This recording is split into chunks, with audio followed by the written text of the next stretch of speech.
Act 2 World Beyond Chapter 421 The Ancients of Talos. Erden stepped forward and bowed his head to the three King Exalts. First, it is an honor to meet three King Exalt beasts. I am Erden, hailing from Ashen Grove, a small realm bordering on Talos. Caw. He talks. Ness, the Crow King Exalt, laughed and readjusted her talons around her perch, leaning with her pure white eyes reflecting Erden. A hatchling from a small realm has made its way here. The lands of Xerath welcomes you, but the same cannot be said for your human companions. They are my family. If they are not welcome, then I will leave with them. Erden stood firm against Ness, declaring his stance to stick together with Oscar. He felt a warm current flowing in his heart from Erden's words and couldn't help but smile wide and proud. That is not for you alone to judge, Ness. Little one, you may continue. Tell us of the ancients, the Gorilla King Exalt said while picking his teeth. Erden retold their journey out of Shaturma, beginning with the encounter with Zers and ending with the vast vortex from Okines. All the Exalt beasts listened silently through Erden's retelling despite all of their snarls, growls, and groans from earlier. Oscar eyed the three King Exalts, unable to discern their thoughts.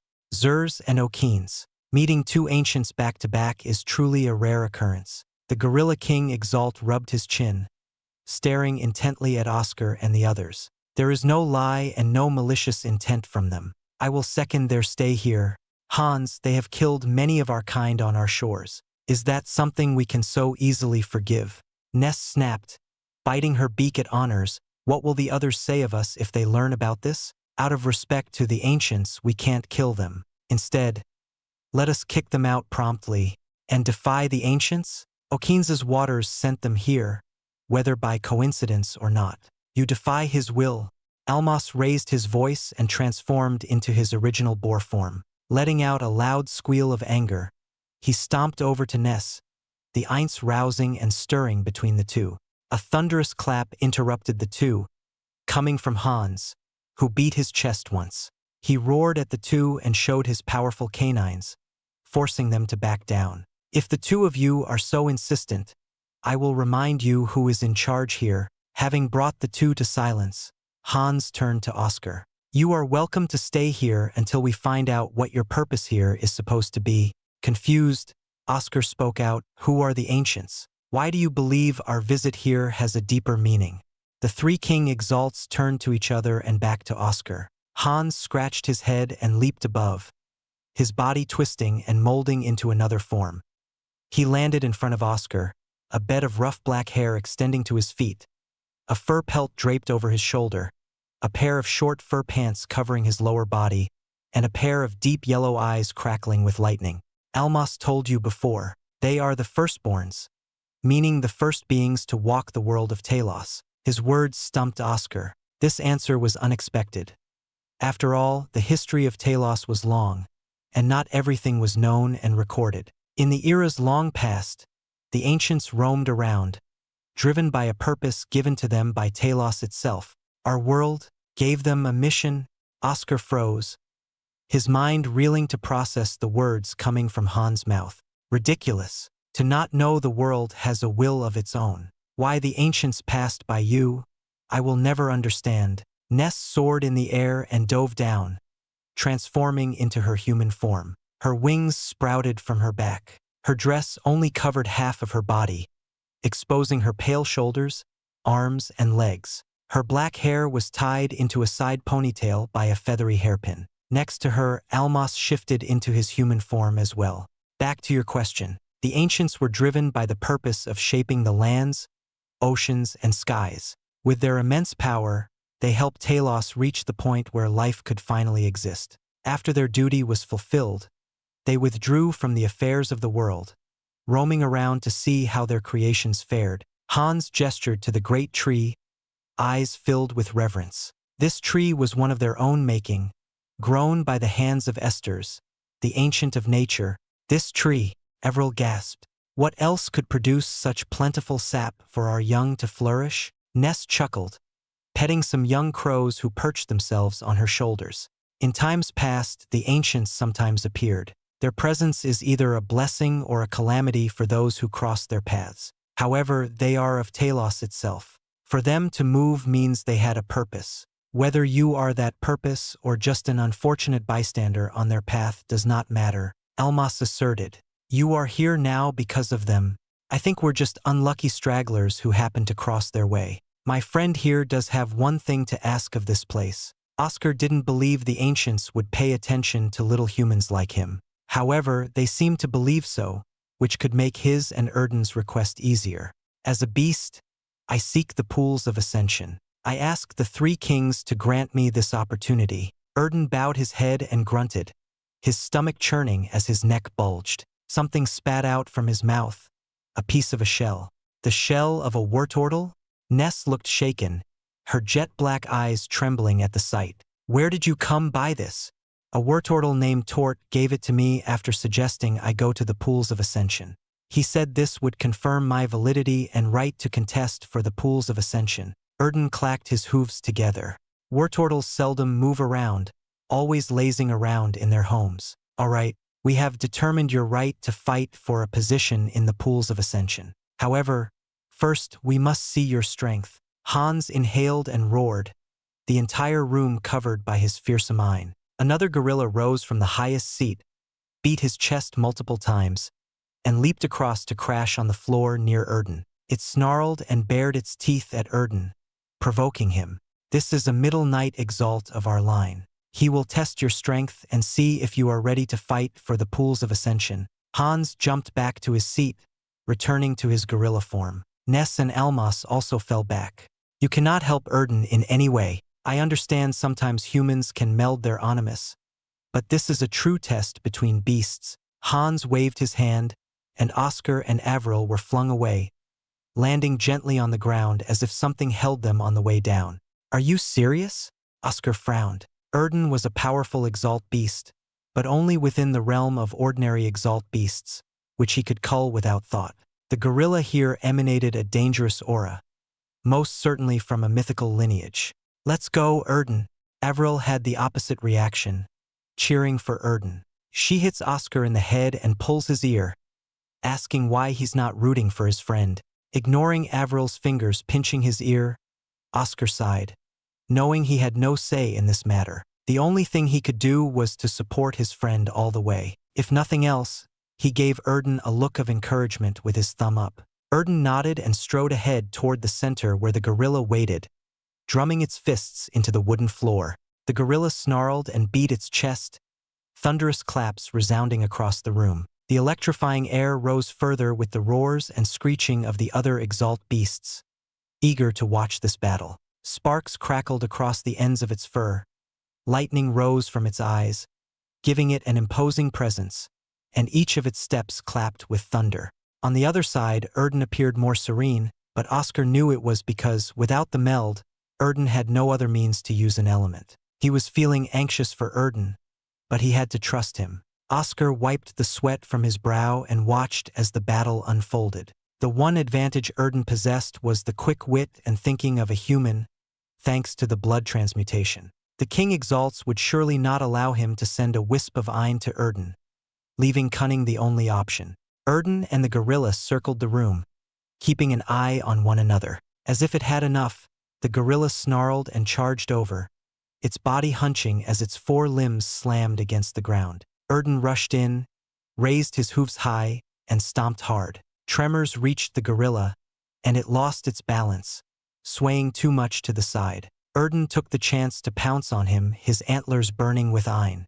Act 2 World Beyond Chapter 422, Erden's Trial. Oscar and Avril settled themselves on the edge of the floor, right before where martial Exalt beasts rested on the first layer of the wooden steps, overlooking the battle. The layers above drew further away from the center but higher from the floor. Many other Exalt beasts watched the battle between Erden and the thundering gorilla, ignoring him and Avril, staying true to their King Exalt's orders. You got this, Erden. Sorry, I can't help you.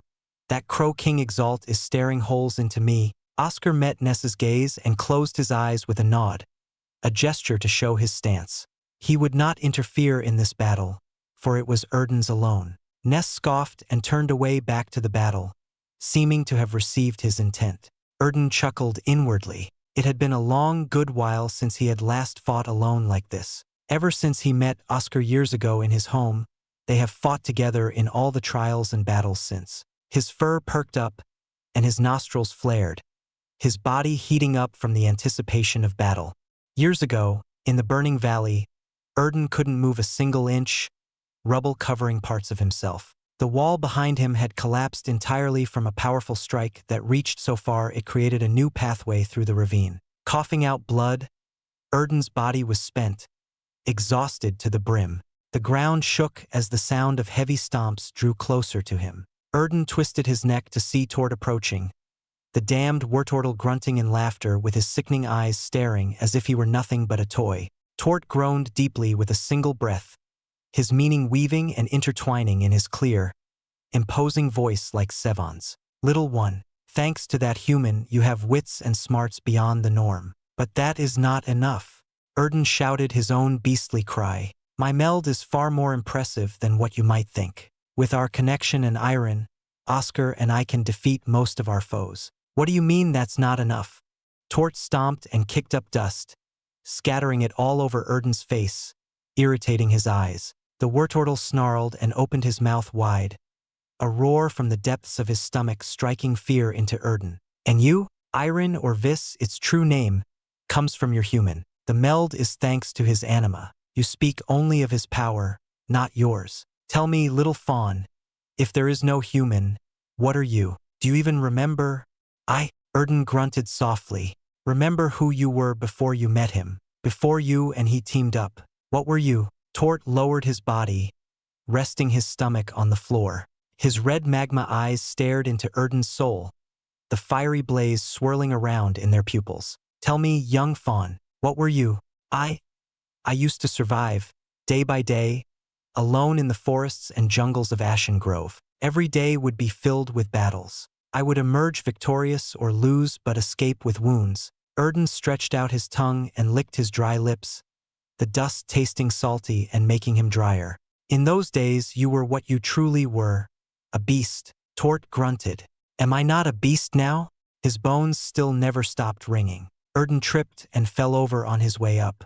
You are closer to a human than a beast. If you truly wish to be stronger, you must remember. Remember your roots, the instincts that drove you to survive in the wilds. They are long repressed and put aside by the human influence from the blood transmutation. Tort kicked Erden with his stumpy foot, turning him over. Are you saying the blood transmutation was a mistake? Erden coughed out dirt. Jumping to conclusions is idiotic. You have gained much from this connection, but be careful. You must not lose your beastly roots. Similar to how Reese and Ein form a more powerful fusion, you must balance the human and beast. Return to your roots and figure it out. Tort answered. It has been so long since those days, where we fought with pure instinct. Erden recalled the intense, bloody battles where he saw nothing but red. I don't believe you have lost it. Yes, we beasts can also think and plan, but our roots are entirely different from humans. Just remember that. You might not feel it here or during our battles, but return to the wilds, and you will learn anew. The best place is in the lands of Xerath. Fight your heart out there. Tort grunted multiple times again in laughter. Tort, even after those long years in the burning valley, I still never felt that rush like you said. Erden leaped in with the opening he created, Ein cascading from the tips of his antlers like sparks of flames. Suddenly, two large hands grabbed his antlers, locking Erden from moving forward. The gorilla had recovered from its bad footing far faster than he expected. His eyes rolled around in his sockets as the world sped and stretched. The gorilla swung him around and threw him, the wooden ground of the great tree not so pleasantly taking his fall. The impact all rebounded back onto him, disorientated by the lightning snapping about his body. Erden bit his tongue and rolled over to the side before the gorilla's brutish electric rush hammered the ground. The wood of the great tree remained unharmed, easily able to take their devastating attacks. Slamming into it resulted in harsh pain. Erden glanced at the ground and back at the gorilla. The ground should be equally unforgiving to his opponent. Tensing his legs and bowing his head, Erden stomped ahead, his breakneck speed only spurring the gorilla to run forward to meet his challenge. Good. Erden forcibly slowed down his charge to a halt by scraping his hooves against the floor, his antlers which were hung low, assisting as well. He timed it right when the gorilla reached him, and his legs swept across under the gorilla's grasp, toppling him off the ground. Leaping ahead, Erden drove his front hooves into the gorilla's chest, unable to punch through the hard, lightning exterior, but enough to crash him into the floor. A harsh thud came, followed by the roaring of the gorilla. Erden felt it was a pity the gorilla avoided his next attack by rolling over. Quickly, like the lightning around his fur, the gorilla rammed his shoulder. Erden reeled from the forceful clamping of his jaw, blood dripping between the gums of his teeth. From the edge of his eyes, he saw a blur. The gorilla's knuckles dug into his cheek, lightning stuck hard, and a tooth flew off his mouth. A rapid series of haymakers forced Erden's head sideways, snapping him from left to right. Not yet. Numbness spread across his mind as his brain rattled around in his skull. Red splatters of blood spread and dyed the floor with each passing punch. Erden waited patiently, waiting for the right moment as he agonizingly felt the rhythms of his opponent. Punch after punch drove themselves into Erden's head and body. Slowly, the roars and cheers of the Exalt beasts around him quieted, and the world was nothing but the gorilla and him. His mind blocking everything else out to hear clearly, to feel. His ears twitched. A light exhale reached him, not from a roar or grunt but somewhere deeper. Erden ducked underneath and reached out his front hoof, immense and shining along its crystal surface.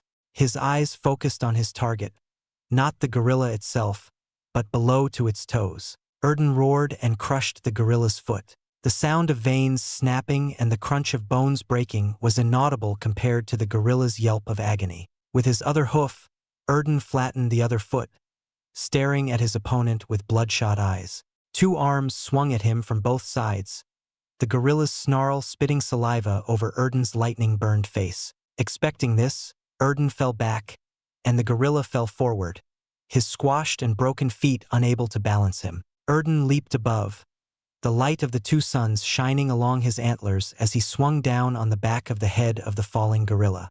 Its defenses were tough but not enough to withstand a blow to the delicate feet, and certainly not enough for his last move. From the full force of Erden's blow, the gorilla crashed face-first into the wooden floor, all the impact returning to its head. Erden descended, his face covered in gashes and bruises surging with painful lightning. I have won. Now I have won the right to fight for my place in the pools of ascension. Erden shouted. Behind him, the gorilla didn't move, and he stood above. Are there any objections? Hans stomped forward, his lips frowning at the sight of the fallen gorilla. His chest heaved and shook until laughter escaped his now smiling mouth. Indeed, we have no objections. The recommendation of the Wurtortel and the showing of your strength. However, I wonder how you will fight against the other beasts when you barely are one. Enough, they have won and will need proper rest. Let them return to the chamber and rest until it is time. Elmas grunted at Hans to back down. Erden limped over to Oscar and Avril, but not before turning to Hans, who shook his head and sighed. Frustrated, he clacked his hooves on the ground repeatedly, unable to even scratch the wooden floor. Barely a beast, those words echoed in his thoughts. Where are you? Act 2, World Beyond, Chapter 423. Celebration and Deliberation. Cheers! Oscar clinked his cup against Avril's, the preserved fruit juice spilling slightly on the floor. Downing the entire cup, he sighed in satisfaction, wiping his lips. Avril did the same, her eyes shining with clarity and purity. Not a single blemish within those golden pupils. Do you not wish to? Oscar awkwardly pointed and circled the left side of his face, centered on the eye. He knew Avril didn't like her scars to be exposed, hence the mask and cloth covering every inch of her body. Avril placed her cup on the floor and rubbed her scarred face. Her voice was soft and low, like a hum. It's only you and Erden. The beasts here don't seem to mind or be concerned about it. In a way, it's refreshing. I see. That's good. Oscar refilled their cups, glad for Avril, who found comfort here to be free. He observed her scar-ridden hands as they reached to hold up her cup. A grade 4 supreme healing elixir was powerful enough to undo all those scars. But the issue was the price. If I can get the golden sap for martial exalts from this tree, perhaps the price will be far more reasonable. The issue remained on whether or not the king exalt beasts would let him take some. Frowning and concerned, Oscar gulped down the remainder of his juice. He didn't want Avril to see him unhappy in this joyous moment. Right now, she was bugging Erden, raining down questions like arrows. Hey Erden, Oscar probably knows because of your soul bond, but what exactly are the pools of ascension? Avril undid her braids and let her hair flow freely down her shoulders and back. She pokes Erden, wanting a response. The feeling of being left out makes her very anxious. Erden dipped his head into the golden sap, rubbing his injuries to get the substance in deeper. The remnants of lightning seeping into his wounds fizzled out like dying candles, and the wounds started to close. After it was all done, Erden licked the remainder off his face and rested on the floor. Tort told me years ago that the pools of ascension are located on each continent of the lands of Xerath, 10 in total. Exalt beasts gather around the pools every few years and swim into their depths. No one knows why or how, but a special line enters their body, and their blood starts to change, entering a state of evolution. Evolution? Avril tilted her head, scrunching her eyelids in thought. She took out a book, a dictionary he had given her a while ago, and tapped on a word. Oh, it's like transformation, change, or in this case, ascension. Right? Right. An exalt beast undergoes this evolution process. They can awaken to the hidden potential of their bloodlines like dragons who awaken to many different forms or powers. Or they can become a new species, the first of a new race of beasts. In fact, Tort mentioned that at the beginning of the world, the mythical beasts were the first of all beasts, and from them came all other races, Erden said, much to Avril's gasp. Then they spread around, rooting themselves in all lands and other realms. So it's possible you can evolve into a mythical beast? Avril beamed a flashy smile, her shoulders shivering. Perhaps, the originator of deerkind is the mythical beast, Prialapos. They have antlers protruding from their backs like wings and even small pairs of antlers near their hooves. Erden chuckled. That would be amazing to see. Avril turned to Oscar. Wouldn't that be amazing? Those pools of ascension are incredible. I wonder how such a miraculous thing can exist. Well, considering it's from one of those ancients we saw, it's not impossible to think about how those pools were created. Oscar looked at his shield, cracks covering its entire surface. The earlier encounter with Okeens had demolished any semblance of its previous form. Oscar put it away and patted Erden. It all depends on Erden's performance. He still has more battles to come. That's right, Avril clapped her hands. Why do you need to fight?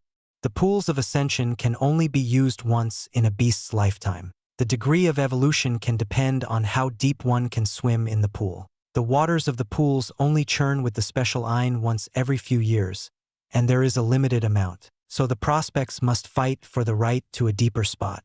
I have to fight to gain a better advantage, Erden explained. Why can't everyone just swim to the deepest part together? How nice would that be? Avril sighed and dropped her head to the soft pillow she had placed earlier. Oscar and Erden laughed dryly at her question and shook their head in unison. How great would it be if that was the case? Oscar prepared his bedding and lay down. The thick trunk of the great tree blocked any view of the stars and moon, leaving him to stare only at the grooves and veins of the tree. Erden and Avril slept soundly in their places, and he, too, fell into the lull of peaceful rest. His eyes opened again, Demon's indifference dulling the once bright obsidian pupils. Demon stretched and cracked his neck. I suppose I'll train for a few hours. The body needs some rest as well. Almas and Honors, those two blunderheads. They favor that human and the beast so much. Ness recalled the faces of the two human intruders and the deer, her black hair rising from the Ein she released. The small crows ran away from her shoulders, and she returned to her senses. Smiling bitterly, she called out to them. I'm sorry, my dear children. Did Mommy scare you? Sorry. Mommy's had a bad day. The crows returned to her embrace, perching themselves along her head and shoulders. Ness smiled and stroked the beaks of each of her beloved children. Walking through a series of chambers, she exited the great tree, the moonlight glistening around her jet-black hair. Exhaling softly under the bathing light of the stars, Ness transformed into her crow form. On a large branch, withered trees, husks of bark, gnarled branches, and dry great leaves were bundled into great nests where many black eggs rested on soft blue leaves. Crows flapped their wings, circling Ness. They were all of varying sizes, small and big, spanning their wings up to 20 feet in length. Ness patted several eggs with her wings and continued walking. Perching herself on a great throne built into the nest, Ness gazed at her family who had gathered. Many had come, but many more were not here. Satisfied with this gathering, Ness spread her wings and said, "Reuven, come here, my dear child." A large crow strode forward, his talons scrunching the dry leaves under. With his head lowered, Reuven, her beloved child, called out, "I am here, great mother. The pools of ascension are awakening. Out of our mythical Yatskro race, you have the most potential amongst the middle night exalts." Ness laughed. It was always good to see her progeny prosper and become strong. "I am aware. I will fight for the pride of our race. I will not let you down," Reuven replied. "Good. Your other brothers and sisters will work hard. But I have a special task for you." Ness scraped her talons almost like a human snapping their fingers. "Say it, great mother, and I will do it." Reuven lifted his head, his white eyes brimming with the resolve she loved to see. "A deer has come, bringing 2 humans with him. Though blood transmutation binds them, I cannot trust those humans. I will not go against the ancients, but I can still stop them from gaining anything from us. Beasts." Ness gripped her left talon. Memories flooded her mind. Her forests burning and her brothers and sisters killed or taken. Her anger brought all the crows to their beaks, touching the ground. Quickly, she quelled her anger, allowing her children a moment of respite. She turned to Reuven and said, "That deer can barely be counted as a beast. He is more human than he is one of us. He's of far-devolved blood. Make sure he never gets the chance to enter the pool." "Yes, great mother," Reuven bowed. Ness sent her children away and rested on her throne. She glanced at a certain and shouted, "You can come out now, Almas. Your stench is making my nest rot." As if it wasn't rotting already from all the dead twigs, Almas stepped out of the shadows in his human form, his face as irritating to see as always. "You're too hasty and prejudiced. They hunt us and use our bodies and cores for their concoctions and weapons. I would understand if they simply ate our cores to get stronger. But this is beyond humiliation and downright abhorrent," Ness screeched. "That is the way of things. We have killed humans on many occasions as well. Beast tides swallow up entire cities. Many die from entering our homes on other continents." Almas grunted. "I slaughtered an entire city myself once. What, are you here to preach to me? Or are you here to stop me?" Ness couldn't figure out what Almas was thinking. His thoughts eluded her despite their many years together. "Nothing. I want to see what exactly they'll achieve here. I wonder what the ancients have in mind." Almas sighed. "That was nothing but an accident. You believe too much in fate and destiny." Ness scoffed.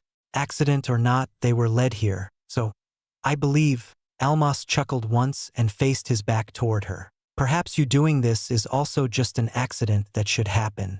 "You!" Ness had enough of his mocking, spreading her feathers all over the nest. However, Almas was gone. Ness caught out into the night sky. How dare that damned boar mock her?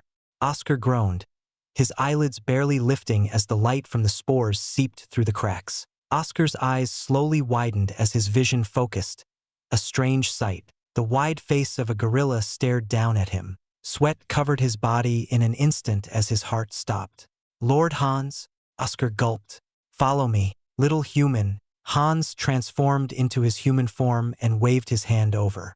Oscar got up from bed and slowly followed, softening his footsteps not to awaken his friends. Where he would be going, he did not know. He could only follow Hans outside. Act 2 World Beyond Chapter 424. Oscar and Hans. Oscar followed behind Hans, the gorilla king Exalt, keeping an eye on his rough, shaggy black hair spread down the back to the knees. From what he witnessed earlier, Hans was the higher king Exalt in the hierarchy, above Almas and Ness. Parts of him twitched and stretched, an unsettling feeling in his gut tensing up his joints. Hans never spoke, never speaking the entire way through the vast network in the great tree. The entire great tree was quiet, nothing but the light sounds of their clear footsteps tapping through the blue wooden veins. Soft yet clear light shone from the spores floating idly by, swaying up and down with the soft breeze flowing through the roads. The stairways were carved from the wood of the tree, uneven and lacking any semblance of practical design. As they delved further away, more blue leaves appeared on the walls. Moonlight beamed down a wide opening, enchanting everything it touched with a starry glimmer, a bed of stars along the great branches of the leaves. Stepping outside, Oscar closed his eyes and breathed in the night air but could not enjoy the winds brushing past his hair. Not in front of Hans. The pools of ascension are opening in a few days. Your arrival here has impeccable timing. Gives more credence that the ancients wanted you here. Hans walked down the lush forest embedded in the large branch. With his passing, many large shadows emerged from the foliage, all gorillas, monkeys, and other primates. The ancients care so much to guide me to the lands of Xerath for Erden to evolve. How generous of them, Oscar said, his voice as monotone as demons. Curb your sarcasm. See what the ancients have planned for you and your friend. Generosity? That is too soon to know. Perhaps your role will be harsher and far more dangerous. Hans plucked a dandelion and blew lightly, spores flying and spreading to the lush grass. Placing the stem on the ground like a mother would for their child, the great King Exalt transformed back into their beast form, a towering gorilla staring Oscar down. I want no part in that. I just want to go home. Is that so much to ask for? Oscar asked. Hans chuckled a deep series of bellows and sat on the ground, the branch shaking with a sound akin to a loud drum. Not something you can have a say in. My promise to you that I will let you leave the lands of Xerath safely to the nearest human continent after the pools of ascension. Moved by Hans' sincerity, Oscar bowed and expressed his gratitude. I thank you. Can I also ask for one thing? Greedy, but interesting. What is your request? Hans reached his hand out, plucked a large melon, and bit into it, dripping juice on the blue grass. The Ein pulsing within its flesh made Oscar involuntarily gulp. It was an immense amount he knew was meant for King Exalt's. Regaining his sense, Oscar coughed to clear his throat and bowed again. This time, however, he knelt and lowered his head to touch the grass with his forehead, a display of pure subservience and respect. You have granted us the golden sap for night exalts, but can I ask for just a little of the martial exalt sap? Oscar didn't lift his head, only hearing Hans shuffling around, rustling the grass.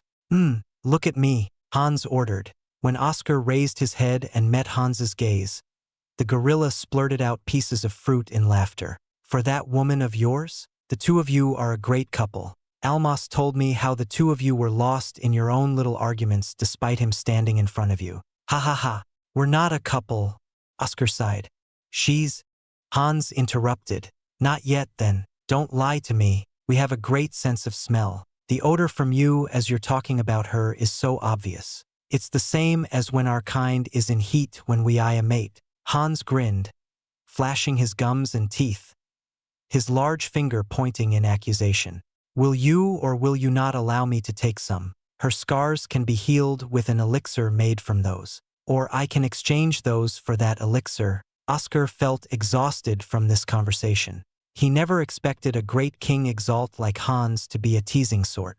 Come to think of it, his own master, Elder Saul, and Aunt Rosette were like that. He wondered if all old fogies had strange eccentricities. Advice from a beast to the human. Hans poked Oscar's chest, particularly over his heart. If you want her, be open about it. Humans go through so many trivialities and worries to their own detriment. Just step up and say it.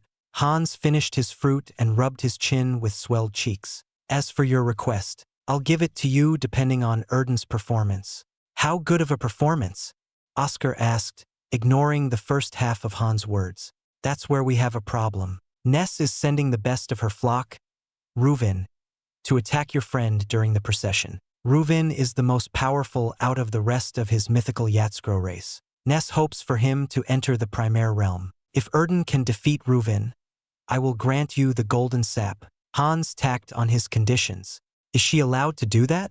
Oscar asked, clenching his fists. Erden needs the best he can get, And we shall see his limits tomorrow. Tell him to rest well. The time will come in a few days. The pools of ascension is a right limited to only the strong and worthy. Erden must prove he has a place amongst us beasts. Hans growled. The primates beat their chests and made all kinds of incoherent noises. Now return. I wonder if this is also a test of the ancients. Oscar stayed for a little while longer, staring at Hans retreating back, slowly becoming hidden by the thick forest. His mind stuck on the images of the two ancients, Okines and Zurs. Hans seemed certain they chose to show themselves to him, but Oscar couldn't understand any reason for them to want him. Confused, Oscar tripped several times on his way back, his foot caught on branches or wonky ledges.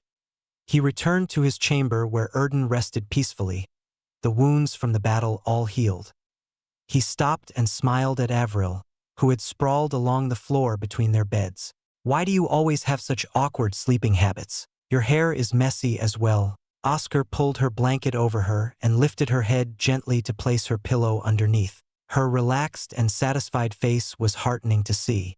Come to think of it, we've known each other for about 6 years. That's longer than my time in the pavilion. Memories of his friends, family, and teachers filled his thoughts. The many years away didn't lessen the clarity of their images. He stopped his reminiscence when Celestina popped into his thoughts. It had been a long time since he had thought of her specifically, mostly jumbled and mixed with everyone else previous times. I never did get to confess to her. Oscar slumped down the wall, dragging his back along the bumps, almost like a massage. Oddly, he didn't feel that bad. It had been a little over 20 years since his entrapment in Ashen Grove. He no longer felt the same agony, the twisting of his heart when thinking of Celestina. The emerald eyes and the silver hair were as radiant as he remembered, but somehow duller. He couldn't quite explain it. Tired of his stressful thoughts, Oscar dropped sideways and fell asleep, snoring erratically. His eyes trembled under their eyelids. It was not a peaceful sleep. Oscar woke up and rubbed his tired eyes. To ease the morning drowsiness, Oscar took out a basin and filled it with water, splashing his face to shock his mind with the cold. Behind him, a soft yawn reached his ears. Good morning. Avril rubbed her eyes with her scarred hands, her hair messy as ever after sleeping. Morning. Here's some fruit. Oscar set aside a bowl of fruit. He noticed a smudge on her cheek and rubbed his wet thumb over it. There's some dirt on your face, right? Avril swayed over on unsteady legs to the basin and dunked her head in. Oscar smiled softly and cut the fruit. He wondered, since when did every one of her small actions and words stir his heart? Since when did his blood warm from watching her? Oscar, put aside those thoughts for a moment. Erden trotted over to his side, hearing Oscar's thoughts as clearly as if he was talking. I need to train for the pools of ascension. Fight me? Sure. I need to de-stress. Oscar cracked his neck and put some distance between him and Erden. He needed to focus on getting his friend into the best possible position. Oh, fighting? Avril nearly dozed off back to sleep, her head nodding down and snapping back up from her, trying to keep awake. A few days later, the great tree was bustling with activity. Beasts ran and shouted along its interior, a beast tide surpassing the one back in Portland Island. This beast tide wasn't stampeding to destroy humans or topple environments, but to make their way to the pools of ascension. Oscar exited the great tree with Avril and Erden. He turned to them and said, Ready? Ready, Avril shouted. Ready. Erden exhaled and stared with sharp eyes at the large gathering flying through the air. I'll make you all proud. Let's head to the pools of ascension. Act 2 World Beyond Chapter 425. The pools of ascension begins. One could say it was a great migration. Masses of Exalt beasts spanned over the sky, casting large dark shadows on the lands below, almost as if night descended during the day. More Exalt beasts stampeded and trampled around under the shadows of the flying beasts, zipping from tree to tree, rock to rock, and mountain to mountain. Flying through the sky, Oscar stuck close to Erden and Avril. It was easy to get lost within the hordes of Exalt beasts flying alongside them. Some glared at Oscar and growled, clearly adverse to humans being amongst them. Erden growled back with a dangerous glint in his eyes, and the others backed away. Earlier before, Hans had given Erden a strange authority in his voice that would deter any Exalt beasts from making trouble on the way. Once again, Oscar owed much more to the Gorilla King Exalt, a gracious host. They continued their journey undisturbed by other beasts looking for trouble.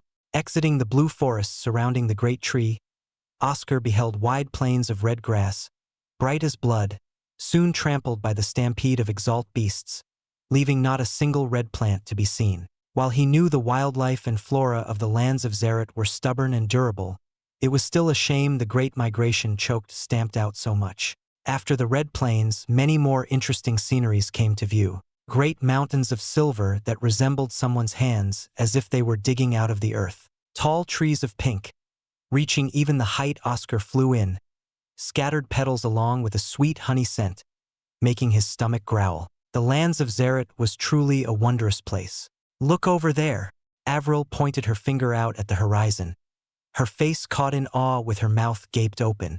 Flowery hills surrounded a perfectly circular lake, thousands of feet across. Oddly, the lake had waters of blue, red, and yellow, all mixing and swirling but never combining into other colors. Rather than a lake, it was like a bundle of strings and threads of the three colors, intertwining and crossing. Staring at this lake, Oscar felt a tingling along his skin, the ends of his hair standing from a mysterious power in the air, permeating from the lake below. His heart thumped as a yearning groaned from within. Is this the special Ein the pools of ascension contain?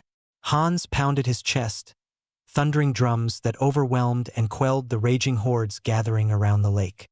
He roared a single time, every beast bowing as the shockwave of his voice reached every corner of the hills. Strangely, the pool's surface was unaffected by the force of a King Exalt, the tides waxing and waning as usual. Dropping from the sky, he landed softly on one of the hills.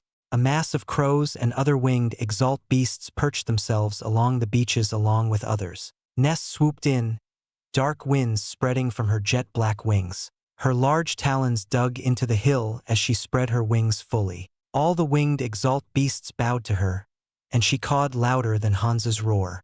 On another hill, Almas squealed loudly, snorting in huffs, seemingly competing with Ness to be the loudest. Their caws and squeals came one by one, louder with each rotation. It finally ended when Hans roared the loudest, stopping the other two from continuing. Oscar and Avril made their way to his side while Erden continued toward the pool's shores. Spotting his friend thanks to their connection, Oscar nodded and prayed for the best, anxious for Erden. Revealing his canines, Hans addressed the hordes of beasts. To all gathered here, today the pools of ascension have awakened. There is only one rule: dive and rise anew. Let the festival begin.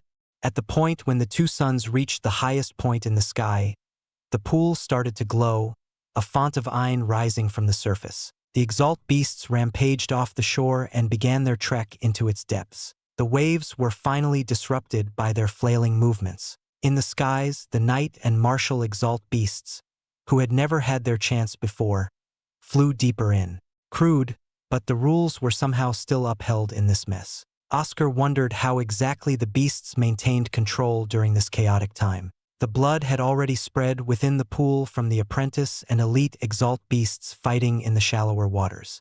They were kept from killing each other by the King Exalt's decree.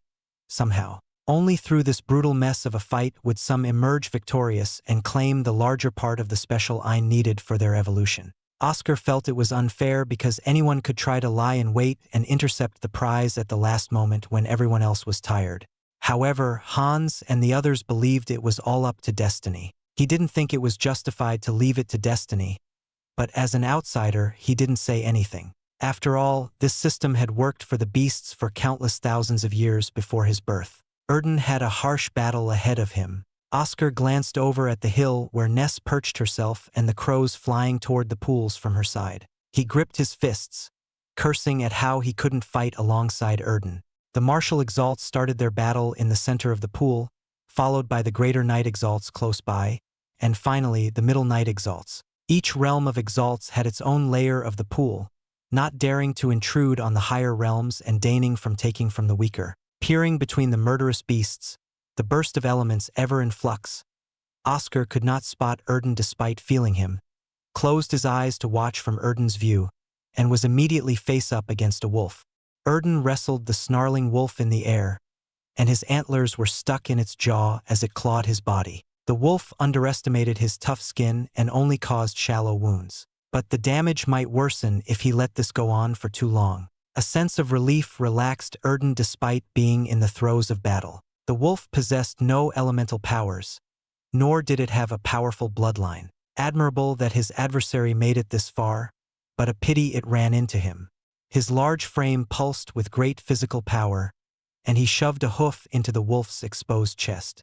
Hearing the wolf's forced back yelp of pain, Erden spun around, flying through the air until he tossed the wolf onto another Exalt beast. Yet, the wolf stubbornly refused to let go, its teeth digging into his antlers. Annoyed, Erden struck his hoof again and again.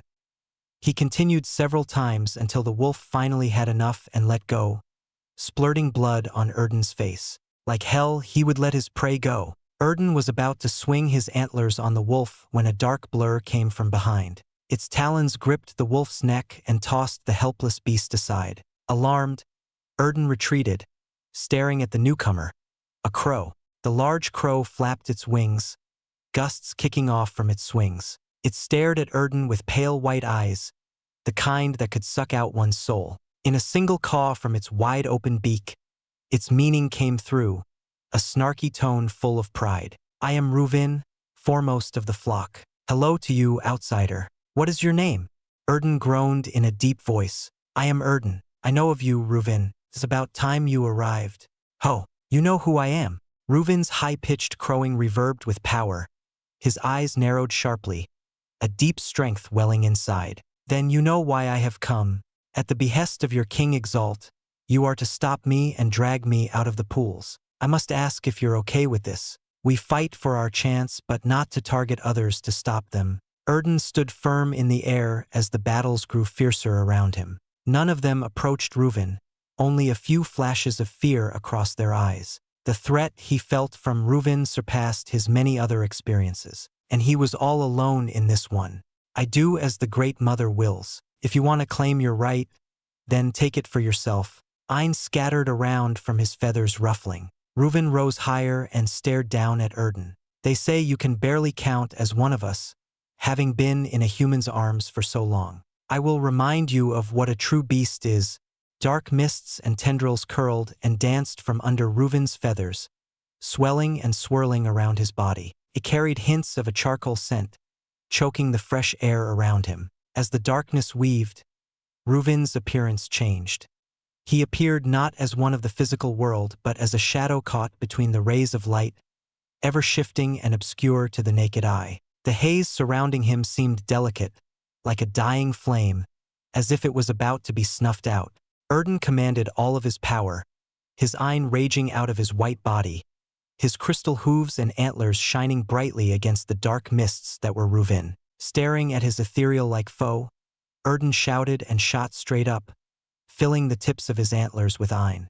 Ruvin dove against him as well. The beak and antlers collided, the air itself trembling from the impact. As their opposing powers sought to devour each other, Erden and Ruvin turned, meeting talons against hooves. Their battle had begun. Act 2, World Beyond, Chapter 426. Fierce Crow. Screeches wailed from the crystal hooves meeting the sharp talons. Erden grunted from the pain as sparks flew from his hooves. Even with the amount of Ein he poured into them, his hooves were outmatched by Ruvin's talons, a slight crack appearing on its hard surface. Even worse, Erden felt small flakes of darkness, like worms, wriggling around in the crack, corroding it until it died out in a huff of dark smoke. His antlers fared no better, and Erden retreated from the pulsing shadows around Ruvin. Ein welled up, filling in the cracks on his antlers and hooves until they returned to their pristine, crystalline form. Sweating already from the short exchange, Erden knew this battle would not be so easy. His Ein would waste more rapidly if he spent too much on healing himself. He calmed himself and waited for Ruvin's next strike. None of this came as a surprise, as he already discussed the possibilities with Oscar and Avril during the past few days of training. As a crow, watch out for his talons, beak, wings, and feathers. Avril's voice from his memory propped itself back up. Well, that's the entire body anyway. Most of the birds in Oscar's creature book seem to use everything. This Reuven will be a cut above the rest.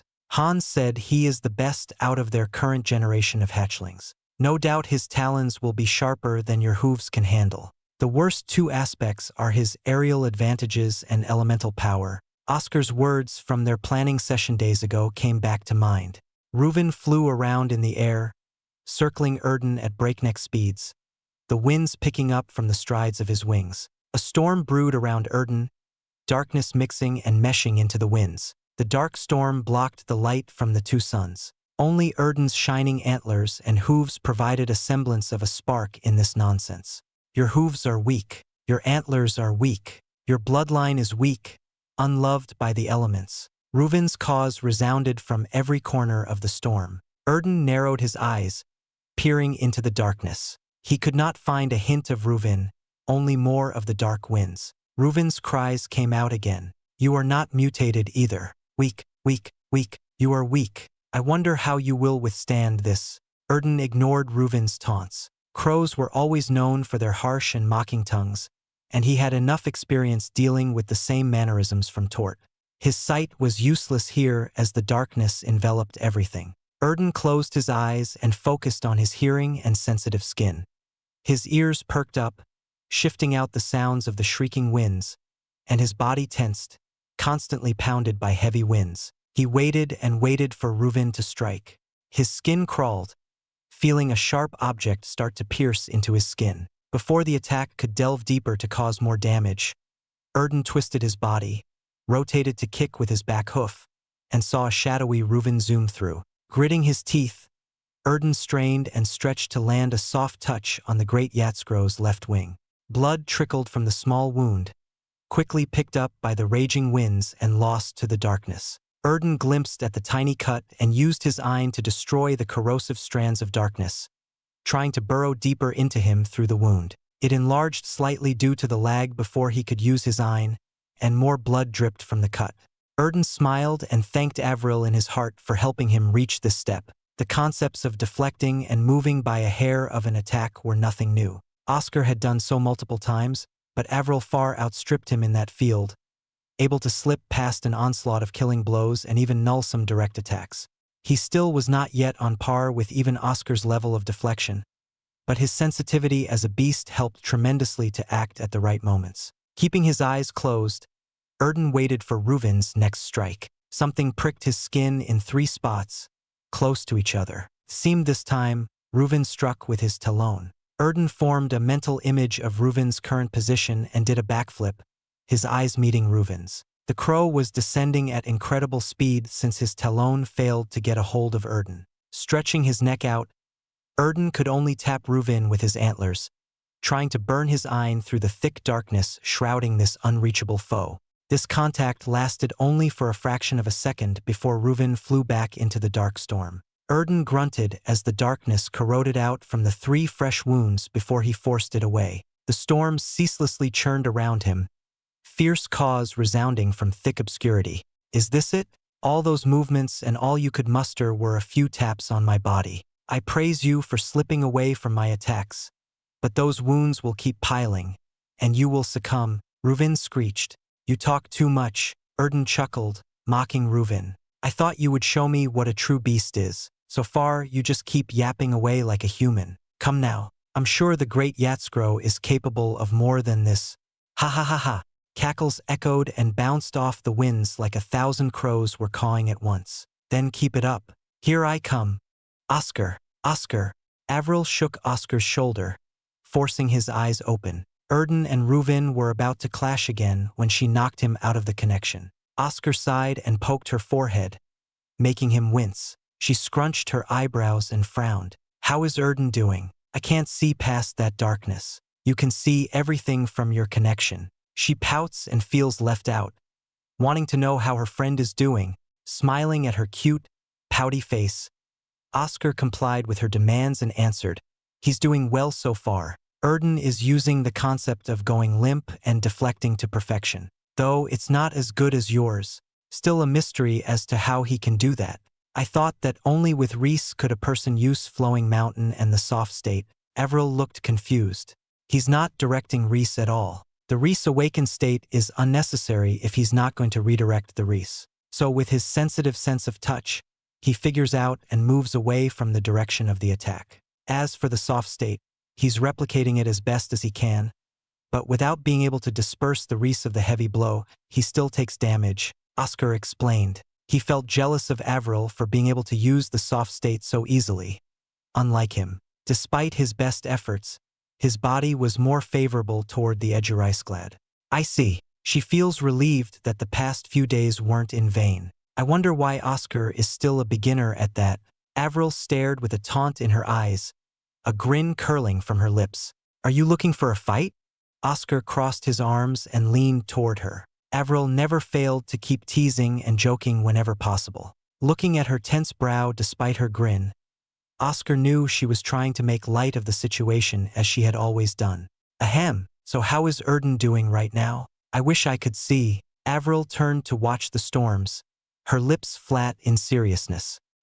Oscar closed his eyes to see and feel Erden. Instantly, he felt the aching wounds, so many covering Erden's body. It was not an exaggeration to say he would die by 1,000 cuts. He lost his breath just from feeling the exhaustion Erden was enduring, like running entire marathons without end. Unable to contain himself, Oscar shouted into Erden's mind, "Come on, hang on just a little while longer. You got this."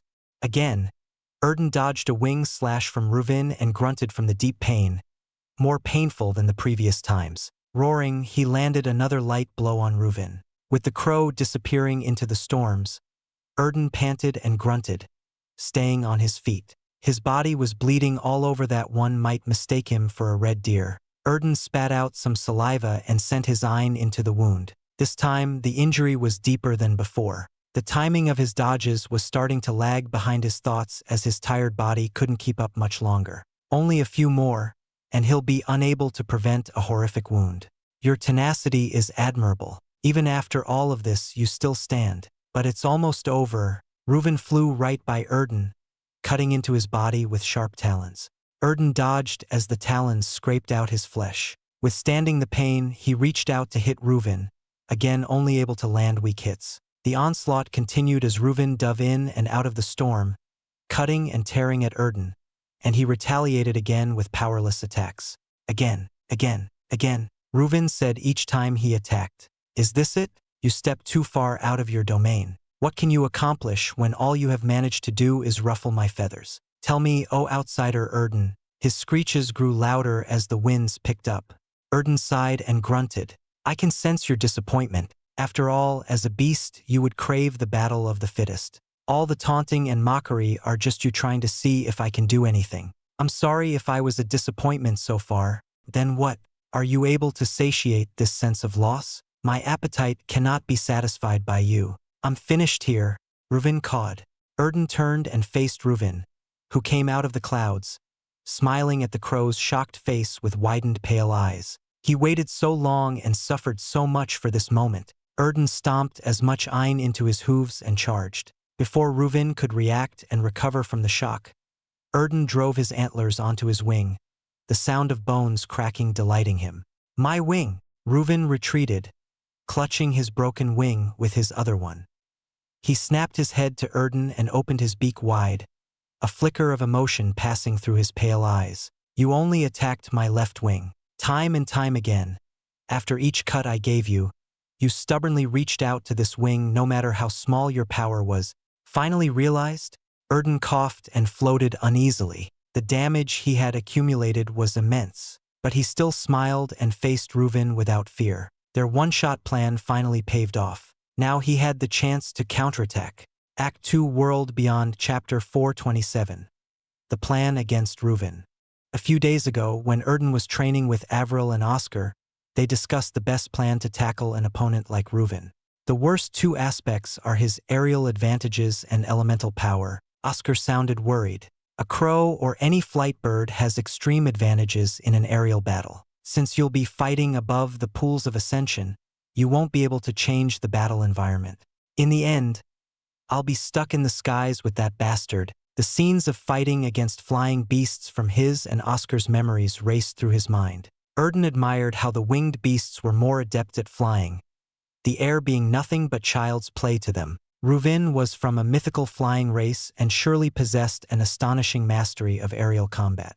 Feeling the pressure mounting, Erden tapped his hooves on the wooden floor, clear sounds ringing from their clacking. Night exalts and above can fly, but it all comes down to the compatibility, much like how exalts with the elemental spark of water and wood. Oscar nodded to Avril. Had a hard time in the burning valley. Though his element might not be of wind, his flying will still be a headache to deal with. The group pondered in silence. Erden never believed this battle was over from the start. He had many disadvantages, but as long as they were both middle night exalts, he believed a chance of victory existed. The question remained, what was that chance? Erden tensed his brows and exhaled in irritation while racking his head for an answer. Across from him, Oscar was silent. A look into his friend's thoughts showed he had no answer either. Wait, does it matter if he can fly like a bird or not? Avril asked, glancing around the group as if looking for an answer. Even if, say, you take away his wings, he can still fly around as a night exalt. True, Ruvin can still float around with the powers of a night exalt. A strange thing for a bird to stay flying without its wings. The difference will be the lack of wings to enact most of its momentum and powerful abilities centering around flight. Oscar tapped his fingers on the ground, the same motion Erden made. His face shifted to one of realization, his eyes shining, but he soon frowned. That's an idea. Could work. Erden read Oscar's mind, the details of a fool strategy filling his thoughts. He licked his lips and smiled. A plan like this truly suited him and Oscar. Let's practice for that. Are you sure? Oscar's concerned gaze locked on Erden. He breathed in softly and exhaled loud and roughly. You might collapse before realizing it. Demon's the one who mainly thought of it. That bastard with no sense of pain comes up with the most suicidal plans. What's the plan? Avril exclaimed, her cheeks flushing red. The three of you can talk without moving your lips. I can't join your mind council. It's all right, Oscar. Erden stood up and stretched out his neck. He needed a few tests to see if it would work, but he felt it would. Nothing will come close to the pain of eating the divine essence. I can handle it. Fine. Let's practice. Try it on my left arm. Oscar stretched out his left arm and buckled his knees, a stance to brace for impact. Oi, what is this plan? Avril said with narrowed eyes, gleaming dangerously. It worked, however. Erden took too much damage. The dark storms surrounding the two exalt beasts subsided and faded into thin air, allowing Oscar to see Erden clearly from outside. Helpless to aid his friend at this moment, Oscar unknowingly raised his eye with hostility, barely able to contain himself from leaping in. Erden was covered in blood, with countless wounds adorning his mangled body. Erden, Avril clenched her staff, veins rippling on her face. That damned crow needs to pay. One wing isn't enough. That plan was truly too risky. Far too risky. Oscar's face darkened, worry and anger stewing within his eyes. Erden had a shockwave-type attack which he always used to destroy or stagger one's footing or attack in a wide area. The point of the plan was to use mild forms of shockwave attacks. Ruvin would never allow Erden to land a full attack. That wasn't too important. As long as Erden touched or tapped a part of his enemy's body, he could send a small amount of power. It wasn't easy. Oscar saw the entire buildup until now. Erden could barely touch a feather during the onslaught, yet somehow he had done it. The small taps in the same area constantly sent a small and dull force, not powerful enough to be called a shockwave. A wave of discomfort more appropriately fitted its description. Oscar and Erden believed Ruvin would not notice these small waves of discomfort due to the rush and speed at which the bird would surely travel. It took a while for the discomfort to accumulate enough to slow Ruvin slightly to the point where Erden could react in time. Seeing Ruvin clutch his injured wing, Oscar relaxed a bit. The true battle was now. Erden might have been injured, but he was still fighting on. Oscar raised his fist toward his friend, and Erden nodded back to him, a message echoing in his mind. Leave it to me, partner. Very clever, Erden. My wings can no longer hold up the storms. Ruvin rotated his head around. The dark winds were dying while the air returned to its still calmness. Much of the storms were due to Reuven's Ein and fast speeds from his flight.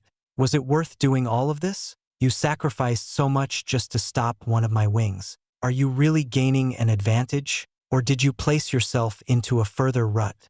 Erden spat out some blood and a tooth. Why are you so talkative? For a beast, you should find that out with your own body. No? You sound more excited than before. So come then. I'll show you whether or not it was worth it. Reuven clenched and unfurled his talons, licking parts of his beak with his long tongue. His body hunched over, one wing spread out as the other. The injured one retreated to his side. Without a moment's notice, his body, still enveloped in the dark shadow, pounced across.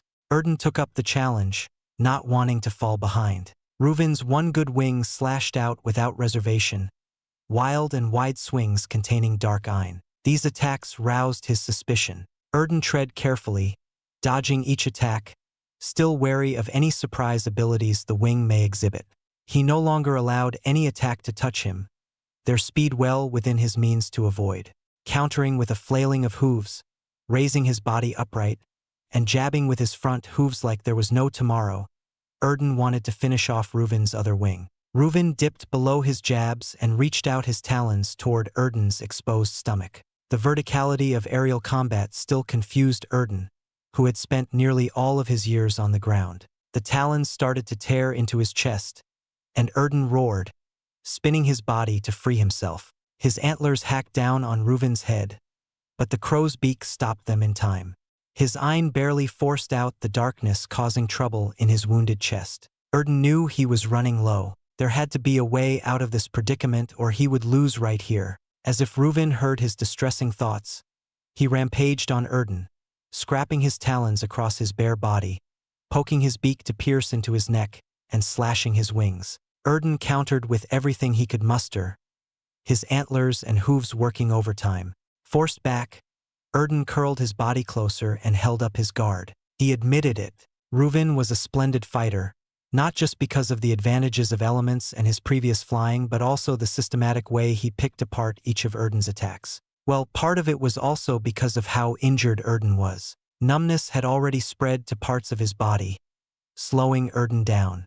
A beak and wing tossed his defending hooves to the side, and a sharp talon grasped his head. Reuven cawed and spun Erden around before tossing him into another Exalt beast, one with a hard shell. Coo! Erden kept his nearly shut eyes on Reuven. The darkness burned its way through his fresh wounds. He stopped his Ein from trying to disperse the darkness. He couldn't afford to waste a single drop more. This battle was close. Erden saw Reuven's body trembling and his breathing growing more ragged under the arrogantly sharpened beak. Each of his attacks was laced with more shockwaves, and they were taking their toll on the crow. Just a little more push and victory might be his. A common theme among bird-type Exalt beasts is that they aren't the toughest. With the exception of a few, like the phoenix, which is said to pass through most attacks, the rest are not durable. My trouble with the rainbow Didus was because I wasn't that good of a fighter, and it was mutated. Once you get past the stage of taking away its wings, it'll be on your endurance. And that's where we excel. Oscar's last part of the plan replayed itself. Erden drew a deep breath, ignoring the constant pain racking his body. It was time for his final strike. Reuven roared and exploded with his Ein bursting outward. Erden watched him approach and closed his eyes. Leaping across the air, he snapped his eyes open and ducked below Reuven's outstretched beak. With the talons unable to stop his charge, Erden rammed his antlers to block Reuven's slicing wing, allowing the force to carry him to the side. Freeing himself, Erden filled his hooves with Ein and aimed for Reuven's injured wing, the one spot he couldn't defend. A shudder, a chill, the instincts of alarm and danger rattled his bones, stroked his fur, and stopped his heart. Erden saw a distant memory, not his own, but Oscar's. His friend was much younger in the image, charging at a rainbow bird while it was buried under rubble. Then, the wind split apart when two rainbow blurs erupted from the wreckage and sliced Oscar's ear off. This memory, Erden understood and halted his attack. His glowing hooves were forced back as his bones cracked from the forceful stop. Reuven's wing wasn't dead yet. A dark shadow blurred from the exposed side, catching Erden on its tip. Suddenly, his world, his vision, half of it went dark. Erden recoiled from the assault, his thoughts jumbling in chaos. Blood flowed down his left cheek. Erden gulped and was at a loss. His left eye was gone. Only a long scar remained in its place. Haha, my wing is completely dead now. Only good for a single use, one attack. But it was more effective than I could have hoped for. Ruvin shook his body, the dark shadows fading away to reveal his true form. The feathers were uneven and falling off, and his broken wing slumped down his side, seemingly unable to fold properly. With this, it's over. Erden glared at Ruvin with his one remaining eye. He was the idiot. After having spent so much time with Oscar and Avril, he should have prepared for a mad beast who would attack with their injured body like he had been doing this whole time. Negligent. He was negligent and underestimated his foe's resolve. As the darkness burned in his eye wound, Erden gritted his teeth, trying to find it. What else could he do here? Act 2 World Beyond Chapter 428. Entering the pools. You fought well, but I still have much left in store while you're nearly done. Ruvin's shoulders shook as light laughter escaped his closed beak. Short pauses of grunts showed the hints of exhaustion eating away at him. I have to admit, you got me. Erden faced down to the pools of ascension, seeing his blood drip down to the colorful waters, lifted his head to stare at Ruvin, and sighed helplessly. Mountains weighed down on his back, his legs buckling despite floating in the air. He hacked and coughed out mouthfuls of blood, the air burning through his injured lungs. With this, it's over. Goodbye, Erden. Ruvin widened his pale eyes, red veins writhing around to make them bloodshot with fierceness. He cawed and kicked off his talons, snapping his beak at Erden, building up speed as he zipped around Erden. Such winds would require a lot of buildup without Ruvin's wings, but with his current condition, he couldn't stop Ruvin at all. Erden, Oscar shouted in his mind. Think of a plan. There must be something you can do. Erden heard his friend's cries and let out hoarse laughter. It's all right, Oscar. Whether I win or lose, it doesn't matter. Erden, Oscar called out. Right from the beginning, since the time I met you, we always strove for something. Getting out of Ashen Grove, running through Shot-Irma to find your way home, and helping each other. The rush of wind pounded on Erden's weak body. He was so frail that any of these winds could knock him over. Ignoring the raging winds, he wished to continue speaking to Oscar. His body refused to listen, and he couldn't think straight. The world became a harsher place, reminding him of the deadly nights from when he was a young deer. He shuddered from the fear of the unknown, the fear of death. However, a burning ambition burned from his heart. Something refused to die down inside of him. But where was my hunger? Where was my ambition? What was it that Tort and the others said I had lost? Finally, I see. There is no plan. There is no scheme. There's only me and him, the two of us fighting with our all. I think he is what I needed all along. To give me this feeling of isolation. To remind me of what it meant to be a beast. Erden darted his eyes around the dark mists reforming. What I want. What I hunger for. Erden clenched his teeth and felt his mind start to lose control. Why did I do all this if I didn't want it? I will survive. His face twisted and contorted sharply, his eye narrowing and returning bloodshot while the injured eye splurted out blood before tightening from the muscles clenching the veins. Opening his mouth to let out hot steam, Erden poured his strength into his broken legs and raced antlers first into the storm, disappearing into the obscure winds. Other than the black covering half of his vision, blood red hazed over the remainder of his world. For a moment, he found himself back in the deep forests of Ashen Grove, under the darkness of the trees with little respite from the thin pale moonlights that broke through the leaves. Those times when he had no guarantee of tomorrow, those moments of pure instinct and beastly rage all came back to him. He roared a mighty bestial cry, a piercing voice that broke through the whistling winds, silencing them for a time. Erden crashed right into a black blur, grunting and growling at Ruvin. One of his antlers was sliced off by the sharp wing, but the other caught it between its branches. Erden lunged deeper in and pulled in an awkward angle, breaking the wing. Ruvin's shout of pain reached him, and Erden pressed on. He slammed his hooves, punching one into Ruvin's chest. With his mighty roars following through, his onslaught began. His opponent rushed in with his talons as if the pain of the broken wings meant nothing to him. They traded talons for hooves, beak against antler. The two fought in pure savagery, wrestling each other through the air. Erden bit and gnawed his bloody teeth into Reuven, and the crow stabbed his beak into his shoulder. Erden stopped thinking. His ragged body was forced by nothing but the drive fueling his blood, raising his savagery. Each time Reuven slashed his talons against him, he shoved a hoof into his enemy. They exchanged tens of blows, standing on nothing but the grit of their resolve and the footing of their savagery, refusing to give a single inch to each other. However, the difference became clear soon enough as Erden was knocked back. His Ein had finally run out. Before Erden could fall, a talon grabbed and clenched on his head. His body could no longer be moved by the force of his will, evident by his wounds which had long since run out of blood to drop. Looking from within Reuven's grasp, Erden gasped and let down his hooves. I mistreated you earlier. It would have been a different battle if I had gone seriously from the start. But you were incredible nonetheless. Reuven turned Erden's head from side to side, his pale eyes looking over every detail. So were you. Surprise attacks and endurance tests were all I could do to keep up with you. It's a shame. I wonder how much stronger I could have become if I had entered the pool. Erden chuckled. Contrary to the salty blood on his gums, a bitter taste filled his mouth. His heart felt heavy from the weight of defeat, and he closed his eyes, apologizing to Oscar. Yes, I wonder that as well. Reuven laughed. Come, you may take your place in the pools of ascension. Erden jerked his head, staring at Reuven between the fingers of his claws. What did he say? Erden couldn't believe what he had heard. Reuven had won. Reuven's mission to impede him from entering the pools had been accomplished with his defeat. Even if he were to gain access, it would only be in shallower depths, not optimal for his evolution since his bloodline was so detached from the origin. Erden cleared his throat and asked, Are you serious? They said you were barely a beast, someone unfit to enter these pools. But I see you are worthy. Take your place amongst us. Dive into the deeper levels and arise. When you do, I will want a rematch, Reuven said. Reuven!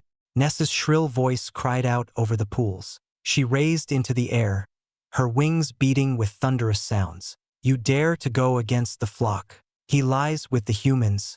Forgive me, great mother. More than the flock, we are all beasts, and he has proven himself as one of us. My loyalty to you is undying, but I wish to see just how far he can go. Reuven let go of Erden and cried out, If anyone disagrees, then come. I will show you why I am the foremost of the flock. He stared dead at the other crows who cowered from his glare. Erden watched all of this from below as he fell into the pool. The waters curled and squeezed around his many injuries, healing them rapidly. Being inside felt like being back in his mother's womb, warm and comfortable with a nostalgic feeling. It was as if this place was always his home.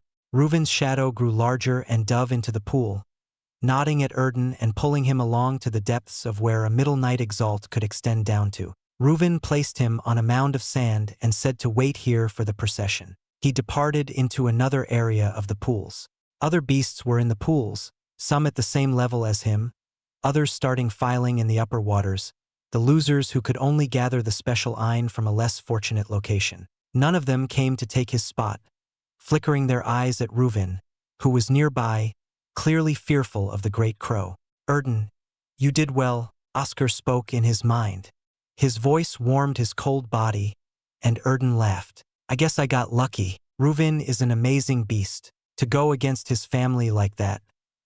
I wonder if there's anything I could do for him. It sounds like he wants another fight after you go through this. Oscar laughed and cheered within his mind. I guess we'll have to do that. Erden closed his eyes and waited. The waters began to change. A fearsome power flowed and weaved within the waves. Tendrils of red, blue, and yellow tickled his fur at first, but then they all forced themselves like needles through every pore. Erden grunted in pain and rolled his eyes back into their sockets. His heart thumped louder and faster. His eyes, nose, and ears felt as if they would tear and drop off.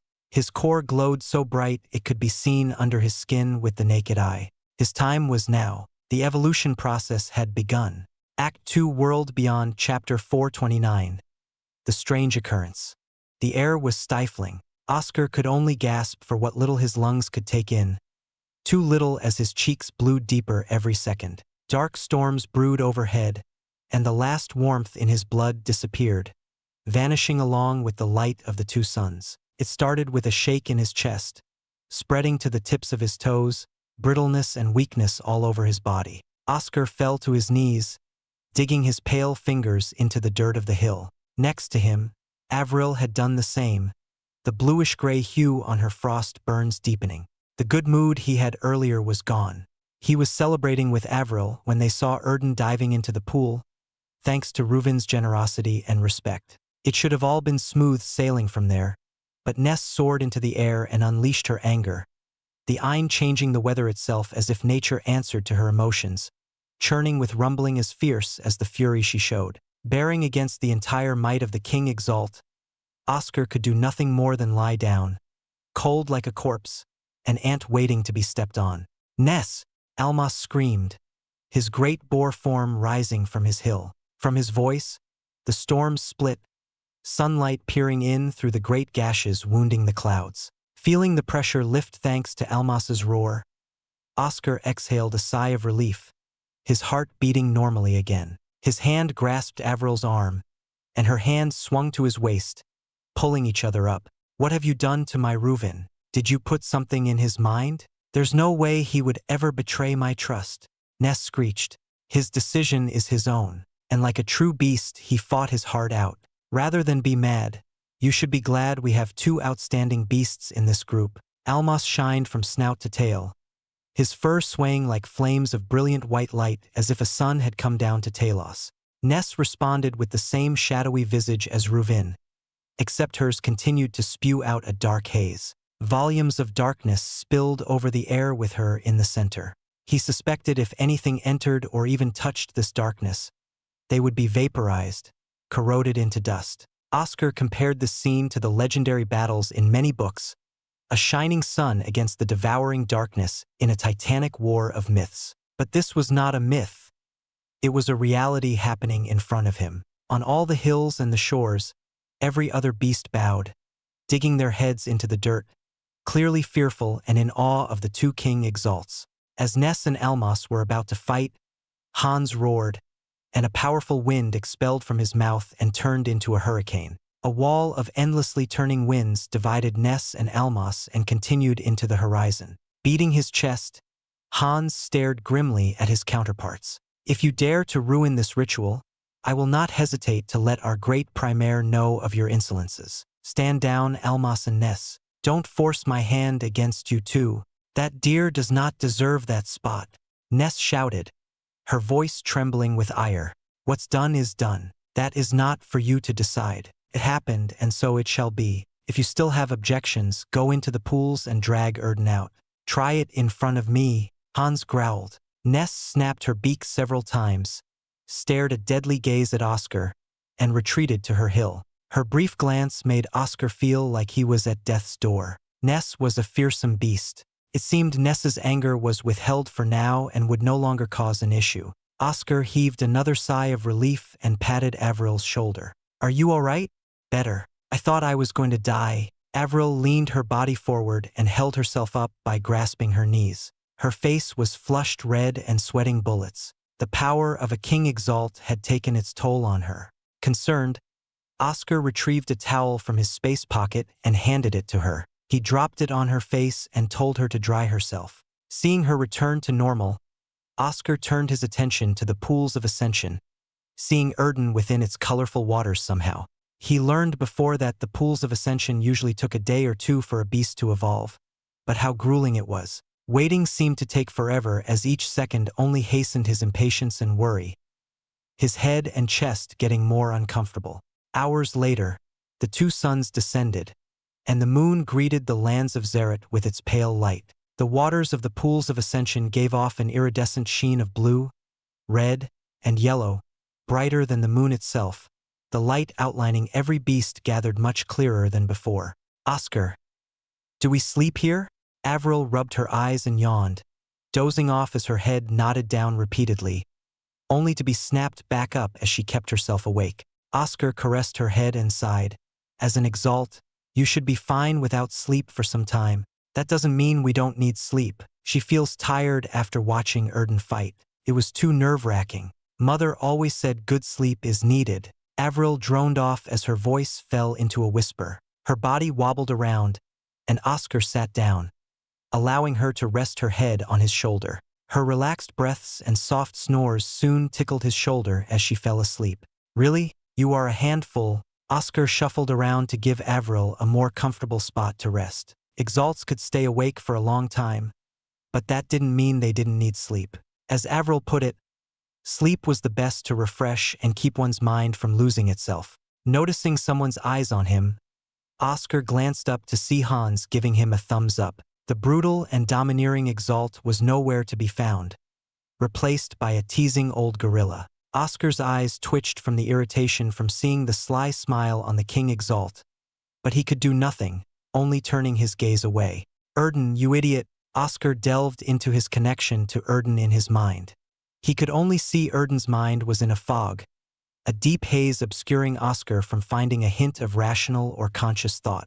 Whatever this evolution was, Erden was lost, unable to center his mind. Oscar pulled himself out of it before he got lost in it. Sweat beaded down his brow and trickled to his chin, and his breathing grew heavier. Even he could not see what was happening to Erden's mind during the evolution through the soul bond. Tremors reverberated to his fingertips, a chill from the soul, not of the flesh. To be lost in that fog of incoherence, Oscar could not imagine, having only gotten a taste of it before he retreated. Suddenly, a tug tightened around his arm, knocking him out of his stupor. By his side, Avril had somehow wrapped her arms around his, hugging it tighter as if responding to the chill in his thoughts. Sighing, Oscar rubbed the bridge of his nose and shook his head to focus. What on earth was he doing with these needless worries? He had to only wait for the time to arrive and greet Erden with a smile, regardless of how it might turn out. This time, the moon completed its journey through the vast sky to the other side of the horizon, and the two suns peeked their heads up. As the two suns traveled up and to the west, some of the Exalt beasts, mainly the ones in the shallow waters for elite and apprentice Exalts, began to move, their bodies and eyes twitching slightly. Ah, the first ones are starting to awaken. When they do, their bodies will transform or not. They don't need too much of the special Ein to facilitate an evolution early in their Exalthood, a benefit of going earlier, Hans explained. Then what about Reuven? Oscar asked, eating breakfast with Avril. He arrived at the place of Ness from a distant corner of the continent, fighting his way through to earn his place, and waited years for his chance at the pools of ascension. Like the martial Exalts there, Hans pointed to the center of the pool. It's their first time too. They came and fought from afar to have a place here. Ah, this setup sounded too familiar, much like the noble families, who held an inherent advantage over others, and the Blue Ocean Pavilion, who allowed others to fight their way up. Perhaps the beasts were not too different from humans, after all. Oscar's thoughts were interrupted by a burst of Ein and power from the waters. Several beasts erupted from the pool. Their forms had changed in various ways. New patterns adorned their fur, different style horns and antlers protruded from their heads, and other fantastical changes appeared over their bodies. Their presence in Ein had changed as well, elevated and broken through to the next realm. It also helps them advance to the next realm? Truly a miraculous place. Too bad it's only for beasts. Oscar stared in awe at the beasts exiting the pools.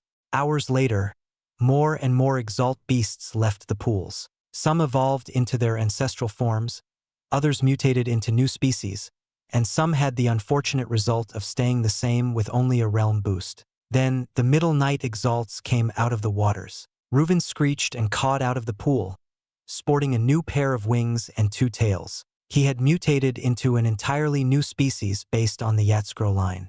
With his 4 wings, he soared through the air and perched himself on the shore, taking glances at Ness, who scowled at him. It appeared she hadn't forgiven him yet. Wait, what's happening to Erden? Why hasn't he come out yet? Avril pointed to Erden. Oscar saw his friend screaming and clearly in pain as his body contorted. This scene was all wrong. According to what Hans relayed before, the pools of ascension should not have such an effect. Lord Hans, What is this? Oscar beseeched Hans to do something, but the great gorilla only stared absent-mindedly. What is this?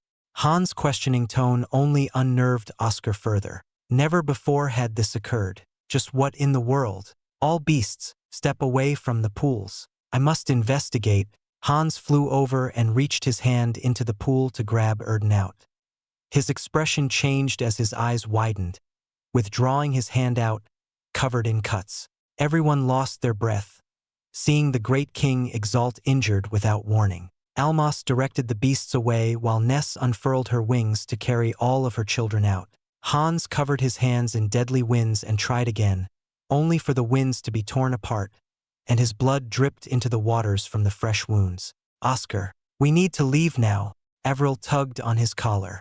Oscar gritted his teeth and turned around to follow Avril when out of nowhere, a low, clear, and powerful voice echoed inside his head. Enter the pools. See your friend. Witness me, the voice said. Gra! Oscar clutched his head and stopped. This voice was forcing itself into him through his connection to Erden. It was communicating with him with Erden's mind as a proxy. Who are you? Who? Avril faced Oscar. What's wrong? Enter, enter, enter, enter the waters, or your friend will die. The voice continued.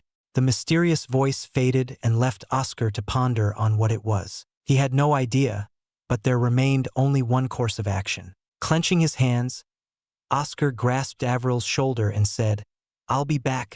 Wait, what are you doing? Avril shouted after him, failing to grab him. Oscar rushed out under Hans' surprised gaze. Ness and Almas charged in to try to stop him, but something stopped them, forcing them back. Oscar dove straight into the pool and reached Erden deep inside, surprised to see not a single scratch on himself. The voice had the power to wound Hans and allowed him in. A truly frightening existence it was. Why did it want him? The streams of special Ein flowed into him, and Oscar screamed out, bubbles streaming from his mouth. His vision faded as the last of his consciousness locked onto Erden, who had started to settle down, no longer in pain. Oscar closed his eyes and listened carefully. Witness me, the voice called out.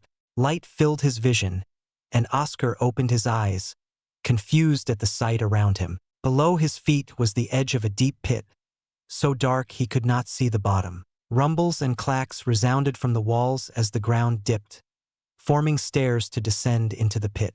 Whatever you are, let's see why you want me. Oscar extended his foot and took his first step, pausing. Nothing happened. Nodding to reassure himself, Oscar stepped down the stairs, 1 foot at a time, to depths unknown in a place of antiquity. Act 2 World Beyond Chapter 430. The Strange Pit. Hans, why did you stop us from retrieving Oscar? Almas shouted. You allowed that human to enter the pools? Why is he not melted away by the special Ein? Why isn't it rejecting him? Ness scowled, hovering over the waters but not entering, retracting her talons. Did you do something, Hans? Enough. The human ran in. I had the moment to stop him. Hans clenched his fist and snarled. But a thought occurred to me. What if this was what the ancients wanted? Was it a coincidence or planned? I believe now it was a plan. Hans stroked his large chin and pointed at Oscar. Look now, it's almost as if it is meant to be. Man and beast together in the pools. You, Ness growled and transformed into her human form. I will report this to our primaire and seek her opinion. For the first time in history, a human has stepped into the pools. A travesty to all beasts, her figure flashed and blurred out of existence, leaving nothing but the air in her place. Right? Oscar is part beast himself. The blood transmutation might be more precious than others had thought. I suspect those properties are allowing him to stay in the pool. Right? That must be it. Almas looked to be in awe. Sounds correct. Haha, I wonder what will happen. Hans retreated to his hill, landing by Avril. Avril gazed at Erden and Oscar in the pool. They didn't appear to be in pain anymore, and something was happening to them. Their bodies were glowing a pretty yellow light. Smiling, Avril sat on the hill and took out a book to read, not worried about Oscar and Erden. She knew Oscar wouldn't throw himself into the throes of danger like a fly to a trap unless he had to. Even so, she believed he and Erden would survive. With those thoughts, Avril flipped to her next page, wondering when Oscar would be done to read the next part. A few steps down the stairs, Oscar staggered and clutched his heart. A widespread discomfort similar to a sickness strained his voice to a choking gasp. He felt his head splitting open and his body tearing apart. It started with his arms. The skin and flesh contorted and stretched to one side as if something was pulling them, not letting go. It spread to the rest of half his body, his left cheek like rubber stretched by a child. Oscar slammed his fist on the wall, grabbing on to resist the force, but more and more of his flesh was being pulled until, finally, he split. The ordeal had drained him, and Oscar knelt to rest for a moment, only to see a hand stretching out to help him. His eyes trembled and widened as shock drummed down his spine. An impossibility was before him, and he rubbed his eyes to clear his vision, thinking it was fake. But no, it wasn't. Demon stood above him, his hand trying to assist him. Oscar glanced around, knitting his confused brows, before turning his eyes back to Demon. Is this an illusion? Oscar activated the Eliran breaker, the purple ring shining in his eyes. No, it is not, though I don't think we're here physically. Maybe whatever called us here whisked our minds away to this place. Demon scoffed once and grabbed Oscar's arm, pulling him up. His indifferent eyes scanned the pit and looked below. It's quite deep. Move. He didn't wait for Oscar to respond and continued at his own pace. This guy. Oscar clicked his tongue and matched up to Demon's pace. Walking down with someone with the exact face as him was awkward enough. But the strangeness of this pit made Demon's presence a welcome one as well. He couldn't find Erden in this place, and going alone was too nerve-wracking. Even though it was himself, at least he had someone to watch his back. Traveling to deeper levels of the pit, Oscar heard more sounds, like winds trying to force themselves through an open window, as stairs protruded and clicked into place. Even after several hours, Oscar could not see the bottom, still seeing a void from the edge. Despite not a mote of light to illuminate the way through, the pathway was as clear as if the two suns were shining on them. Cracks, fragmentations, grooves, and bumps from long years coated each worn-down stair. Yet something held all of these steps together which should have fallen apart by this point. Small glints of metallic sheen shone from some fragments and corners, and Oscar knew these steps were once majestic and beautiful but now ragged and crooked. So, tell me, what do you think about this place? Oscar asked. Better than the Adder pits. You're not slaving away in the mines here. I don't care about where we are. What matters is why we were called here. Stay sharp and shut up. Demon shut his mouth and walked faster. Ha! Demon's words were understandable. However, this time, Oscar truly saw no need to be cautious. Not because of some baseless confidence, but because the voice had the power to injure a king Exalt from afar and somehow change the pools of ascension, leading him here. Nothing he could do now would save him from death. His life was at the mercy of the unknown voice. Step by step, Oscar delved deeper with Demon into the pit. Everything looked the same at each step. Oscar thought they were in an infinite spiral with no end until hours later. His foot landed on the ground and no further stairs formed to clear a path. Tapping his foot several times and scraping his sole against the familiar worn-down, craggly ground with scraps and fragments of metal, Oscar judged it to be safe and planted both his feet on the bottom. A large door hummed like a soft gong, light pulsing in waves from the runic symbols and patterns engraved on its solid and wide gates. Seeing the figure resting in front of the door, Oscar smiled and ran toward him. Erden, this is where you were. Why didn't you say anything? Oscar. Erden stood up and laughed, knocking his antlers into Oscar's hands. I've been here from the start when the special Ein poured into me. When I woke up here, a voice said to wait until you arrived. Erden peeked at Demon and said with a growl, surprised to see you out and about. How is this possible? The feeling is mutual. Something strange here divided Oscar and me. Demon stepped toward Erden, his imposing figure bearing down on Erden from above as the two stared each other down, an icy gaze clashing against a fiery one. You two idiots, settle down. Seriously, technically, you're all a part of me, and yet the two of you are so incompatible. Oscar stepped in between. We're not the only ones here. Remember that. Erden and Demon separated their gazes and faced the door with Oscar. The runes on its surface shone brighter, light flooding the room and surrounding Oscar and everyone else. Quakes and tremors rattled the pit as a loud, Low metallic groan came from the door as it opened slowly. White smoke poured like a waterfall, splashing on the floor and covering their heels in mists. Oscar rubbed his eyes and peeked through the opening, smoke forcing out any attempts to see within. The only way to see inside was to go inside. His instincts told him that, considering what may lie within, Oscar grasped his shoulders to loosen them and closed his eyes, putting aside every idle and useless thought. Clearing his head, he opened his eyes and nodded to Demon and Erden, the two nodding back. Smiling at how they were all on the same page, Oscar stepped ahead, grabbing one of Erden's antlers. Don't lose track of each other, and call out if anything happens. Standard. Demon tugged on Erden's other antler, inducing the beast to growl.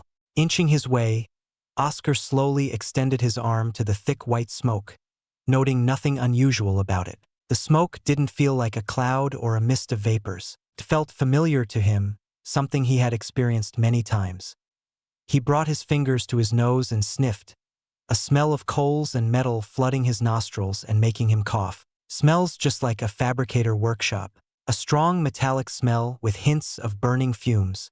Passing through the doors, Oscar, Erden, and Demon all tensed up, glancing around for something, anything to attract their attention. A loud slam came from behind, and Oscar turned to find the doors had closed. Before he could say anything, the smoke pushed away to the sides as if something parted them.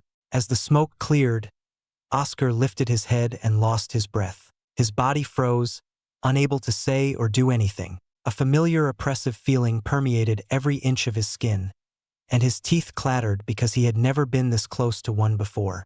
A large giant sat on a metal throne. Half of its head was caved in, but it would have reassembled a knight's helmet, completely of metal. Not only its head but its body was also made of metal, all kinds of metals from the lowly copper to gold and others Oscar had never seen before.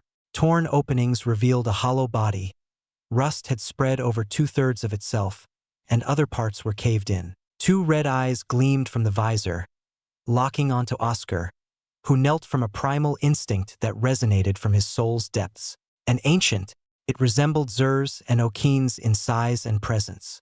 I am Maturs, the ancient of metal. Witness me and know Talos. The giant metal giant spoke, his voice as clear as metal scraping, piercing into Oscar's ears. Your threads have made it here. Act 2 World Beyond Chapter 431. Maturs, ancient of metal. The glowing red eyes rolled around in the visor, sticking to Erden, then Demon, and finally Oscar. Metallic groans and creaks came from the giant, shifting its body and leaning its head forward to draw closer to Oscar. Cracks spread from the heavily rusted areas as more fragments fell from his titanic form. Your threads have made it here. Maturs's voice echoed through the room. The room was vast, able to fit an entire city, no less an ancient. Many questions flashed across his mind, so many that his head hurt from the endless stream. Where is this place? Who built it? How could he, Demon, and Erden be here right now? What is happening back at the pools of ascension? Why is there an ancient in this impossibly constructed room? What are these threads the ancient is referring to? But out of the countless ones that strangled his mind, only one stuck out, drowning out the chaos. Why is he here? Why am I here? Oscar asked the ancient of metal. His elemental spark felt hot, heating his core and rousing his eye. Something about Maturs ignited a power within him. Was it the connection through metal?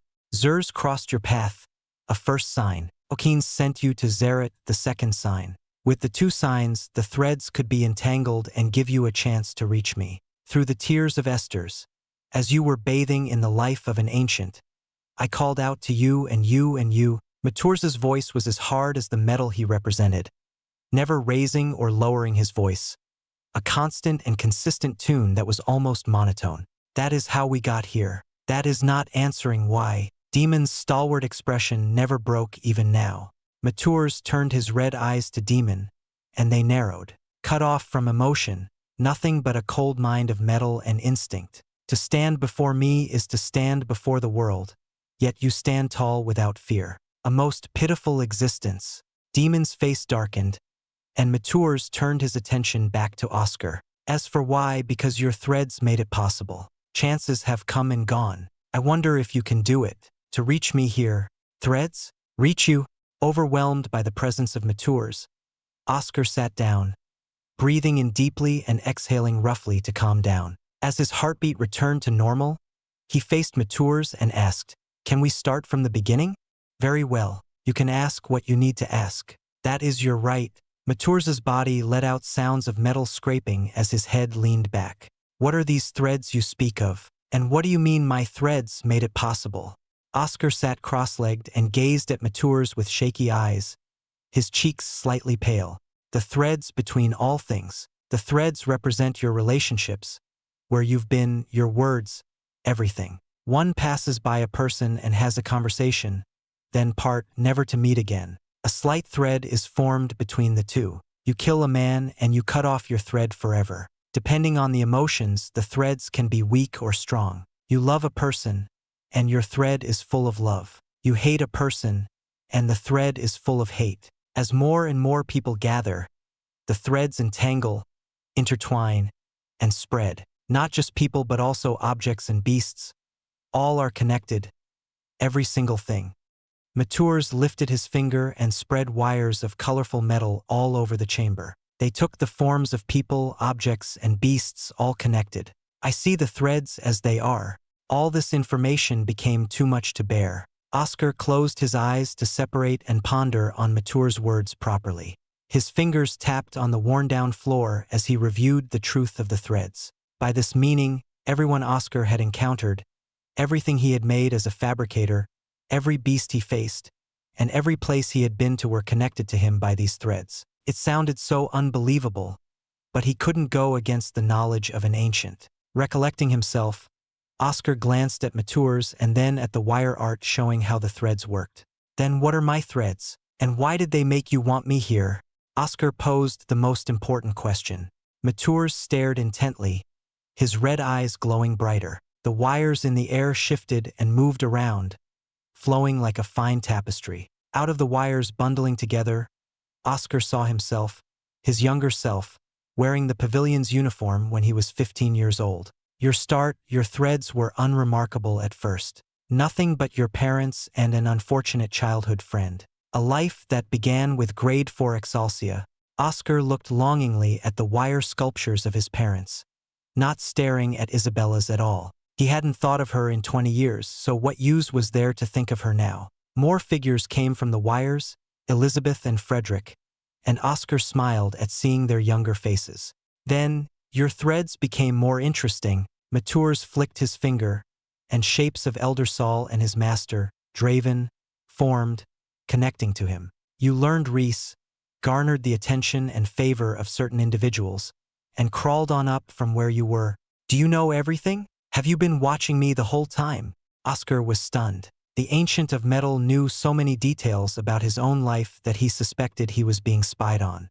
"No, there are so many threads, so many living things and objects. We cannot see everything, but from what we paid attention to, you came up multiple times, piquing my interest. Then, following your threads, I found everything about you." Matures waved his hand, and the images changed. Oscar's entire life played back before him. "The one you call Gilbert is also one of interest. That is one of the threads by which I found you. Very slight, but still a connection. The other thread that helped me find you was this." The wires formed the shape of Joel 4. Oscar stood up, tears dripping down his cheeks. To see Joel 4's face again after many years filled him with warmth and loss, a great feeling of grief hammering his heart. "The one you call Joel 4 is also a thread we've watched. Once I found you, I paid attention to the rest of your threads. The connection to the other Reese users, the New Dawn, your old teachers, and how you came to Shot Irma to see the wreckage it once was. Few, in their entire lives, travel to Shot Irma and Valen, and few can have a blood transmutation with a beast, allowing them to enter the pools of ascension like a beast to reach me so early." Matures stopped the wires and retracted them all to his hand. "Once I saw enough, I sent messages to Zers and Okines to pave the way for you. You sent me to the lands of Zeret to enter the pools of ascension. Also I could come here and talk to you." Oscar was flabbergasted. Erden and Demon listened in silence. "What if I died? I could have died on those shores. Maybe Ruvin could have never allowed Erden to enter the pools. then it would have failed. There are other prospects and candidates out there I have considered and am still working on. We do not see the future. We cannot interfere directly. We can only nudge for a chance the threads would align, such as the threads between you, Hans, and Reuven, relying on the chance you would make it here. And you did, Maturs said. Other candidates? For what? The threads are still about how I got here. But why am I here? What about those threads that made you decide on me? Oscar knew. Maturs unfurled his palm, the metal creaking as the joints extended. Within his hands formed the shapes of Eldersal, Gilbert, Jewel 4, and Avril. Shocked to see Avril, Oscar asked, "What does she have to do with this? Her threads to you are strong. However, she is also threaded, connected to another candidate, her master. Your meeting her has indirectly tied you to the candidate. Two candidates might be better than one, thus a point of interest toward you. The one you call Eldersal is another candidate we have considered. His time has passed, so we cut him off but still paid attention to his threads. As if the previous information wasn't tiring enough, the sudden revelation of Avril and Eldersal being two key threads for Oscar was overwhelming. Avril had always been short and vague about her past, not talking much about her time as a slave. The candidate Maturs referred to was the master who tormented Avril. For a colossal like an ancient, his and her problems would have appeared trivial. Oscar clenched his fists as a burning fury flamed through his core, not happy to see Maturs considering someone so cruel as a candidate, whatever that was. Then what is it about Gilbert and Jewel? For why are they the important threads? Oscar asked. However, his head hurt as if it was splitting in two, and he fell to his knees. Time is up. Of all the candidates, you talked with me quite early, thanks to the pools of ascension. Making the threads earlier is always the best way to facilitate the process. Go back and bask in the evolution of you and your beast. Maturs waved his hand, and Oscar and Erden were flung away. Oscar reached his hand out, trying to grasp something. The force was too powerful, and he blacked out. Only a few words echoed in his mind, the last vestiges of Maturs's voice drumming through his ears. We cannot talk like this again. The pools of ascension works only once. Seek me out in the fallen heavens. I will wait for you or another. As these words rang in his head, Oscar returned to the depths of the pools of ascension, unable to think on them for now. The special Ein had coursed through his body, and his core spun furiously without pause or slowing down. The all-too-familiar sensation made it clear. His advancement was here. Act 2, World Beyond, Chapter 432. Evolution. Even with the added speed from eating cores and sharing Ein with Erden, Oscar didn't reach Middle Night Exalt's peak. Like swimming deeper out in the oceans to find the bottom of the depths, progressing to the next realm got longer and more trying. Even the great Grade 8 Xianxia took years to reach the Greater Night Exalt's peak from just advancing like his master, Draven, who mentioned he became a Martial Exalt at around the age of 40, and even longer to reach the Greater Martial Exalt realm.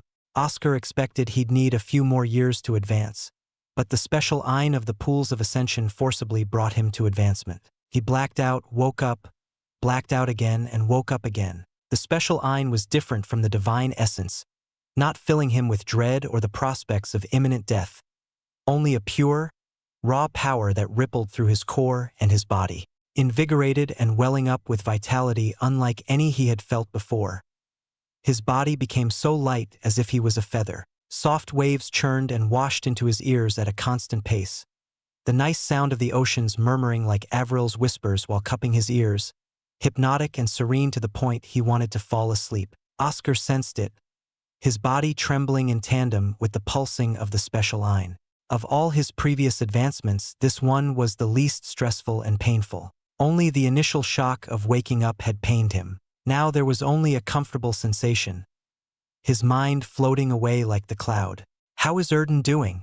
Oscar delved through his connection and entered Erden's mind. Unlike the endless mists from before, clear blue skies expanded, looking over a vast endless plain of grass, all at the same height and swaying under a slight breeze, a perfect paradise for a deer like Erden. His worries went away, and Oscar retreated back to himself, waiting for the pools of ascension to finish. Suddenly, slight beats of discomfort thumped from his chest, each knocks increasing in pain until it pierced from within. Clutching his chest, Oscar assessed it wasn't his heart, which still beat comfortably and painlessly. This pain was coming from somewhere else, and Oscar sensed deeper, realizing it was his core.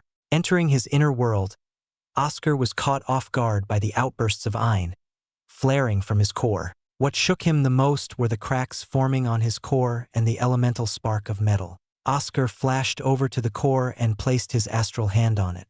A searing burn spread from his fingers, eating away at his hand into nothingness, and Oscar had no choice but to retreat, clutching his arm. This change was all wrong. Oscar knew advancing Greater Night Exalt wouldn't involve the core cracking and burning with unstable Ein.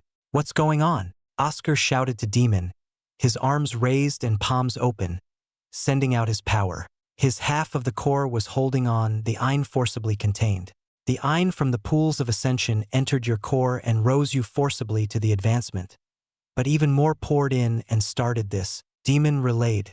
His eyes snapped back to his side of the core after a new crack formed. "I can't hold it back alone. Hurry up and try to contain the outburst from your end." That damned ancient said to enjoy it.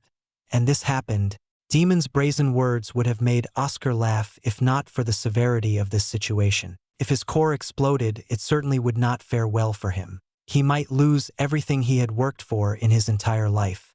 Dashing to the other side opposite Demon, Oscar raised his hands and sent forth his will, all the intent to contain and control his core. As the owner of his core, he naturally had sway over it, but the raging torrent of Ein struggled against his will, bashing to exit his core. Oscar strained his mind, his mental will acting as a dam to hold back the flood. The rate of the cracks spreading slowed down. Oscar didn't ease up, his brows tensed and his teeth clenching even in his astral form. A single slip-up here from him or Demon could spell the end of the blockade and destroy his core. The only hope lay in the elemental spark in his core. He noticed a while ago that the elemental spark was slowly consuming the special Ein, the cracks healing as fast as they formed. The endless seesaw game of his and Demon's wills against the violent explosions in his core continued. He almost lost his ground at times, and at other times the special Ein almost withdrew. Demon showed signs of exertion for the first time in a while, his eyes wide and nostrils flared. The cracks riddling the core didn't provide any comfort. So many cracks covered his core to let them know it was at its limit, and Oscar clenched his fists and dropped to his knees, trying to hold on for dear life. He prayed and clung to the hope that his elemental spark would pull through. "Come on, Demon," Oscar shouted to his alter ego.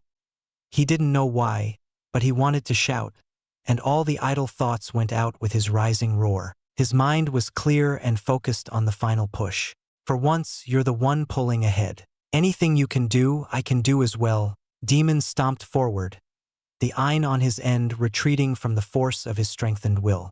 Finally, the special Ein receded and entered his elemental spark, disappearing as if it had never existed. The cracks cleared away, leaving only a clean surface on a fresh, pristine core like a beautiful glass marble. The elemental spark sent forth waves of Ein that flowed and filled the core before a powerful light exploded, tearing away the darkness of his inner world. Oscar struggled against the light but soon felt its power, and he trembled, for it should have been impossible. The feeling from his core surpassed all of his expectations, and Oscar no longer resisted the light. Washed away by this light, Oscar waved to Demon, thanking him for keeping his core intact. Demon looked away with no emotion and sat near the core as always. Opening his eyes to the outside world, Oscar clenched his hands and kicked off the ground, bursting from the pools in a spray of red, blue, and yellow streams. At the same time, Erden shot up from below,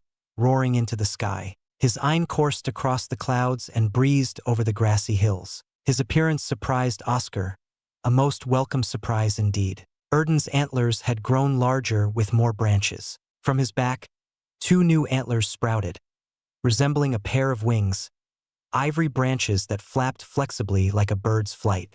His hooves were larger and harder than before, but the most astonishing was the small pairs of antlers protruding from each of his legs, where the flesh met the hoof. Only one beast matched Erden's appearance, one of the mythical beasts that lorded over others, a beast from where all deers and stags owed their lineage, the Prialapos, the mythical deer. Erden flapped his new antler wings and soared, dashing across the pool's surfaces with a hearty growl. His joy easily felt from their connection. Oscar held his breath when Erden erupted into flames, hot red fires pluming from the roots of the antlers and the soles of the hooves, a show of his new elemental powers. Erden is fire? I thought he would have been the earth element. But this is a nice surprise. Oscar smiled. He heard a shout from behind and turned to see Avril beelining for him. She knocked her head into his chest and tightened her grasp over his back, her shouts of delight destroying his ears.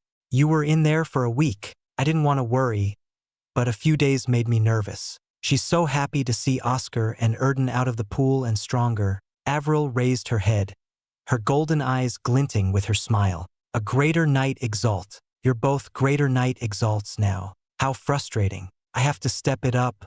You're a grade 7. Your time will come soon. Maybe within the next year. Oscar recalled what the ancient matures said about Avril's threads and how her former master should be one of the candidates. There was no doubt that one day he would meet this other candidate due to Avril. Matures seemed so sure of the threads between people and that two candidates together might be better. Gazing affectionately at Avril, he caressed her head and said, "It'll all be all right." Her confused look at his words was quickly replaced by joy when Erden stopped by them, his flames burning brightly. "Erden, you're amazing. You're a beautiful beast." "What? I wasn't one before." Erden joked and laughed together with Avril. Oddly, his flames didn't hurt her or Oscar, right? What a wondrous day it is. To think the one from outside would rise to become the Prialapos. Your kin on the other continent will surely welcome you with open arms, right? Almas's laughter came out in loud snorts. But the true surprise is the human. Hans floated over, staring at Oscar questioningly. His powers have advanced to the greater knight Exalt. But that is not all, is it, young human? The pools of ascension surely would not be a mere rise in power. Oscar glanced around, seeing all eyes on him. He scratched his cheek and chuckled. My core almost exploded, but it changed after I managed to settle it. Oscar summoned his dear anima, and it pranced around. Hey, that anima? Avril raised a shaky finger. Aren't you a grade 4? Was Oscar stated, putting his hand over his chest. A powerful gleam expelled from his obsidian eyes, and his smile deepened. I am now a grade 6 Xianxia. Act 2 World Beyond Chapter 433. A primaire arrives. Seeing the shocked look on Avril, Oscar heartily laughed while patting his chest, his anima prancing around with the undulations of grade 6 powers. Her shock was understandable, according to the common knowledge that all Exalsias were set and fixed from their awakening. Not even the divine essence held the miracle of upgrading his grade 4 Exalsia core. However, no one ever tried to use the pools of ascension. Oscar nodded to Erden. He owed this chance to their blood transmutation. Few humans ever entered blood transmutation, and none ever entered the pools only allowed for beasts. To be the first in history to upgrade their core in such a manner and to be the first human to enter the pools made Oscar feel a little lost. He never imagined his life would turn out this way. Through all the twists and turns, his life somehow ended up in such a wild place, surpassing the common sense of Talos. She feels happy for Oscar, but she looks at herself, wondering if there's any use for her anymore. Avril laughed nervously, tilting her head down with worried eyes. Oscar sighed and flicked her forehead, a slight caring smile lifting from his lips. Why do you always put yourself down? Have I ever said you were useless? No, we're equal partners, aren't we? That's how it's always been. Besides, if you do feel left behind, train harder. Avril rubbed her red forehead. She didn't say anything, but her expression said enough. No doubt she would ask him for a spar later to train. Glad to her mood uplifted, Oscar turned to Hans and Almas and bowed. I thank the King Exalts for allowing a human like me to enter the pools of ascension, Oscar said in a humble, respectful voice, losing his earlier teasing and intimate tone with Avril. A whole week you were in the waters. I even tried to pull you out, only to get hurt again. Hans massaged his large palm, his deep black eyes piercing into Oscar. There is no more doubt in my mind. The ancients ferried you to the lands of Xerath for a purpose, right? It can't be just to make a human and beast stronger. Many times the ancients may do things in strange ways, right? Often an expectation is set, So what are they expecting from you? Almas breathed out twinkling motes of light like stars. He fell silent, clearly waiting for Oscar's response.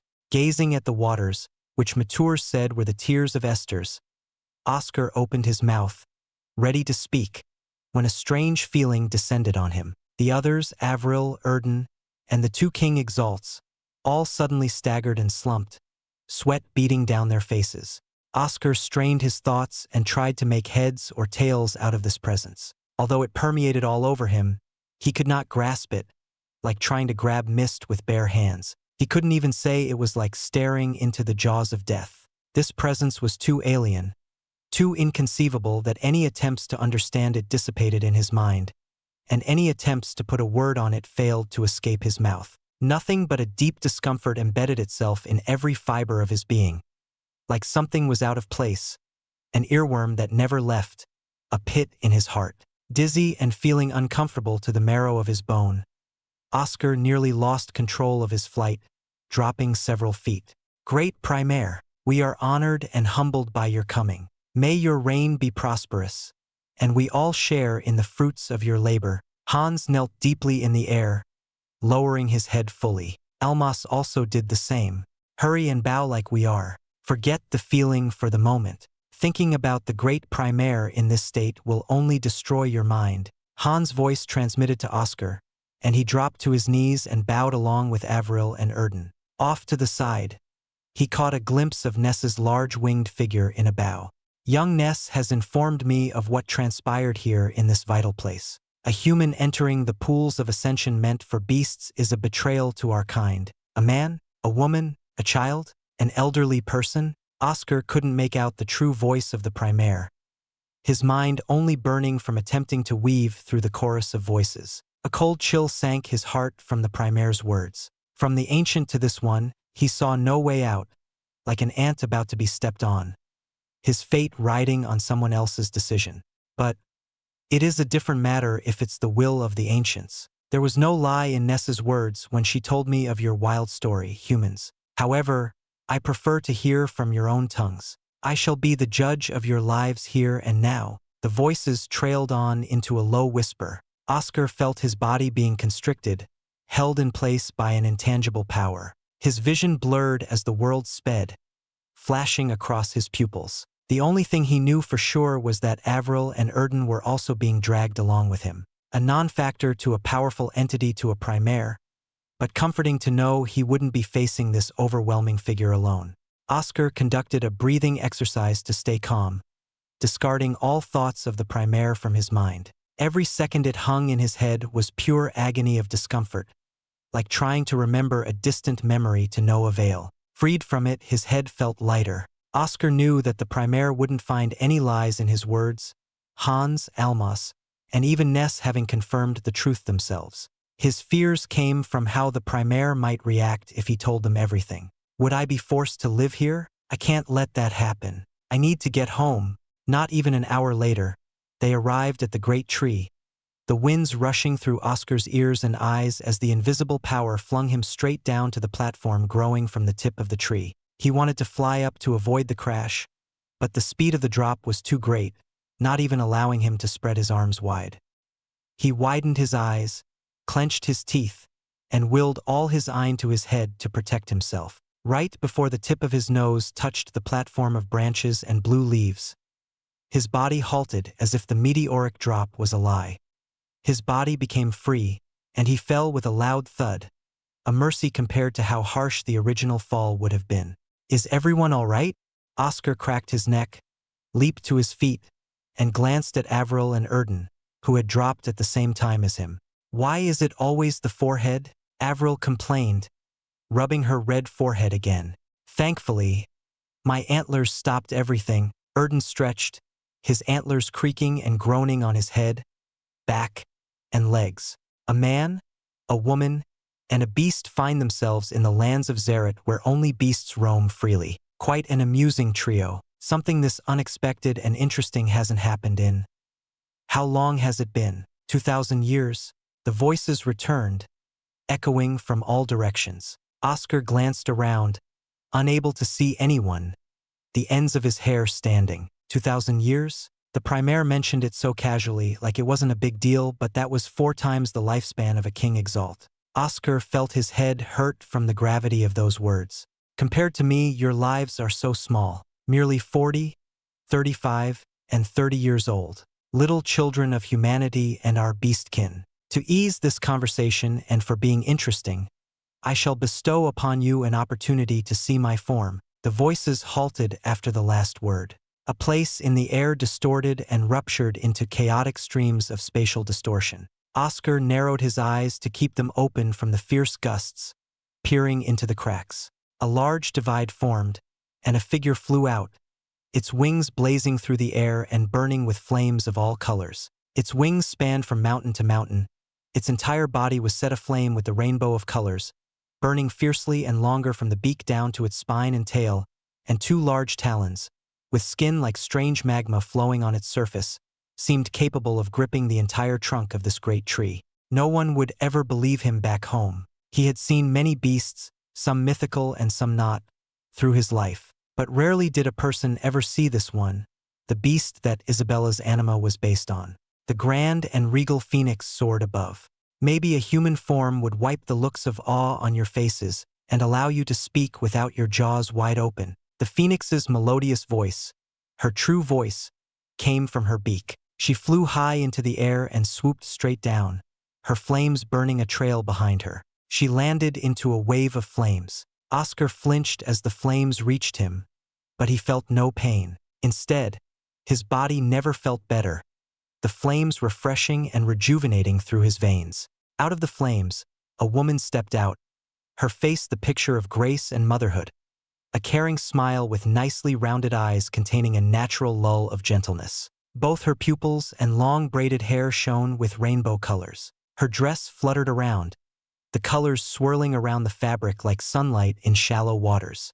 Oscar Terevril, Erden, I am the Phoenix Primaire of the Wildernea Solara. Tell me about the ancients and what happened in the pools of ascension. Solara smiled faintly. Oscar exhaled and decided to do something he thought was idiotic and foolish. He questioned her instead. May I know what will happen to us afterward? Act 2 World Beyond Chapter 434. To Rusk Continent. I never imagined Great Primaire to speak with a low-realm human. It's worth living this long to see such unexpected events. Elmas chortled. Where are you going, Ness? Ness ignored the squeals of the damnable boar and flew toward her offspring. The one who betrayed her words, Reuven. Child, Reuven, do you regret your decision? What if I smote you down here and now for going against me? If that is Great Mother's will, then I will still fight for my life. I saw the potential within the outsider. I still can't stop trembling. After he came out of the waters, I saw a great foe. He is sure to be my rival. Reuven answered so plainly without a hint of remorse in his tone. Ness wondered why her favored child had to be such a strange one. But scolding him wasn't the answer, nor was it right to do so. The human evolving from the pool was a clear declaration from the ancients. As much as it frustrated her, she had no power in this decision. She snapped her beak at Reuven, seeing him tremble but stay in his spot. Then become stronger so you won't eat the soil of the earth as a result of your decision. Show me the pride of the Yatskro by maintaining your superiority over the Prialapos and the human. Yes, Great Mother. Reuven bowed his head deeply. Ness shook her head and flew into the air. As a mother, she only wanted what was best for her children. Since Reuven had made his decision with such conviction, she could only watch how he dealt with the consequences. Following his question, Oscar lowered his head further and gulped, sweat covering his back. Still, he felt the Phoenix Primaire, Solara's, eyes burning holes into him, surrounding him all over. The rainbow flames inflamed and dampened, surged and diminished, matching the soft breathing from the powerful existence. You possess a blood transmutation with Prialapos, my fellow mythical counterpart. You entered the lands of Zereth with the blessing of the ancients. You evolved in the pools of ascension. By all rights, you are partly beast, one of us. Unlike Ness, who can often be short-sighted due to her past, I will not be biased and respect the call of the ancients. Solara sounded amused. Your lives will be spared. About your release, that is up to what you tell me. Dear children, you may speak now. Relief numbed his brain. The grace of a primaire had secured his life. Though he kept his suspicions within his heart about whether or not Solara would keep her word, Oscar believed her pride as a mythical beast, and a primaire was a good reassurance. Lifting his head, Oscar first spoke of crossing by Zurs on his way out of Shaterma, facing the waves sent by Okines, and finally meeting Maturs in the deep pit. Maturs, the ancient of metal, spoke with you? Solara's fingers curled slightly, a small action that Oscar barely caught. It seemed even a primaire found themselves concerned with the actions of an ancient. Solara vanished and reappeared right before Oscar, cupping his chin and tilting his head upward. Her rainbow stare was unblinking as her hand turned him from right to left. A candidate? Candidate for what? Has the ancient said anything else? He never said. I only received the instructions to meet him in the fallen heavens. That is all. Oscar waited for Solara's response. She could end his life with a single flick of her finger. Oscar knew that for certain. The silence continued as the breeze flew by. In the end, she let go of his chin and retreated her hand into her rainbow sleeves. So a candidate, and from your words, they've selected some throughout the years. I wonder how many candidates there were and are up to now. How interesting. You and your friends are free to leave these lands. It is foolhardy to cross the path of the ancients, for they are Talos itself. Everything must run its course. Solara's body started to flake into embers. Bit by bit, her visage dwindled until nothing but motes and flickers of flame remained. Her voice, returning to the uncomfortable otherworldly tone, echoed through the air. Hans will direct you to the closest way to your destination. I hope you can live up to the ancients' expectations. The last echoes of her voice faded away, lifting all the pressure and discomfort from Oscar and the others. Standing up, Oscar went over to Avril with a troubled expression. She raised her head, met his eyes, and sighed, only furthering his worry. The mistress is a candidate? Why would someone like her ever be regarded by the ancients? Avril's face was complicated, half covered in a frosty chill, and the other warped by grief, lines of sorrow creasing across. Her vibrant golden eyes, once bright and giddy, dimmed, flickering with grief and anger. Why her? Why her? Why her? Avril bit her lip, bleeding onto the nest. She shouted, her eyes glinting coldly, she doesn't deserve to be anything. Avril, Avril. Oscar and Erden approached with caution. In this emotional state, Avril could be set off by anything. Crouching beside her, Oscar grabbed a handkerchief and wiped her blood-ridden lips. Maturs said candidates come and go. Some are taken off consideration, like Elder Saul, and others probably died before they could fulfill the requirements. I promise this, if I ever meet this mistress of yours, I will never let her have her way. I'll kill her. A dense killing intent flashed across his pupils, filling the air with his malice. Avril stayed silent, taking the handkerchief from Oscar's hand and wiping the rest of the blood off. Her shoulder trembled, and loud and crazed laughter rang from her lips. She laughed hysterically with her wide eyes and constricted pupils, holding her stomach, not in a comforting way. Her harrowing display worried Oscar, who caught a glimpse of the true madness within Avril. Despite her claims of being better, she had never progressed after her encounter with old Yule, saying she needed to take it step by step. Rather, she seemed to have regressed. Oscar cursed how Avril seemed to take 2 steps back after 1 step forward, always stuck in a quagmire of her trauma. Unable to think of anything else, Oscar cupped her ears as she had done for him, speaking softly. Page 1 of the collection of short stories. At night, whenever Avril wanted to read together, he took the necessary steps to make sure it was always a good, happy, and relaxing time. Taking a page from the book on ills of the mind, he had done this nearly every night for the past few years to associate reading as a happy place for her. It read that doing so might create a series of actions to help calm her episodes. With the combination of his hands over her ears and him reading the stories, Oscar relaxed slightly. Her labored breathing began to recover, and her eyes closed in a deep sleep. Holding her in his arms, Oscar flew up from the tree and entered back into the trunk. He entered the chamber set out for him and placed Avril on the bed. Mentioning the mistress had a far more devastating effect than anything else. Oscar noted in his memories to be very careful around that topic. You said you would kill the mistress, but she's part of a primary faction and a central figure as well. Erden grunted. A nice challenge for the two of us. 3 of us. I wonder how such a person would try to strike fear into me. Demon spoke from within. 4 of us. Oscar placed a blanket over Avril. I believe in her. She'll fight with us if the time ever comes. Forget about a potential fight for now. Let's focus on what else we need here. Oscar exited the chamber, leaving Erden behind to watch over Avril. Passing through the winding tunnels, he arrived at Han's abode, the dense forest greeting him with its blue swaying. Sounds and roars broke past the trees, hostility rising with the crunching of branches and grass. Several primates leaped around and surrounded him. Oscar knelt on the soft ground, unafraid of the drooling beasts. You seem eager. Is it the golden sap you are here for? Several hours later, Hans dove down, landing with a soft thud. He asked with a rushed tone, "How was the great primare? She has informed me about letting you go in the best direction for you to return home."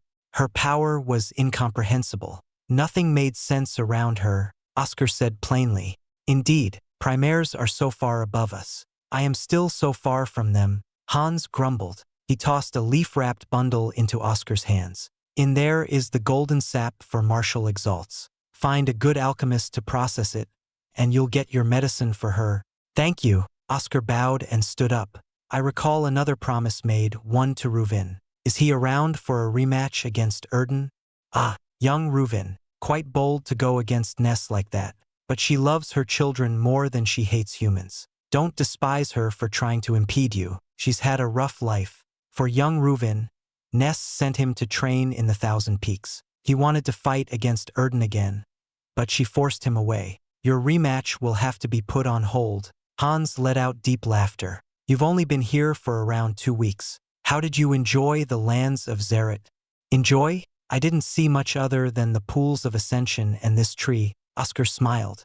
No? Well, if you find an opportunity, come back and enjoy. This is an offer not made to humans. You're the first. Consider yourself lucky. Hans turned around, his broad back facing Oscar. Now get some sleep. Tomorrow I will send you on your way. He vanished from sight. The next day, Oscar went outside with Avril and Erden. He glanced over at Avril, who returned to her usual self, worried about how fast she could change without addressing what had happened earlier. He wondered if healing the scars covering her body would help her mind settle. Your destinations are different. Hans flew them over to a large shore, waves crashing on the beaches and tearing away the sands to reveal a bed of pretty seashells. He handed Oscar a map. Your Farsky continent is to the north, and her Everest continent is to the south. Make your way to Xianxia in the Rusk continent. There are long-distance portals there that will take you closer to your targets. Good luck to the 3 of you. Thank you, Lord Honors. Oscar bowed with the others. Hans smiled and flew away, leaving them alone on the beach. Well then, ready? Oscar raised Avril to sit on Erden's back. He swung on and sat behind her. Ready, Avril cheered. Ready, Erden kicked off. His wing and hoof antlers had been retracted to avoid any attention, hiding his mythical bloodline. Still, his speed surpassed many, piercing the winds. Oscar stared out at the horizon. After a few days, he saw a distant shoreline where boats traveled and docked, fishermen on its decks hauling large scores of fish. Oscar trembled with emotion. His home so close, the Rusk continent was before him. Act 2 World Beyond Chapter 435. Xianxia City.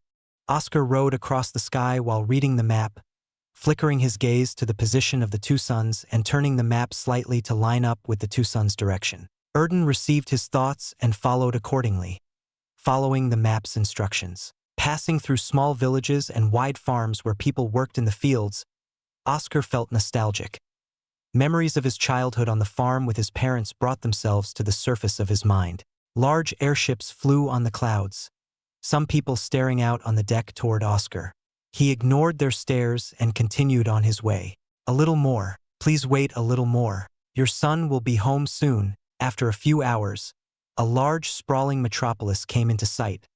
A center of activity with golden flags of a lion waving boldly and highly in the air. Large masses of people streamed over to the gates, stretching far back for miles, clamoring and laughing on their merry way. Oscar recalled Han's advice and flew down near the walls and gates, great metal-plated structures that put the flimsy walls of the burning valley to shame.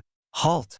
A group of Exalts, clad in gold armor with helmets depicting the face of a lion, filled the air with their wary eye, ready to strike at a moment's notice with their weapons. Most of them were elite Exalts led by a lower knight Exalt, seemingly their captain. The captain held a hand out for pause and grasped his weapon with the other. Any Exalts who come in must be interviewed to ensure no malice enters past these walls. Any attempts to resist will be met with death. Oscar unmounted Erden and helped Avril off. Though he didn't have to do it, honestly, he enjoyed these little interactions with her, always a tinge of joy to him. Facing the captain, he roused a powerful line. Not too overwhelming to avoid pressuring these soldiers, but enough for them to feel the difference.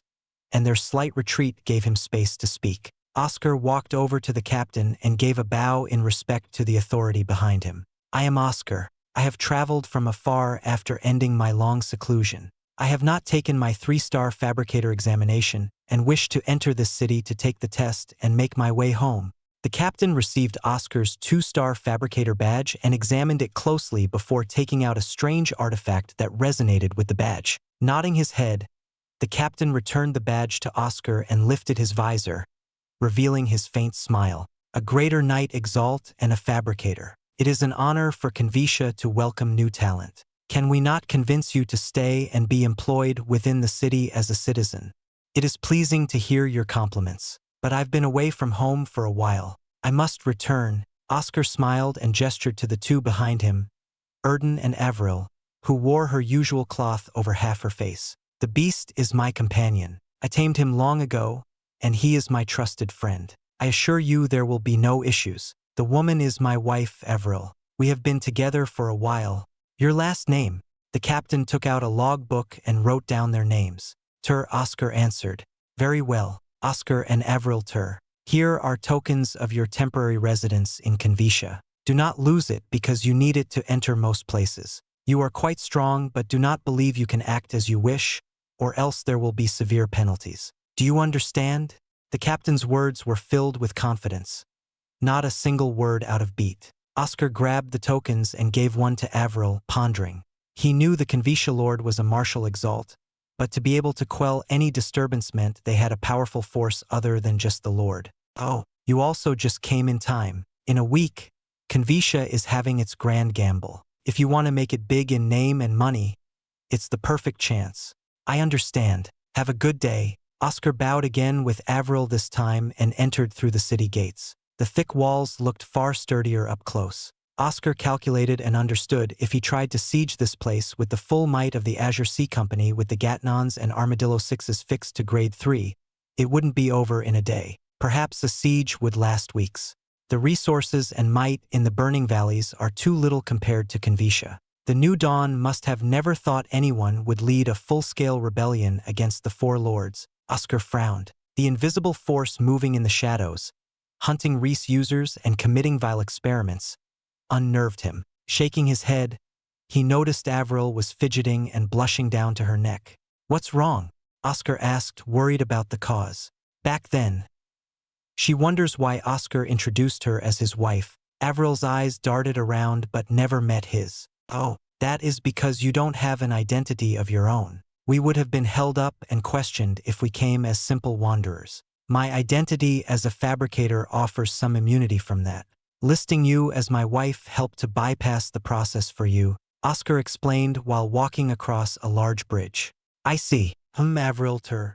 Avril mumbled. I like the sound of that, Oscar said in a low voice, barely discernible to anyone. Did you say anything? Avril finally focused her eyes on Oscar. Nothing. I'll let you know later, Oscar laughed. That's not fair. She's really curious now, poking Oscar in the cheek. What did he say earlier? Avril pouted.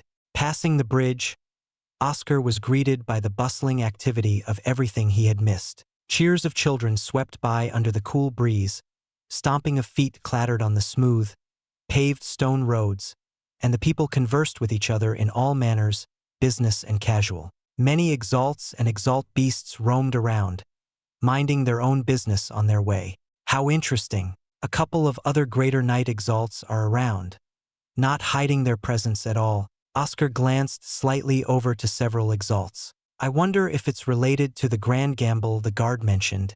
I wonder what the Grand Gamble is? Do we have time to stick around for it?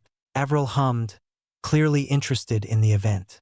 If the time is right, sure. But we should see if the portals are open. The portals in Xianxia opened on fixed schedules due to the amount of iron needed to maintain the connection. Not knowing the current timeline of the portals, Oscar led Avril and Erden to the portal district, where 4 large circular rings stood upright on wide platforms. He clicked his tongue at seeing the rings were not powered on, not a speck of iron rippling in their gaping holes. Excuse me, sir." Oscar bowed to another guard in the same lion uniform. "When is the next time the portals open up? It is urgent. You just missed it. The portals were activated yesterday. The next opening will be in 2 weeks. In the meantime, you can enjoy the Grand Gamble," the guard said respectfully. "Damn, we were just a bit too late," Oscar cursed, cracking his neck to dispel the discomfort. "Don't feel too bad. It's only 2 weeks more." Avril patted his back with a sigh. She seemed restless as well after receiving this news. Oscar sighed and knew her desire to find her mother and sister had to be put on hold as well. That desire was so strong that no matter how often Oscar wanted her to come to the Farksky continent, she always rejected him. Yet, she was holding it in surprisingly well, making him scoff at his own impatience. Leaving the portal district, they looked around for the guilds and entered the Alchemist Guild branch in Xianxia, the marbled and beautiful halls reminding him of the pavilion. Since the portals were closed until 2 weeks later, he felt he might as well make the fake reason he gave for entering a reality. Oscar went over to the counter, where a receptionist welcomed them. "I would like to take the 3-star alchemist examination, please," Avril said. "Are you a 2-star alchemist?" the receptionist asked. "Officially, no. I do not have the badge, but I am an alchemist." "That's fine then. There is a fee for the exam. You can pay in 10,000 gold coins or in equivalent treasures." The receptionist smiled and cleared parts of her counter. "Will this be enough?" Oscar dumped several grade 3 ores from his space pocket. "That is fine. Thank you for your payment. Now name?" "Avril." "Last name?" Avril widened her eyes slightly, turning to Oscar and snapping back with reddened cheeks. She stammered out, "Okay, everything is set. Please make your way over to testing site 404. Be warned, the exam will take several days, so please be ready." The receptionist bowed and gestured in the direction Avril needed to go through. "Wait for me. Don't do anything fun without me." Avril smiled brightly and disappeared off into the hallway. Chuckling at her retreating back, Oscar turned to the receptionist and wrote on a piece of paper, "Can I purchase a grade 4 Supreme Healing Elixir here?" "A grade 4 Supreme Healing Elixir? That will cost a lot and take time." The receptionist wrote down her response, keeping up her smile, a testament to her professionalism. "How long and how much for 1 grade 4 Supreme Healing Elixir and 1 grade 3 Pristine Glow Elixir?" Oscar placed his Silver Guild membership badge on the counter. He spoke this time. "I can upgrade this as well." The receptionist bowed and said, "Follow me, valued customer." Act 2 World Beyond Chapter 436. Purchasing an Elixir. After Oscar was led into a grand room with a soft, clean sofa under the glittering light of glass chandeliers, adorned by immaculate glass birds, the receptionist told him to wait for the next available officer. Minutes later, a well-dressed person entered the room, a stern expression betraying the few wrinkles along his brow, emanating the power of a greater knight Exalt. "Welcome. I understand you wish to purchase a grade 4 Supreme Healing Elixir. May I know the name of the valued customer?" The officer was dressed in fine blue fabric, woven to fit his figure, buttoned up to the collar, giving Oscar the impression of a scholar. A fine black belt secured the man's waist as the rest of his robes flowed freely to the ground. "I am Oscar Tur." Oscar nodded. "Welcome, Mr. Tur, to the Xianxia Alchemist Guild. I am Gabriel Aldira. To get you a fair price and priority for the 2 elixirs, especially the grade 4, I suggest you upgrade your membership to gold. But platinum would be best if you could afford it."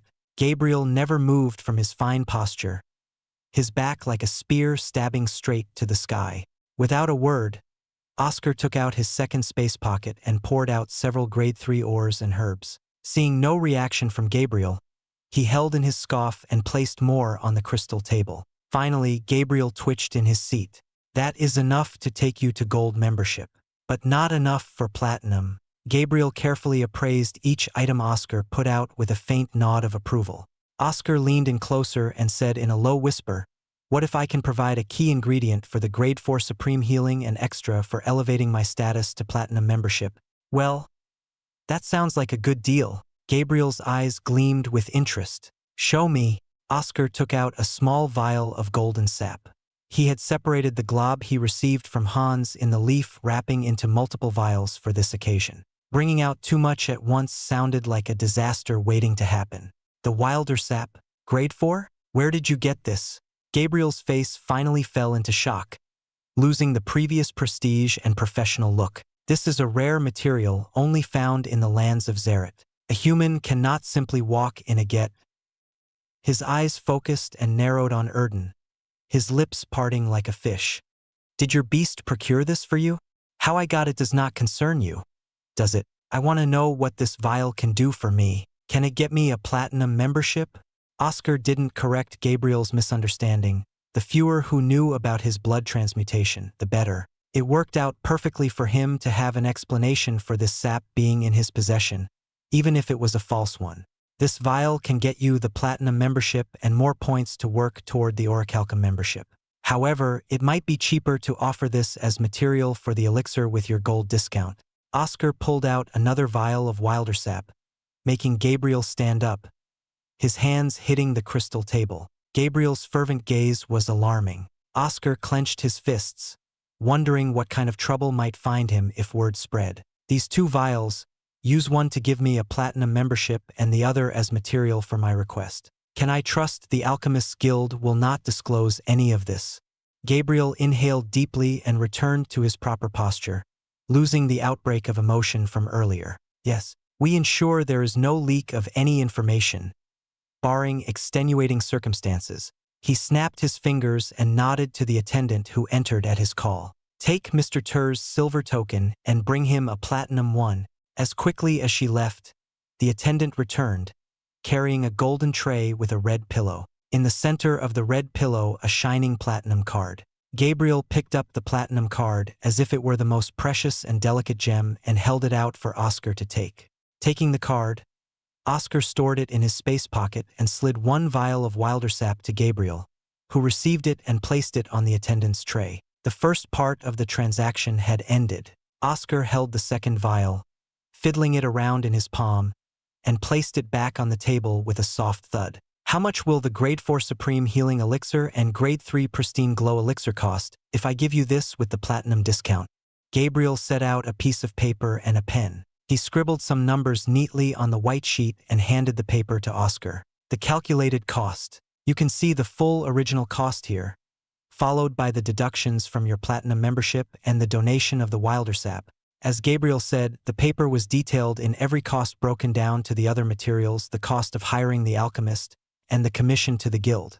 Everything looked up to standards and norms, but the price was still staggering. Oscar took out 10 space pockets, piled them on the table, and placed the vial on top.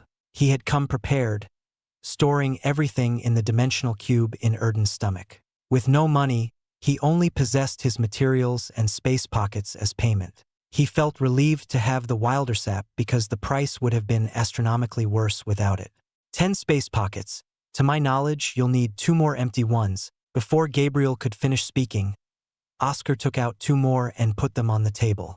His constantly shocked face nearly made Oscar burst into laughter to see this prim and proper alchemist be overwhelmed. Gabriel coughed and patted his robes to clear up some creases. "Mr. Tur has quite the wealth. This Gabriel Aldira will ensure we hire the services of one of the best alchemists in the city. I'll personally visit her shop in the northern district and have her work on it." "Am I the first in her queue?" Oscar asked. "I will make sure to satisfy your requirements. Isn't your wife currently taking the 3-star examination? Please enjoy the city for a few days and come back. I will have your 2 elixirs ready for you by then." Gabriel placed his hand over his chest and bowed elegantly. He opened the door and stepped aside for Oscar. Oscar nodded to Gabriel and the attendant outside and exited the Alchemist Guild with Erden. Glancing around, he couldn't find any signs of people following him, but he had to be careful. Wealth bred trouble. Whispers turned to rumors. Oscar moved down the street, mingling with the other Exalts. Great warriors clad in the lion's armor patrolled around. Several young Exalts followed an elder's instructions, and the rest wandered around, glancing from store to store. There are many guards. Lots of factions from other places have come as well. Oscar noted the groups of varying uniforms. Lots of young Exalts reminding him of the old days. He didn't like it. With so many factions and interests in place, it only made it more dangerous for him to move around. My only option is to become a certified 3-star fabricator and get the support of the Fabricator Guild. He needed backing in this city until his departure to avoid any unforeseen troubles. Avril, with her backing from the Alchemist Guild, would not be enough.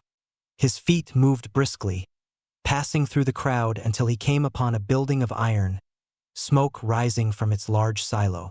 Inside the Fabricator Guild branch, Oscar inhaled the dry, hot air full of the smell of coals and burning metal, sighing in satisfaction. Since Avril needed a few days to finish her exam, he had time to waste. Oscar approached the scruffy-breaded man sleeping on the stone block they called a desk. "Excuse me, may I take the 3-star fabricator examination?" Oscar placed his 2-star badge on the stone, but the scruffy-bearded man didn't wake. Annoyed, Oscar flicked his eye onto the man's forehead, snapping him awake from the pain. "Ah, what the? Who interrupts my nap?" he exclaimed. "Sir, may I take the 3-star fabricator examination?" Oscar said in a rough tone. "Is that all you need? Fine, fine. Go to workshop 4 and wait for your examiner. Now leave me be. I was just having a good dream." The scruffy-bearded man waved Oscar away and rested on his arms, fast snores resounding in Oscar's ear. "Thank you, I guess." Oscar chuckled and navigated with Erden down a large hallway of bronze. He wandered around, passing by other fabricators with a greeting and eyeing the large furnaces of roaring flames. Workshop 4 appeared as a door to the right hallway. Entering it, Oscar put on his fabricator uniform, all fixed up, and took out his hammer. Seconds and minutes flew by. Oscar grew frustrated, venting through the breathing tubes. Where is the examiner? As he thought that, the door to the workshop flung open, and the same scruffy-bearded man yawned on his way inside. The bastard had been sleeping the whole time. He nearly burst a vein from looking at the lazy old man but held his rage from showing. Reminding himself of the reasons he needed to pass, Oscar stood up and bowed. "I greet the examiner. Ah yes, here are the materials. You may start. I will grade you from start to finish." The scruffy-bearded man chortled and sat on a stool near the corner, leaning his head back and already snoring. "Hold it in. Hold it in." Oscar shook his head and changed his view. Fresh new materials, a roaring furnace, and a large anvil full of sentiments awaited him. Oscar smiled, retreating to his happy place, and picked up an oar. Let's begin. Act 2, World Beyond, Chapter 437. 3-star fabricator. Oscar silently observed the materials the scruffy-bearded man brought. On the stone table were storm steel ores, glinting with teal gems, azure cores of a grade 3 Exalt beast, long bones that resembled spines, beaks, and the scaled-down model of a spear. From all this, Oscar gathered his task was to forge a spear armament suited for Exalts of the wind element, an elemental armament. This can't be right. Crafting an elemental armament can't be the exam. That's too far out of one's depth. Oscar glanced at the sleeping man, his snores mixing with the roaring of the furnace's flames, and frowned. Storm steel was a rare ore that contained elemental wind, mined from ravines and mountains where sharp winds stormed ceaselessly. Ores of elemental powers became more frequent for grade 4 ores but not for grade 3. Even in the Burning Valley, where flame, metal, and earth reigned supreme, he only found 1 or 2 ores of elemental power. The sleeping scruffy-bearded man never woke up despite how loud Oscar shouted and tried to get his attention. Still in a deep sleep, cursing over on his way to the furnace, Oscar gathered the ores and dropped them into the furnace. The flames hissed when the ores were placed in the furnace. These flames contained a dense iron that was fueled by treasured grade 3 lumber, and had already worked on the storm steel. The ores began to redden, the teal colors deepening. Steam plumed from the reddened metal, and bubbles lazily boiled and burst along the surface. The entire set of ores had reached the boiling point, and Oscar moved them to a spot with lower flames to let them be idle until needed. He turned his attention to the spines and beaks, the basis of the shaft and tip of the spear.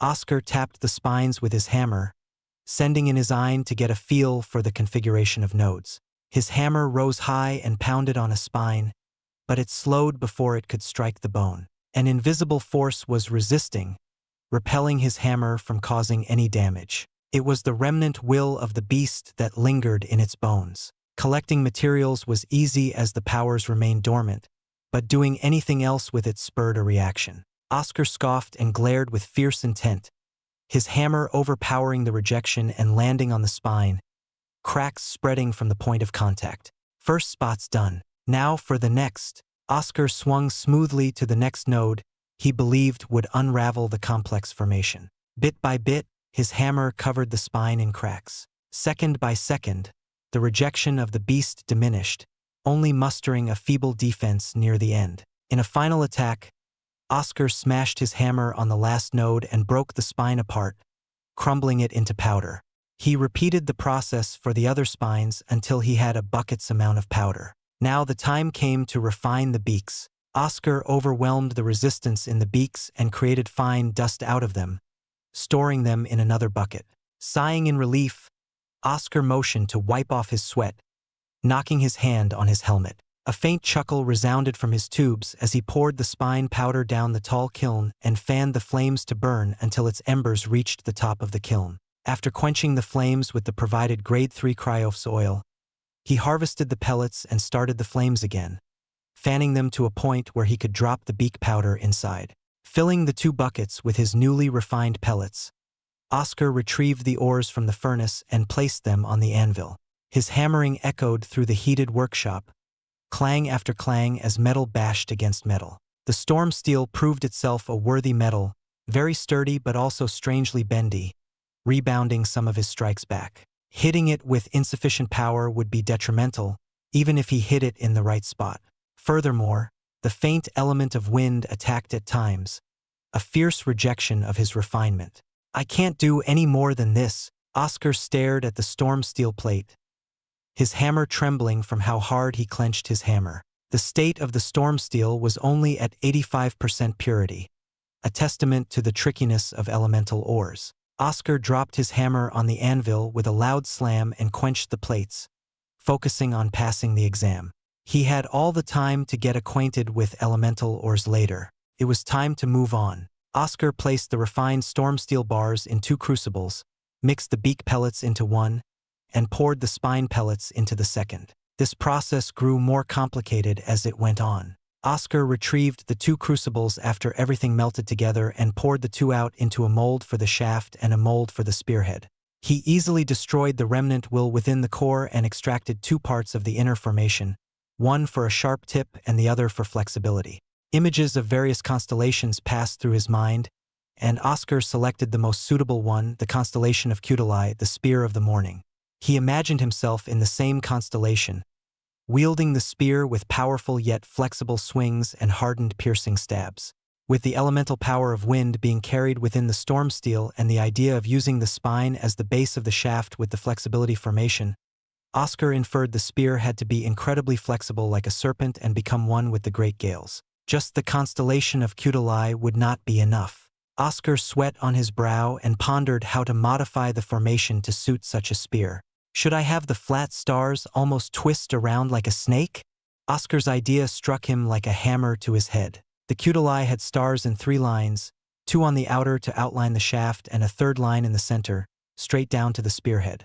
Instead of a straight line, make them seem like they're coiling around like a serpent, twisting to highlight its flexibility. Oscar immediately went into action, hammering away at the shaft first.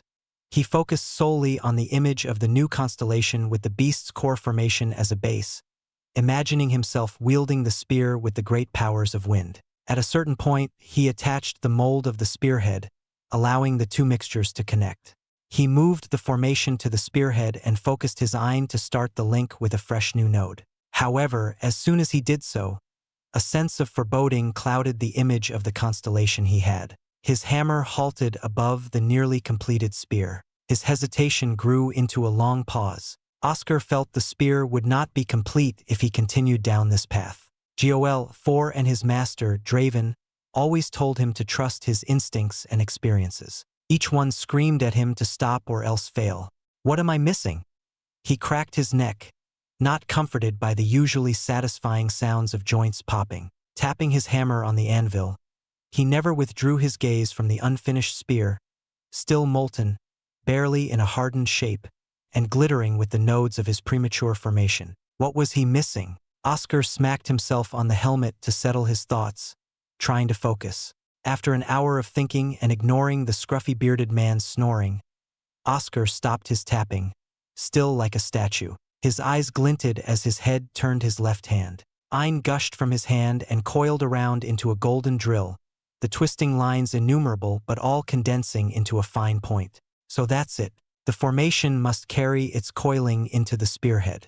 Only then will the two become whole. Oscar tested out his theory, continuing where he left off. This time, with new revelations, Oscar hammered the same twisting of stars into the spearhead, the formation slowly linking the head and shaft together as he worked his way up. Excited, he poured out a tremendous amount of iron onto the final node on the very tip.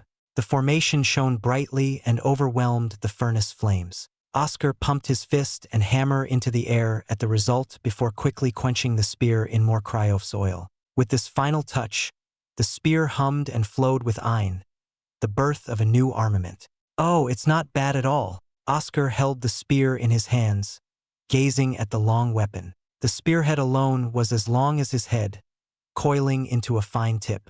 The shaft could be bent to a shocking degree at a right angle. Are you done? The scruffy bearded man yawned as he rose from his stool and wobbled over to Oscar. His small beady eyes scrunched at the spear and turned to the refined materials. He held the bars of refined storm steel and pinched the pellets of beak and spin, a strange look as if he was confused on his face. Did you really refine this? Are you serious? Excuse me, did I do anything wrong?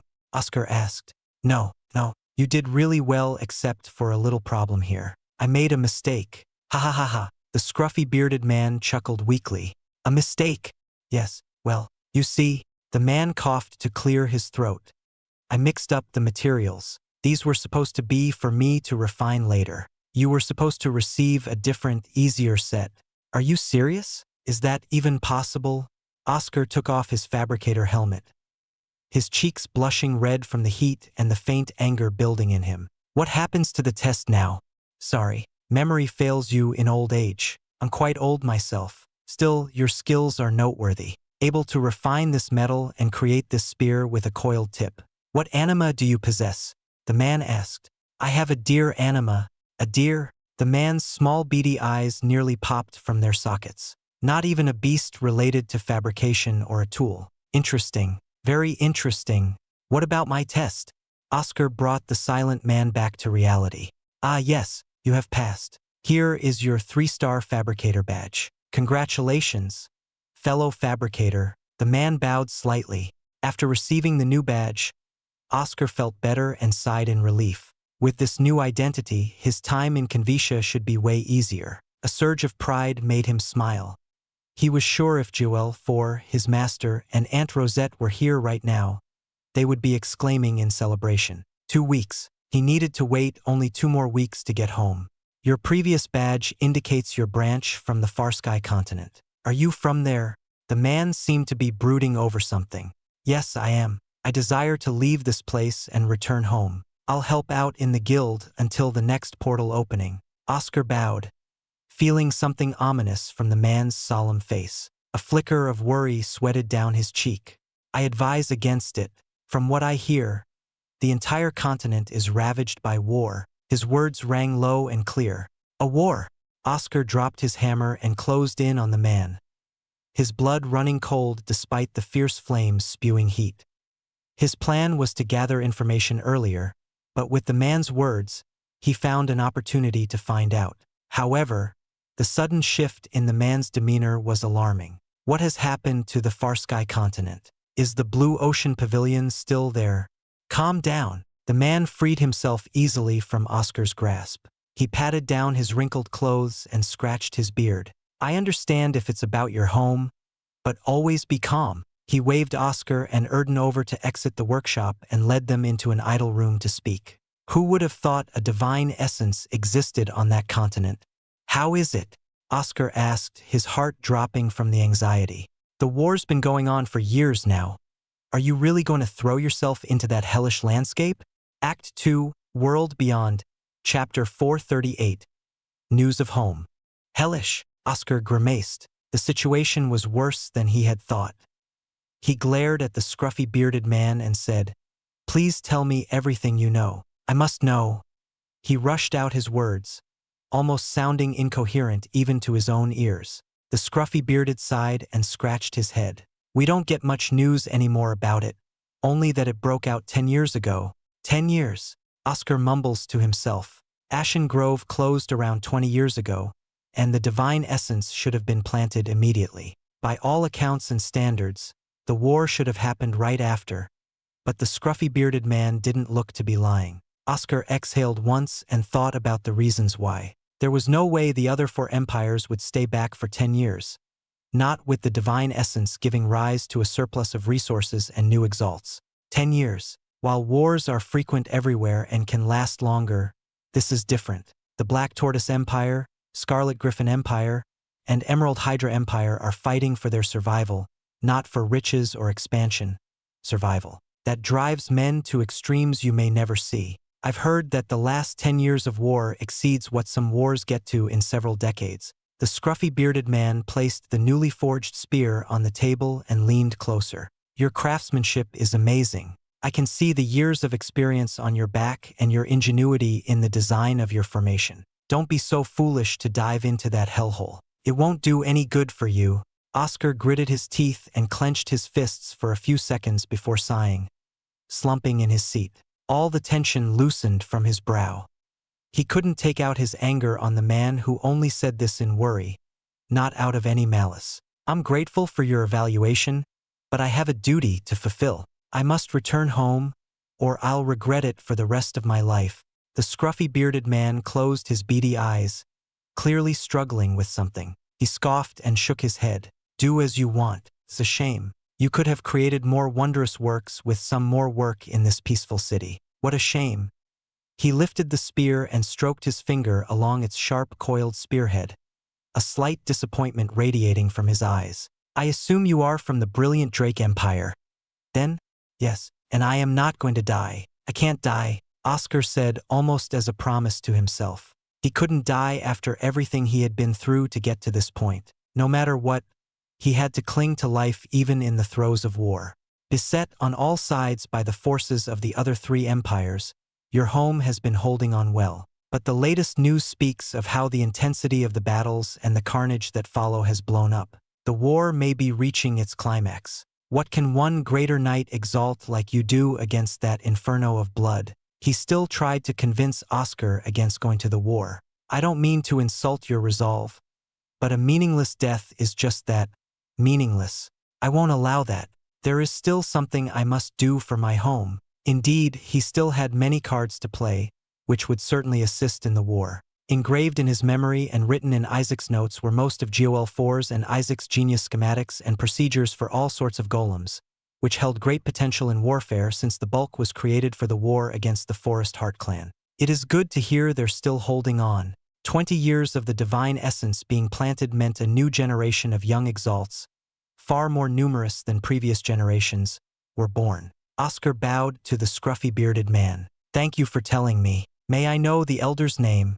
Still so persistent. I suppose that's how we fabricators are. Far be it from me to intervene on one's path forged in steely determination. I am Hector Brenner, one of the elders here. Hector yawned, no longer serious as before. It seemed he had given up on convincing Oscar. His beady eyes glinted as a faint smile emerged. It seems you have something else to say. Recently, I went over to the Alchemist Guild with my wife so she could take the 3-star examination. While there, I donated a few rare items in exchange for rare elixirs. May I ask the elder to be my backing? I don't want anything dangerous to befall my wife and me during our short stay here. Oscar bowed his head again, staring at the floor. A few seconds passed in silence. Hector placed the spear back down on the table. In honor of completing this spear, though rough in some parts, I will make sure those bastardly alchemists or anyone else tries anything. In the meantime, why don't you get to work in the guild and help with some refinements and crafting? Hector used the spear as a crutch to help him stand up. Before leaving the room, he turned to Oscar and said, "If you ever change your mind and want to stay in Xianxia, let me know." On the way out, Hector mumbled loud enough for Oscar to hear. Married to an alchemist? What a terrible decision. Fabricators these days.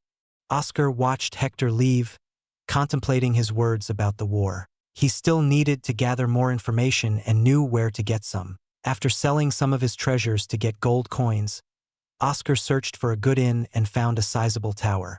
"Welcome to the Hilarious Tower." The pretty receptionist, a mortal, bowed. "I would like 2 rooms connected by a door in the middle. It would be easier for him and Avril to meet and talk if they didn't have to go out into the hallway too much." "And how long is your stay?" The receptionist wrote down some information. 2 weeks. "Here is the price for some of our rooms. Some are luxurious and others are simple. May I have the money and your residential token?" Oscar selected one of the middle-ranked rooms and gave the receptionist the money and the temporary residence token he got from the gate. After receiving his items, the receptionist scribbled on what appeared to be a logbook and gave Oscar 2 keys. "The rooms you have selected can only be activated with these keys. You will not be allowed entrance into the hotel without showing the keys. Thank you for your business." The receptionist bowed again. Oscar thanked the lady and didn't go up to his room. Instead, he left the Hilarious Tower and went to the Central Library of Xianxia. The most recent information should be recorded in its archives. He entered the grand halls of the Central Library, the smell of old and fresh paper welling him up with joy. Avril had to see this. Oscar chuckled at how she might react to seeing this. However, right now he had a purpose here and walked solemnly to the librarian. "Excuse me, may I get the latest information about the war in the Farsky continent?" Oscar tensed up. "The war? Let's see." The librarian led him to the record shelves and traced his fingers over several binders. He pulled one out and held it out to Oscar. "This is the latest news of the war, tracing back to around 2 years ago. So far, news has been harder to get from that area. That'll be 10 gold coins." Oscar handed over the coins and took the binder. Though light, it felt heavy, like a mountain in his arms. Finding a table, Oscar flipped the binder open to the first page, neatly written sentences detailing the accounts and history of the war on the paper. As he read, his face became more solemn. The accounts were not favorable, not at all. Year 4101, after 10 years of the divine essence growing and changing the brilliant Drake Empire, the other 3 empires began their invasion. Within a few months, the outer regions of the brilliant Drake Empire had been lost, partly due to the powerful rush of the 3 empires, but mostly because the brilliant Drake Empire had already relocated many to the inner regions, leaving only paper fortresses with many traps. Year 4102, a year after the war began, fighting spread to the newly established borders. A sudden ambush from the northern sea left the northern shores of the brilliant Drake Empire nearly crippled. Portland Island, a hub of activity and important location, was destroyed. Oscar stopped reading. Portland Island was where he and others encountered the Beast Tide and the infiltrators from the other empires. Memories of the brutal battles and Celestina's saddened figure came up. He couldn't even begin to imagine the amount of despair she must have felt from losing that place after fighting so hard to defend its people. Not just Portland Island, but also the outer regions. Oscar clenched his hands but continued reading. Each page and sentence filled him with dread. Loss of a location here, loss of a location there, a counterattack somewhere. Bit by bit, the brilliant Drake Empire had been losing ground. Every turn of the page sunk his heart at what he might find inside. Most of the logs said the same about the progress of the war. However, they failed to mention any names or account of the losses. Oscar didn't know whether to feel glad or despair at the incomplete records. The fate of his friends and others still eluded him. The only thing garnering his interest was the detail about using Aterstones in the war machines and defenses. At least that meant his master was on the move. Oscar closed the book and leaned back in his chair. His uneven breathing came from the tightness of his chest. "Are you all right?" Erden asked. "You know that feeling you get when you're near the goal, but the steps feel more tiring the closer you get? That's how I am now." Oscar clutched his chest, unable to calm his breathing. The anxiety was eating away at him from the inside. Amid his nausea, he could only whisper, "How is Avril doing?" He wanted to see her. "Come on," Avril shouted with a fiery gaze at the boiling cauldron. Her brow was covered in sweat and dampened her cloth mask. Her 3-star examination was well underway. Act 2, World Beyond, Chapter 439. An Alchemist's Way. A few hours ago, after separating from Oscar, Avril roamed the sparkling halls of the Alchemist Guild and found her testing room 404. She breathed long and deep to combat the jitters and slapped her delicate cheeks with her gloved hands. Behind this door would be her first official step into the world of alchemy, and she had to seize it. She couldn't keep falling behind Oscar. The door opened with her determined steps tapping into the room, showing the fantastic workshop inside. A serene waterfall and a vibrant tree stood in the center of the room above a white porcelain table. "How beautiful!" Avril tapped the table, a clear ring escaping from each touch. The clock showed it was now almost 4, the appointed time of the exam. She sat on a soft chair and patiently hummed while waiting for the proctor to arrive. Her true thoughts escaped her lips as she sighed. "I wonder what Oscar is doing. He and Erden should be gathering information right now." Avril's cheeks slowly blushed rosy red as she tried unsuccessfully to find a more comfortable position, fidgeting around in the chair. "Wife?"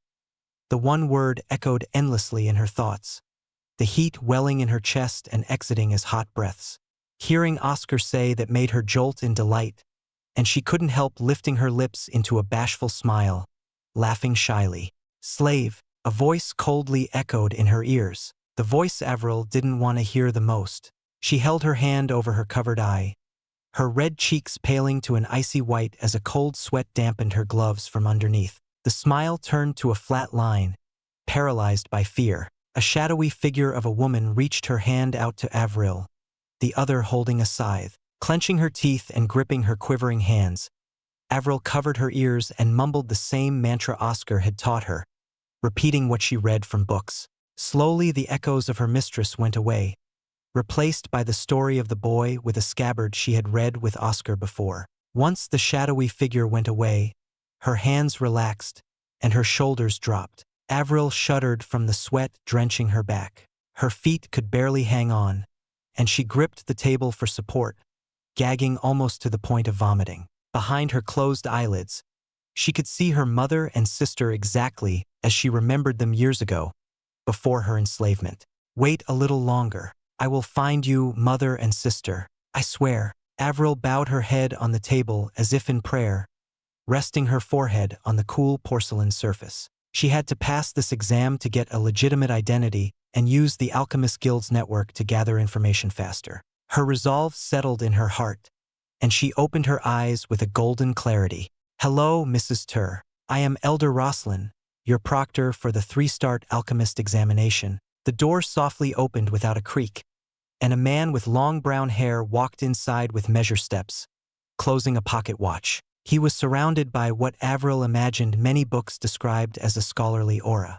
His glasses rested perfectly on the bridge of his nose as his hands elegantly moved into a bow. "It is always a good day for the Alchemist's Guild to welcome new and unknown talent. Thank you for your consideration." Avril bowed in return and bit her tongue to stop herself from accidentally falling into self-narration. Oscar had told her it might get awkward and attract unwanted attention if she did so. Still, the urge nearly broke her guard. "Ah, here are the materials for your exam." Elder Roslin waved his hand. A tray containing several plants, vials of liquid, and a core floated over and landed on the table. "Concoct a grade 3 elixir from these ingredients meant for aiding in the resistance of powerful thunders. The Stormgate elixir. The instructions are written down for you in this booklet. Now show me your alchemy." His eyes narrowed under his glasses, a piercing gaze that seemed to understand and break through anything. Avril nodded and turned to the tray of materials, familiarizing herself with the instructions. Cores of night exalt thundermanders, vials of the beast's blood, bundles of fresh gold-tipped thunderferns, and a jar of beast hearts rested on the tray. She closed the booklet and closed her eyes, imagining herself going through the process. Self-visualization is a powerful tool. Avril, she remembered Sevon's lesson, even hearing him blowing out his pipe while she lay on the floor in exhaustion. You may stumble and have trouble, but that's all right. What's important is you always see how you should approach and where the path to victory is. That is honed through experience. One day you might find all your visualizations becoming a reality through your strength of will. What's important is never to stop believing in yourself. Avril chuckled softly. Sorry, Master. I failed so many times. Back with old Yule and at the shores of Zeret against those beasts. Time and time again, I couldn't make what I wanted to do a reality. Avril snapped her eyes open and took out her cauldron, heating it atop the brazier of blue flames. She grabbed the thunderfern and tossed it into the cauldron along with the thundermander's blood, separating them with her eye. Mixing them right now without proper refinement was bad, but they also needed to be in close proximity to each other during this process. This time, I will make it a reality. Avril closed the lid and concentrated, her eye flowing into the cauldron, keeping up the barrier and controlling the heat. Sometimes she flicked her wrist to fan the flames hotter in a small burst. The process was more complicated since she had to control the flames in separate places for the two ingredients. Hours later, she shouted, "Come on!" The contents within the cauldron were reaching their vital timing. Both of them had to be finished at the same time at their respective temperatures and mixed. A moment off would ruin the entire concoction and need to be redone. Avril waited as her fingers twitched, still outputting iron into the cauldron. Finally, the thunderfern released a slight hiss of steam, and the blood began to boil. The signs of their completion finally revealed themselves. Sweat beaded down her forehead, and Avril quelled her eye, allowing the thunderfern to soak in the blood. A strange reaction occurring in the red blood burning blue with streaks of lightning crackling within. There was not a moment to waste. Avril summoned her scroll anima and unfurled it to the first iron section. A burst of iron released from the paper sheet and flooded the cauldron, imbuing the mixture with even iron all over, down to every droplet. She smiled at how her scroll allowed her to skip or cheat some steps like this. Normally, a person would have had to permeate their iron from the surface down to the bottom of the cauldron. Glancing at Elder Roslin, she saw the amazement behind his glasses, stretching to his raised eyebrows. She quelled the flames to a low heat to bring the new mixture to a simmer. She sat back in her chair and focused on the cauldron. Despite her wishes to find a faster way, this step required her to wait a full day, keeping watch over the cauldron and its contents until it would be ready. The timing wasn't always exact, ranging between 20 and 26 hours. What mattered was catching that timing. She sat and waited for that moment. 23 hours later, she jumped out of the chair and opened the cauldron, a blast of black smoke with lightning coursing within escaping. With her eye, she scooped up the remaining mixture, a ball of blue paste, and placed it in a jar to use for later. What a tough first step. Avril wiped her sweat with a towel and grabbed the core, boiling it in a pot of water. The remnant will of the Thundermander roared in retaliation but failed to prevail against her power. She brought out the cores and extracted their inner formations, laying them over the table. Her knife cut out the portions relating to the beast's resistance to thunder and put them in a sieve. Slowly, under her eye, the carved-out formations started to drip and fall into a vial. She gritted her teeth and kept her eye going for the long process that took her another whole day. She breathed in exhaustion and relief when the formations filled the vial. Now for the hearts Avril held in her gag, her cheeks turning green at the sight of the hearts. They had been drained of all blood, but it didn't make it any less disgusting to look. She wondered why she could kill beasts and people, but seeing the organs like this made her want to vomit. The hearts were rendered into a thick mash in the bowl, and Avril rushed to wipe her gloved hands, still reeling from the strange smell. Here goes nothing. Avril took a portion of the blue paste and some of the mashed hearts, throwing them into the cauldron. They started to boil and melt together into a liquid state, ready for the final step. Carefully, her hand tilted the vial of liquefied formations through a drainer, a drop slowly dripping down into the cauldron. Her concentration never broke. Each drop went in and burst with power in the cauldron. Avril took the drop and used it as a node for the formation within the elixir, carefully guiding each drop into a certain spot and locking it in place. She smiled as she imagined a great ocean, each node being a fish that swam in certain and consistent patterns along with the rest. Drop by drop, node by node, Avril crafted her formation into the solution until it was completed. Unfurling her Ein section, refreshed by the passage of time, Avril filled the cauldron with her Ein for the finishing touch. A sweet smell filled the room, rousing her stomach to growl since she had not eaten in days. Embarrassed, she quickly poured out the contents into a vial and held it out toward Elder Rosslyn. Grade 3 Stormgate Elixir. Please judge. Act 2 World Beyond, Chapter 440. Security. The blue Stormgate elixir rested in the vial, veins of thunder coursing like a pulse throughout the liquid. Confident of her craft, Avril handed the vial to Elder Rosslyn, holding it gently in her gloved hand. Elder Rosslyn wiped his glasses, gazed at Avril, and took the vial. With that, it was all settled. Avril stepped aside for Elder Rosslyn to judge the vial using tools. He was a true alchemist, utterly focused and meticulous in every movement and carefully handling her elixir. Avril clenched her hands softly as faint sounds of pondering came from Elder Rosslyn. I see. Elder Rosslyn poked a needle into the solution, dripped a drop into a tool that resembled a scale, and leaned closer to watch, his glasses a thread away. The scholar watched the reactions occurring in the drop, and his face brightened, the glow of the light of the room casting away the previous stiff aura. Well done. The purity of this elixir is around 80%. Very passable for commercial use. Thank you for the compliment. Avril bowed. She was so excited she could barely contain it, holding it back to the point only her hands were trembling. Here is your 3-star alchemist's badge. However, some questions for you before you leave. Elder Rosslyn gave her the badge. Her delight in receiving her first real step into alchemy was dampened by the stern gaze behind his glasses, forcing her to gulp audibly. Avril stiffened and waited for Elder Rosslyn's questions. Your husband made quite the purchase when you first arrived here. Do you know where he got the wilder sap? His question confused her. A wilder sap? She avoided allowing confusion to show on her face, knowing this was related to Oscar. Avril closed her mouth, pondering what a wilder sap was until a possibility struck her.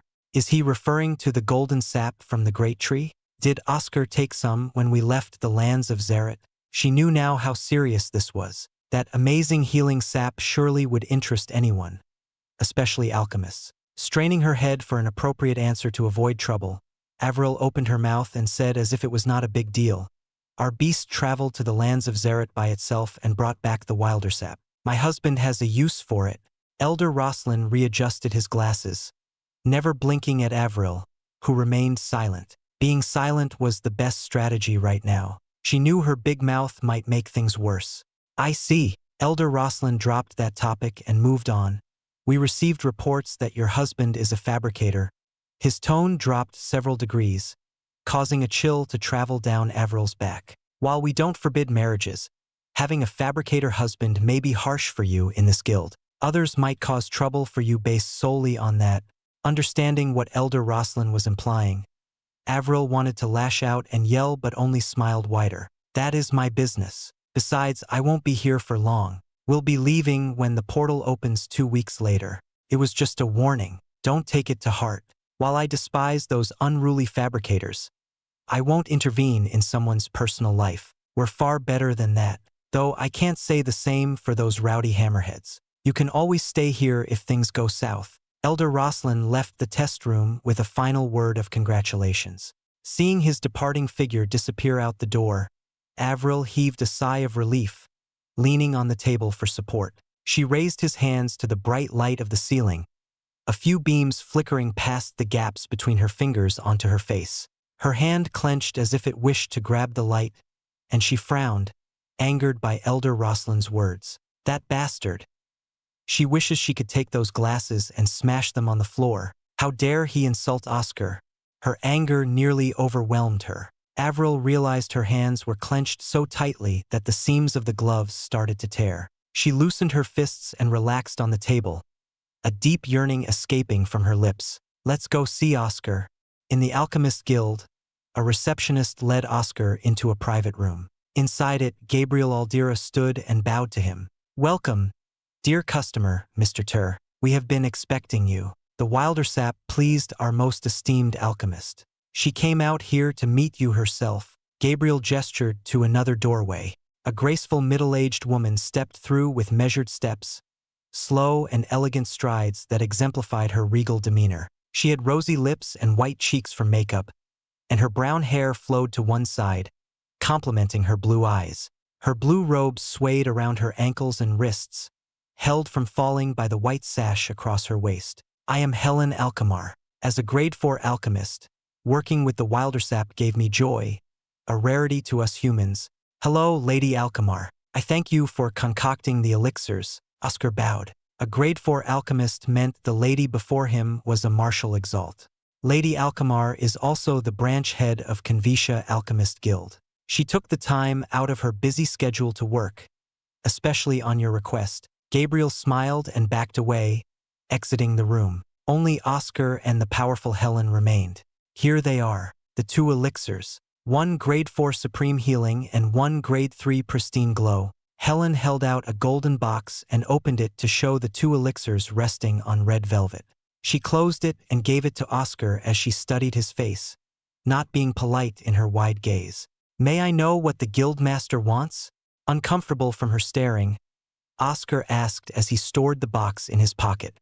Nothing, just a bit curious. Fabricators and alchemists are like oil and water, always at odds and never finding common ground. Even when creating golems, we separate ourselves, barely talking to each other. Take it as a personal interest of mine to wonder how you and your wife got together. Helen chuckled, hiding her laughter behind her sleeves. Still, Oscar caught a glimpse of something other than playfulness. A sadness leaked from her eyes. Through lots of things, lots of life-threatening events. I'm not the only one. I remember someone else boasting of their great marriage with their alchemist wife. Joel never shut up about his various wives, some of whom were alchemists. Oscar regretted not listening more to the golem's outlandish tales of his past. A bitter taste filled his mouth as his heart ached. You can never know when they might be gone. Helen gave Oscar another glance over, judging him from head to toe. I suppose there are always exceptions to the standard.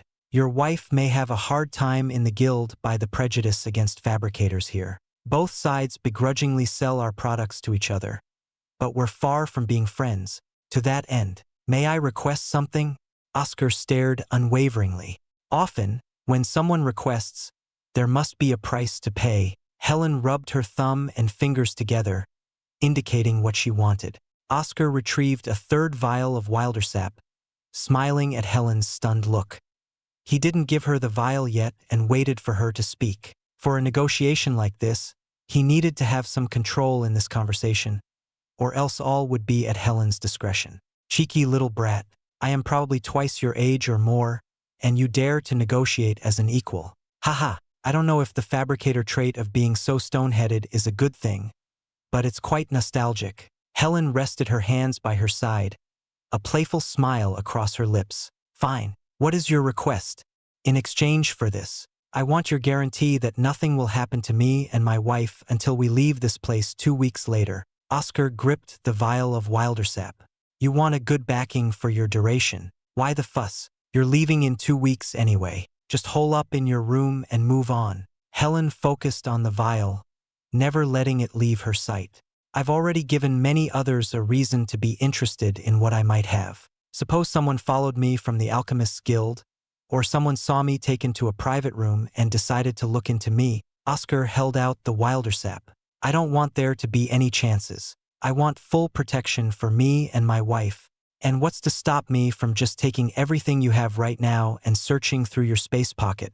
Erden's growl from the side didn't intimidate Helen. Her eye rose dangerously, taking control of the room and leaving them with no way out. Well, if you try anything, I think the Fabricators Guild would know. I am due to see them tomorrow for some work, and Hector personally said he will ensure our protection. I'm sure he'll have no trouble causing chaos in the Alchemist Guild. It's what fabricators enjoy the most. Oscar resisted the hostile eye. He knew Helen was simply gauging his reactions. If she truly wanted him dead, she wouldn't need to talk. Hector, that old bearded coot, you already have his protection and now you want mine as well? Quite greedy, aren't you? Your poor wife must be at her wit's end. Helen twitched at the mention of Hector and snarked back. 2 is better than 1. Anything to protect us. Oscar walked up with the vial. Do you agree? Helen was silent for a few seconds. Then, she laughed, her hair becoming disheveled from how hard she laughed. Wiping the tears from her eyes, Helen swiped the vial away, a motion Oscar couldn't even see. Agreed. If that Hector can even get off his sleepy rear to help you, then as a superior alchemist I can't fall behind. Besides, seeing you do all this for your wife is quite sweet. All right, off you go. Your wife's exam should be finished. She walked out the other door. Phew, that was close, but we did it. Oscar was delighted to have the protection of the Alchemist Guild and Fabricator Guild. From how she regarded Hector, he must also be a martial Exalt or someone of equivalent status. Is he the branch head? Did we have to waste another vial to get her protection? Erden walked out with Oscar.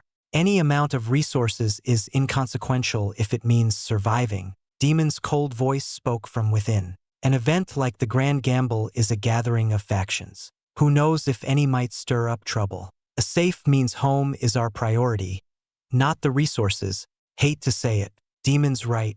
Even though it's all my idea. Oscar walked outside where he saw Avril come out. She seemed lively as she ran toward him and hugged him without reserve. Huh.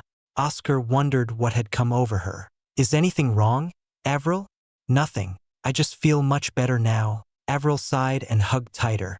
Strange gazes and whispers surrounded them. Oscar quickly dragged Avril out of the Alchemist Guild, his face slightly red from embarrassment. Something definitely happened to her in there that made her act so strangely. He was sure of it. Oscar led her up the Hilarious Tower and showed her to her room, a sizable place with a table, couch, and wide bed. This door connects the 2 rooms, so if you need anything, just knock. Oscar knocked on the middle door and opened it to show his room. As Avril got settled in her room, Oscar placed the golden box on the table. I got you a gift. A gift. Her curious figure neared the table, overlooking the box. Oscar opened it to show the 2 elixirs he painstakingly bought with many space pockets and wilder sap. All of it for her. You'll love it. Act 2 World Beyond Chapter 441. A joyous occasion. These elixirs. Avril seemed lost, deep in thought, placing her gloved hands over the powerful elixirs. Her gloves were ripped at the seams, and Oscar frowned for an instant, confirming that something did happen to her. She snapped her gaze to him, clearly shaken and stunned by what her hands sensed. It can't be. I asked Hans to give me some of the wilder sap for martial exalts. When you went to take the test, I also put it in a request for a grade 4 supreme healing elixir. Oscar pointed to the elixir on her right. Seeing her turn to the other elixir, he explained, I also got you a grade 3 pristine glow elixir. For what? Why? Avril bit her lips, slight tears dripping down her cheeks. Her hands grasped the elixirs with care. How much did it cost? The supreme healing elixir should cleanse away all the scars. I thought long and hard about it, and I want you to feel better. Oscar closed in and removed her cloth mask, wiping her tears with a handkerchief. With his palm on her cheek, he stared into those large golden eyes, glittering like the 2 suns. I know it may not heal the scars in your heart, but at least I want you to be freer than before, no longer hiding behind masks. Seeing her tears never stopping, Oscar sighed. I got the pristine glow elixir because I heard it's the best elixir for improving one's skin. It's very popular amongst female exalts. I thought it would be perfect to pair with the supreme healing. How much did it cost? Avril sniffed, holding back her tears. She can't keep being in Oscar's debt like this. Part of why I got the wilder sap is because you held on long enough on the lands of Zaret until I woke up. You also helped train Erden for the battle against Reuven. You deserve as much of this as me. He placed the 2 elixirs in her hand, overlapping his against hers. Drink it. Avril wiped her tears with her removed cloth mask, stared at Oscar with a grateful smile, and drank the 2 elixirs. She coughed from how fast she drank it, but she downed the entirety of the 2 vials. The frost burns and scars along the right side of her face started to give off a strange orange glow. The same glow happened on her hands, dulled but still visible through her gloves. Avril yelped and hunched, clutching her stomach as the rest of her skin started to peel away and dissipate into nothing. Oscar remembered the time Elder Saul gave him the supreme healing elixir. The process cleared away his mangled scars and even regrew his ear. Thinking of Elder Saul, he had nothing but eternal gratitude for everything the Elder did for him. I wonder if he's still alive? He seemed very old. Avril's scream filled the room. Oscar ran over to her side, worried something might have gone wrong with the elixirs. Moments later, Avril settled down, her hair dangling over her face. Is it over? Looks over. How are you feeling? Oscar couldn't see past the bundle of hair. Is it fine? Raising her head, Avril separated her hair to show her face, and Oscar's heart skipped a beat as if struck by an arrow. Without the scars and burn on her face, Avril looked stunning, unbelievably stunning, beyond what Oscar imagined. He did like her even with the scars, but without them, she was like a muse, drawing his attention. Her skin had become glossy, her lips were rosy red, and her golden eyes shone vibrantly. Oscar gulped his suddenly dry throat and pointed to her gloves.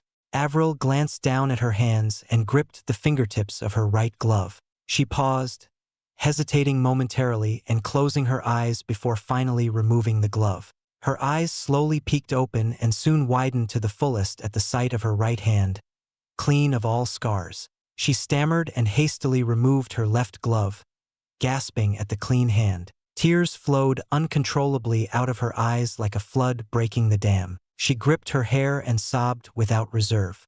Oscar embraced her, letting her cry into his chest. It's all right, let it out. It's not a dream. Cry your heart out and live a new life. Her grip on his clothes tightened as she cried harder into his chest, the tears never ending. From her hiccups to the way she rubbed her face against his clothes, Oscar allowed her to carry on, stroking her head. After a while, her tears finally stopped, and she separated her face, her eyes sinking and tears glistening on her cheeks. Are you all right? Oscar asked, nearing his face to hers. She didn't seem to notice as she rubbed her eyes.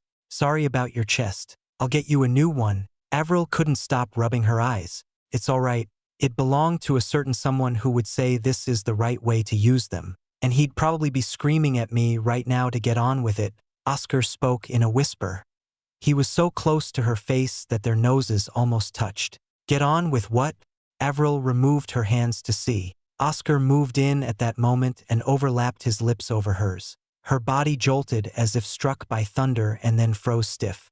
Not wanting to back down, Oscar wrapped his arms around her and deepened the kiss, incited further by the faint muffled moans coming from Avril. After a few seconds, Oscar released her lips, licking his lips after having tasted such a delicacy. The dryness he had felt ever since the lands of Xerath was finally quenched. Avril was flushed to her earlobes, her eyes moist and slightly unfocused, intoxicated. Her rushed and hot breaths only fanned the flames welling inside him, and Oscar ran his hands across the lines of her indigo hair. She stammered for a moment before she recovered from her state. Oscar couldn't help but chuckle at how adorable some of her actions were. "Oh, Oscar," Avril murmured. "Avril, I love you," Oscar said. "Long ago, I made the mistake of holding everything in, thinking about the timing and how it wasn't appropriate. But I don't want to do that now. I love you." Her confused words pressed Oscar onwards. "We entered this city as Oscar and Avril Tur. Will you exit with me as the same?" Oscar took a moment to realize he was acting ridiculous by saying it roundaboutly and cleared his throat. To rephrase, "Will you marry me?" Avril became as stiff as a statue in Oscar's arms, her blank face staring into the void. Oscar shook Avril a few times to make sure she was all right. Everything from her heart to her blood seemed fine. Only she was still frozen in shock. Soon, she blushed scarlet red and lifted her hands over her cheeks, her lips moving and quivering without speaking. It seemed she still couldn't find the right words to speak, making him more nervous. Oscar helped tidy some of her uneven hair, his heart thumping louder and faster than even when he trained in Reese. If not for the blood transmutation with Erden, his heart might have burst or exploded at this moment. He never let his eyes stray away from her, this lovable woman who entrapped his heart. Please say yes. Please say yes. Avril finally started to speak, sounding sad and full of grief, which made Oscar freeze this time. Scared of her saying no, Oscar clenched his teeth, seeing her lips move again. I can't get pregnant. Ha! Oscar accidentally said. Avril's face grew darker as the grinding noise came from her teeth. I know you always spoke about having a family of your own, but I can't give you that. Not even the supreme healing elixir could heal that. And if you're with me, you'll be hunted down by her and them. You might never get a moment's peace. Her face was getting paler, and her breathing grew more uneven. Oscar hugged her and kissed the crown of her head. I don't care. I want to be with you. We can still be happy with each other. Even if that mistress of yours comes knocking on our door, I'll protect you. So, he raised her head to gaze at her face. He softly smiled and asked, will you marry me? Tears fell again. This time, he saw joy and delight replacing the heavy emotions from earlier. A faint laughter reached his ears, not the maniacal laughter of a broken person, but an endearing one that made him want to embrace her tighter. What do you say? Will you be Mrs. Tur? If Avril smiled through her tears of delight. If you would have me despite everything, then I accept. I love you too. She raised her hands over his neck and lunged in for a kiss. Heated by her forward kiss, Oscar couldn't wait any longer and carried her over to her bed. He stared deeply into her golden eyes as she lay beneath him, a deep, loving gaze. Oscar and Avril shared themselves in a bout of fiery passion, losing pieces of their clothing until finally intertwining their bodies, fully becoming one. Act 2, World Beyond, Chapter 442. Hello, my wife. Deep into the night, faint moonbeams fluttered and peeked through the cracks between the curtains as an alluring scene occurred on the bed.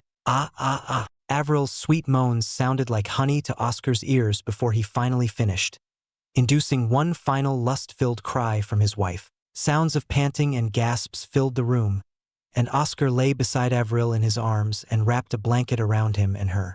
Her stamina was unbelievable, as was his, thanks to their Reese training. Still, to do it for 5 hours was not what he expected. 5 hours of indescribable pleasure. His wife beside him could barely breathe, the moonlight making the sweat glisten on her exposed shoulders, which flushed red from the exertion. Her face was melted by ecstasy, warped by pleasure, as her eyes remained hazy and moist. Oscar couldn't resist and placed another kiss on her lips. From that, she came around and groaned. Hubby. Avril sought his lips and sealed them again. After another short session of long kisses, they finally separated, and Oscar caressed her beautiful indigo hair. The way she called him was so intoxicating that he almost lost control again. Even during the kisses, he still wanted to continue, constantly spurred by her alluring gaze and figure in his arms. My sweet wife, why do you seem somewhat experienced?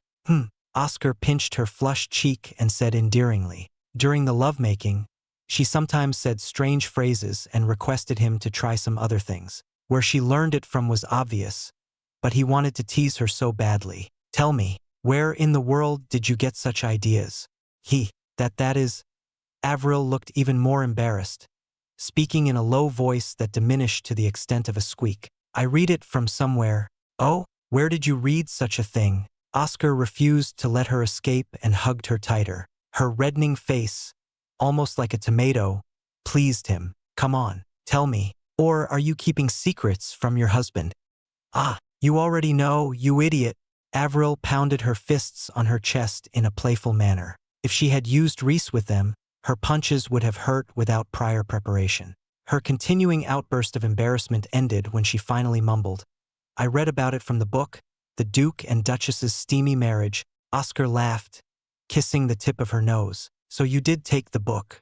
I noticed the slot was missing right after you left the library that day. Is it in your space pocket? It is. So what? Avril pouted. Remember how you didn't know steamy meant? Can you not? I don't want to remember that memory. How embarrassing. She wants to dig herself into a hole right now. Avril snuggled her face into his chest. Oh, then I have no choice. If you don't remember, I'll have to teach you the meaning myself, Oscar whispered into her ear. What? Avril raised her head and faced him. Striking at that moment, Oscar bent forward and rested his face on her chest. He mischievously made a light, playful nibble. Naya! Avril yelped, but instead of resisting his advances, she wrapped her arms tighter around his head to allow him to continue, slurring her next words. Again? Yush Gristi.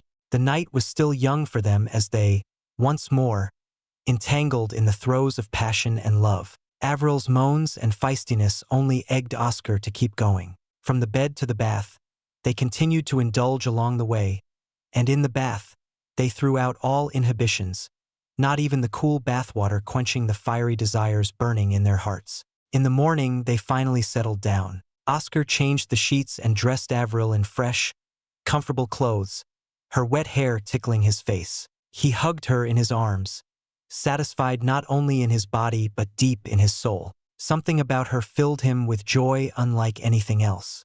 Ah, you beast, Avril sounded hoarse. It wasn't strange, considering she had endured for 10 hours. Her eyelashes fluttered as she began to fall asleep.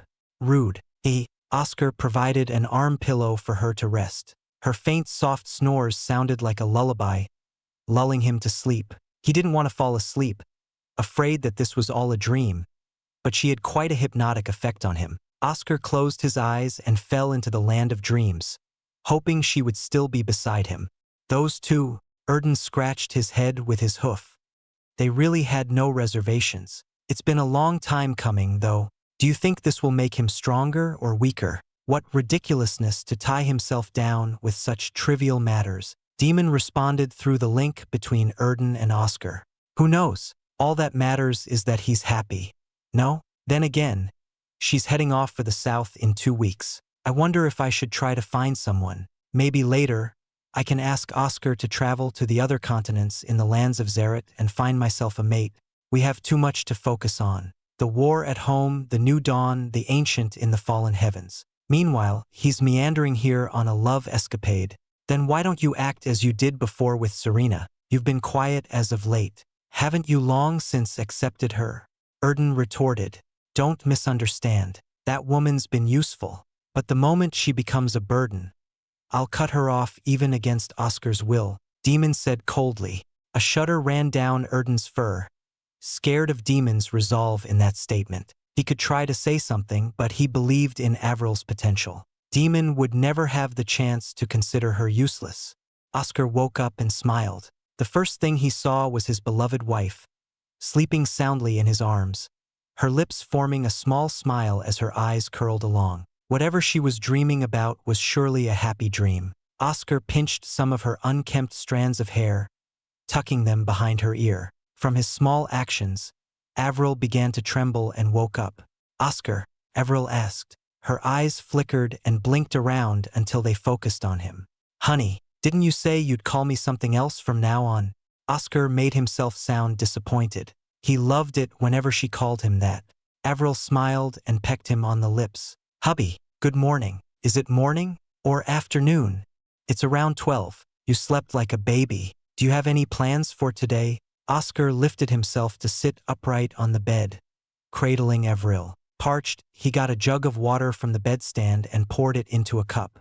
Half of it satisfied him, and he tilted the cup to Avril, who sipped silently until the cup emptied. I was supposed to report to the Fabricator Guild today. I was also supposed to help out at the Alchemist Guild today, but it might be too late to go. Avril glanced out the window where the two suns were starting their descent. Then Oscar tilted her head to face him and kissed her. Do you want to spend the day in here? You greedy beast. Avril pinched hard and pulled on his ear. Do I need to try to achieve a complete Adamus raise to compete with you? That'll take an uncountable number of years. Ah, honey, don't be mad. I'm just suggesting one thing we could do. But if there's anything you want to do, just say it. Oscar chuckled, not minding the pain in his ear as he turned her to have her back toward him, sniffing the crown of her hair as he stared into her upside-down golden eyes. He lowered her head and kissed the nape of her neck. Her suppressed moan and shivering body was the result he hoped for. Not now. Avril closed her hands over the nape of her neck. She wonders why that spot is so sensitive. What a bother. It's not a bother to me, just a few more kisses on that spot, and she would immediately swoon over him. It was a weak point of hers that he discovered during their many sessions. An amazing boon. He had noticed how her reactions quickly changed after kissing that spot. Seeing her not want to continue, Oscar plopped his head down, resting his chin on her soft hair. What do you want to do? Avril entangled her hands over Oscar's, which were embracing her. She turned upward to see him and said, I need new clothes. You ripped mine. Her hand let go and pointed at the scattered clothing around the bed, some torn and ripped. Don't look at me like that. You also ripped some of mine. I'll have to find a tailor to fix those. Those clothes were gifts from Joel 4 and Isaac. He couldn't let them be thrown away. Oscar kissed her forehead. Then let's head out and do some shopping. Avril smiled brightly. Oscar almost lost himself again but held it all in. She had no business being so beautiful and adorable. After a short session where Oscar struggled to braid and tie Avril's hair until finally having moderate success and enduring her rants about his lack of delicacy, they exited the room where Erden greeted them. Cheers to the new husband and wife, though you might want to keep it down. Some people can hear. Erden laughed.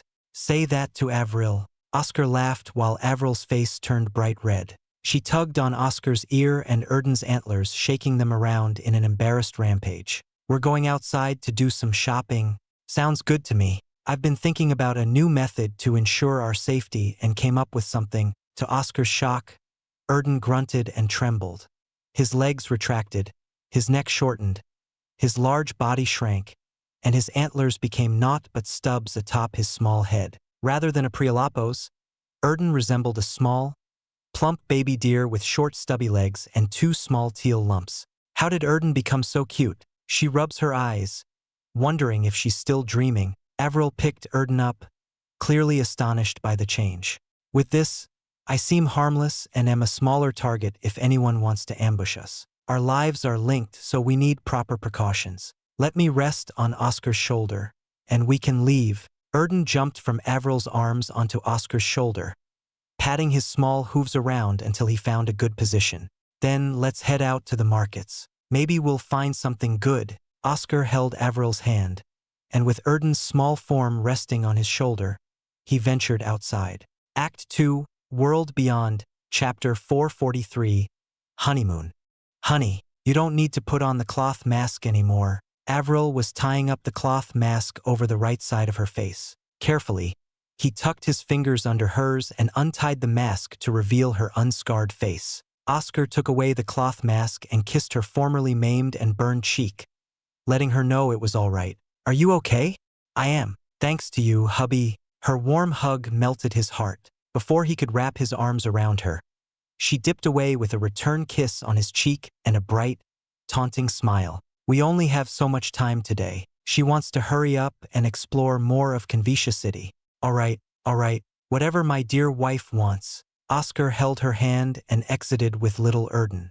Busy failed to describe the current Hilarious Tower, where Oscar and Avril temporarily resided. Large gatherings of people were crowded into their own groups, wearing identical garbs to signify their allegiance and faction. The silence was palpable as the elders of each group spoke with their respective Hilarious attendants, giving out orders and requesting certain things. On the other hand, the young Exalts threw hostile gazes and insults at each other, some even brandishing their armaments, ready for a fight. Most notable were the calmer ones standing in front of their groups, clearly the leaders of their generation.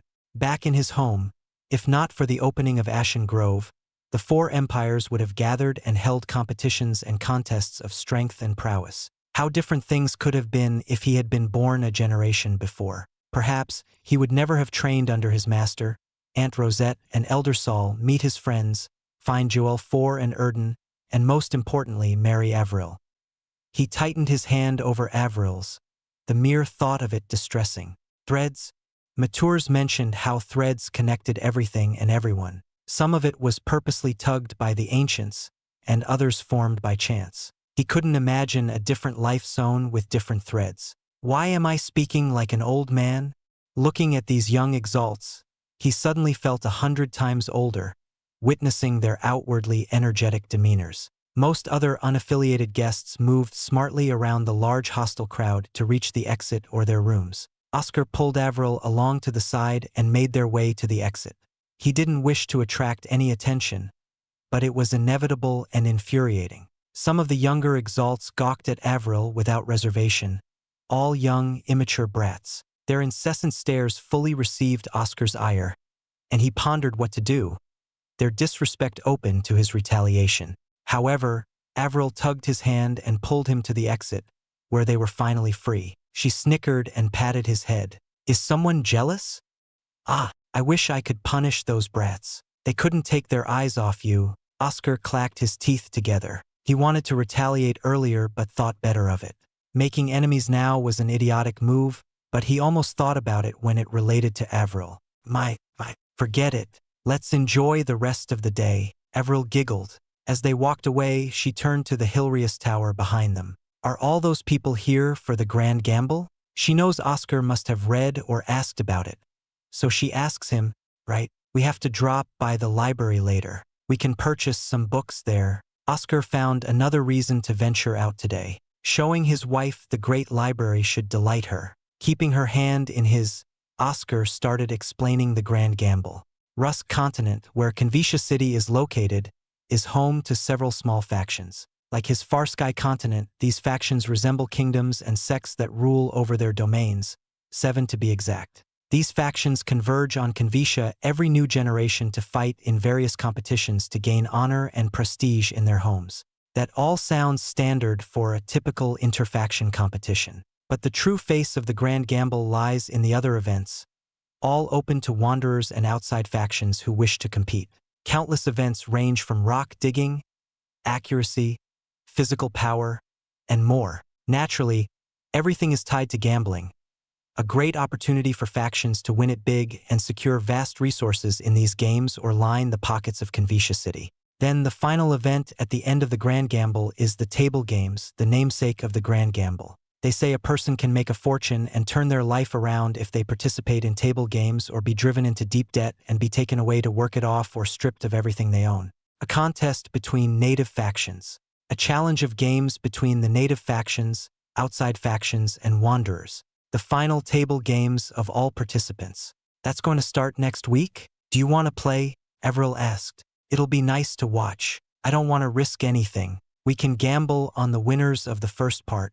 In a few minutes, they arrived at a tailor where Oscar placed an order to fix up Isaac's old clothes, and then entered a seemingly luxurious clothing store. The bells jingled from the door opening, and they entered the store, feeling the clean and cool air inside with a sigh of relief. A pretty worker walked over to them and bowed. "Dear guests, welcome to our clothing store, Elegance. May I know what sort of clothing you wish to buy?"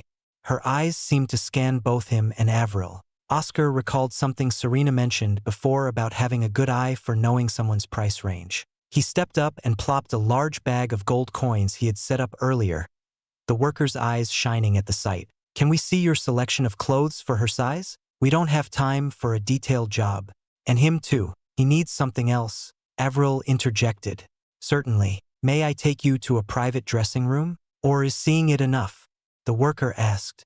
"Dressing room," Oscar replied. With an elegant bow from the worker, she led them into a beautiful room, brightened by the flowery lamps around the walls, filled with a porcelain table and large couches. On the table was a bottle of wine and 2 glasses. "I will bring you the sets shortly." She returned moments later with other attendants, bringing in lines of fresh clothing for men and women, a mix of casual and formal wear. The worker ordered the rest to leave and closed the doors to give them some privacy. "I've always wanted to wear these kinds of clothes. How exciting!" Avril flipped through the series of clothing, picked out a couple, and hummed her way to the dressing area, portioned off by a white wooden screen. She glared at Oscar to warn him about entering, to which he grumbled. He had already seen everything there was to see. She tried on several clothes, some very enticing that revealed her shoulders and a long slit along the dress that showed her soft thighs, some very reserved like her old clothing, covering most of her body and giving her a pure look, and casual wear like a shirt and a skirt or white linen long sleeve with long wide pants. Unable to decide, Oscar purchased everything, excited to see her in all of them. Next came his turn, and Avril flared up enthusiastically, picking out several clothes for him, saying it didn't match and having him try many others. He had never felt so tired, but he held on because she was having so much fun. In the end, like him, she purchased everything, saying she liked seeing him in all of them. Some of them were full suits that fit his muscular build, and some were casual wear of shirts and shorts.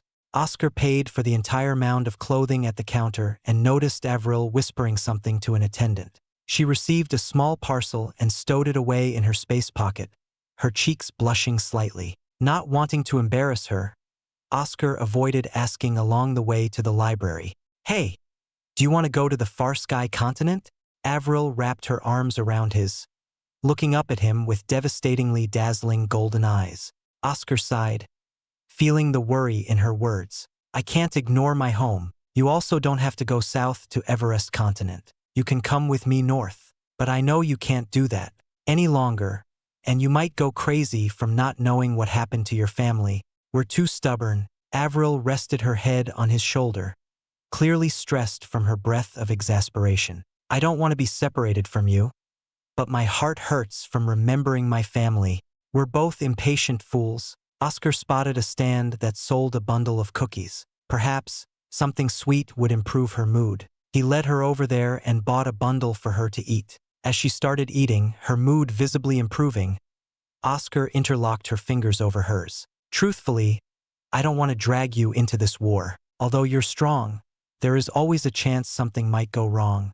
And truthfully, going south might also put you in further danger and away from your home. How about this?" Her face closed in as she tiptoed. 10 years. Whether I find my family or not, I'll return to Xianxia City in 10 years. If I hear the war is still going on, I'll come to find you. Promise?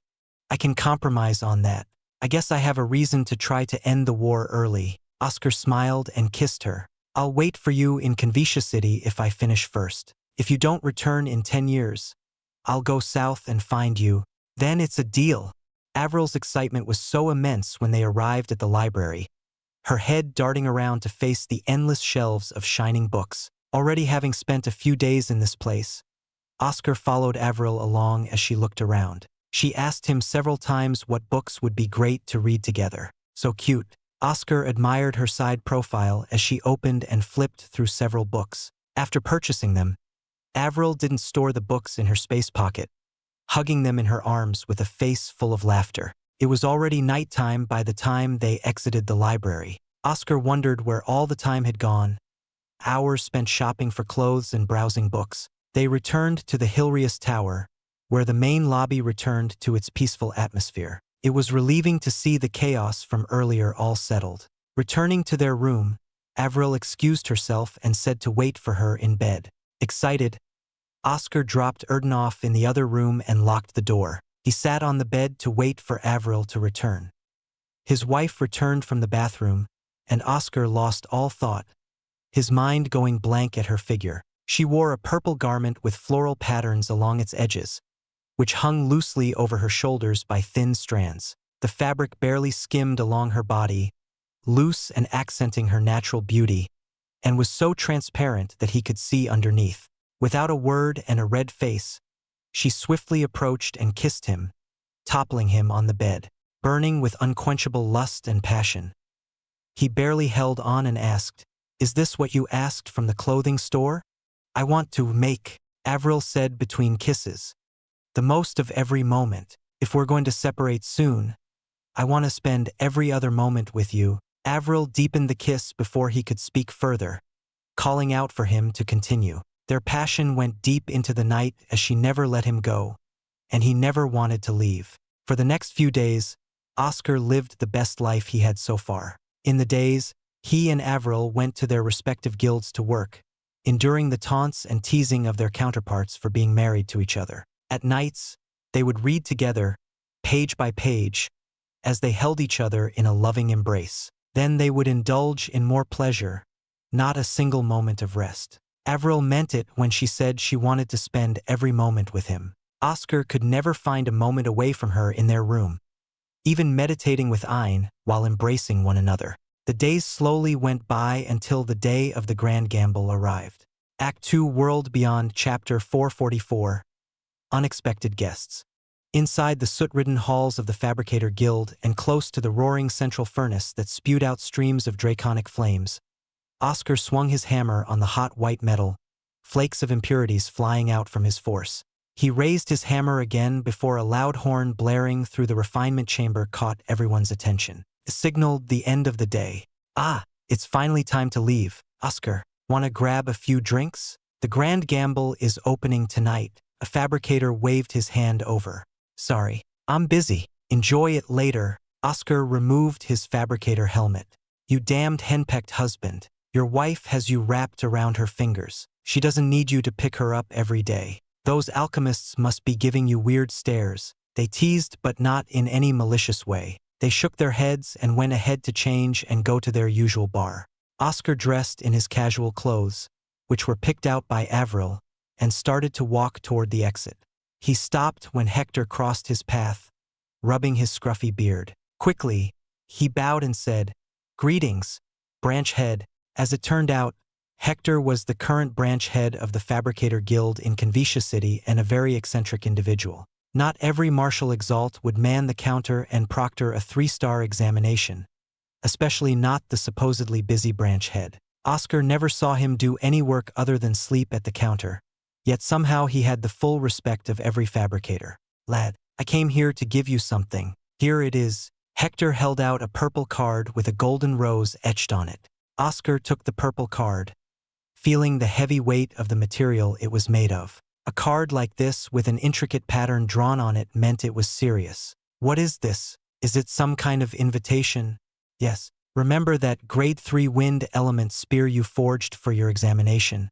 Hector yawned, his beady eyes blinking rapidly. "I couldn't give that to my client, but I also can't just sell it to some random window shopper. It's a damned elemental armament and in very good condition. So, I put it up for the Grand Gamble's opening auction tonight in the Golden Rose Auction House. As the creator, you are entitled to the lion's share of the earnings and a spot in a sky-tier room."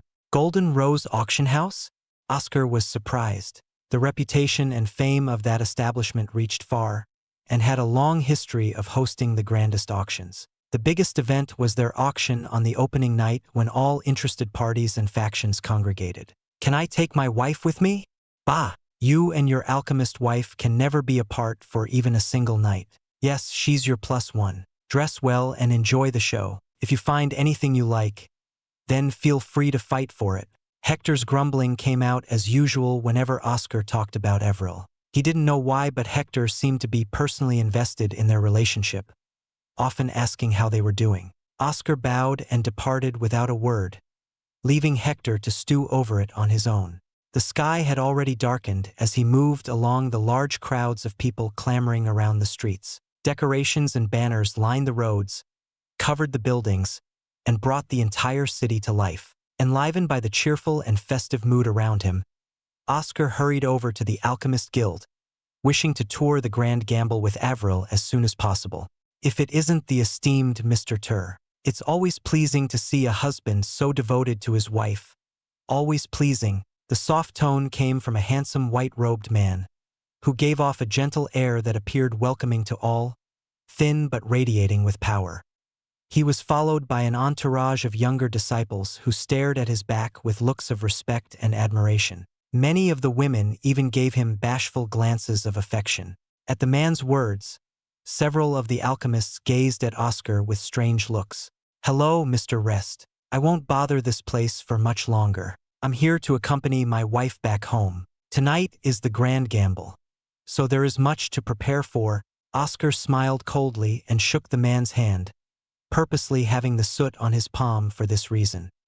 He pretended to be shocked and said, "Ah, I'm sorry. I just finished working at the foundry. You don't mind, do you?"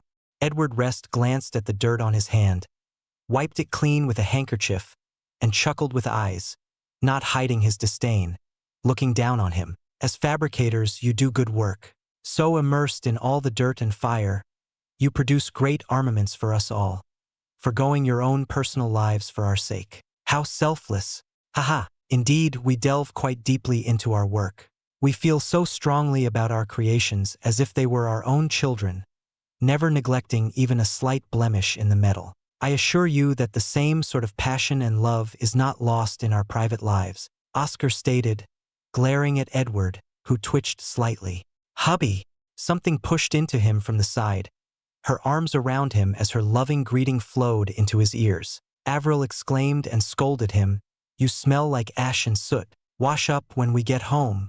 "Naturally, honey, I have some exciting news to tell you later, so let's hurry home." Oscar grasped Avril's hand and turned to Edward with a nod. "I will be heading out with my wife now. Farewell, Mr. Rest. I hope to see you enjoy the festivities as she and I certainly will. Together. Goodbye, everyone." Avril smiled and waved farewell. Edward smiled warmly, none of his previous snarkiness and arrogance showing. Oscar clicked his tongue and left quickly with Avril while Erden leaped down and rested in Avril's arms. "That bastard. He knows you're married and still has some thoughts about you. I ought to tell Lady Helen to drive him away." Oscar frowned, angered by Edward's two-faced attitude toward him and Avril. To have ideas on Avril was naught but the highest form of insult to Oscar, who wished only to tear Edward apart.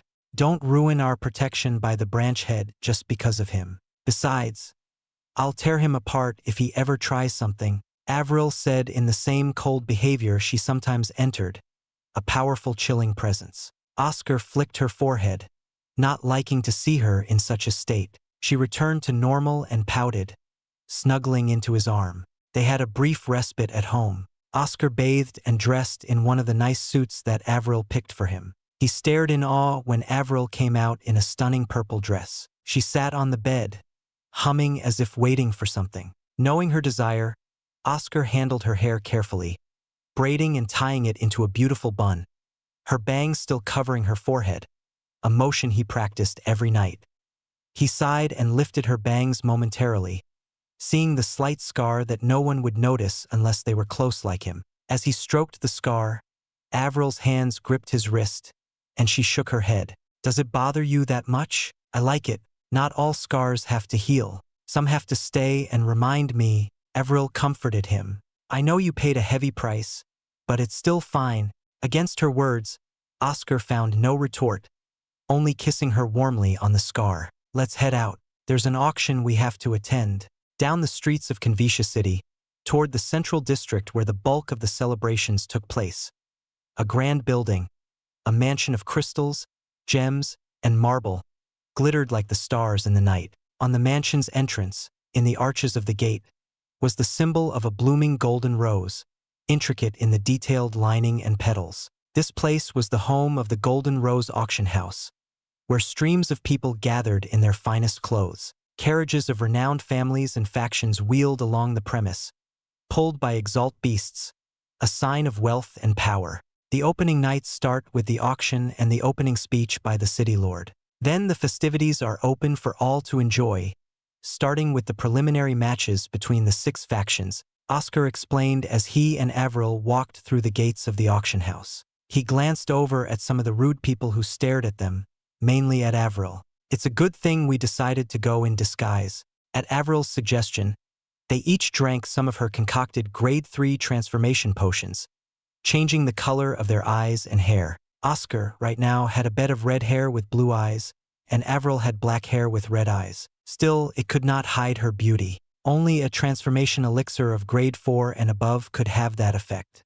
Oscar showed the purple invitation card from Hector to the auction house worker, who quickly bowed deeply. "Please, honored ones, follow me to your room. The Sky-tier suites are the best in our auction house and reserved for the finest guests." They followed the auction worker to a circular pad that elevated them up to the highest point of the building. He opened the door down the hall and showed Oscar and Avril inside. "The room has all your accommodations, even a bed if one is tired and wishes to rest. The show window is one way, allowing you to view the auction hall. No one can attempt to see through the other way to you, or it will disrupt the iron barrier surrounding it and alert us. If you need anything else, please don't hesitate to shake this bell, and we will be of service." Oscar thanked the man for his services and closed the door when he left. Avril had been admiring the view outside for a good reason. It was stunning. Countless people sat in the hundreds of rows, known as mortal tier seats, Facing the stage, many others sat in balcony rooms, known as earth-tier seats, that overlooked the hall,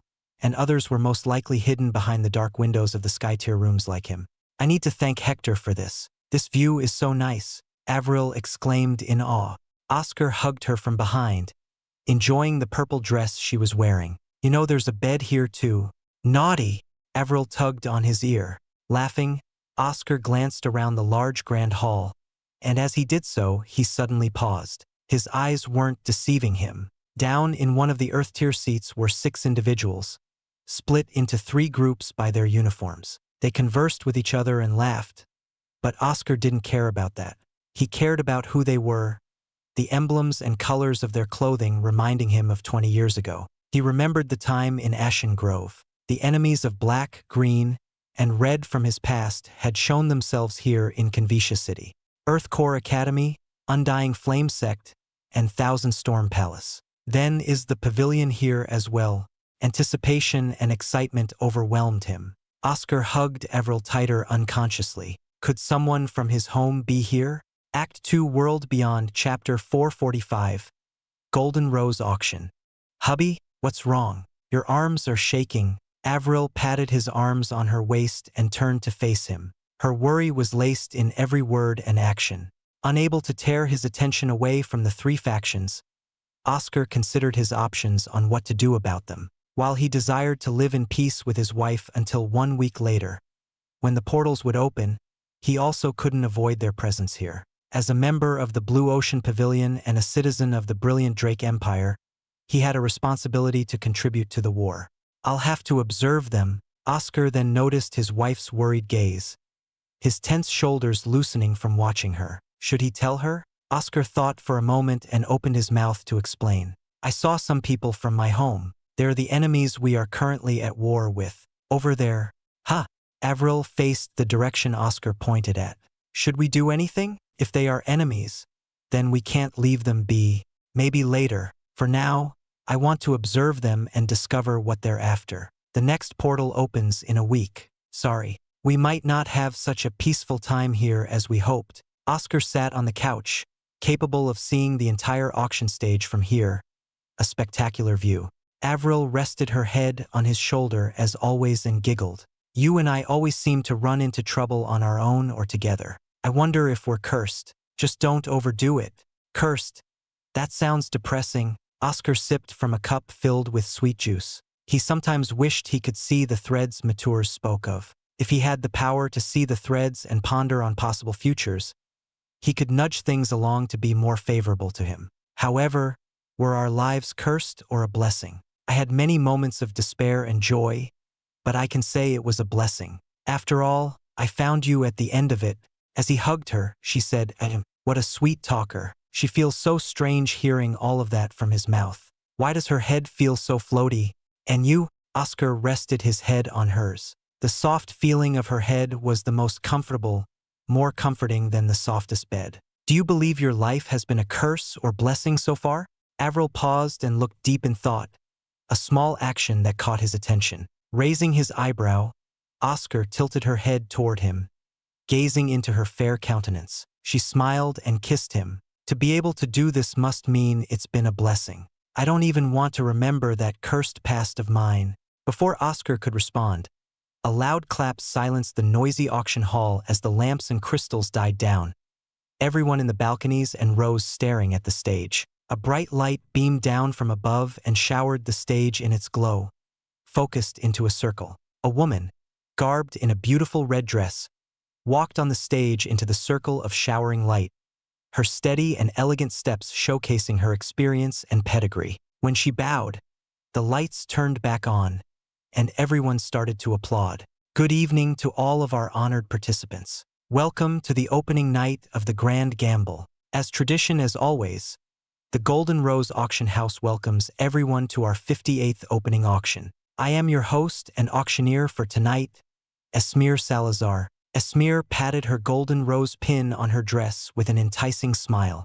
I hope everyone can enjoy the night and remember not to cause any trouble as everything here is under the protection of the city lord. Following a clap of her hand, a pair of auction workers carried a box over to the pedestal and opened the top, revealing a grade 4 supreme healing elixir. Gasps and shouts of awe brought the auction hall to chaos. However, Esmir faced the crowd with a business smile and snapped her fingers as a vast Ein overwhelmed the room, coming from an individual on the top balcony above the sky-tier rooms. This man wore a suit of gray armor, covered from head to toe, with a great sword resting from his hand.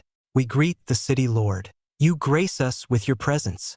Hearing everyone's respectful welcome, Oscar glanced at the legendary city lord of Convicia, Lord Aldrich Inran, a martial exalt who ruled the neutral ground that was Convicia City. Though he was only a martial exalt, his influence reached far in all 6 powers as they allowed this neutral city to stand. Lord Aldrich Inran raised his hand and gestured toward Esmir.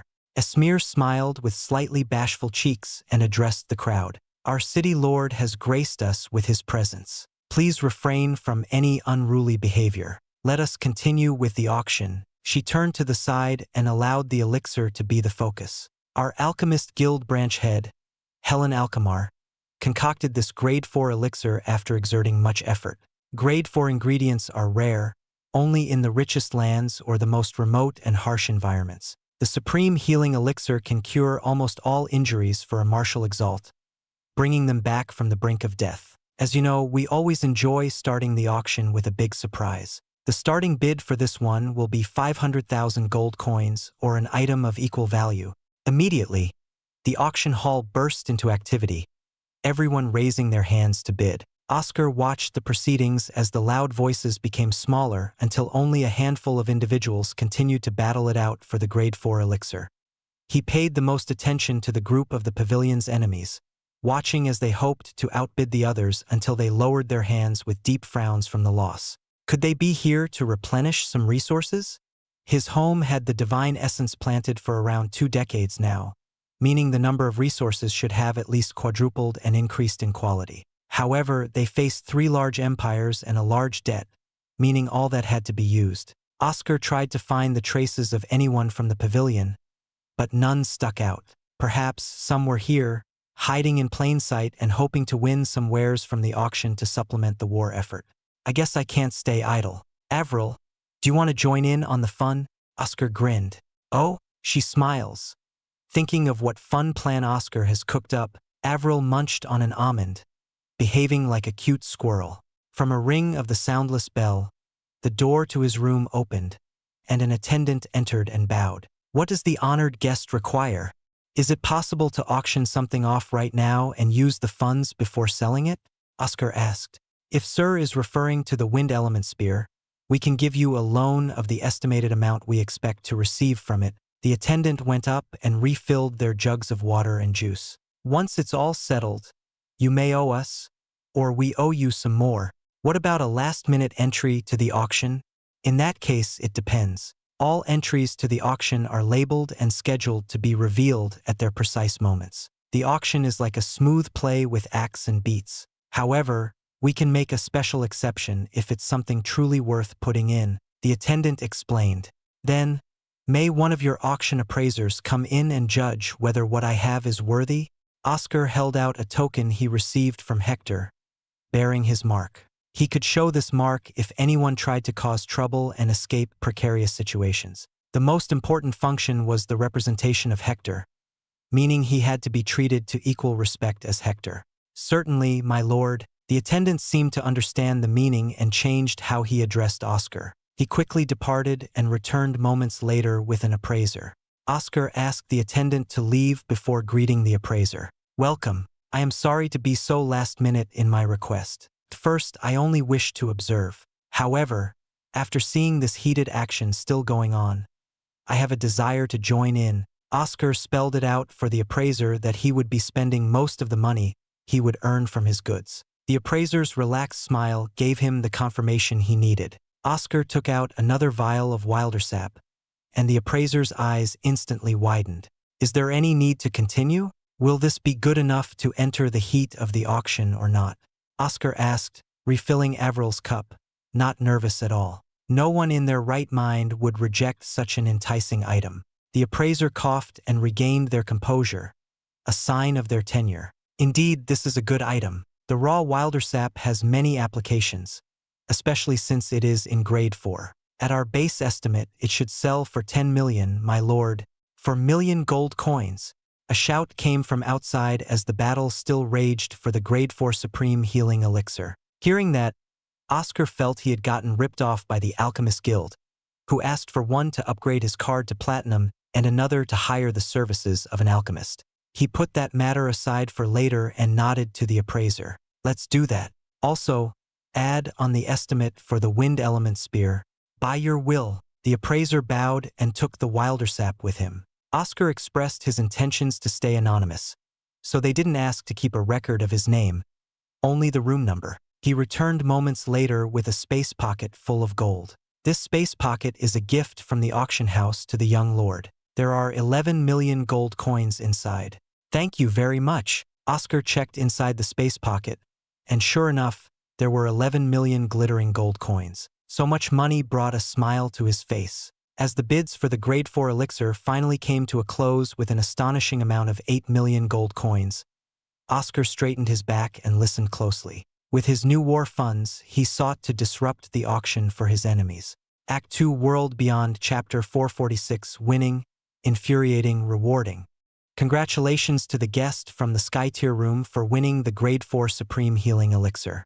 But reassured to the rest of our guests, this opening night has only just begun. Esmir clapped lightly with a bright and elegant smile while the staff carried the box away, presumably to give it to the winning bidder. Others came out carrying another box and unveiled the next item. As Esmir began to introduce it, Oscar brought his hand near the set of bells, ready to buy it in a heartbeat. The item was a large ore of black stone. All over its surface were small glittering diamonds, shining brightly in contrast to the deep black stone. A faint ein could be seen by the naked eye, emanating from the ore, possessing a potent power within. Esmir smiled, clearly happy at the audience's reaction. As you are aware, so many different resources exist within our beloved world. Armaments are one of the major points of our progress. However, even with a beast's cores and body parts, the only way to create an elemental armament is with the precious elemental ores.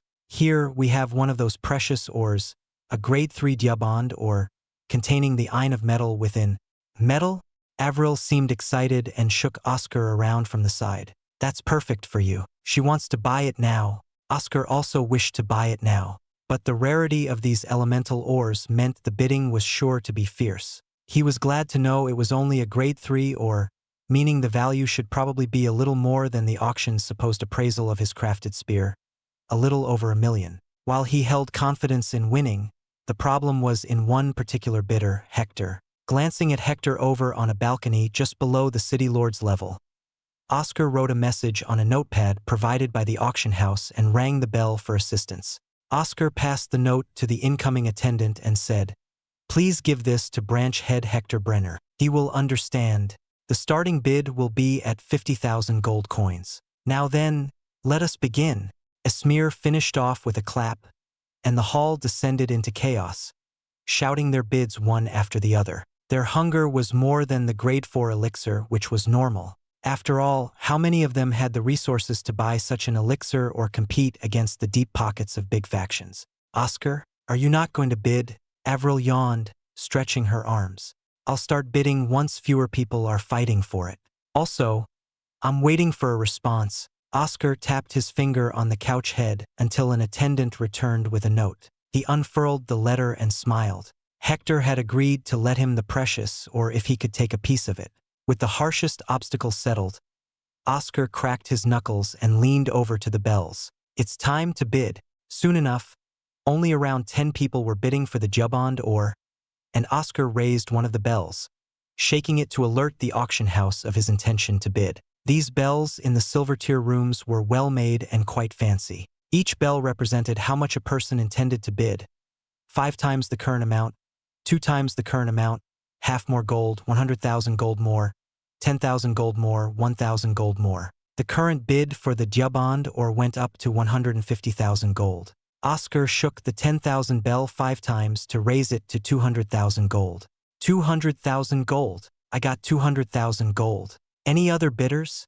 Esmir declared. Somehow she was getting the information on stage. Her eyes widened as she stated, "I have 500,000 gold. 500,000 gold." Oscar raised his bid. 750,000 gold. This nearly silenced all other bids except for one other who continued to fight him for the diamond, or 900,000 gold. Oscar noticed the bidder was someone from the pavilion's enemies on the earth-tier balconies. Another reason for him not to give up this item. He raised a bell and shook fiercely. Esmir yelled out, 1.1 million gold. I have 1.1 million gold. 1.2 million. A man from the Thousand Storm Palace made a bid. 1.3 million. Oscar bid again. Judging from the grim face of the man and his companions, he had won. Indeed, victory was his, yet it was puzzling. The group there represented the interests of 3 empires with their collective wealth. Their stock had to be large enough to surpass his, or it would be a poor showing for their empires. As Esmir declared his victory, Oscar passed the gold coins to the attendant, still confused about the reserved behaviors of his enemies. Even later when he received the ore, either they don't want to overbuy an item, or there is something else they are eyeing. For an opening night of the Grand Gamble, he knew a grand finale awaited. The apex of the auction always came out at the end. As Oscar pondered, Avril tugged him again, drawing his attention. "Hubby, look over there. It's a wood element, or..." "What?" Oscar couldn't believe it. On the pedestal was a wood element, or the oak steel, or... He sent another note to Hector and received the same deal. Without hesitation, he outbid the others and won the ore, spending 1 million gold coins this time. His funds were now down by 1/5, but he didn't care, hugging Avril, who was ecstatic at the win. "Honey, since your dear husband has worked hard and will do more to make a great armament for you, shouldn't there be a reward?" Fine. She's so happy." Avril cupped his chin and gave him a deep, long kiss. His lips and mind enjoying every moment of delight, numbing his brain before the attendant rudely walked in with the oak steel ore. Oscar separated from Avril, feeling unsatisfied, and stored the ore away. Seeing her listless face almost begging for more, Oscar clicked his tongue and went in for more, falling and lying atop her on the couch. Her hands wrapped around his neck like fiery chains, binding him to sink further into her embrace.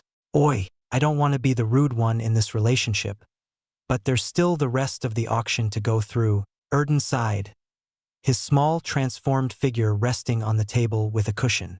Oscar and Avril snapped out of it, their faces flushing and breathing ragged. He rose back to sit on the couch properly while Avril adjusted her hair back to normal. He sipped his water to cool down the heat of lust burning in him and nearly spat it out at the next item, an elemental ore of water. "Are you going to bid for this one?" Avril asked, drinking her water as the flush in his cheeks lessened. Oscar nodded. "We might not have the appropriate elemental sparks, but it's still good to buy, especially for the war. From the size of the ores, we can get around 3 armaments from one." The following bids were quite fierce, but Oscar won the water ore. As it turned out, the Golden Rose auction house gathered ores of different elements: wood, earth, metal, water, wind, darkness, light, lightning, and fire. After buying all of them, Oscar was satisfied.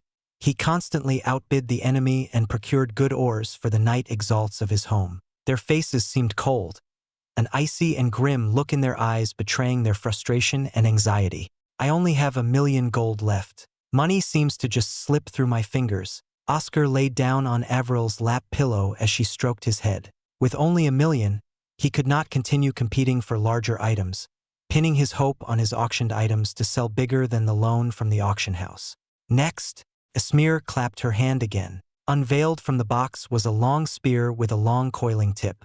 "This is a recent item made by one of our own fabricators. It is an elemental armament of wind, created from storm steel, extremely flexible with a powerful tip. The purity of the refinement is 85, a good score for elemental ores. The starting bid for this precious spear is 100,000 gold. Why is the starting price higher than the ore? Is it because it's a finished armament?" Avril continued stroking Oscar's head. "The auction's estimate was also 1 million gold. Isn't that cheaper than the wind elemental ore we bought?" Gazing into her face above, Oscar said, "The starting price may be higher, but the end price might be lower. An ore has infinite options on what it can be and to the extent it can be purified, while an armament is all set in stone. Of course, they would have to hire the services of another fabricator later, but they can set the specifications. Or it can be another fabricator who wants the ores desperately like me. The only way for this spear to be worth a lot is if a spear anima user of the wind element down there wants it desperately. 1.5 million, Esmir called out. I guess there is someone who wants it badly. She looks at the balconies and sees one of the elders from the Hilrius Tower. He has some students with him, Avril described to Oscar. Really? They didn't want the ores but went straight for the weapon? How strange. Oscar closed his eyes as Avril rubbed his forehead. The auction house took 10% of the gold earned and gave him the leftovers, taking into account the 1 million gold they gave him for the spear as a loan, a small amount of 350,000 gold. With the 1,350,000 gold, Oscar went into battle again, raising the price whenever he saw the enemies start to bid and backing off when someone else seemed eager enough to win it. Ultimately, he bought one more item, a rare green liquid, the extract of the 7-bloom daisy, and gifted it to Avril, who responded with more kisses. Esmir bowed with a smile. We will be taking a short intermission, but don't go anywhere. I will let you all know what will come next. The rare Wildersap, Grade 4, Act 2 World Beyond Chapter 447, A Hidden Enemy. Oscar stood before the door, the hinges and edges gilded with gold, flanked by 2 pairs of guards, one bearing the mark of the Golden Rose Auction House and the other possessing the mark of the Fabricator Guild. True to their duty, their wary and sharp gazes locked onto Oscar, waiting for him to move out of place. As the branch head and a martial Exalt, Hector didn't require the protection of 4 greater knight Exalts, a fact Oscar found comical. An attendant opened the door from inside and addressed Oscar. Sir, he is waiting for you. The guard stepped over to the side, opening a path straight into the door. Oscar entered the room, admiring the artisan works everywhere, from the paintings to the sculptures to the tables and chairs. Nice disguise. Did your wife make it for you? Where is she? Sounds of chewing and slurping followed after. Hector munched on bread and drank hearty stew, stuffing his scruffy beard with spilled stew and crumbs from his voracious, unmannered eating. For an unknown reason, Hector always opened a conversation by asking about how Avril was doing. Greetings, branch head. She's in the room. I have my beast companion with her, so there should be no issues. Oscar sat down and went immediately to business, taking out the elemental ores on the table. Take your cut as per our agreement. Hector paused, his mouth hanging down and his hand holding a torn piece of bread. He tossed the piece of bread and swallowed it with the help of more stew. Grunting, the old fabricator held the diamond ore and placed it on the table closer to Oscar. You can keep it. Keep it. Hector's sudden dismissal was unexpected. Crossing his arms in confusion, Oscar refused to take the ores back despite how attractive the idea of keeping them whole was. He pushed the diamond ore toward Hector with forceful intent, not budging in his stance. I've been able to live peacefully here with my wife, thanks to you and Lady Alkmaar. You could have easily outbid me or robbed me later. I'm already deep in debt toward you. Loyalty. That's nice. Hector pulled a plate of ribs toward him and ate with his hands. He pointed with a finger full of sauce and laughed. By that logic, I can easily force you to take these. What's to stop me from shoving these ores back into your space pocket? He sighed and shook his head, wiping his beard and hands with a tissue before pushing the ores back to Oscar. Take them. I have bigger things to worry about.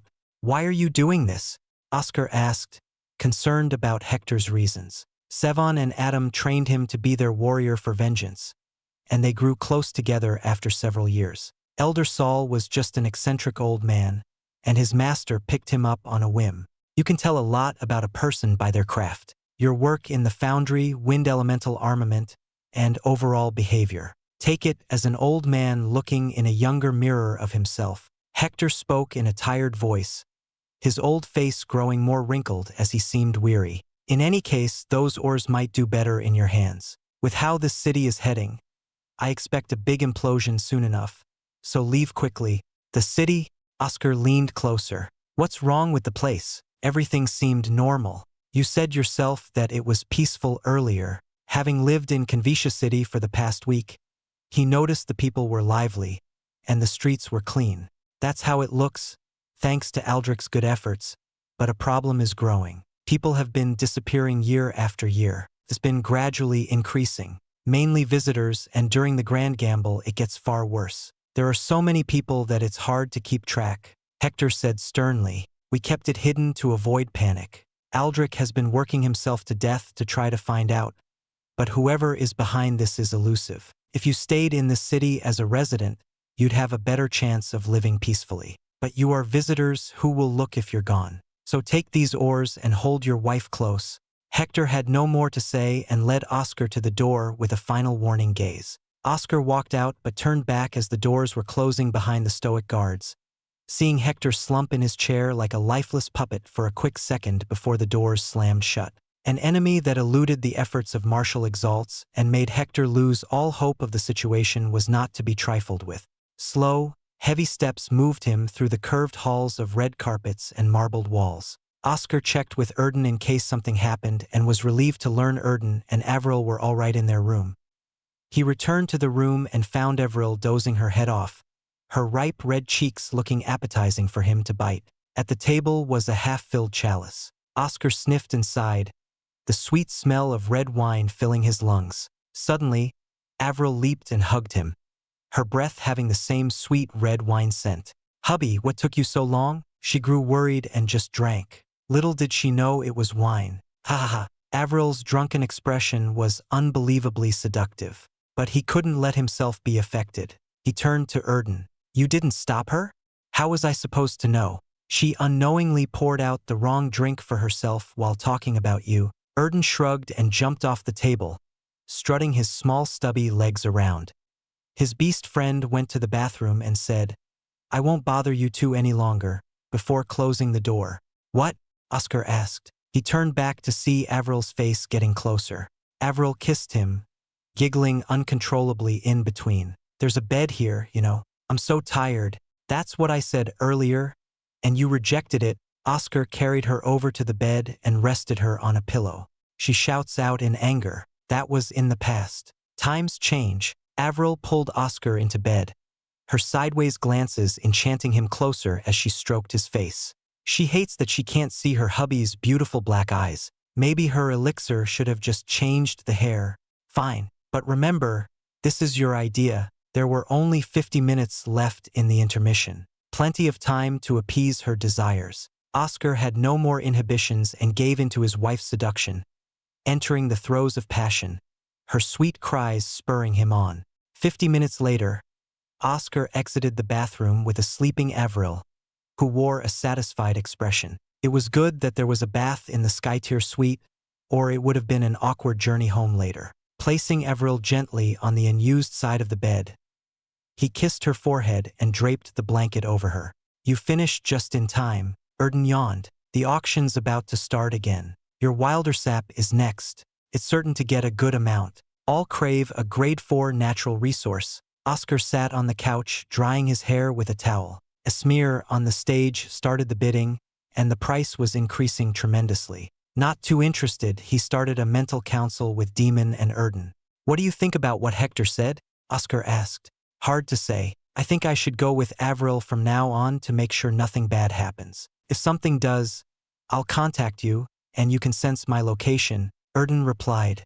"We still can't trust Hector and the others. Covering it up to stop a panic is one thing, but it also keeps the ignorant visitors coming. I wouldn't be surprised if the city lord is behind it.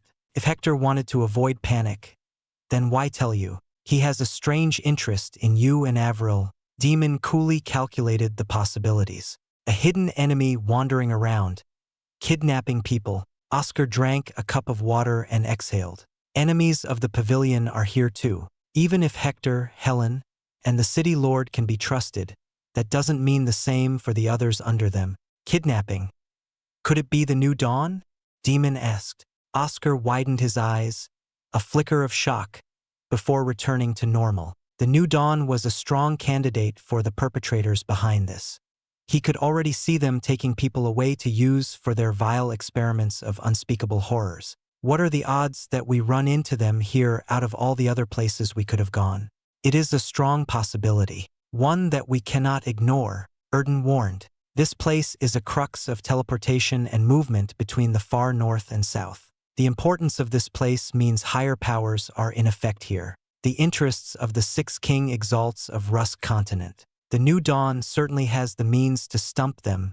We'll observe for now. Oscar went over to Avril's side and grasped her hand. Her warmth made him feel better. It would be ideal if we left, but the city is on lockdown during the Grand Gamble. How troublesome. Indeed, Demon and Erden said in sync. Sir, here are your winnings from the auction. An attendant came in with a large chest full of gold coins. Deducting the 10 million gold loan that we gave you and our 10% cut, you have earned 800,000 gold coins. Oscar accepted the amount and watched the rest of the auction. Armaments, other rare elixirs of grade 4, and spell holders for grades 3 and 4 caused a big stir in the crowd as they bid like wild animals in a pit. Hector won all of the bids for a few grade 4 elemental ores, once again showing the reach and deep resources of the auction house. However, the largest shock came in the final item of the auction, a grade 5 fruit known as the Sunfire Pear. The bidding reached the highest it had ever gone, reaching the extent of 50 million gold. The winner ended up being the city lord himself. With that, the auction came to a close. After Esmir gave her final words of appreciation and farewells, the auction hall began to empty. Oscar smiled and stared lovingly at Avril's sleeping figure, carefully cradling her in his arms. He exited with extreme caution, double-checking to ensure no one followed him. Relieved at seeing the Hilarious Tower, Oscar hastened his pace, running through the lobby and up the stairs into his room. Erden hopped off, returned to his original form, and rested on his bed while Oscar rested with Avril. Feeling her warmth in his arms, Oscar closed his eyes and promised himself that nothing would happen to her. He would make sure of it. Act 2 World Beyond, Chapter 448. To the next event. Sunlight faintly rose and fluttered through the curtains, rising inch by inch in line with the two suns until it showered the entire room in its gentle warmth. Oscar slowly cracked his eyes open against the gentle sunlight and saw he was smothered in Avril's soft embrace, resting on her chest as her hand stroked his head gently. For some reason, 9 times out of 10, he always woke up in his position, lying in her bosom like a child. "Are you up?" Avril said softly before groaning in distress. "I feel sick. My head is pounding." Raising his head and readjusting to see her eye to eye, Oscar rubbed her forehead and lightly pinched her cheek as a punishment. "You're the one who accidentally drank some wine. I swear. You need to be more careful." He rose from the bed, carried her over to the couch, and had her drink an entire cup of water. "I guess you can't go over to the Alchemist Guild today. I'll let them know you're sick." "I'm fine." She feels much better after drinking water and points him in the chest. Avril sounded tough but stumbled over, resting limply on his body. "What will I do with you?"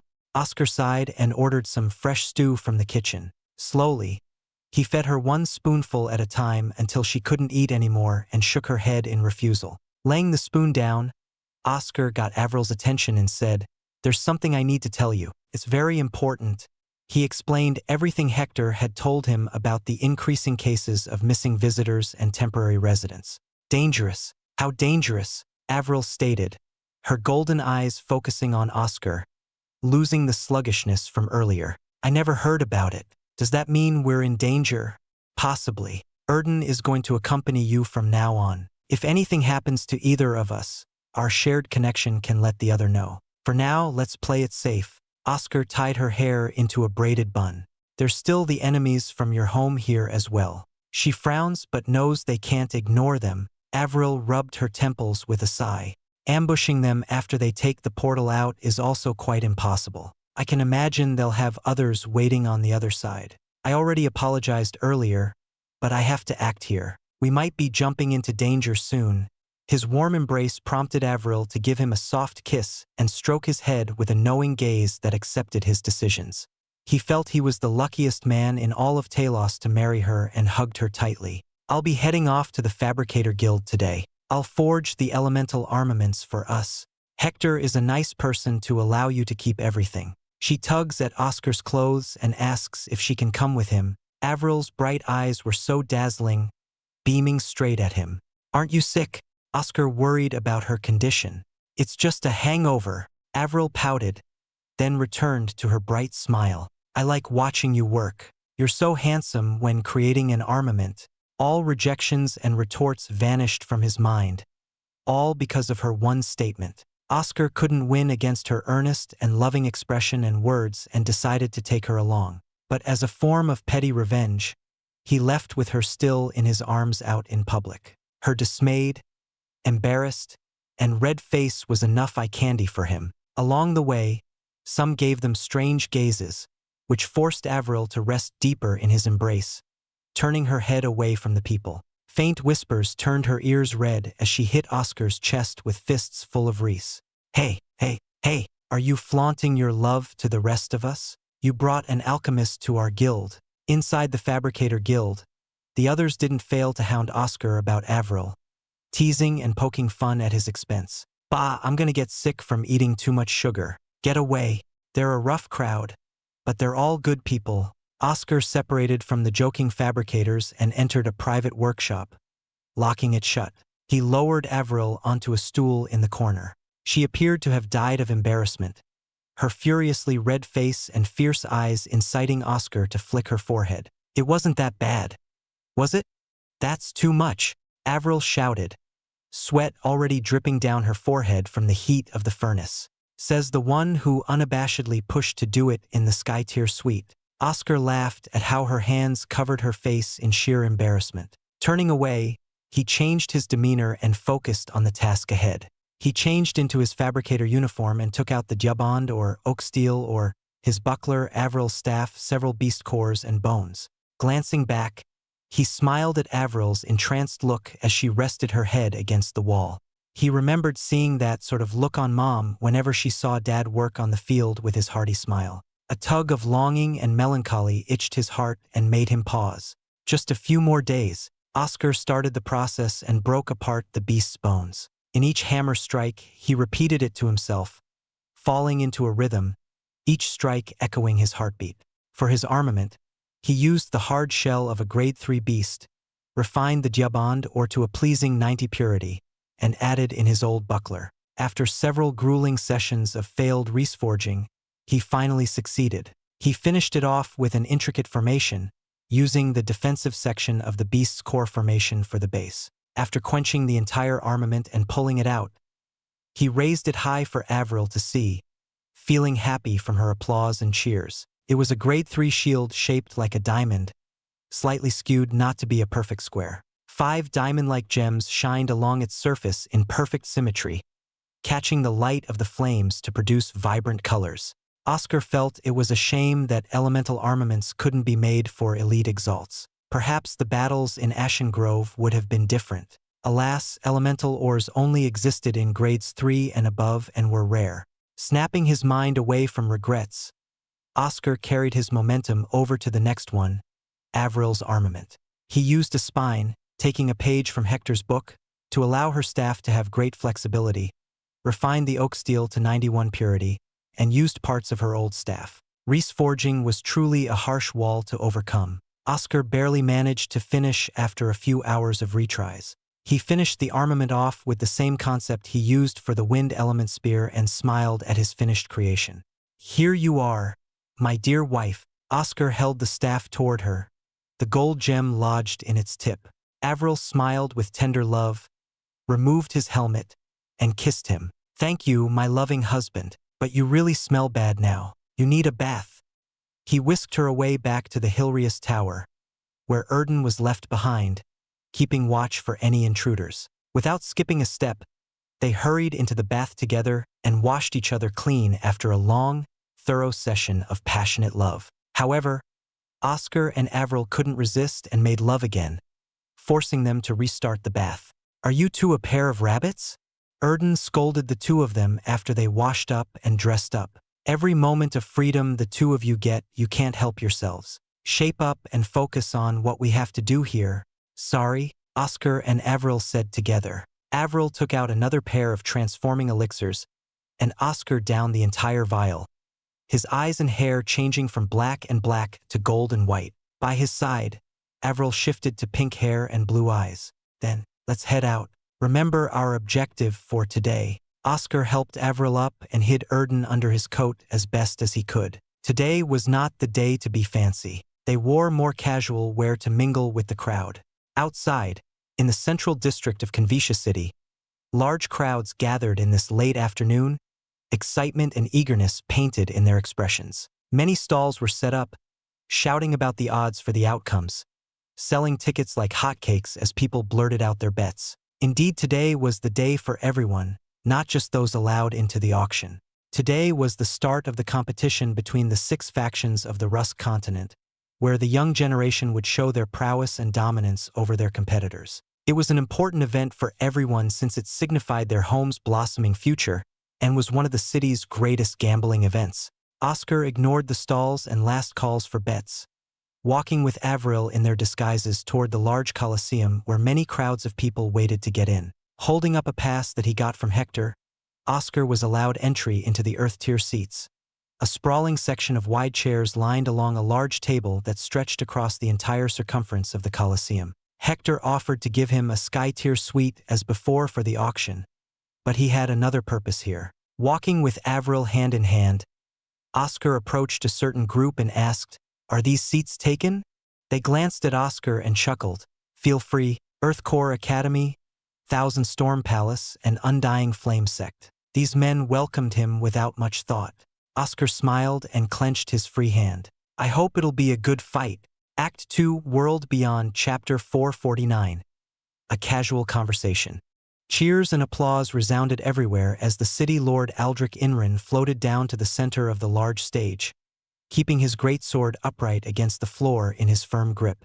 His stoic and tall figure in the armor almost gave the illusion of him being a statue, always at the ready with his sword by his side. In a firm, powerful voice, his words silenced everyone's cheers. History is what defines us. We move to and from any place, never forgetting where we come from and those who came before us. Now in this Colosseum, we shall witness history unfold. The ones who shall carry the weight of the past on their shoulders and bring the future to the next will make their mark here. And we will watch as they take those steps to become heralds of their time. Welcome, everyone, to Xianxia City. Everyone gave loud applause after Aldrich finished speaking. Oscar and Avril couldn't help themselves from clapping, not only to blend in but also because the speech stirred something in him. Oscar felt Aldrich's words carried a heavy responsibility, not only to his position as city lord but also to the younger generation, further evident by how he welcomed each participating faction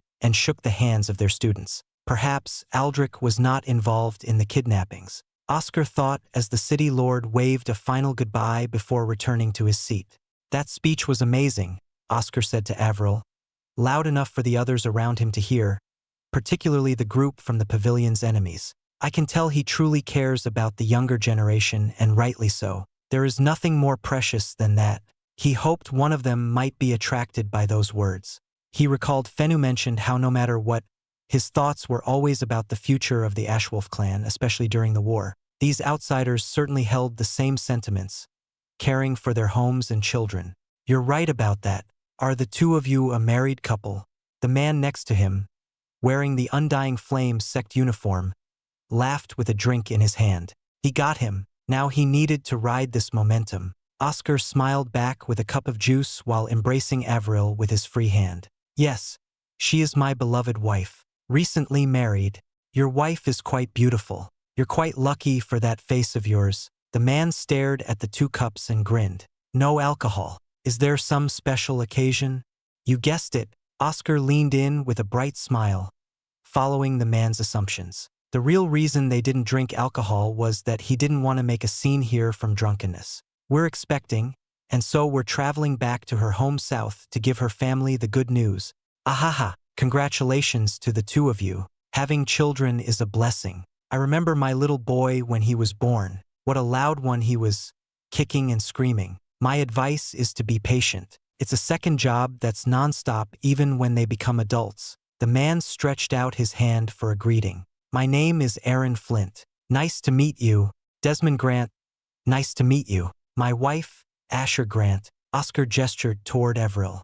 He used his Azure Sea Company's 1st Division and 10th Division captains' names, who were also a happily married couple. Are you residents of Xianxia? It is a beautiful place, perfect for raising a kid, especially under the great city lord. No, we come from afar, here on some business and to enjoy the city. As you said, it's quite beautiful and prosperous. I would love to have my family live here. Aaron lifted a cup and clinked his against Oxer's and downed the drink with a loud sigh. Our three powers are fighting against a fearsome enemy that threatens to swallow all of us. The smile faded, replaced by a deep frown, as Aaron clenched his fists, showing the veins underneath, and gnashed his teeth. We've lost so much against them, but we will be victorious. We cannot allow their evil influence to spread. But I fear for my family. I also went on this mission to secure a house for them to live in. Evil? Who is this enemy of yours? Oscar asked with bated breath. He wanted to know about his home. The worst kind. I feel bad coming here to enjoy these peaceful festivities while my home struggles. If I can take my child here, it would be great. Aaron gazed down at the stage and pointed. Looks like it's going to start soon. Did you place any bets, Mr. Grant? The conversation was lost, steered away from the main topic, but Oscar no longer pursued it, his face turning to face the stage where several groups went up. No, I have not. My wife and I aren't from this continent, so we lack the knowledge to gamble. The odds are one thing, but having all the details is better. Really now? Aaron ordered several other drinks. I'm quite familiar with them, so let me explain. He explained the 6 factions, the king exalts who ruled them, and the details about some of their latest generations. Oscar suspected how Aaron was so well-versed in the 6 factions. Even if one had a general knowledge, Aaron didn't pause and went into in-depth explanations to give Oscar a better chance at winning his gambles. The degree of knowledge was concerning. After everything was said, Aaron smiled and patted Oscar on the back with cheers. He wasn't a bad person, as Oscar thought. A brief image of another person passed through his mind, Ordenessen, his bitter rival from Ashen Grove and one he could consider a good acquaintance. He glanced down at his hands, remembering all that he had done, killing the girl and her friends in the ruined village under own fortress with Austin, leading a rebellion that led to many lives lost in the burning valley, and now deceiving a man who seemed friendly and good-natured were all bloody affairs. Oscar closed his eyes and sighed, feeling the weight of his actions. In the end, the only difference was that they grew up in different places, driven by desperation and survival. Sorry, Aaron, I'll have to keep making use of you. Oscar sipped from his cup, now wishing it really was alcohol to numb the regret of what he'd had to do later. Avril nudged him from the side, giving him a worried glance. He smiled weakly and caressed her hair. The two of you are quite daring in public, Aaron teased with a wide smile. My 2 wives would kill me if I tried it with either of them in public. 2 wives? You must be quite wealthy to have more than one. Oscar didn't expect this. As an elder, I have quite the charm. One was my arranged marriage and the other was my childhood friend. Somehow we made it work and live well. Aaron bashfully scratched his head, looking like an idiot. It was quite messy at first, I'll admit, but it all settled down. Well, congratulations to you for such a wonderful married life. Oscar lifted a glass and nodded. And a toast to the same for you. Now let's stop the talk and enjoy the action. Aaron downed his cup and focused on the battles below. The first event was a battle royale of group battles, 5 in each group. The young exalts fought bravely with all their might, displaying their brilliance for the cheering crowd. The second event was a contest of alchemy and fabrication with Hector and Helen as the judges for their respective professions. Weirdly, they gave each other strange gazes before turning away from each other in a huff. The day finally ended, and Oscar bid Aaron farewell and walked away. Erden hurried out of his clothes at his call, coated in a grade 3 invisible elixir. It would be hard to sense him following Aaron in this mass crowd. Part of the plan was to get some information through casual conversation, but the bulk was to get close and have Erden follow them in his small form with invisibility. It was bright at night. Oscar and Avril roamed the city, having fun and pretending to be busy in case anyone followed them. As he sat down in a restaurant to eat with Avril, he finally had a moment to see through Erden's eyes. Erden was crawling, covered in dirt, and following the group of men as they went into a remote building under the cover of night. No one would be able to get in close without being spotted. I'll have to fly up. Erden closed his eyes to sense their steps within the building. They were prudent enough to mask their scent and roam aimlessly several times to cover their tracks. But they could never expect him. Small antler wings sprouted from his back, and Erden flew up silently. He landed near a window and leaned in to listen closely. Aaron, what are you doing? Getting so close to that stranger. What if he's a spy from the pavilion? Aaron's counterpart from the same sex scolded. He seems to be a good person, but I didn't reveal anything about our purpose here. I gave him a hint, and if he comes lurking around, we'll know. However, from what Gaius says, Desmond and his wife are enjoying the festival at this moment. Aaron scoffed and waved off his partner. I'll try to see him tomorrow and probe his intentions. If there are none, he'll be a good friend. Sounds like they already suspect you. Good call on just sending me. Erden knew Oscar was watching from his eyes. It's a shame. He's a good person, just fighting for the opposite side. Oscar sighed deeply in Erden's mind. They haven't sensed you yet? Perks of being a mythical Exalt beast. Our Ein is also akin to nature itself, so it's hard to sense me out unless I unleash it or someone stronger than me is here. Tort used it so many times to hide while I rampaged around. Have any replies come? They continued speaking inside.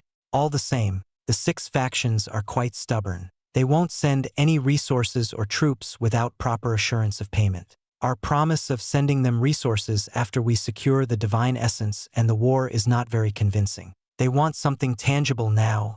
Typical. I'm sure we're all thinking the same thing. Who will take charge of the divine essence after the pavilion is gone? That's the question on everyone's mind. We'll have to send word to our leaders to iron out a plan. And what of the other one? They seem keenly interested in the war and only ask for all the prisoners of war and conquered citizens. I'm not very sure about them. Aaron shook his head. Why would they want people rather than resources? Sounds suspicious. They have already shown us the extent of what they can send us and sent us a portion already. It will greatly help the war effort. What's the matter about sending them the losers? We need to win this war. They argued more about the proper course and ultimately agreed to talk with this strange faction outside the 6 factions. This is bad. Erden leaned closer to listen about the details of this unknown benefactor when he felt a chill run down his spine. A maniacal laugh entered his ear as the wind stabbed toward him from nowhere. Who's snooping around in here? Erden rolled away from the strike, still invisible thanks to the elixir. A graceful woman stood before him, staring down with bright yet eerie teal eyes and a wide smile. Her sky-blue hair fluttered freely around, showering in the moonlight. The most prominent feature was her missing arm, replaced by a blade while her remaining arm gripped something invisible. Gale Wonder. Oscar remembered this maniacal person from Ashen Grove. Act 2 World Beyond Chapter 450. Gale Wonder's Return. Gale Wonder, one of the fiercest wind users who specializes in speed and efficiency. She was one of the fiercest opponents with many tricks and attacks back in Ashen Grove. Oscar remembered how easily her strange razor-sharp anima cut through his eduriciclad. He stood from his chair in shock, alarming Avril and a few of the waiters. Chuckling and bowing his head in apology, Oscar sat back down, calling for Erden to escape as soon as possible. He could see Gale's wide, unsettling smile, the same he had faced years ago, staring at Erden. Who are you? My winds are picking up a strange small shape. Are you some winged dog or cat? Gale giggled, keeping her creepy stare without blinking. Somehow, she sensed his presence through the winds, a great feat for a wind user. She had improved greatly since last they fought. Erden wasted no time spurring into action. He rushed into the air in a single flap of his antler wings, trying to create a large distance between them. Strange flowing wind acted like tendrils and tugged him back, forcing him to slow down, and Gale overtook him at that moment and swung her arm.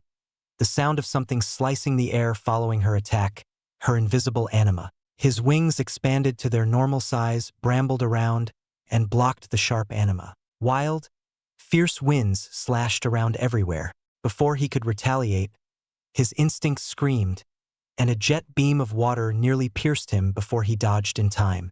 He was surrounded by the 6 other ambassadors, including Aaron, their eints rising in hostility. A swirling ball of wind encompassed him, locking him inside, and Gale stood before him with a horrid, innocent smile under the bleak moon. You fools allowed a rat to listen in on your conversation. Not so interesting. Thankfully, I came back in time. Gale stared playfully at Erden, who was still invisible within the wind prison. She giggled adorably to herself like a child in a park. So interesting. I wonder who you are, beast, and who you work for. Forgive us, Lady Wonder. We have failed you. This beast is strange. We could hardly detect any Ein until you forced it to defend itself. Could it be a mythical Exalt beast? What a rare find. They all eyed him greedily. It's mine, all mine. Gale hummed and snapped her fingers, the walls of wind enclosing tighter around Erden, waning inch by inch until it barely skimmed past his skin. I want to see who owns such a mischievous little thing. Will your master come here? This maniac. Gale's nonchalant and condescending look enraged Erden, his newly found pride as an evolved mythical Prialapos stinging like a needle in the heart. Surrounded by 7 night exalts, for greater and 3 middle, Erden let out a roar and exploded with overwhelming fire, a pillar of flames shooting into the sky. The 7 enemies gave chase after the rising pillar before it burst apart and separated into several hundred flaming balls, descending all over the area. Erden hid himself in one of the falling flames. Since his Ein was everywhere, they couldn't sense him, and Gale could not catch all of them, even with her speed. Alarms and bells tolled over the city as everyone stared up into the sky. His enemies had no choice but to descend and hide or else be caught and implicated in the downpour of flames, their scurrying figures making him chuckle. Sighing in relief, Erden killed the flames around him and flew silently across the night while the Convisha guards fought off the flames and converged on the remote building. That was close. Erden relayed this to Oscar. I had to use my meld for you to break free. She has gotten stronger, but I'm more worried if she finds out it was me, Oscar replied. I didn't expect to be caught by her sensitivity to winds. What a load of bull. Do I still accompany Avril tomorrow? Erden ran along the streets, keeping himself hidden in the crevices and alleyways. The invisibility elixir has worn off, so he needed to be prudent. They won't have access to the inner parts of the guild unless some of them are alchemists and fabricators. We'll both use private rooms and stay in them until the end of the day. We can ask Helen and Hector for back doors out. Just stay with her in case. Oscar sighed in Erden's mind.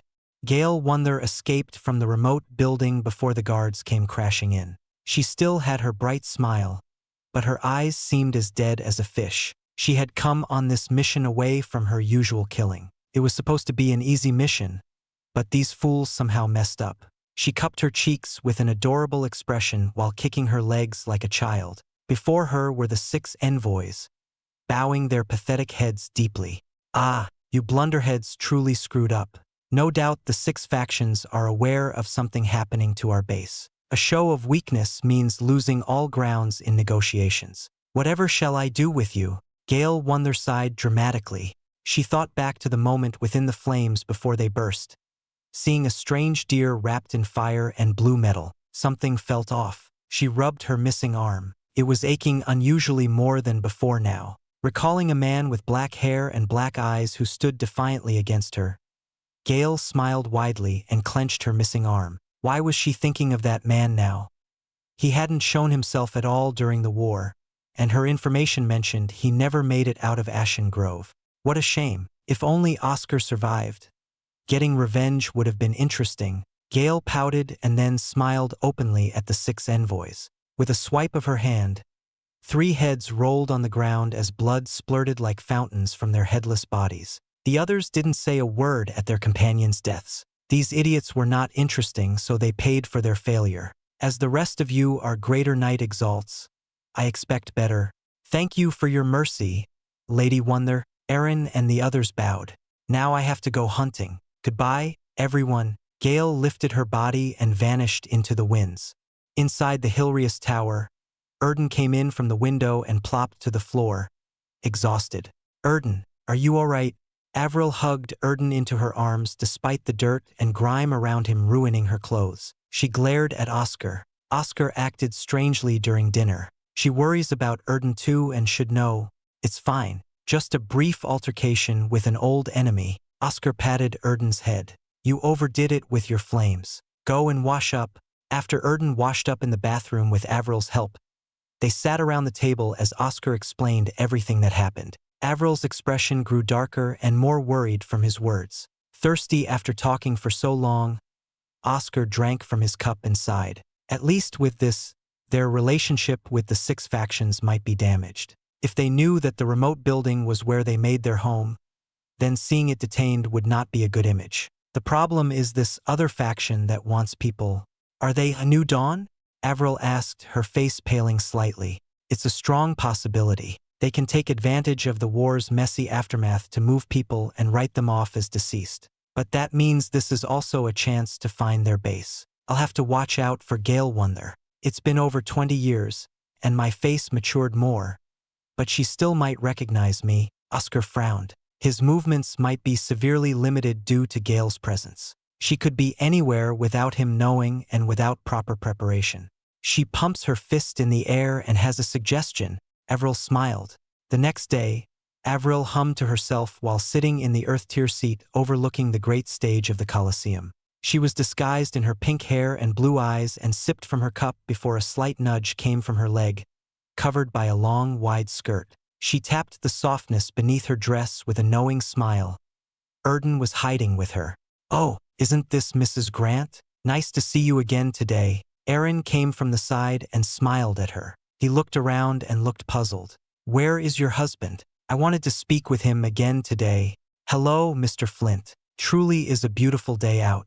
My husband will be running late today because he's caught up helping at the Fabricator Guild. You know, it never ends for them. They seem to regard their armaments and craft so endearingly. Avril flashed a bright smile and tugged her pink hair behind her ears, not having braided them. Ah, that's a shame. I wanted to meet your husband. Aaron over here couldn't stop talking about him. A voice came from behind. Avril turned and smiled at the woman with sky-blue hair and innocent-looking teal eyes. She was dressed in a summer dress and skipped to her seat next to Avril. I am Gale Wonder. Nice to meet you. Gale smiled and extended her hand out. I am a part of Aaron's entourage, Asher Grant. Nice to meet you, Ms. Wonder. Avril smiled back and shook her hand, eyeing the woman with a soft gaze. As they expected, Gale came out herself to check them out. Act 2 World Beyond Chapter 451. A dangerous task.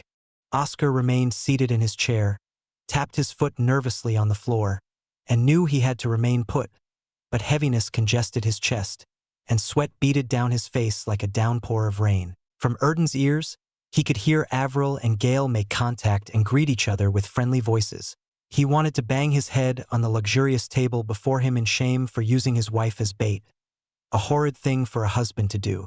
But Avril was very adamant and determined to take this task, suggesting the plan herself. Failing to calm himself, Oscar sipped from the tea in the room. Its aroma and taste could not halt his anxiety as his fingers still trembled from the horror of anything happening to Avril. Oscar stood up and paced around the sky-tier suite, his steps erratic in weight and stride.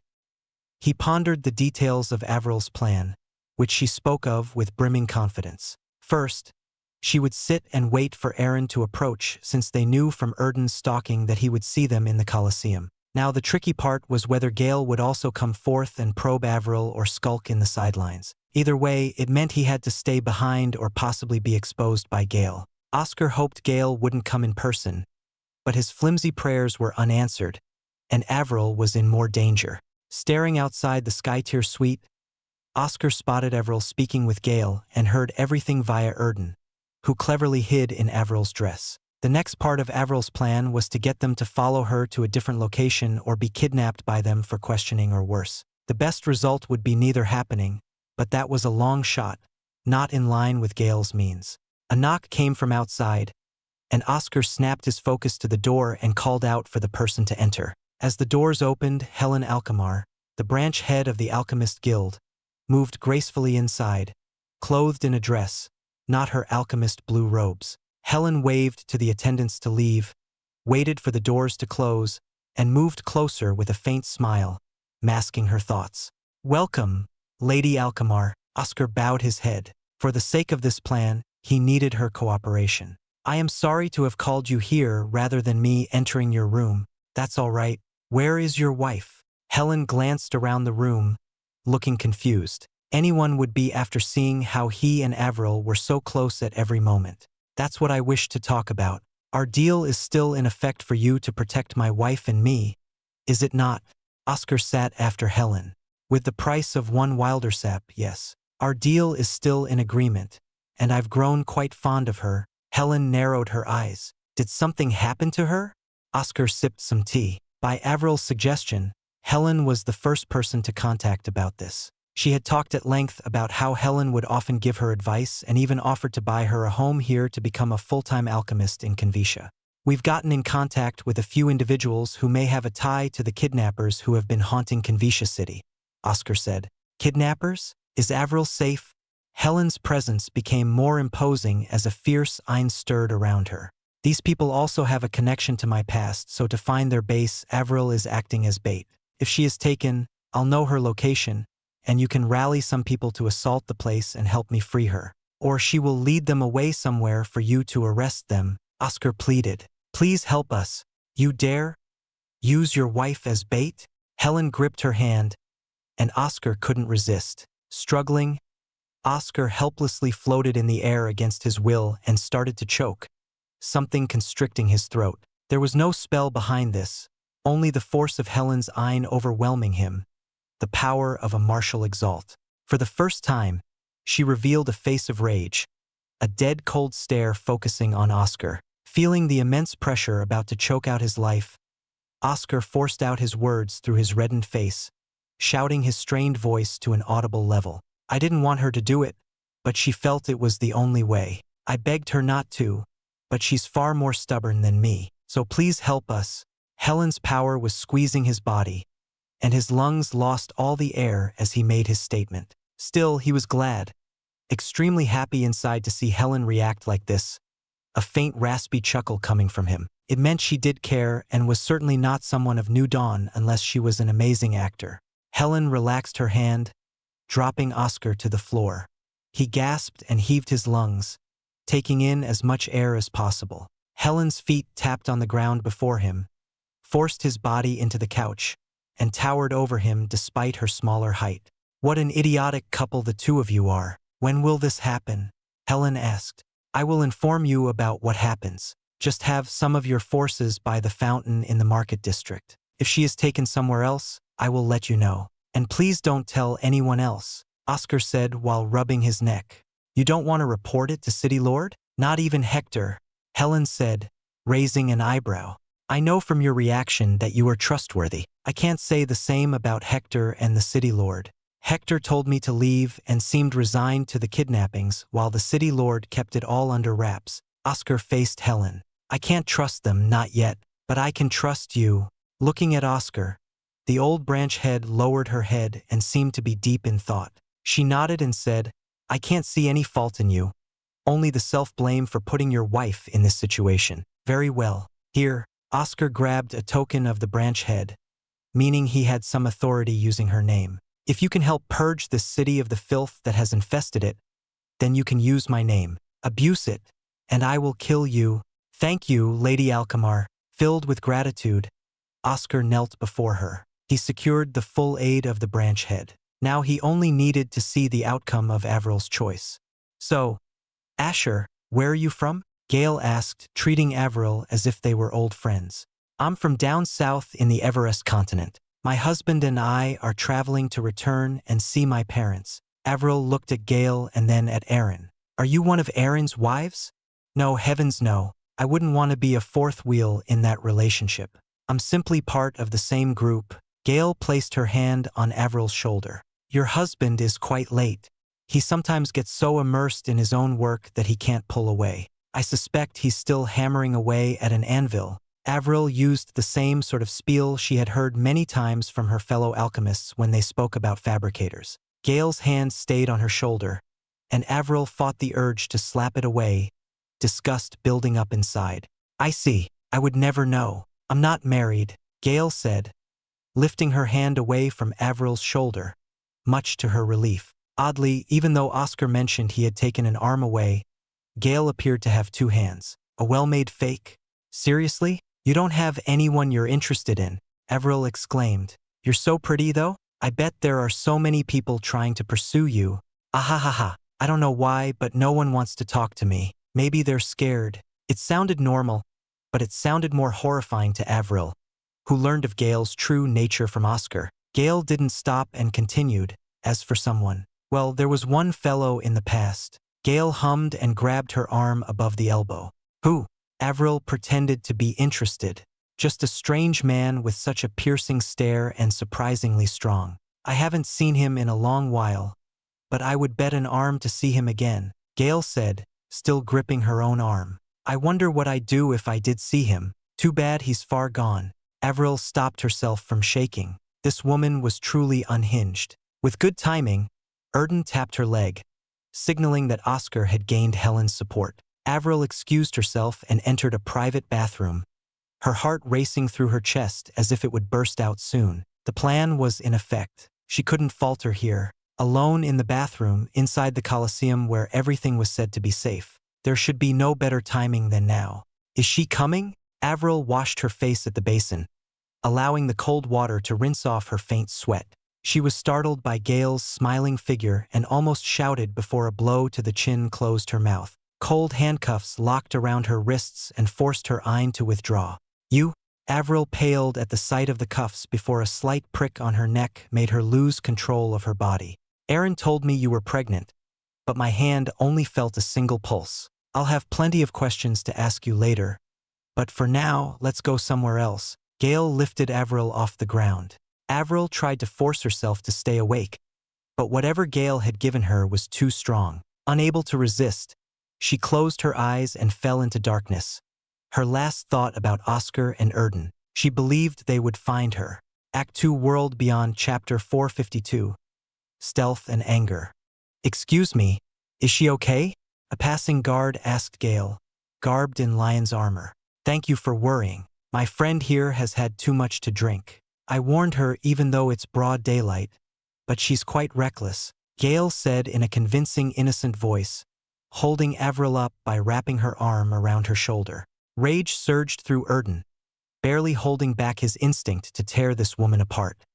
He clung tightly to Avril's leg under her dress, held his breath just in case, and focused on the objective while Gale separated amicably from the guard. For now, Gale seemed unable to sense him inside Avril's clothes as she dragged her out of the Colosseum. Is she really an enemy?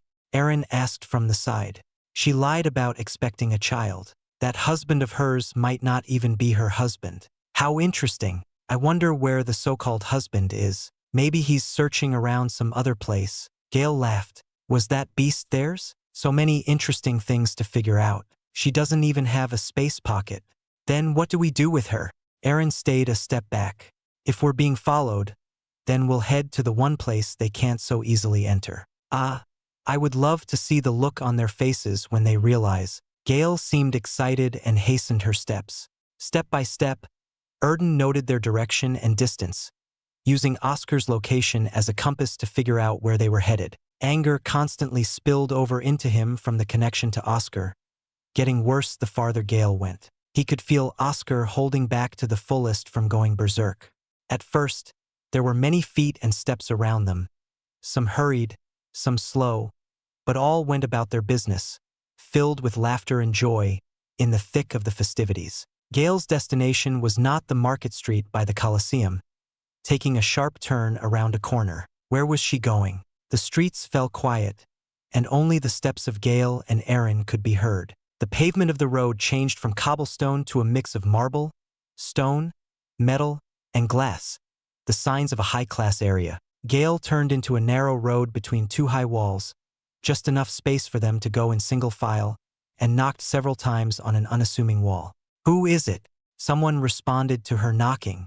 Gale Wonder from Thousand Storm Palace. I came here to discuss further negotiations on behalf of my superiors and to give you a gift, Gale said, swaying Avril's unconscious body around. She's a spy. You can extract information from her for us and use her for your means. We'll be cleaning up the other one soon.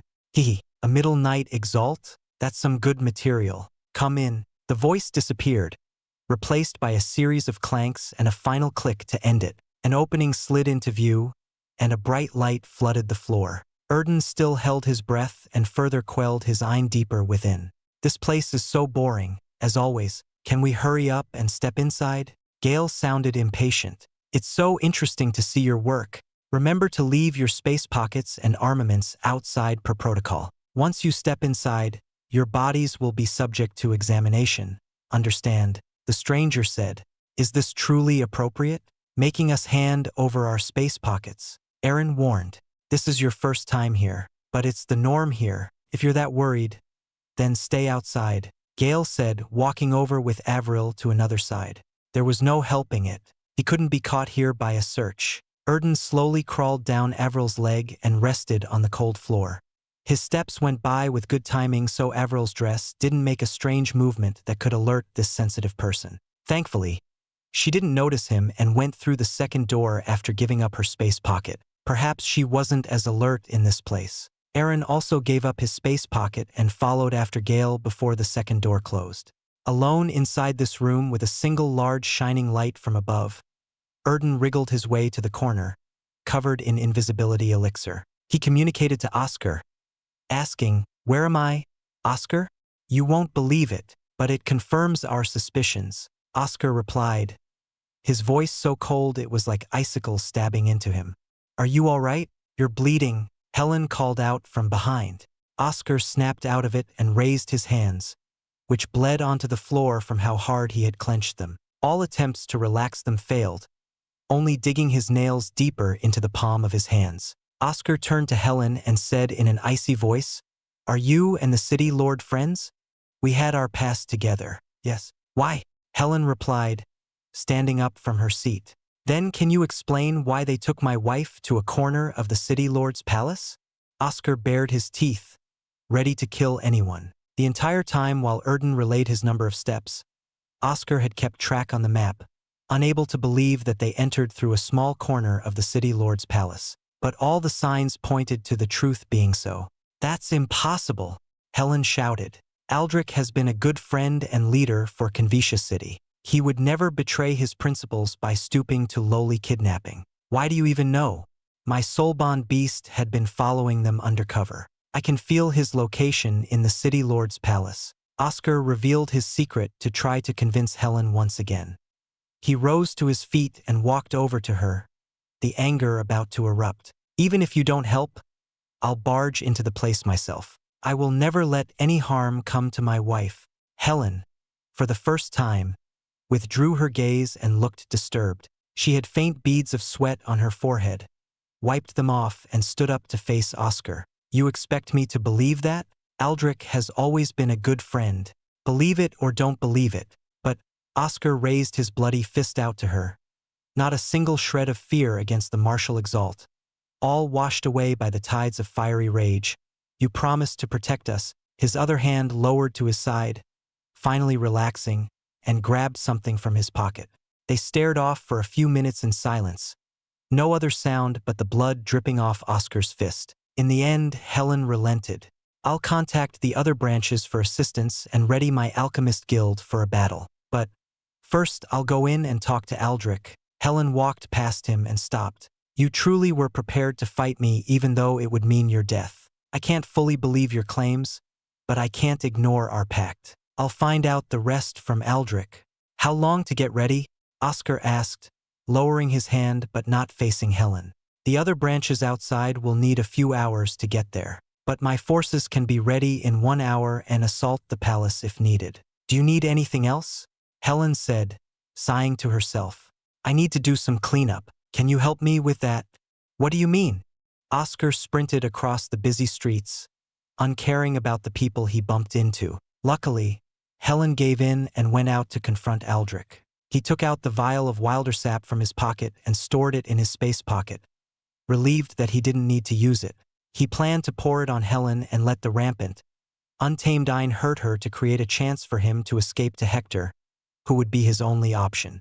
The scenery changed from the sprawling metropolis of high towers and large crowds to a serene blue sky overlooking a bed of grass and flowers, the Garden District. Here, A person could buy or rent amazing villas filled with well-maintained gardens, terraces for relaxation, and great homes with plenty of rooms. Oscar ignored most of them and charged through, breaking the serenity and kicking off dirt and grass. According to Helen's information she gained from the registry, they should be living here after having lost their remote hiding spot. What better place to hide than in the peaceful garden district? A small villa appeared over the horizon, and Oscar punched through its gates and rose to the sky, raising his hands to fire a barrage of golden rods formed by iron to increase their potency. The villa was instantly reduced to rubble under his initial wave, and Oscar didn't stop and flicked his hands again, shooting out more and more and more until nothing remained except for the two who flew into the sky to meet him. Their garbs of black and green stayed tight to their bodies against the breeze. "Who are you?" the man from the Earth Core Academy shouted. "Do you realize what you are doing? This is Xianxia City. Just wait for the guards to capture you." "No, there's no one coming to interfere in this. I made sure of it." Oscar gripped his hands and unleashed his eye. He entered the pseudo-guise, great iron flowing along his arms and legs. He hadn't fought in a while, not since the survival against Okines. He hadn't been this angered in a long time, and his heart felt heavy, darkening his expression. "Your lives are forfeit." Before him, the two Exalts were naught but prey. Act 2 World Beyond Chapter 453, Far but Connected.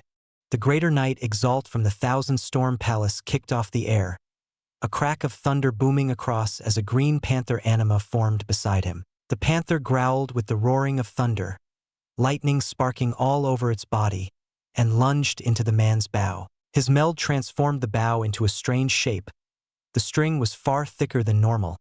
Fangs lined the bow's curve, and claws gripped the arrow along its length as he pulled it back. Oscar felt the air change. An armor of lightning formed around the man, turning him into an avatar of thunder.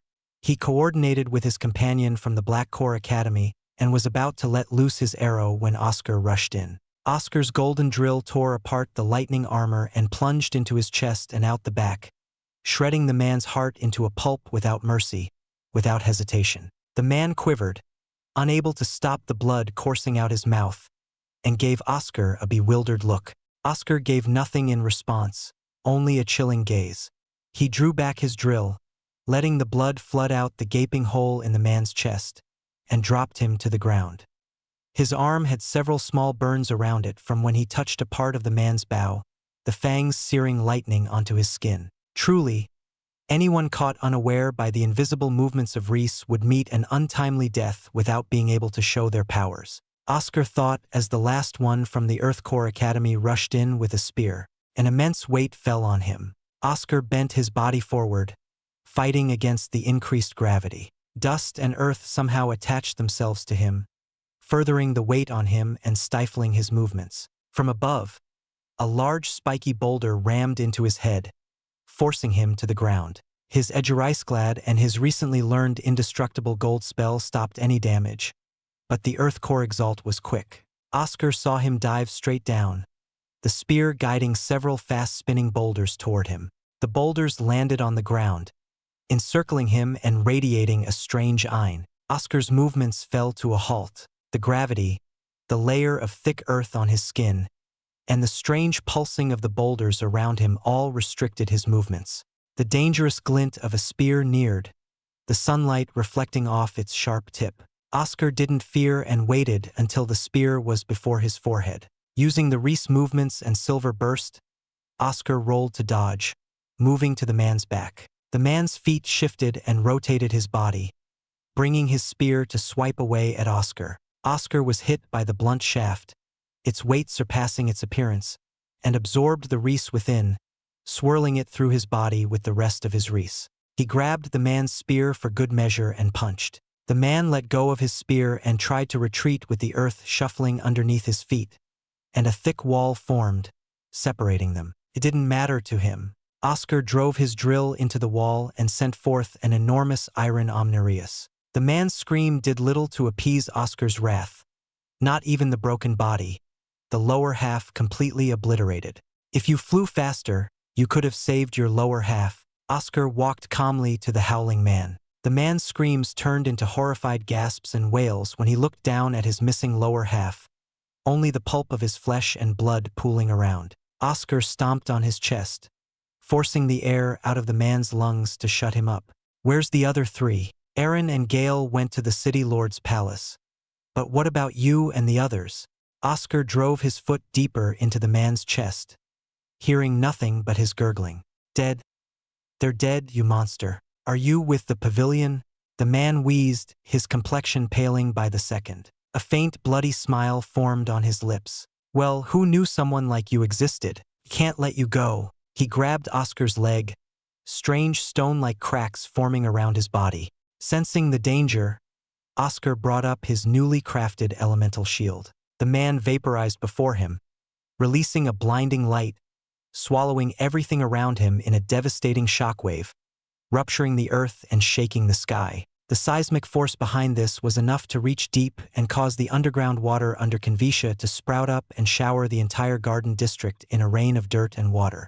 Deep inside the resulting crater, Oscar's body stood firm amongst the dust, the diamond shield resonating with the indestructible gold on his skin. The spell canceled and cracked apart, and the shield stopped its connection. He held his shield to his eyes. The power of an elemental armament lay in the resonance with the spells that the user wielded, adding to its effects. It did depend on what kind of armament it was, a sword increasing the sharpness, and a shield increasing the durability. His indestructible gold became sturdier than the norm, thanks to the elemental armament, a new layer of defense along with his ripple shroud and edge iceglad.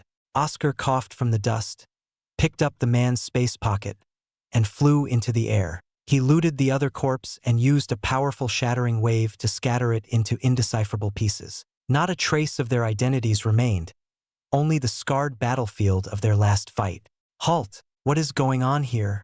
A platoon of 8 lion-armored guards surrounded Oscar, not holding back their collective eints to suppress him. Nothing, sir. Just a battle. If you want to know more, you can visit Lady Alkmaar. Oscar held up a token with her symbol, giving him her backing. You can't disrupt the peace of Xianxia at a whim just because you have the branch head's backing. The leader floated forward, brandishing his sword. Then, what about Lord Brenner? Oscar showed them Hector's token, their helmet-covered heads reacting with a tremor. I have the backing of 2 martial exalts. These men were people who had ill means for Xianxia. Now let me through, Oscar growled, his ein forcing some of them back. Time was wasted. 50 minutes remained until Helen was ready, and he would not waste a single second. The guards stayed silent before him. The leader kept his sword raised but then lowered it after a few seconds. I will make a proper report. Both guilds will have to provide an explanation for your actions, as you should. Now let me through. Oscar glared, the guards parting a way for him to fly away. He soared and landed in the busy market street. Before him, the city lord's palace stood, shining under the sunlight with the flags and sculptures of lions circling the perimeter. Erden, you're still safe? Oscar went over to a nearby well and washed his hands. I am. They haven't spotted me yet. It seems they don't pay too much attention to the room unless someone comes in. But I can confirm one thing. Erden showed Oscar the image of a symbol, an eye with 2 pupils looking left and right. It's the new dawn. What are the chances we run into them like this? Matur's rusted and damaged body came up. The threads. It was the only explanation. Was it fate? Destiny? Something that inexplicably connected him to them? A gravitational pull that put them together. Maybe his meeting with Sevon and Adam was because of the connecting thread of Reese. Intertwining threads that sought to set them on a course with or against each other. Then that means she and I are still linked. If only there were some way to follow these threads. Oscar bought several large papers and hid in an alleyway, skulking in the darkness. Be ready soon, Erden. Tonight, Xianxia will be turned over. The floor was cold and rough. Avril groaned and gasped from her dry lips as her vision struggled to regain clarity. From quadruple to triple to double to single, her sight restored itself, and she blinked once to adjust to the dim light. The first thing she noticed was she was in a cage, a prisoner, bars of black steel lining across the would-be exit. Trembling, Avril wanted to move, but her hands were cuffed and loosely chained to the floor. She started to hyperventilate as if she were drowning, beads of cold sweat running down her body. The shivering would not stop. Her blood came to a chill, her bones rattled in their places, and her skin crawled like a million insects writhed on it. A shadow roamed outside the cage and paused before her. Though the bars separated them, the shadow didn't seem to care, passing through like a ghost with a scythe in her hand. Avril scurried away to the far corner, tearing parts of her dress in the process, her face as pale as a ghost, the opposite of the dark shadow. Avril covered her ears and repeated one of the stories she had read with Oscar, whispering it to herself as the shadow neared, stretching its hand to pat her head like a dog. Disgusting, utterly disgusting. She closed her eyes, trying to ignore the nausea overwhelming her. She found herself on a bed, leaning on Oscar. Before her eyes was a book, and Oscar's wonderful voice spoke each word while caressing her head. Remembering that sweet memory, Avril mumbled the next few pages to herself, having memorized them. Everything fell silent and calm. Avril peeked her eyes open, no longer seeing the dark shadow of her former mistress. Without warning, she hit herself on the head in self-punishment. This was her plan, her idea. How could she falter here? Being taken was one of the possibilities. What can I do? Avril glanced around the prison, seeing no one else around her. Outside, she spotted a few prisoners inside their own cells, the other kidnapped victims. My Ein is useless with these cuffs on, and I don't feel Erden on me, so he must have dropped off somewhere. Her chains rattled on her cuffs, and she glanced down at them. A single tap confirmed these cuffs were hard for a greater night Exalt to break. Avril smiled through her pale and sickly complexion. It was indeed tough, but perhaps not for a Reese user. She only needed to bide her time and wait for Oscar to move in. Act 2 World Beyond Chapter 454. Upset of Xianxia. Lady Alkamar, Elder Grey, an old man in blue robes, ran, paused to recover his breathing, and bowed, his flustered head swaying. Are we truly doing this?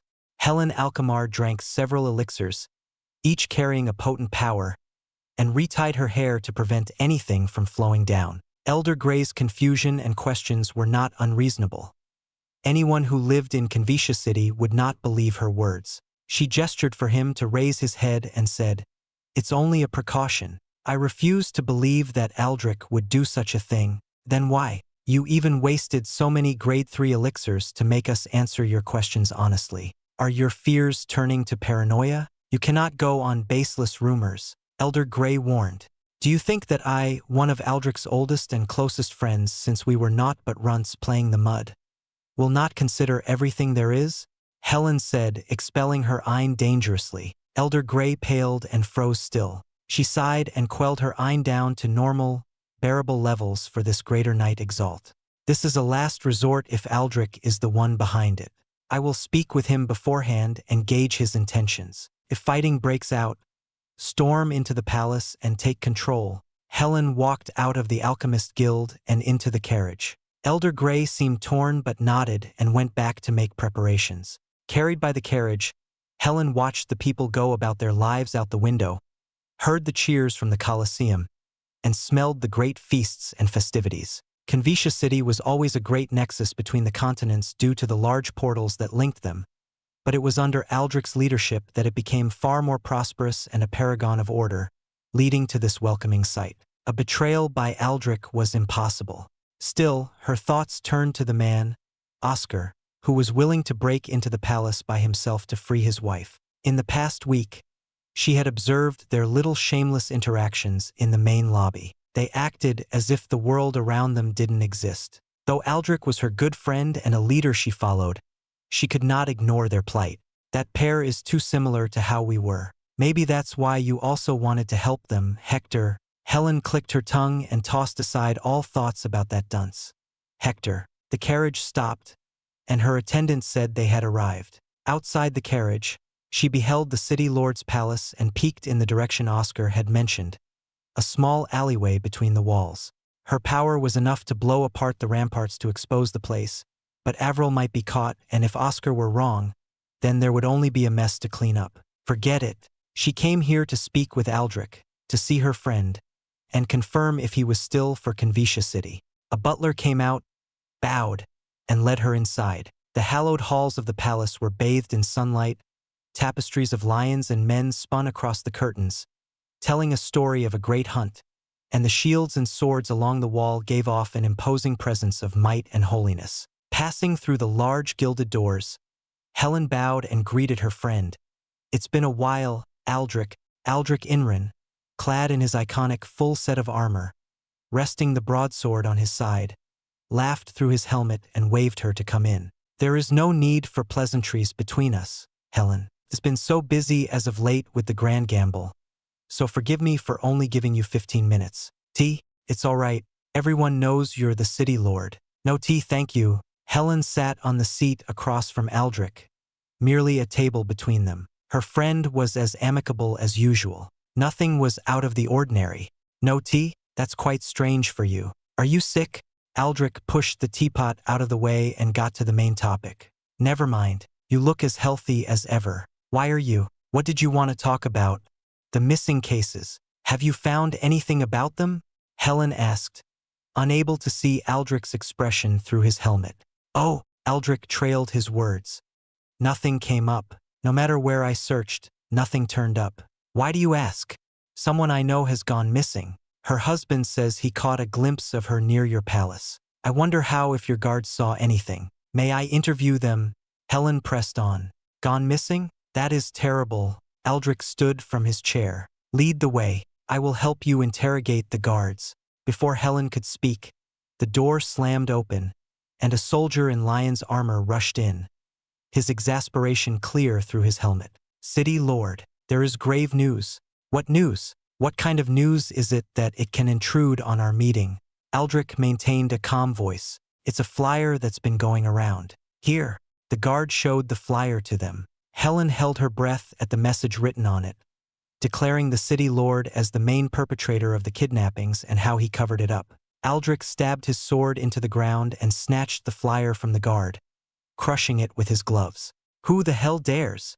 Aldrich shouted, stomping on the crumbled paper. People have already come out, shouting in the streets that their loved ones were taken and that retribution has come. What do we do? The guard waited for Aldrich to speak.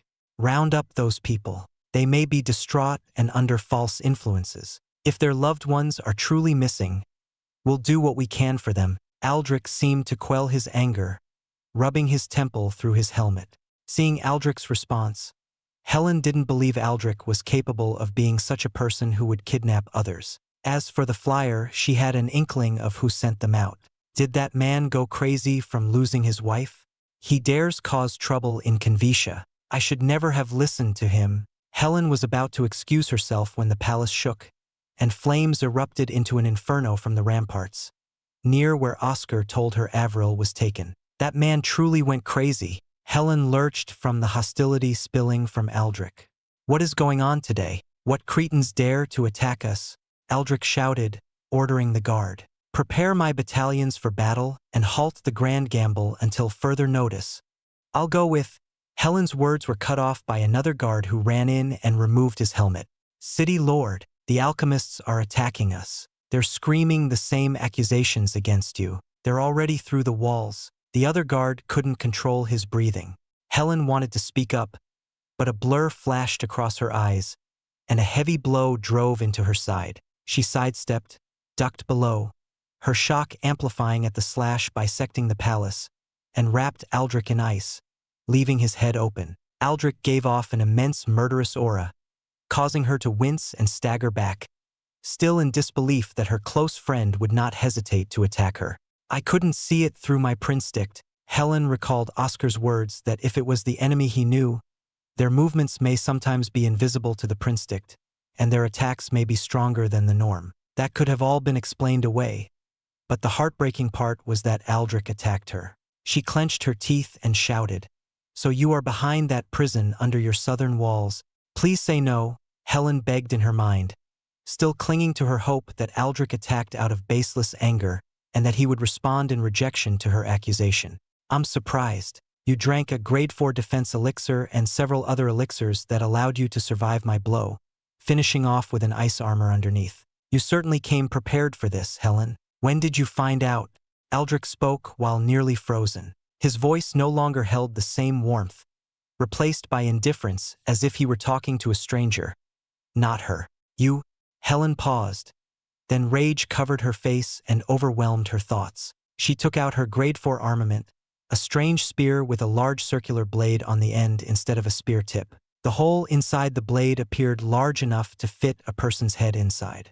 So it was all true.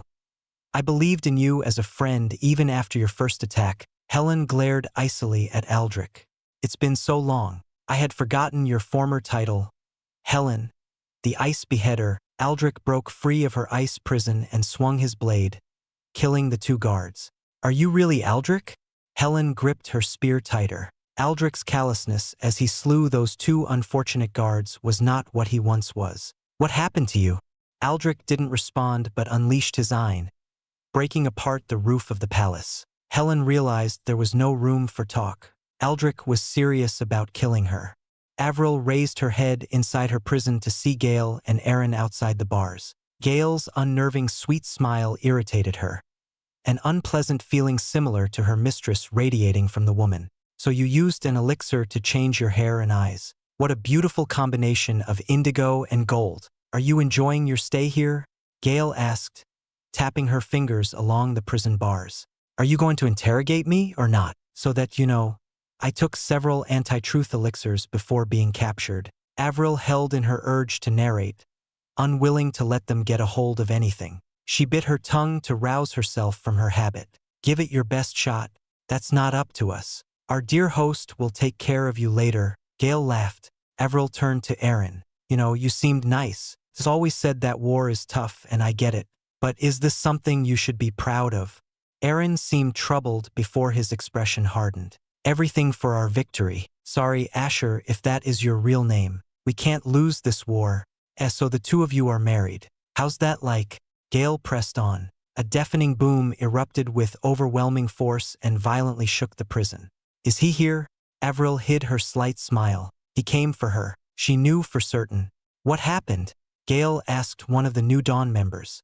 Intruders. They've barged through the entrance. Everyone is to get out and stop them. The New Dawn member urged Gale and Aaron to follow. Gale shot Avril a single maniacal smile before leaving. That woman was crazy. Avril shuddered from seeing her. All too similar to her former mistress. She stared at the cuffs on her wrists and knew there was no better time than now. Standing up, Avril focused and entered her Adamus rays, a paltry 10% compared to the likes of Oscar, Sevon, and Adam. But for this, she had just enough to do this. Her hand gripped the other hand's cuff tightly, and a shattering wave rattled the metal. Wait for me. I'm coming to help. Avril waited for her Adamus rays to recover and used her shattering wave in the same spot. Who dares to intrude here? You're dead. Voices came from beyond the burning path. Oscar and Erden carved into the New Dawn base. Flames burned furiously, melting the rock. Oscar walked through the burning passage. On his right arm was his golden drill, and on his left arm was the golden maw of a dragon. Burning red flames coated and flickered along their metallic surfaces, a beautiful and deadly combination of red flames and gold metal. Where is my wife? Act 2 World Beyond Chapter 455. An explosive entrance. Moments before the explosion, Oscar hid from plain sight, following Lady Alchemar's carriage from the Alchemist Guild until she arrived at the City Lord's palace. He spotted several alchemists wandering around and mingling with the others a short distance from the palace, close enough to react if anything happened. Everything was set up on her end down to the letter, but the issue remained on whether she would commit. He had to force her hand whether she would agree to it or not. Inside an alleyway, a group of people gathered and whispered until they saw him approach. Oscar nodded to the people. All of them were homeless, who he paid to have cleaned and hired to do a job. Scatter around the city and toss up these flyers. Pretend to be someone who had their loved ones kidnapped and accuse the city lord. Each of you will receive 10,000 coins. Don't worry about being arrested. Oscar held up the 2 tokens of Hector and Helen. I have a firm backing to ensure your release. The homeless, easily seduced by the money and the assurance, agreed enthusiastically. 20 homeless, cleaned and garbed in casual clothes, took their portion of the flyers, and ran off to different places around the city lord's palace. Oscar wasted no time and put on the large blue robes of an alchemist, sneakily taken out by Avril in the morning, placing the hood to hide a good portion of his face. What a devious plan. You're absolutely insane, Erden said. The risks are great, and you might end up fighting everyone. Demon scoffed. It'll work, and even if it doesn't, their attention will soon turn to the exposed prison. Just focus on your task, Erden, Oscar said, putting on his shield, and waited in the shadows of the alleyway. Soon flyers, hundreds of papers, flew around. Many people picked them up, clearly confused at the contents Oscar wrote on them, and expressed their disbelief and rejection. It was expected as Aldrich worked hard to gain the confidence of the people, almost everyone, except the homeless. His paid actors started to shout on the streets, crying out for retribution for their missing loved ones. People gathered around them with flyers in their hands, some listening while others scolded and heckled. All the while, Oscar saw a guard enter inside with the flyer, certainly reaching the city lord's hands in a few seconds. Before the other guards could detain the homeless, Oscar sent the signal to Erden to begin the upheaval. Inside the hidden room, Erden scrunched his stomach and spat out a space pocket. He took out several vials of grade 3 explosive elixir, placing them near the second door. Focusing, his friend enlarged and reassumed the majestic form of the mythical Prialapos. Erden stepped back a few steps and enlarged his flames, heat swirling around him. The hot flames condensed into a ball and shot toward the vials, the liquid inside quickly catching fire. A burst of violent flames exploded and tore down the section of the walls. Erden melded with Oscar's anima and shielded himself in all the antlers on his body, withstanding the explosion. The room was destroyed, and the entrance to the prison had been opened. Oscar witnessed the process and snapped back to his side. He charged ahead to the city lord's palace, wearing the alchemist's robes and brandishing the token of the branch head. He shouted at the top of his lungs, "Alchemists, bring them to justice." In a single punch, he burst through the gates and tossed aside multiple guards, their armor breaking apart like brittle clay. Several more came to stop him, but he bombarded them with golden rods, not using too much of his iron. The weaker ones couldn't avoid and got injured, while the stronger ones managed to block. Oscar rushed aside to preserve as much iron for future battles. Besides, he wasn't alone. Several alchemists and soldiers of the guild let out rousing cries, joining him in battle. His actions had forced them to act. Will they fight? Oscar retreated back into the thick of the guild's forces and glanced up to the palace. Suddenly, the entire palace was torn asunder by a powerful Ein, and another rose in response. Helen and Aldrich burst from the shattered roof.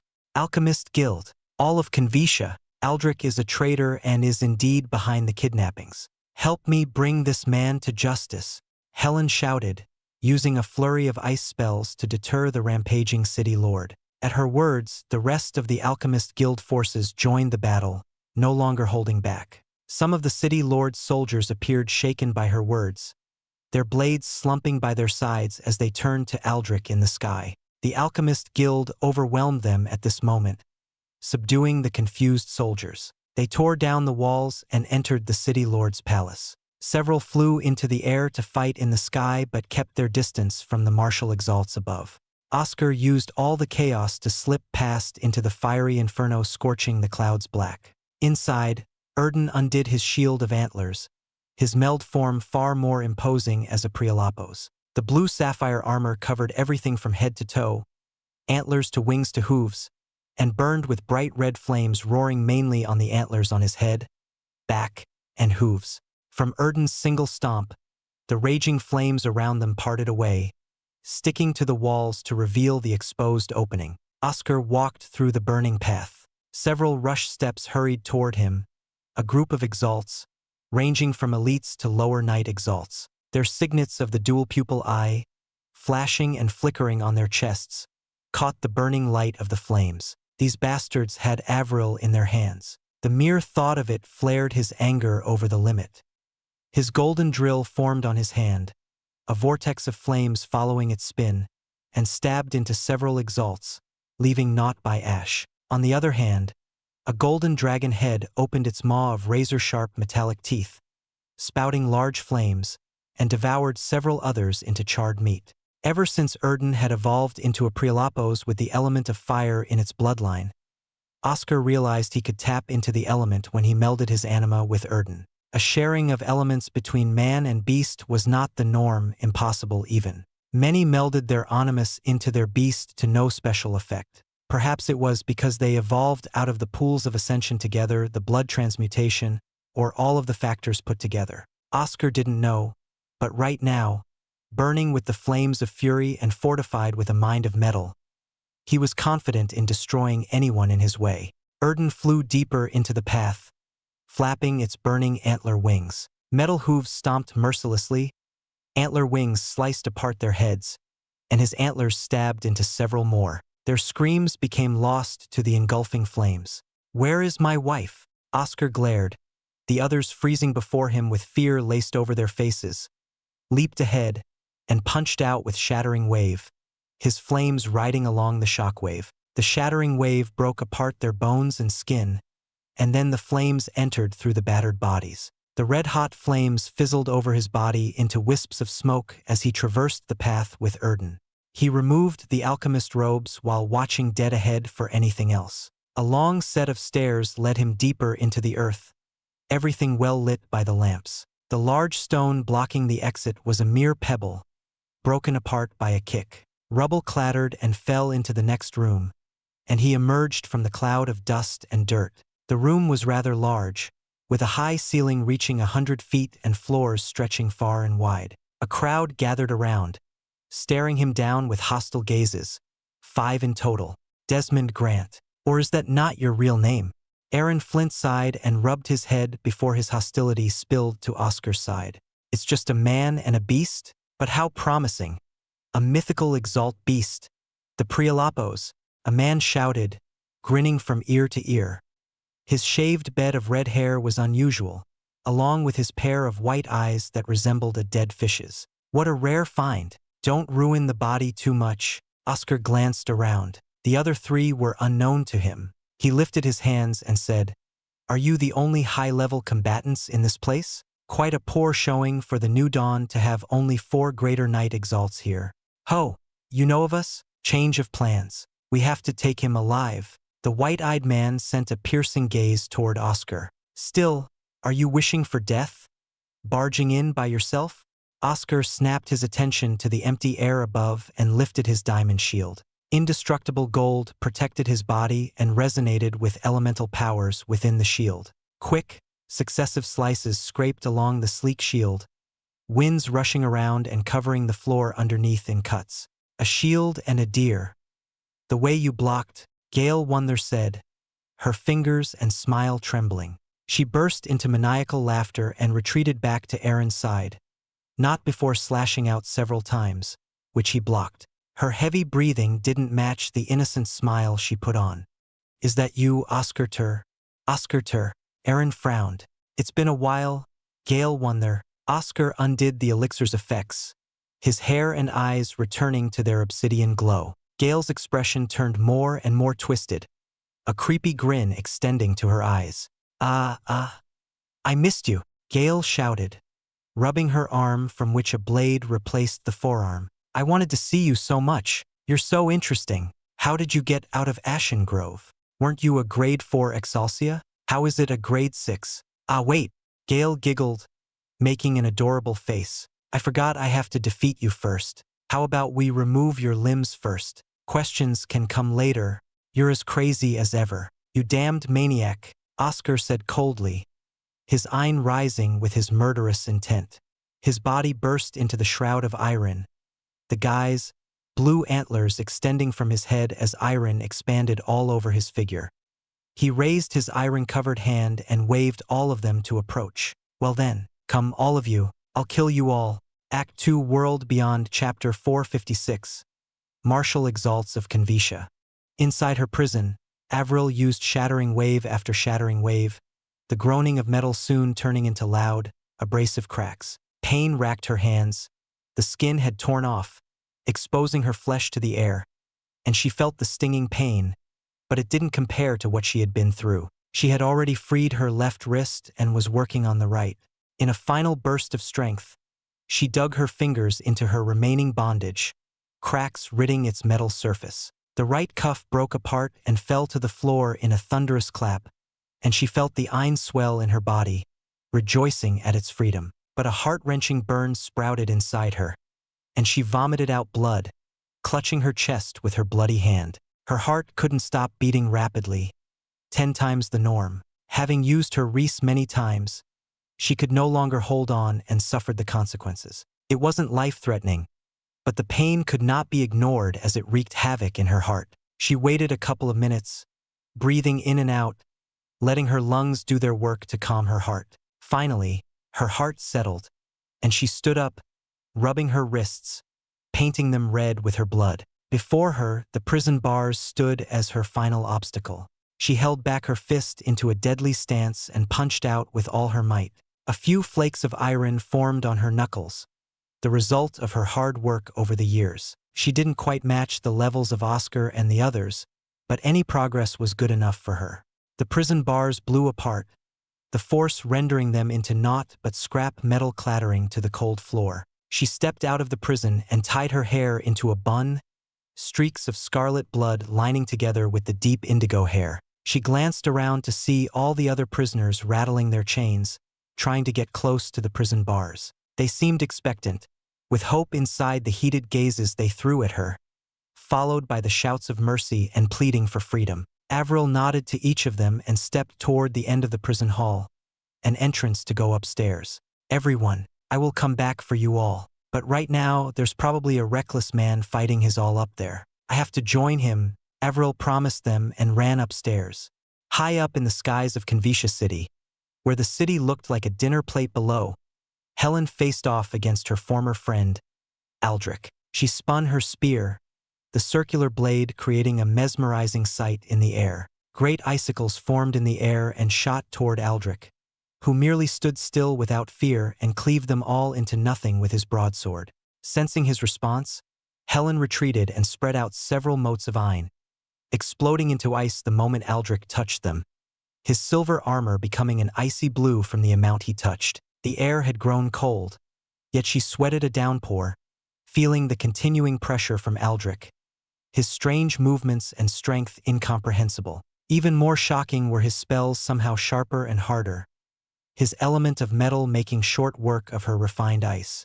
"Interesting, you have prepared well enough. Using the snow field to sense my movements without the prinstick." Aldrich stepped once, breaking off the frost from his armor, which now held a clean white color, the grade 4 spell Platinum Bulwark. The defense was far stronger than she remembered. Aldrich extended out his blade toward her. "I wonder how you knew about some of my powers. Who warned you? I'll have to see what else they know." Helen's gaze grew colder, his every word contradicting the good man she knew he once was. She had never felt this betrayed before. Why did you do these things? What happened to you, a man of rules, law, and righteousness? When did you fall to the level of pointing your sword at a friend?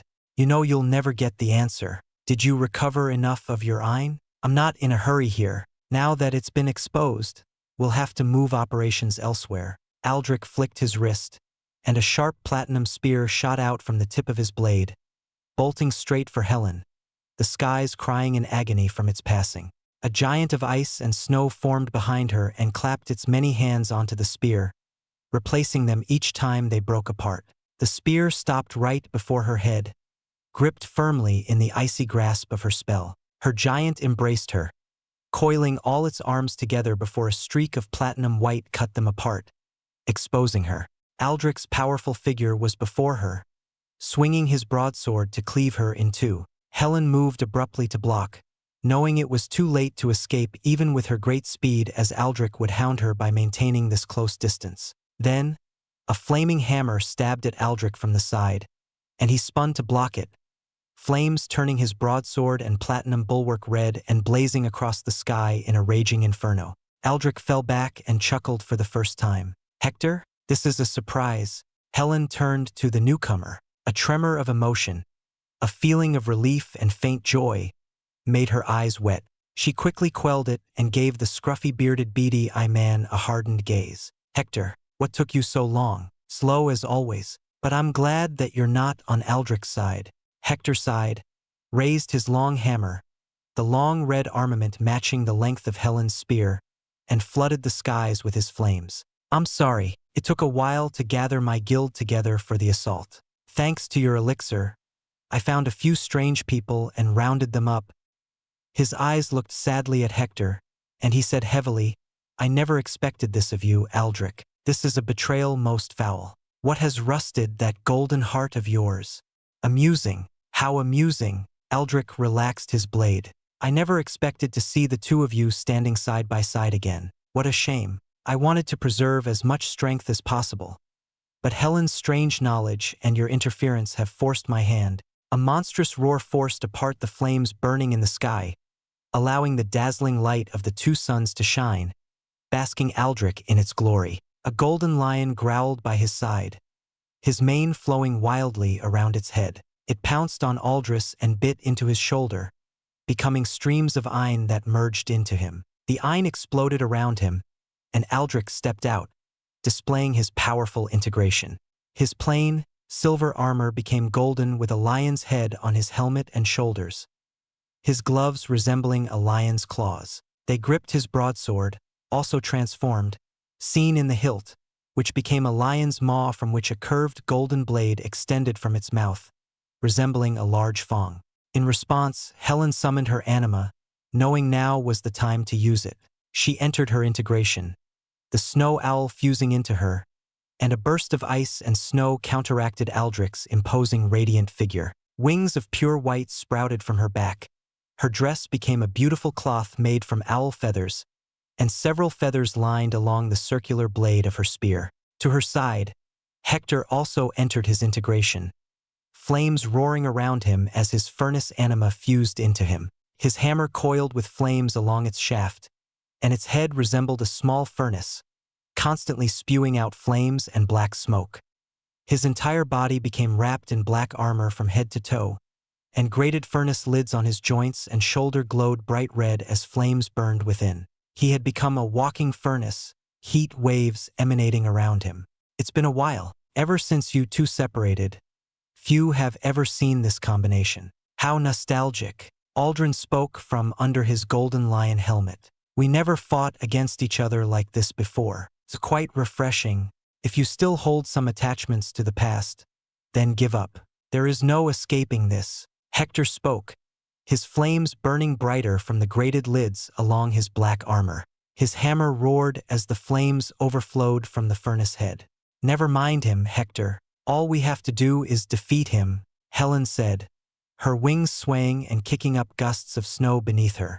The feathers on her circular blade spun around and formed a vortex of snow. Then show me the power of the famed couple who once tore through the battlefield, leaving nothing but ash and snow in their wake. Aldrin lifted his blade and charged in. Helen and Hector responded by meeting him head-on. The skies over Convicia turned into a nonsensical storm of Ein, of which none dared to approach. Act 2, World Beyond, Chapter 457. Oscar's trampling.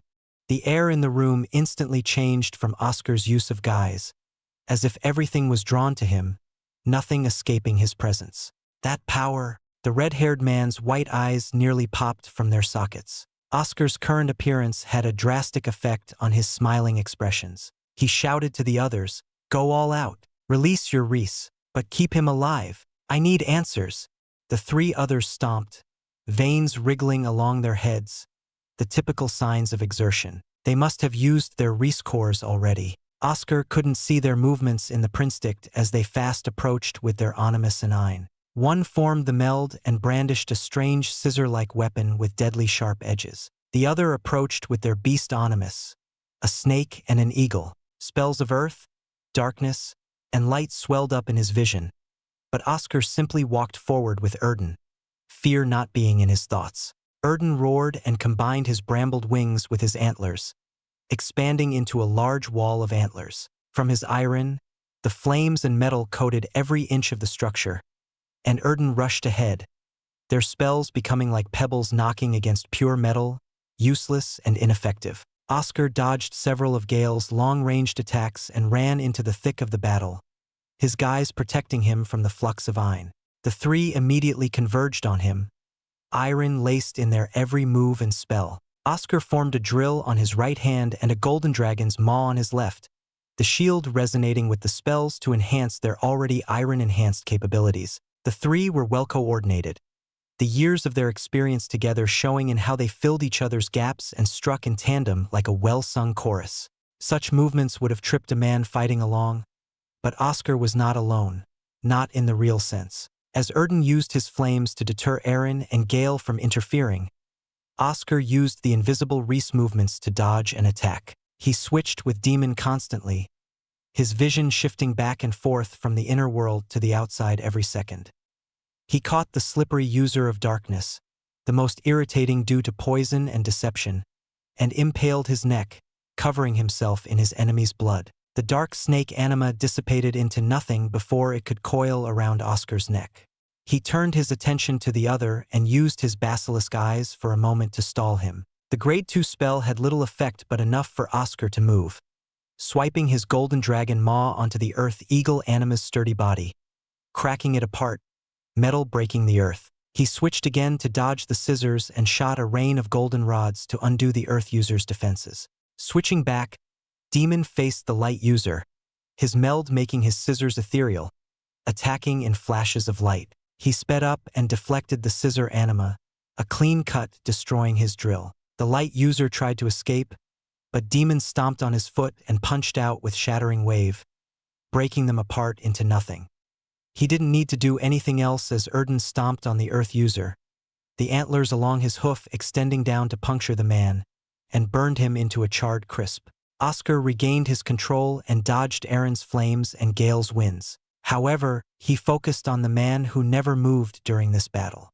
He had been observing Oscar the entire time with his unreadable white eyes. "Oscar, you've gotten so much stronger," Gale shouted happily. "It would have been disappointing if you died so easily."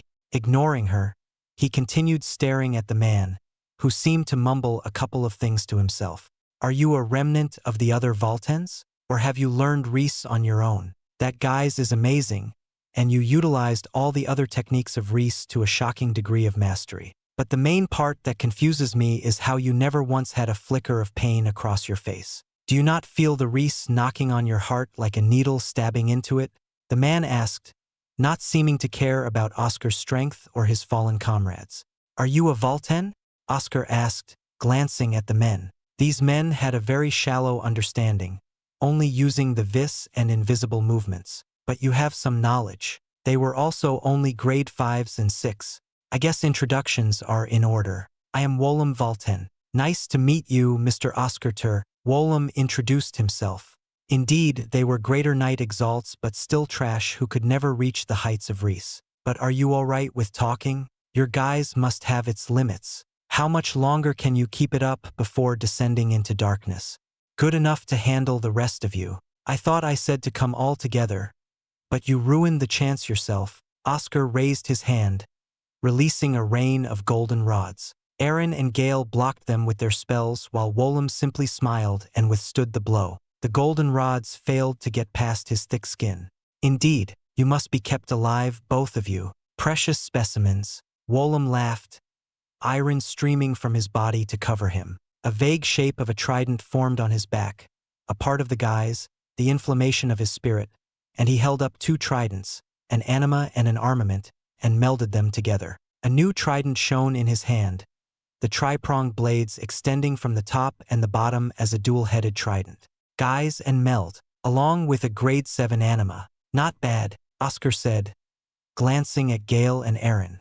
Gale merged her invisible thin blade anima into the sword protruding from her arm. The winds picked up around her, whipping her sky-blue hair around. The blade became long and thin, reaching down to her feet, invisible to the point only the light refracting off of it gave clues to its existence. Eren summoned his salamander anima, spewing hot flames from its back and drooling out magma.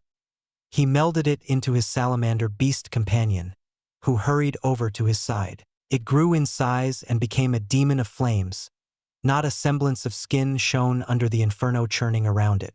3 grade 7s, 3 melds, and 1 Volten Reese user. Oscar would grin if faced with this challenge, but his thoughts were still stuck on Avril. His one exhale went out with the full force of his Ein, Reese, and iron, causing the room to shake. He pointed at Gale, hatred spewing from his gaze, and said in a cold, unsettling voice, "I'll start with you. How dare you poison my wife? How sweet!" Gale was about to say more, but Oscar was tired of hearing her irritating voice. From a single step, his feet seemed to teleport him across in a burst of speed unlike any he had used before. He snapped his head toward Wolem, who somehow caught him in the middle of it, lightning crackling along his trident. Oscar blocked the trident and found himself being forced back by a combination of shattering wave and the trident extending to the other end of the room. Lightning expanded from the tip and struck Oscar with thunderous booms, encompassing everything on his side and swallowing him in the explosion. Erden wanted to move, but the salamander beast went through his antlers. It no longer had a corporeal form, ignoring all of the obstacles in its way. When it neared Erden, it wriggled and writhed until it exploded, imploding into flames that engulfed Erden. Eren didn't stop and bombarded him more with fire spells. Lightning and fire took up their sides of the room and died down moments later. "Is that all? Oscar, Oscar, are you there?" Gale said like a child wanting to see more. She didn't let up and sent forth great tornadoes and typhoons to Oscar and Erden. Furthermore, her melded blade slashed ahead, an invisible stroke along the room. However, something cut cleanly along the walls of the room while Wolem and Eren ducked. "Is it over?" Eren rose to his feet and dusted off his clothes. Embers collected by his side and reformed his melded salamander beast. "If so, it'll be disappointing. To come this far from Ashen Grove to die here. However, he shouldn't be dead. I know how he is. Aren't you alive, Oscar?" Gale called out. "Is that it? Is this everything you all could muster?" One meld makes her attacks completely invisible, even the spells of wind when used along her blade. Another extends his trident, but I feel there's more to see. And lastly, the beast becomes a walking explosion. Oscar stepped out of the wreckage, his clothes singed by lightning and cut by winds. Pieces of gold metal flaked off his metal. However, he was not severely injured except for the wound on his left shoulder. Erden exited from the wreckage on flames, not wounded or burned as the fires flowed along his body. Eren seemed to be in shock at Erden's state and grimaced. "Amazing, you counteracted my shattering wave with your own." Wolem took up a stance with his trident and thrust, the trident extending out again like rubber. Oscar dodged and vanished, reappearing by Gale, who blurred over to his back with a spell, stretching her hand out and gripping. Winds locked Oscar in place as she flung him up and down with the waves of her hand, letting her sharp winds tear him apart as he crashed from the floor to the ceiling. Erden bolted with the rush of flames powering his antler wings. He bulldozed Wolem, who blocked with a powerful Edgericeglad and lightning shield, and Erden felt him use Flowing Mountain to redirect the blow. His other wing extended out like claws, reaching out to Eren. With Ripple Shroud and Shattering Wave, Oscar blew apart her winds and chased her down. She slashed repeatedly with her melded blade, all of her wind spells becoming invisible. He felt the vortex of a tornado pulling him apart, was halted by a prison of wind, and was surrounded by several powerful streams of wind that could easily puncture through a person. None of it mattered. Oscar broke through all of them with his golden maw and drill, blocked many with his elemental armament, and used the full force of iron to chase her down with overwhelming force. As he neared, she blinked again out of his sight, but he had already switched with Demon and tripped her up. Only the thought of annihilation passed through Oscar and Demon as Demon punched out at her. Fierce winds swayed his arm elsewhere, and Gale smiled with beads of sweat along her forehead. But it was futile. "We said you were first." Demon unleashed an iron Omnireus, using the Reese from her powerful winds, which knocked on his body. The sheer force was immense and encompassed everything around his fist, including Gale, who was a few steps to the side. Her expression broke for the first time as her smile faded, turning into shock. Her broken body was blown to the other side of the room, crashing into the wall. Nothing but a bloody, barely recognizable figure moved shakingly, unable to tear away from the wall. Oscar switched back and shot a silver star at her. Gale watched the projectile in the air and gave a final wide smile on her torn face. "You are interesting." The silver star shot into her forehead, and she slumped forward, bleeding out onto the rubble, trapping her legs. One down. Now it's your turn, Wolum Valten. Oscar was not one to waste a moment and met Wolum in battle, wanting to see how a Valten fared against him. Act 2 World Beyond Chapter 458 Power of Integration. All around Xianxia City, the fighting intensified. The combined forces of the alchemist and fabricator guilds clashed against Aldrich's forces. Many evacuated from the center of the battle, leaving behind everything. The other forces visiting Xianxia watched from the sidelines, not knowing whether they should interfere. Many wanderers also joined the battle, paid off by Helen and Hector's deep pockets to aid in fighting off Aldrich's forces. The Battle of Xianxia City was still well underway, but the outcome would not be determined until the leaders above settled it. "Are you all right, Hector?" Helen caught Hector's retreating body, the ice on her hands steaming against his roaring furnaces. Magma flowed out of his injuries instead of blood as he gripped the wound and melted the metal to seal it shut. Helen glared at Aldrich, uninjured and only slightly melted on some surfaces like bubbles on water. "You'll pay for that, Aldrich. I thought the two of you were separated? Did this fight rekindle your lost love for each other? Or perhaps the threat of death and the feeling of betrayal make you choose the easy way out?" Aldrich said without emotion. He raised his broadsword, the roaring of a lion trembling across its sharp edge. Several stakes of platinum white, around the size of grand pillars, formed around him and streaked across the wind, parting the snow and embers in their way. Helen twirled around her staff, sending out white feathers as hard as icicles. These feathers touched some of the platinum stakes and froze them solid. As more and more touched the frozen pillars, they broke apart into chunks of ice. Hector raised his hammer, the furnace on it roaring and growing to a great size. Like a hungering mouth of drooling flames, it swallowed the platinum stakes and melted them into flowing lava. Hector returned the melted metal to Aldrich, filled to the brim with his eyne. Before it could even reach Aldrich, 3 golden metal lions, not having any manes, jumped out of his body and clashed against the hot lava. Helen took the chance and rammed several icicles into him, but more lions had come out, gripping and gnawing on the icicles before they could touch him. Some lions got caught by the hard feathers she sent out in between and quickly exited Aldrich's body before shattering apart into icy fragments. Aldrich responded with a single slash, swiping his broadsword against the horizon. It struck not once but 5 times in succession, spreading out like a lion's claw. Helen and Hector defended together with a fiery barrier and a wall of thick ice, and they retreated as the claw strike destroyed their combined defenses. "Your meld and integration are as formidable as always, Adric." Hector spewed out flames from his mouth as he spoke.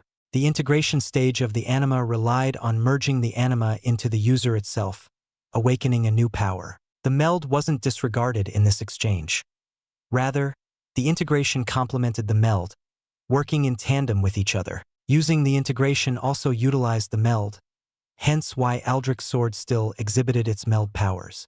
Aldrich's golden figure imposed on them. Worried about Hector, she retreated, holding him up. Aldrich's meld allowed his sword strikes to attack like a claw attack. It sounded normal and not at all unique. She knew many swordsmen who accomplished similar feats through their eyne and training. The difference lay in ease of use. None could compete with the sheer amount Aldrich could bring forth after a series of swings, while others had to exert great efforts to mimic it. But the trickiest part was his integration. A lion never hunted alone, always with its pack. Whether it was defense or close combat, lions sprouted from Aldrich's integrated body and joined in, bearing the powers of his element of metal. The crux of his style was a standard offense and defense, elevated by his pack of lions. "The two of you are disappointing. Or are you stalling?" Aldrich asked, glancing around the sky for anyone. "How long will your reinforcements take to come?"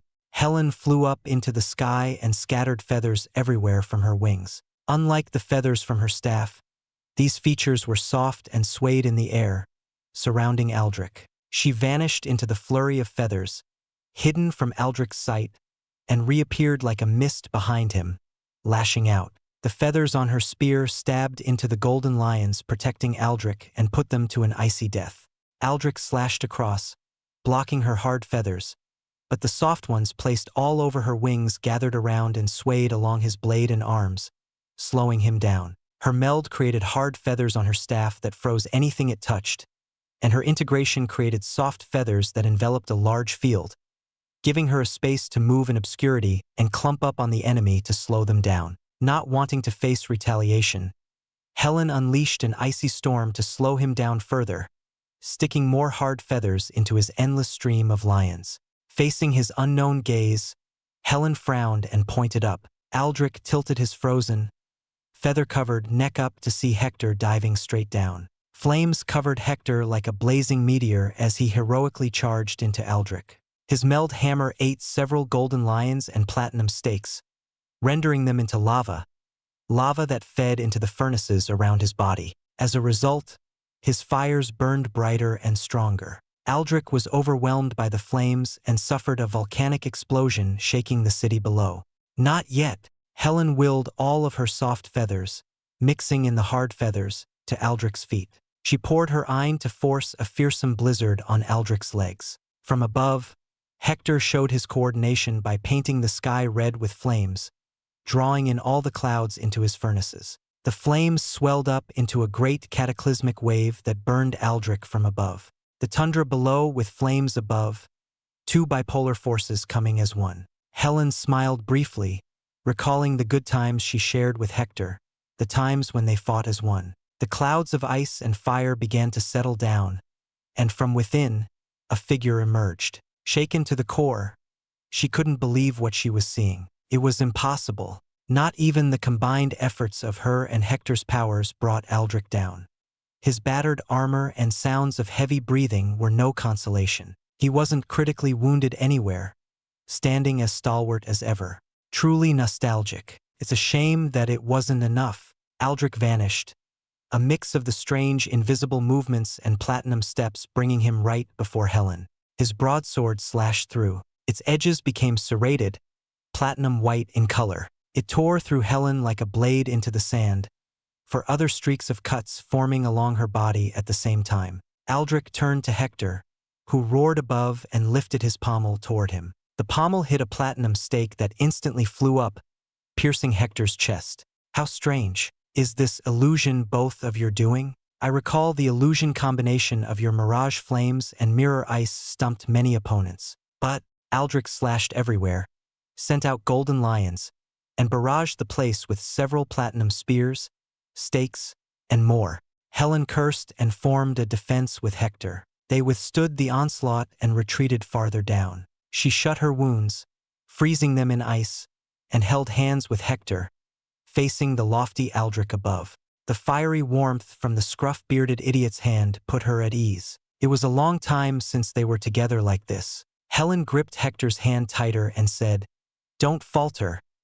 You dunce, are you going to lecture me now?" Seriously, Hector laughed through his wounds, his chest contracting strangely as black smoke puffed out of his furnaces.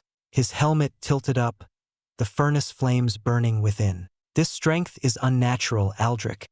But you also seem to be tired." Aldrich breathed heavily. His golden armor was now cracked at the legs and charred at the top. His lion claw hands lifted the blade toward them. Strength is strength. It doesn't matter how it was acquired. What matters is the results. Look at both of you. Even with your powers combined, you fail to bring me down. Is that so?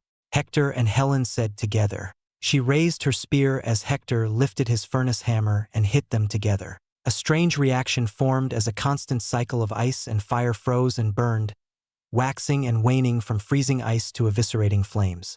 It really has been a while. Helen smiled at the resulting combination. A purple fire that flaked and flickered, embers and snow spewing from its body. Aldrich appeared alarmed and took a defensive stance. Turning to Hector, she nodded, and they unleashed their combined powers. Back in the prison, Avril rushed out, covered in blood, and punched down another door with shattering wave. She stared down the groups of elite Exalts and a few lower Knight Exalts in the strange lab room, anger filling her vision red at the sight of the people tied on tables. "Where is my husband?" Avril shouted, trees and roots growing around her. Act 2 World Beyond Chapter 459. Overpowering the Volten. She caught the attention of every person in the laboratory. Raising her hands, Avril unleashed the powers of the forest. Every person running away in futile efforts. They scampered away, shouting and crying, going as fast as their legs and flight could take them. All of it was futile before her forest. The strong roots and trunks held all of them down, filled with slight hints of iron. From a clench of her hands, the forests constricted tighter, and their muffled shouts under the thick of the roots increased. "Where is my husband?" Avril went over to one of the captured New Dawn members and exposed his head to talk. The man stuttered under her icy gaze, unable to say a word. At first, she assumed the man was afraid, but she was wrong. The man suddenly melted from the face, the rest of his body following suit and liquefying into a mess. The others within her forest prison also started to melt away, goo oozing out of her coiling vines. She clenched her teeth before shouting in distress, grabbing her head as if in pain. She needed to see Oscar. His strength instilled confidence, but his tendency to overdo it in general, especially for her, was worrying. Memories of when they encountered O'Keen's flooded back into her mind, and she couldn't let it happen again. She clutched her heart, in pain partly from using Reese and the rest from worrying for Oscar, and undid the forest with a wave of her other hand. "Are all of you all right? She feels sorry for all of you."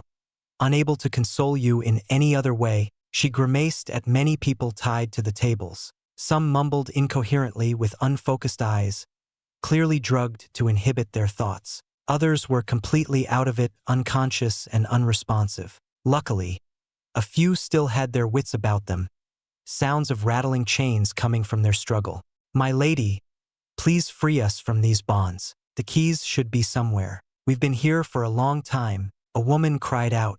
The rest of the awake prisoners clamored, shouting and begging for release. They all said they could help her escape this horrible place and free the other prisoners. Hearing their pleas, Avril knew she had to help them. Unfortunate souls who had suffered immensely for heaven knows how long. She searched through the puddles of melted New Dawn members and gagged, disgusted to nearly vomiting, as her hands swept around the liquid flesh. Inside one puddle, Avril found a space pocket and searched its contents. Her face lit up at the chain of keys in her hands, and she freed all the prisoners on the tables. "Some of us will carry the unconscious ones, others will take the keys and free the ones downstairs, and the rest will follow you in battle." The prisoners naturally fell into their roles, the stronger ones deciding to fight alongside Avril and the weaker ones doing the other tasks. Their bodies were sickly and thin from the horrible conditions, but their bloodlust spilled from their gazes, eager for revenge. "Then follow me. We'll get everyone out of here and escape this prison."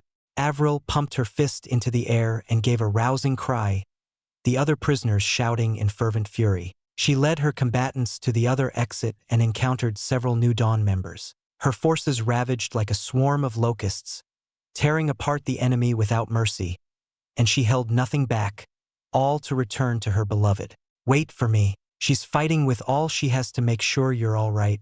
Meanwhile, Oscar slammed his foot forward, enveloped in guise, and sent forth a shattering wave through his golden drill. Metallic screeching pierced through his ears, followed by the chirping of lightning, and sparks of hot embers spewed like a waterfall. His golden drill met the spinning trident, their spiraling tips not giving in. The room shuddered, and the air tore apart, their shattering waves obliterating each other into nothing. Oscar pulled back and spun, using the Reese from the impact of their attacks, but Wollum copied his movements, clearly well-trained in Reese. The diamond shield bashed against the swinging trident, the force of flowing mountain equating each other out. Their gazes locked onto each other, understanding the other's capabilities much more. Their clash continued as the flames of the battle between Aaron and Erden surrounded them, riddling the floor in cracks from the wake of their devastating iron. However, it was Wollum who ended up on the back foot, fighting defensively with a lowered stance and hands tightly moving a mere foot around him.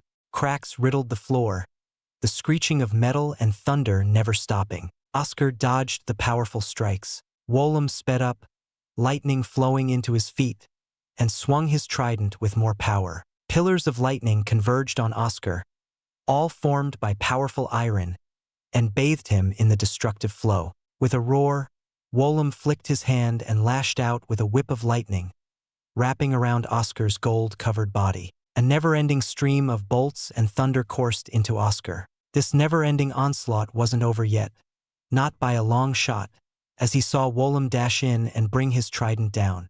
His golden armor burst apart, and he raised his shield. Wolem's trident carried great weight, sped by the rushing thunder in its path, but not over the limit of what Oscar could handle. Suddenly, a trident blade extended out from the side of the shaft like a forking branch, a deadly spiral that neared his eye. Oscar couldn't retreat quickly due to the lightning whip coiled around him. He bent and sidestepped the ambushing trident, but a fearsome shattering wave infused with lightning released from the blow, about to engulf Oscar when Erden charged in and blocked it with his antlers. The flames flickered like candles in the wind, and cracks formed along Erden's metallic body. Those weren't the only flames in this fight. Eren sent out his salamander anima, a dense and bright heat swelling in its chest, and waved his hands to use another spell, flames forming into hungering dragon heads. Oscar willed his iron into his left arm and created his golden dragon maw to swallow the exploding anima and the dragon heads. Erden followed up with his antlers to slam the golden maw toward Wolem, letting it explode closer to the Volten. The explosion caved in parts of the room as the ceiling collapsed. Wolem was still standing. His trident blade was now double its length. Oscar had seen it earlier and eyed the bottom of the trident, which no longer had its blade. Wolem's meld powers were now becoming clear. It allowed him to extend his dual-headed trident to great lengths, and the blades could appear anywhere along its shaft or merge to become a longer blade on one side instantly. A constant shifting of defense and attack angles combined with deadly reese made Wolem a fearsome opponent. But not enough for Oscar.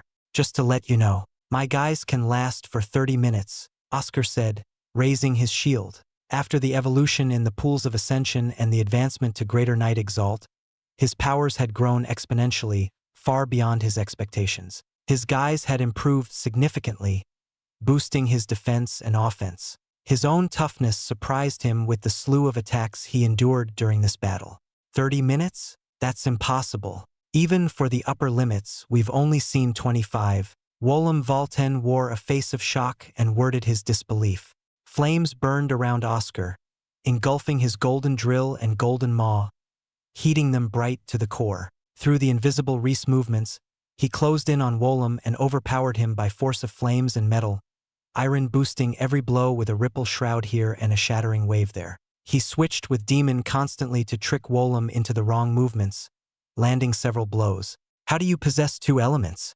Wolem struggled to defend, using his lightning speed to retreat. He extended his trident to maintain a distance from Oscar, ignoring the harsh injuries on his arms and shoulder, all scorched black. A shattering wave of lightning blasted outward, and Oscar responded in kind, clenched his burning fist, and released a shattering wave of fire. Fire and lightning split the room in half.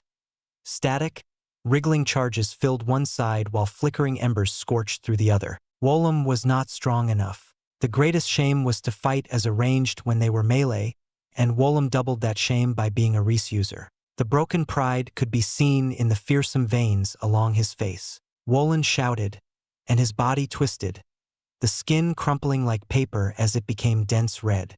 His muscles became larger and tore through his clothes, resembling a berserker. Overdrawing the Reese core? You are a fool, you Volten. Oscar easily handled Wolem's fearsome strikes, countering the shifting of the blades, and knocked away all the lightning spells like a fly in his face. He showered the room in flaming golden rods, forcing Wolem to halt and defend, a shield of lightning stopping them. Oscar flashed ahead. 60% of flame iron Omnireus focused on his golden maw. It chomped down on the lightning shield, the flames crackling with static, and roared out the tremendous force. Wolem responded with a lightning iron Omnireus of his own, his guise disappearing into nothing, all of his strength poured out in one last stand. The room finally fell apart as the ceiling completely collapsed, letting the light of the two suns expose the chamber. Oscar released hot flames to melt away the rubble. The same happened in another location where Erden was stomping on Eren, having won his battle. Before Oscar was the battered body of Wolem Volten. His entire skin was charred to a crisp. The bulking muscles had broken down, leaving only a skinny, bony body with arms as thin as branches. On his chest was a large, cracked orb, the Reese core. It shattered apart into dust, and only the gaping hole in the chest remained as proof of its existence. Who are you? Wollum could barely speak. His throat had been burned. How can a Reese user like you exist? My Reese should have been better. The Reese core held great Reese in it, yet I could not even approach your level. You never lost control of your Reese or been hurt by it. A perfect body and 2 elements. What good is it to tell a dead man? You don't deserve to know anything. Oscar raised his foot over Wollum's head and slammed his soul onto him, caving in Wollum's face, and the entire body crumbled into ashes. Oscar still had the guise on and turned to the beaten Aaron on the floor. You're the last one, Aaron Flint, Oscar Tur. I know your name.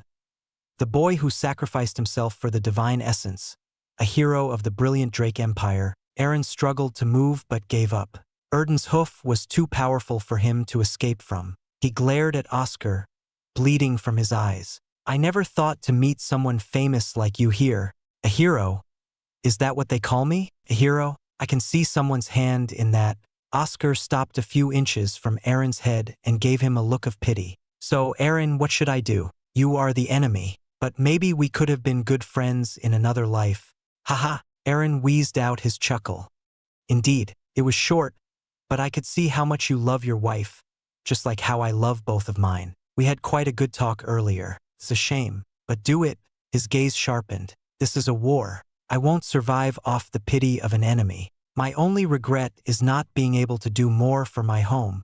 Likewise, Oscar raised his fist and punched with a flaming, shattering wave, turning the weakened Aaron into ashes. Goodbye, Aaron Flint. May you find peace after death. Oscar nodded to Erden and cleared away more rubble, exposing the tunnel to further depths. He smiled and voiced his desire. Let's get Avril.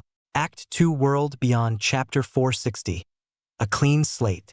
With the guise still activated, Oscar sped through the complex structure of the underground prison, fending off any New Dawn members in his way. A dark look shadowed his face, seeing the New Dawn members instinctively crunch on the poison in their mouths even when their heads were severed.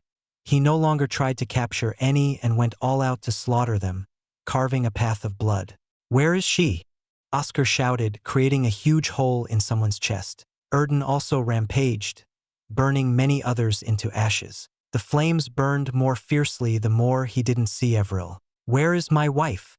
None of the New Dawn members could withstand his carnage, his bloodlust. Oscar's hatred was unending, fueled further by the tanks of hearts and organs, disgusting experiments before his eyes. Was she in one of those tanks? Did they carve out her organs? With his bare hands, Oscar roared and tore apart the others, limb by limb, in pure malice and unrivaled cruelty, spewing out the blood of his enemies. From room to room, hallway to hallway, he and Erden continued the massacre until they ended up in a long hallway. Where are you?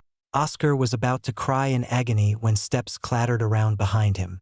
Oscar, a warm, slightly surprised voice called out, stilling his heart and filling it with joy. Shortly after, the voice spoke again, this time with love and delight. Hubby!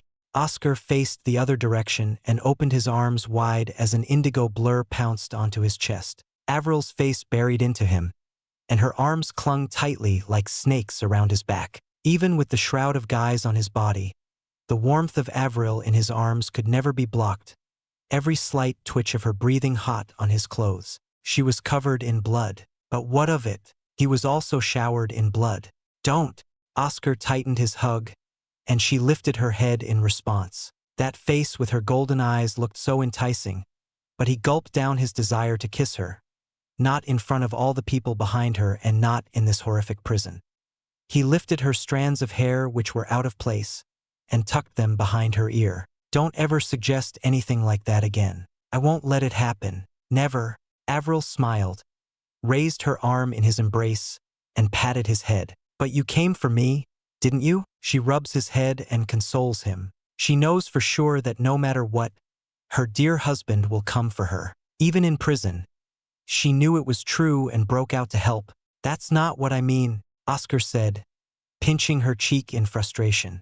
He wanted to move, but his body fell forward and nearly toppled Avril to the floor. His guise had come to an end. The blue antlers faded away as the shroud dissipated into the air. He sighed in annoyance at himself for being an idiot. He had relaxed far too much to the point of his guise coming undone. Thankfully, Avril propped him up and carried him on her shoulder. For you to use the guise, it must have been a harsh battle. Are you also all right, Erden? Avril said, turning to Erden. Erden grunted, and Oscar relayed his friend's response. It was a tough battle, but still nothing to us. It's too bad the guise can't be used forever, or we'd be unstoppable. How about you? Your hands are injured.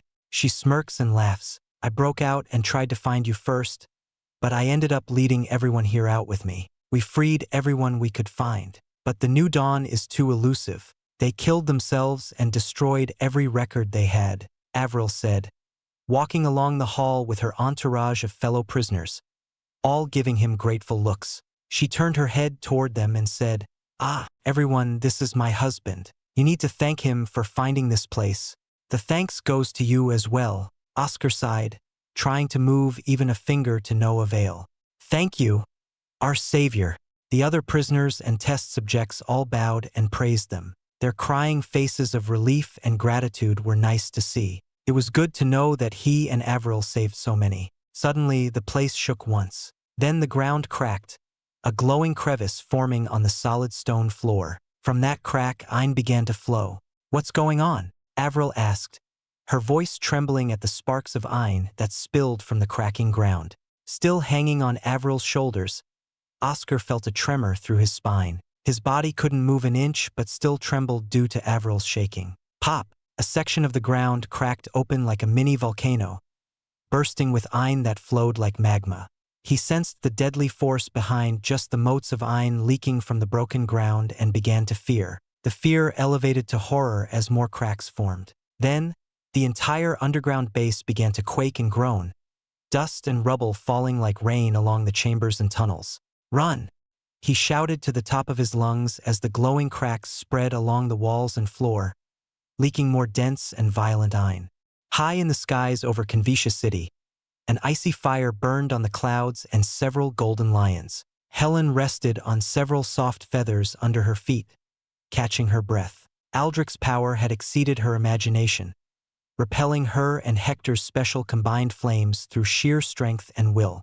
The day had gone long, and night began to settle in as the moon wandered under the bed of stars, beaming down on Helen's unkempt hair, disheveled by the fierceness of the battle. Hector's war cry swept through her ears, and she saw her former beloved swing his mighty furnace hammer, burning with icy flames. Aldrich's lions all pounced onto his broadsword and compacted themselves to coat the blade. A single swing enveloped Hector in a storm of countless stashes and claws. Her heart sank, and Helen mustered her strength to fly toward Hector, who was flung away. Catching Hector's battered body, she gritted her teeth at Aldrich and prepared the last of her iron to counter his finishing blow. But it never came. She could only gawk when Aldrich scoffed, turned, and started to fly away. His fleeing figure infuriated her, but she stopped herself from following him. "Where do you think you're going, Aldrich?" Hector shouted, coughing and gasping from the horrible injuries on his furnace body. Lava and fire flowed like blood from the severe wounds on the black armor. "Hector, don't!" Helen held him back. To chase after Aldrich was too dangerous right now in their current conditions. Supporting Hector on her shoulder, she glanced up at the retreating Aldrich, wondering where he would run to. Soon, the reinforcements she and Hector summoned would encircle the city and leave Aldrich no way out. To her surprise, a dark shadow moved in the stormy cloud, taking the shape of a vessel. Aldrich swung his arm, the clouds parting at his coming to reveal a large airship. Helen stared blankly at the large fortress in the air, large turbines of powerful iron propelling it afloat as barriers of iron surrounded it. This fortress airship had an entire army manning it, all garbed in Aldrich's iconic lion's armor, and stood firm as a disciplined whole. Where did this large construct come from? Aldrich landed on a metal terrace, overlooking most of the fortress airship, and faced Helen and Hector. They all stared at each other in silence, unsaid emotions and questions flying between their gazes. The three friends of long years, of days long past, who played around with sticks as weapons and ate candy from the stalls together, had nothing to say at this moment. Seeing Aldrich's stalwart, armored figure, she remembered the young boy who declared he would be the vanguard and charge into the battlefields so no one else had to, becoming an iron-willed protector. A long time ago, he once shone, brimming with a blinding resolve that made many want to follow him. But now, she only saw a cold, indifferent executioner with a bloody blade, and the soldiers who followed him seemed more like puppets waiting on the sidelines. Helen desperately wanted to know, to find out the reason. Her soul cried out in pain. Aldrich, what happened to you? Do you have time to talk? Aldrich raised his hand, holding a strange cube that glowed with patterns and formations on its surface. Helen felt her blood run cold even though she was an ice user. That device in Aldrich's hand couldn't be what she knew it certainly was. You wouldn't. I am. Aldrich squeezed on the cube, cracks spilling from his fingertips. Everyone, get away from the palace. Wasting no time, Helen shouted to all of Xianxia City. She dragged Hector with her and sped down like a demon, unable to keep her calm at Aldrich's cruelty. It's going to explode. A sound of something shattering rang through the violent winds in her ear, clear and sharp. Aldrich had crushed the cube and started something terrible. The palace trembled, and Helen sensed an overwhelming, unstable einwelling from below. It was going to blow up. Act 2, World Beyond, Chapter 461. Escape before death. It's going to explode. Helen tugged on Hector's and stared into his red visor. He threw her a knowing nod and allowed himself to be thrown downward to reach Xianxia City faster. He landed with the force of a meteor and buried himself into the ground, his furnaces roaring as they sucked into streams of violent iron. Helen spread her owl wings over the spires of the city lord's palace. She sent out her soft feathers in multiple waves and willed them to spread everywhere over the palace. They filled in through the gaps to reach every room and opening, slowly chilling the area into her domain. A rift cracked open directly in the middle of the palace. Violent flames of iron swirled around and threatened to explode. Hector opened his furnaces further and lifted his furnace hammer, siphoning and eating as much of the iron building inside. Helen stabbed several icicles in a perimeter around the palace and covered the entire place in a land of snow. She sent out a continuous flow of iron to control every feather and every speck of snow. Hurry up and escape. We can only hold it back, not stop it. Avril mounted Erden with Oscar lying in front and shouted for everyone to follow them outside. It was the first time he rode with Avril behind him. It was strange and new. However, there was no time to waste. Hanging down his head from Erden's side, Oscar could only see the ground continue to split and explode with small amounts of iron. The fierce quaking of the room intensified every few seconds like a tea kettle about to burst, the end of everything nearing. Each tremor contained a wild iron within, unsettling everyone inside the halls. The pathways started to undergo an upheaval, a hailstorm of stone, metal, and marble, tossing from rising flames that erupted outward from below. Avril and Erden covered themselves and Oscar in a shroud of iron to prevent themselves from burning, but the heat was too intense. Teal smoke rose from where the hooves met the red-hot floor. The sizzles of Erden's hooves reached Oscar's ear. It grew so hot everything appeared distorted, attacked by waves of hot air. It's so hot, a freed prisoner barely spoke, their voices rough and strained from the dryness of their throats. They began to stumble and lose their footing. The floor was restless and unrelenting, cruelly breaking apart to impede their escape. Oscar cursed at his immobility and lack of iron, which could not be healed even by Avril's anima, only by time and rest. With a speck of iron, he could meld his anima into Erden and haul everyone onto Erden's antlers to ferry them across. They rushed up several rooms and halls where the remaining melted bodies of the new dawn, he slain before burned in bright, vibrantly colored flames, fanning the heat hotter. Faster! The entire place is collapsing, Oscar shouted, still lying on Erden's back like a lifeless doll. The destruction was spreading faster than he thought. The cracks advanced further past them. A great explosion caved in parts of the hallway, a stroke of luck that no one got hurt or buried, but it showed time was running out. Erden stomped faster, trying to outrun the pace of the destruction. Avril tugged on Erden's antlers and pointed weakly at the people behind them. Their frail bodies were far behind them. Gazing through Erden's eyes, Oscar spotted several of them on their knees, their bodies running on nothing but sheer grit and will to remain upright. But it only went so far as to keep them awake, their feet still unmoving. Is this it? The distance to the exit was still a few minutes. At the rate this destruction was increasing, their chances were slim even if they sped off by themselves and left everyone else behind. Then, the heavens answered their cries for help.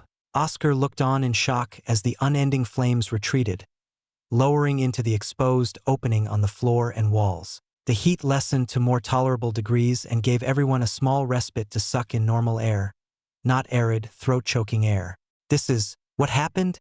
Avril snapped her head all over in surprise. Look, everyone exclaimed. Feathers fluttered and floated everywhere, reaching all corners and crevices of their surroundings. One landed on Oscar's cheek, sticking like glue, and instantly, a cold wave swept through his body. It landed on everyone's cheeks, and life filled their faces, no longer as exhausted as before. He was pleased to see the ones on the floor rise to their feet. Then, a voice shouted, echoing through the broken halls. Everyone, escape the palace and fall back to the perimeter, Helen said, their call reaching everything in Xianxia.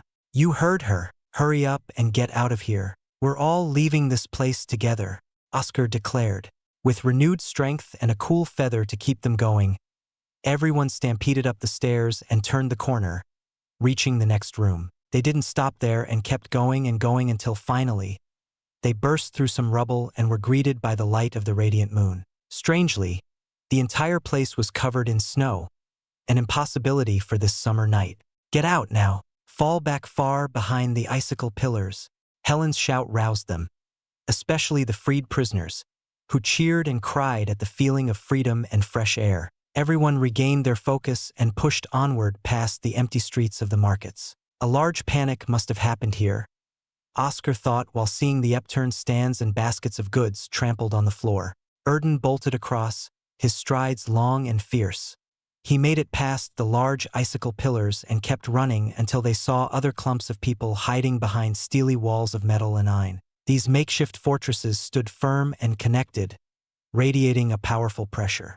After passing through, Oscar, Avril, and Erden all shared a collective cry of relief. Avril and Erden slumped down a brick wall, sweating heavily. Oscar couldn't move an inch, but Avril turned him over and hugged him tightly into her embrace. Even with the thick ash, dust, and blood on her, she smelled lovely, intoxicating. He felt it was a pity he couldn't move. He wished to hug her with all he had and hold her with all his love for her. We did it, Avril said softly, keeping him in her bosom. She carefully stroked the back of his head. You can rest in your favorite place in the world. She knows her hubby is a pervert who can't resist. It's a pity he can't move. You. That's not the thought I was having, Oscar said within her chest. Your safety is all that matters. And what of yours?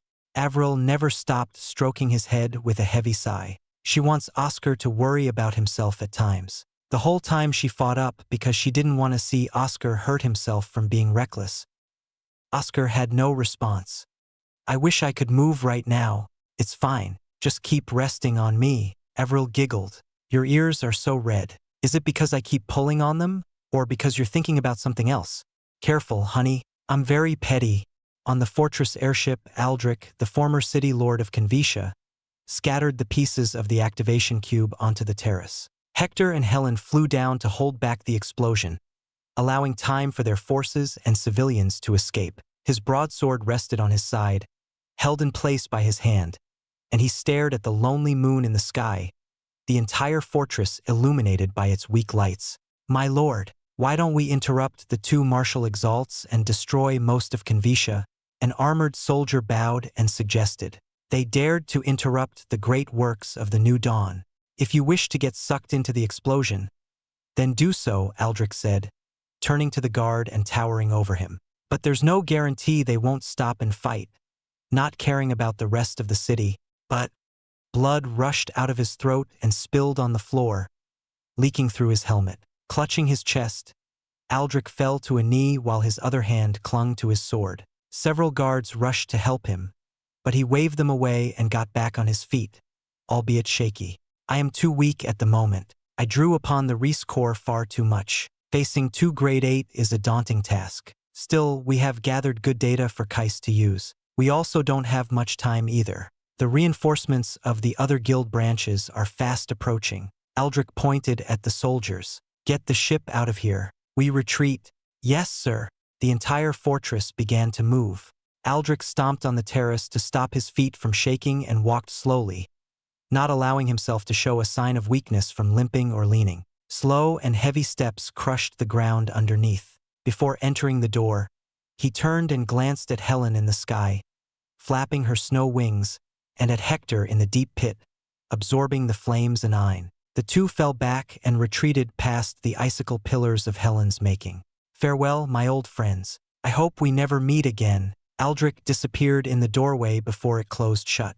The fortress airship became obscured by clouds of its own making and wandered off into the night. The air was still momentarily before the sky roared and the mountains groaned. A large explosion laid waste to the city lord's palace, destroying any traces of what it once was and the secrets that it hid. Underneath the night sky, the destruction shone like a sun in the ground, bathing everything in a dense, fiery light. The Battle of Xianxia City was over, but so much had been destroyed in its conclusion, and Aldrich, the man everyone had their faith in and trusted, vanished without a trace. Act 2 World Beyond Chapter 462. A Promise for Life. It happened so fast. Lying in Avril's embrace, Oscar witnessed the explosion engulfing everything around the palace, ruining parts of the streets and houses around it. The explosion rose like a pillar of white light, illuminating the night sky away. Light traveled everywhere, casting away all the shadows and showering everyone in its radiance. All of Xianxia City shook under the force of its explosion. From the blinding light, fearsome earthquakes wreaked devastation and fast crept away from the explosion. The buildings and Colosseum were torn down and collapsed into rubble before the cataclysm neared the icicles. In response, the cold pillars linked to each other and unleashed a blizzard. It froze and encased everything in an icy tundra, holding back the destructive force. As the earthquakes destroyed, the icicles rebuilt. Ice glued the broken together and held back the earthquake's momentum until it finally halted. Oscar squinted and struggled to keep his eyes open. A final blinding wave of light flashed across Xianxia City before the explosion finally ended, leaving only a constantly spewing and growing cloud of smoke and flames. Then, the winds picked up, and Avril held him tighter while Erden pulled her with his antlers while digging his hooves into the road. The explosion had forced away every bit of air, and now they rushed back to reclaim their space.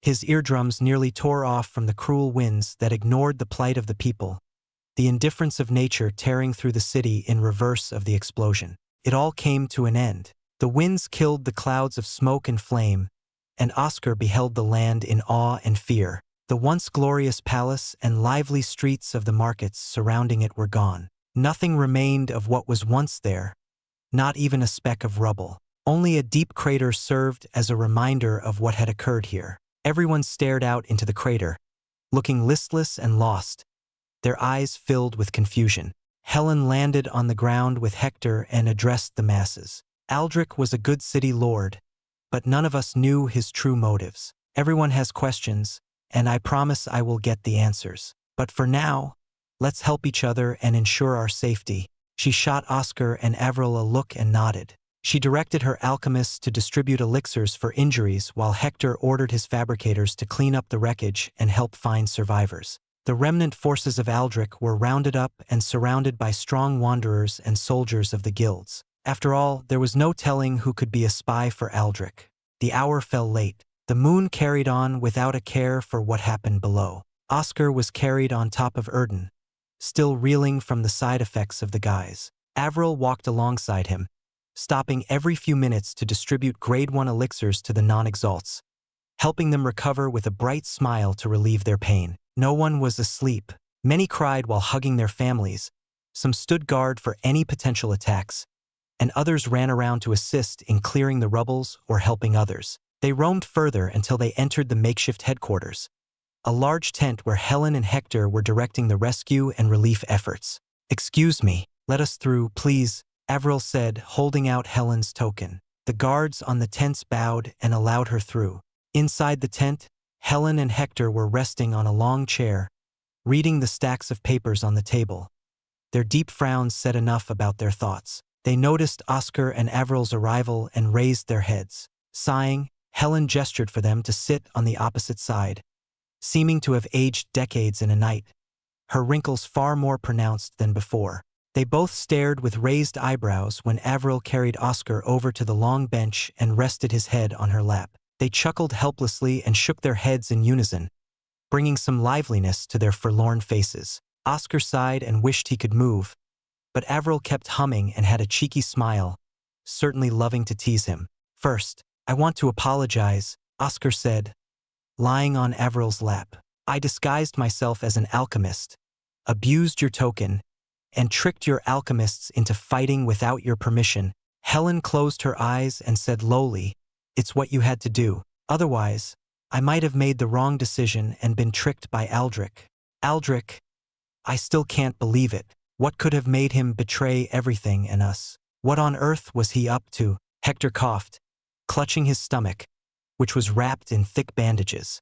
"I think our friend here has the answer to that. I need to make a report to the guild once this is over." Helen reached her hand over Hector's stomach and sent in a cool air that relieved Hector's pain. "Can I ask that Avril and I be taken off the records?" Oscar asked. He worried that if his and Avril's involvement were written down, the New Dawn might now, but even worse, her so-called mistress might coincidentally pick up the trail. For Avril's sake, he needed everything about her to remain ordinary on the records, nothing that might attract the attention of higher powers which her mistress was from. "All right, we swear. For both your safeties." Hector raised his hand and tapped it against his bandaged chest, smiling through his scruffy beard. Oscar talked at length about the New Dawn and how they worked. He went over his previous experiences with them and the vile experiments they did. Helen and Hector's faces grew grimmer and more alert the more he talked. At the end of it, there was only silence permeating the tent. The torches fluttered from the slight summer wind laced with the smell of ashes. The two martial exalts had thousands of questions squirming on their expressions but were kept speechless. Oscar expected this reaction and closed his eyes to let them ponder. That would explain Aldrich's strange power. We're all grade 8s, but his strength surpassed ours. His movements were strange, and his spells and techniques had more strength and speed than usual, Hector said grimly. "An organization named New Dawn. There's no way they could exist in secret for so long." Helen's wrinkles deepened. Her face darkened. Someone high up must be supporting them or allowing their activities. The Primal Council should not be ignorant of their activities. But the Primaires don't bother as long as the rules are kept. You know how they are, Helen. They'll only act if it has a widespread impact on the world, their personal factions, or their created order. For the visitors to a city like ours or losers of a war, they wouldn't care if they were given to the New Dawn. Hector drank from his mug, spilling the drink all over his bandages and beard. The Primaire. Oscar remembered meeting the Phoenix Primaire Solara. Her lofty countenance and otherworldly presence were still clear in his memories. Indeed, anyone, even King Exalt's, was a mere ant before her power. In that realm of power, how could lowly people like him and others register in her eyes? The only reason she showed up was because of his connection to the Ancients, who appeared to be above the Primaires. "Do not disappoint the Ancients," Solara's last words to him echoed from his memories. Fallen heaven, New Dawn home. Everything overwhelmed him. "Excuse me, can we leave now and rest? I think the Hilarious Tower is still standing." Avril rubbed his forehead, giving him a worried look. She understood something was bothering him. Oscar smiled back at her, feeling blessed to be with her. "You may leave and rest. Even with these recent developments, the portals will still open in a few days. Enjoy the rest of your time here and go home," Helen said, giving Hector a napkin with a cold expression while Hector sighed. Oscar realized at last why he and Avril sparked their interest. Those two had a story of their own, no doubt. Avril carried Oscar over to Erden and ventured outside. They retreated to the Hilarious Tower, where many people rested in the lobby. After a flight of stairs, they reached their rooms and entered the comforting sight of the beds and couches. "Let's take a bath. I'll help you." Avril hoisted Oscar on her back and took him inside the bathroom. She removed his dirty and bloody clothes, placed him in the heated bath, and joined him shortly after. Feeling her tender care, Oscar became lost in the pleasant comfort of her scrubbing on his back and head. After drying Oscar off with a towel, Avril put on fresh nightwear for him and her before tucking themselves into bed. Her arms tugged him inside her warm embrace, resting his head on her chest. "Are you all right?" Oscar asked, feeling her arms shaking like a child in fear. "I'm scared. She's so afraid she can't stop trembling. If it weren't for Helen and Hector, if it wasn't for everything working out, we could have lost each other." Avril buried him deeper in her embrace, her arms still shaking. "Did you see your mistress again?" Oscar was worried for Avril. Being locked and in chains might have sparked her trauma back to the forefront of her mind. "I did, but I also saw you. That's why I'm so scared. If something happens to you, there will only be her." "She doesn't want that, not at all," Avril said, her voice shaky as if it would break out into sobs soon. "She can't stop shaking." Oscar bit his tongue, the acute pain spreading down to his fingertips. He breathed in while being embraced and mustered every ounce of the non-existent strength in his body. His arm followed his will, the muscles tearing as it did. Somehow he managed to do it. He placed his hand on her head and gave it a warm caress, and she held her breath and brought Oscar up to look at him. His hand died and stopped moving, and Oscar smiled at her, peeking through her moist golden eyes. "See, I shouldn't be able to move, but I did it for you. No matter what, no matter the circumstances, I will live and return to you no matter how impossible it seems. Promise." Avril widened her eyes. Then she smiled, her eyes curling closed as tears leaked down to the side. She leaned in for a soft kiss and said, "Thank you. I promise I will do the same." "Thank you." Oscar and Avril fell asleep in the warmth of each other's embrace, fulfilled by their loving words and fulfilled to the depths of their soul. Act 2 World Beyond Chapter 463 Farewell and Homebound. Deep in the fortress airship that slipped past the reinforcements and was currently flying over parts unknown, Aldrich, having recovered slightly from the battle, kneeled on a knee before a bowl, strange green flames flickering inside. He laid his sword flat on the ground and let go, placing his hands on his over his knee. "I greet you, Dias." Aldrich lowered his head before the fires representing the second in command of the new dawn, Keeper Dias, above all but the leader. "Aldrich, what news to report?" The fire flickered, moving with each syllable. A magnetic voice of a well-mannered person spoke from within.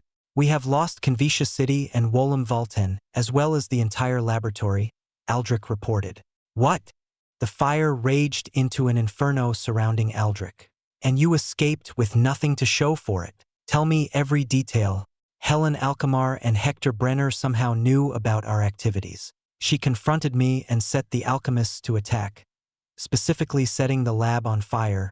"How is this possible? Did you betray us, Aldrich? They are your former friends. Do you still have lingering attachments?" The flame imposed further, heating up Aldrich's armor.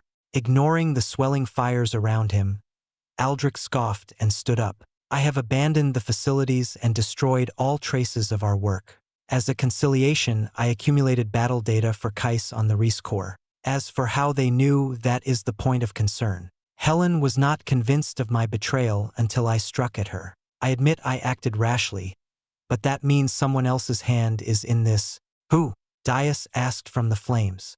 "I don't know, but Helen mentioned a husband and wife as a question. I have a record of the census for Xianxia in my hands. We can start by looking through the list of residents and recent visitors for married couples." Aldrich picked up his sword.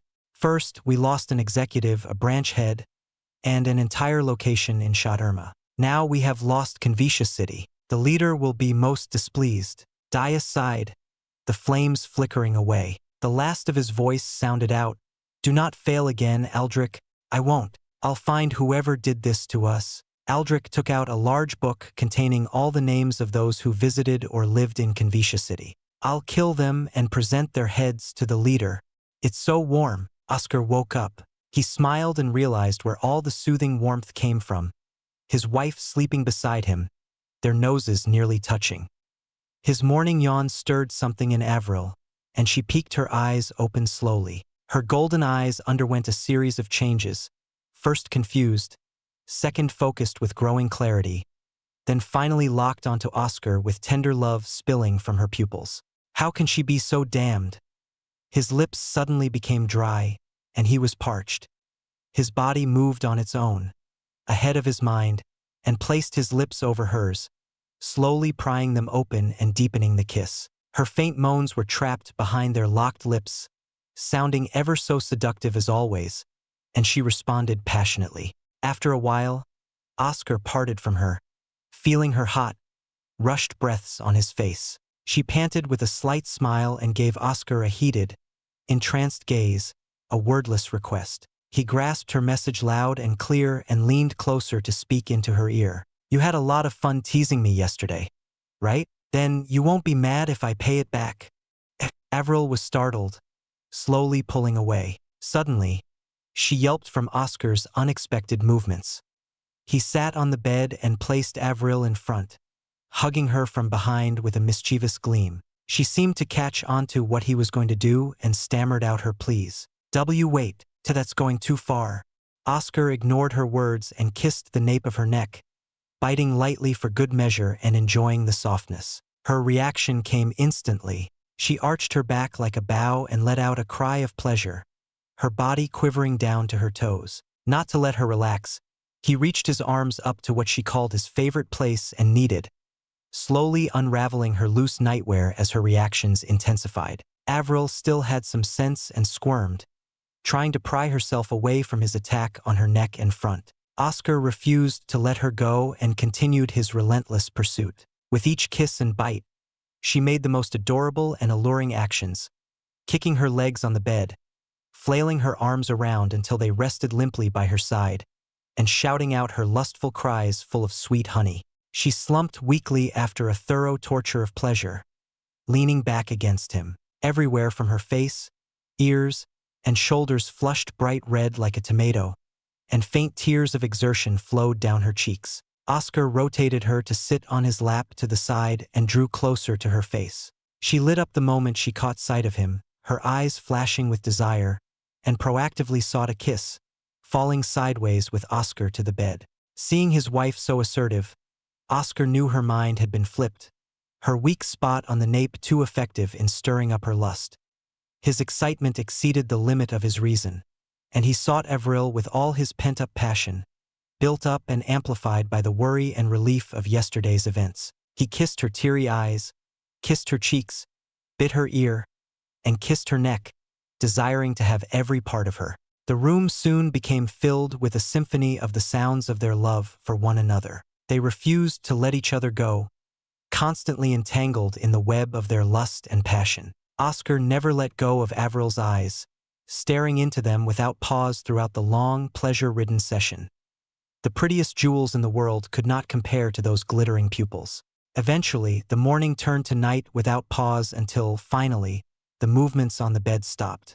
Hubby, Avril rested weakly on Oscar's bare chest, wrapped by a thin blanket. Her soft breathing felt like flames on his skin. Oscar caressed her hair and rubbed her bare back, watching her struggle to stay awake. He chuckled and kissed her forehead. Sleep well, you worked hard. We'll continue tomorrow morning. Avril moaned and fell asleep, her peaceful face with rosy cheeks putting Oscar at peace. She definitely did not listen to what he said. If there's a couple of things I have to be grateful for being stuck in Ashen Grove, it would be meeting Gol for Erden and lastly you. I love you, Avril, Oscar whispered. His vision started to dim and fade. His time to rest was here. The next morning, Oscar was true to his word, much to Avril's complaints, and held her tight for another time of indescribable pleasure. This time, however, he ended it short before the afternoon and went to wash up with Avril. He washed her tenderly like she did for him yesterday and dressed her in casual clothes. You! Avril pulled on both of his ears, barely able to shout since her voice had run out a while ago. She blushed deeply and wrangled his ears around without care. She can't believe what sort of deviant her husband is. I'm not sorry. I love you too much. His ears still tugged by Avril. Oscar smiled and opened the door to the other room. Erden sighed and yawned, walking over to them. Sorry to keep you waiting, Erden. It's fine. Hector and Helen dropped some messages for the two of you to report to the guilds and assist in rebuilding and relief of Xianxia, Erden stated, transforming into his smaller form. We were the reason this all started, so we should help them. Avril coughed, drinking water fervently to quench her sore throat. The portals will open in 4 days. She wants to do her best for everyone. They left their rooms and exited the Hilarious Tower to see Xianxia City, or what remains after the disaster. The rumors of their hearty and strong mindset shone truth at the sight of people smiling while rebuilding houses and buildings, helping each other. Avril said farewell to Oscar and went over to the Alchemist Guild to help concoct elixirs for healing and exhaustion, carrying Erden with her. Oscar passed through the many workers carrying lumber. Some were exalts, carrying far more materials. He found the rest of the fabricators and got his instructions to help construct a new palace, using good materials for the walls. The day was long and the work uneventful, but that was how Oscar liked it. After the fierce battles and near despair at losing Avril and dying, he yearned for this respite, a quiet work without the strife of an exalt. This peace for him would come to an end soon. The war back home waited for him to return as an exalt, not some farmer or constructor, but a warrior. Hector rewarded him with many grade 3 cores for his hand in protecting Xianxia City. Oscar licked his lips and gulped hungrily at the reward, immediately eating one to absorb. He ate ferociously with Erden and drank the elixirs rewarded by Helen, needing to gain power for the upcoming war. At night, he and Avril returned to their room and resumed their love-filled activities. Avril even wore the enticing and heavily seductive purple nightwear she bought earlier for Oscar to enjoy the view through the transparent cloth and further fanned the fires of his lust. He wanted nothing more than to be with her, hear her passionate moans and cries, feel the touch of her skin, and give her everything he could provide. Their days passed on. Other than eating, training, and helping out in Xianxia, they spent the rest of their hours in the deepest depths of their lustful desires. Avril never once refused Oscar's advances, just a few complaints here and there, but always sought to return his passion doublefold. He wanted the same for her, and they delved into an endless cycle of increasing pleasure. Finally, the day arrived, the day the portals would open. Oscar packed up his things and left, holding hands with Avril the entire walk to the platform with the portals. Luckily, the explosion and earthquakes never reached this part, leaving it intact. The portals will open soon, the portal master shouted. Farewell, young ones. You have changed Xianxia for the better. I cannot thank you enough. Hector, in disguise, gripped Oscar's shoulder with a smile under his scruffy beard. Remember always to keep calm and never falter. I hope the two of you will be blessed on your journey. Helen bowed her head and gripped Hector's hand. Their love for each other had rekindled lately, and Oscar and Avril smiled brightly at their change of heart. After the martial exalts departed to continue their work, Oscar turned to Avril and she turned to him. He didn't speak for a while before sighing. We're too stubborn. I hope you can find your family. I hope you can end the war quickly and see your friends and family. Avril hugged him, and he hugged her back. She glanced up at him and bit her lip. She doesn't want to let go but needs to take this step. As Oldule said, her eyes became moist with tears. Oscar wiped her tears and smiled. Don't make this a sad parting. It's only 10 years. I want my last view of you to be one where you smile brightly. Avril sniffed and held back her tears. Do you remember what you promised me a few days ago? Of course. I promise I will make it out alive. Even if there's an entire army in my way, I will return and find you. What about you? Oscar held her hand and rested his forehead on hers. I promise. In 10 years, I will come back and find you. If not, I will go looking or wait for you, Avril said, choking out her words. She raised an eyebrow and glanced down. Her eyes went wide, and she lifted her hand to see a ring on her left ring finger. I made this in secret while fixing up Xianxia City. Do you like it? Oscar showed her his finger, which had the same ring on it. He had forged the ring with a nice silver band and a golden intricate jewel as the finisher, complementing Avril's golden eyes. Avril's cries stopped, and her sad face turned bright, the golden pupils shining brighter than the two suns. Her smile blossomed and reached the corners of her cheeks. "I love it!" Oscar lifted her in his arms and kissed her. The onlookers stared but turned away from a single growl from Erden, his deadly eye emanating from his figure. "The portals are open. The ways north, south, east, west are now available," the portal master shouted again. Reluctantly, Oscar separated his lips from Avril and set her down. He got the view he wanted, a lasting smile on her face that was brimming with love and hope, not the sadness of their parting. Oscar paused and kept his stare on Avril, engraving this face in his memories, and she seemed to do the same. "Farewell, my sweet wife." Oscar kept his heart hurt but kept his smile. "I'll see you soon. Goodbye, my tall, idiotic husband. Don't be so reckless with your life. And don't dare to cheat on me." Avril seemed to be in high spirits to be joking. Oscar couldn't help it and gave her one quick kiss before turning to leave. Halfway through, he took a quick peek behind him and met gazes with her, who did the same quick peek. They smiled at each other and turned back toward their portals. He paid a sum of gold coins to the guard and breathed in. The swirling vortex of Ein was hypnotizing, something calling for him to enter. Oscar patted Erden on the head and stepped through the portal, the world and his body distorting, squeezing, and passing through a string of light. Coming out the other end, Oscar found himself in a new city, surrounded by masses of people trying to enter the portals. He exhaled deeply and inhaled the fresh air. He took out a map and saw his current location dotted on a continent. Above it was a stretch of land with the words Farsky Continent written on it.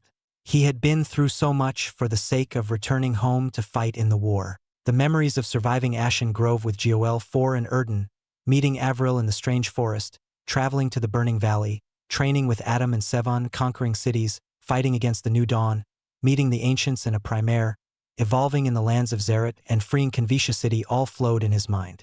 Let's go home. Oscar was finally going to be home. Act 3, Empires Stand, Chapter 464. The struggles at home.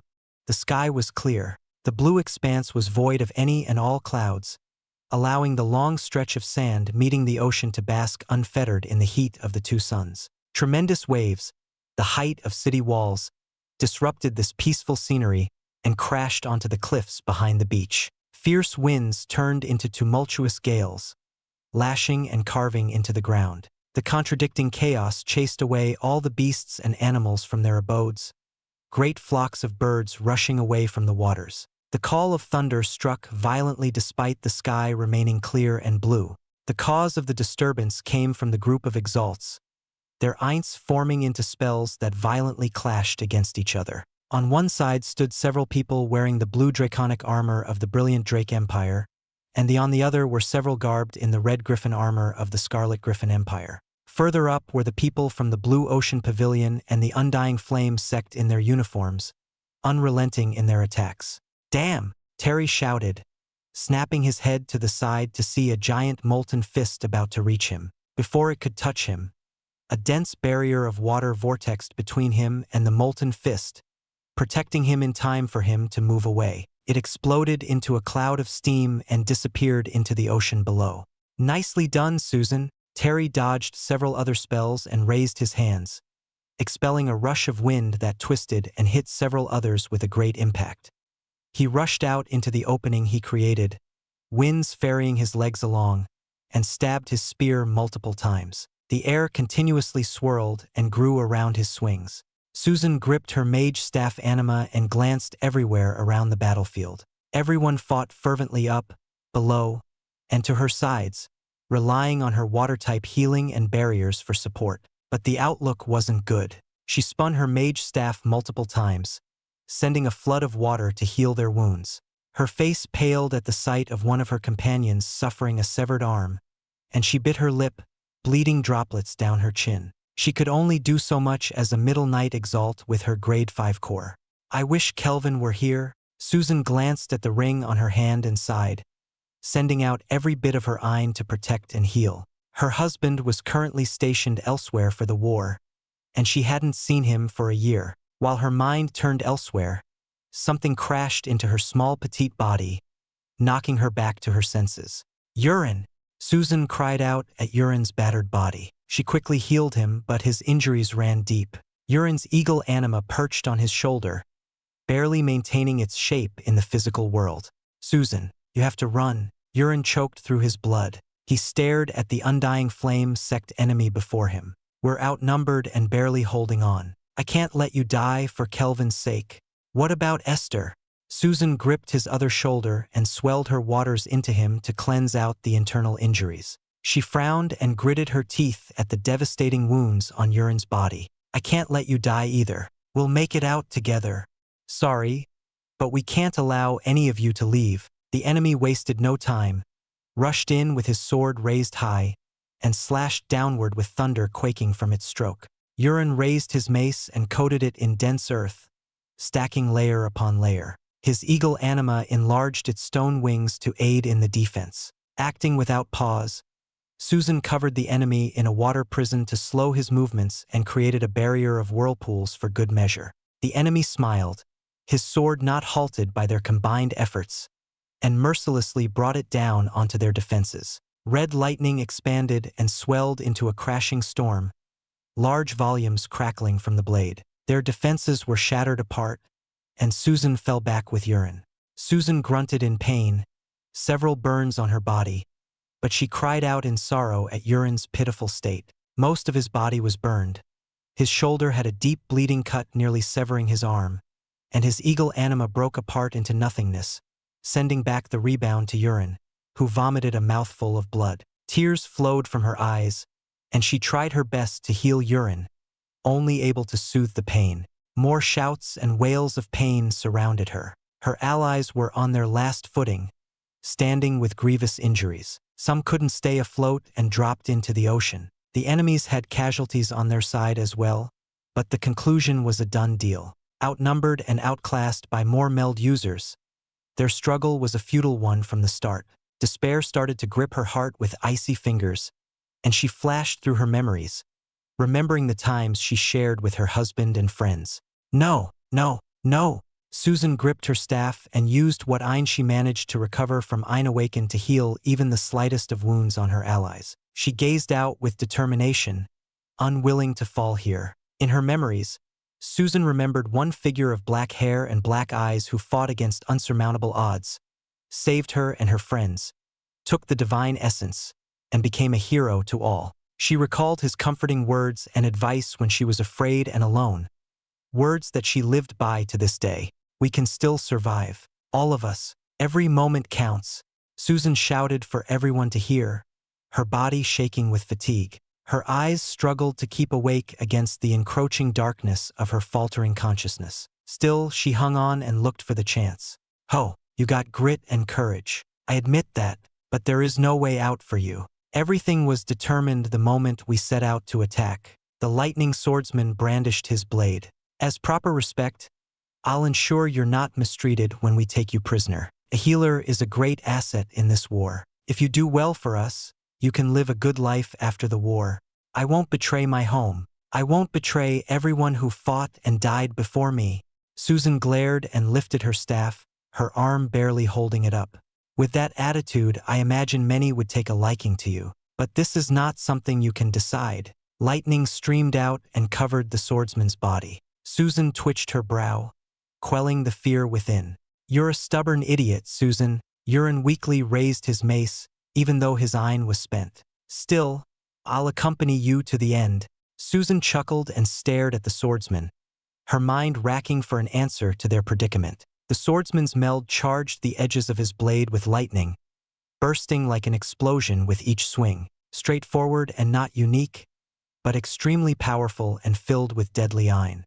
He held his sword and took a stance, lightning rippling across his eyes. "I changed my mind. I'll take both of you prisoner. You'll willingly heal our soldiers if your friend is under our care. Your home will be gone soon."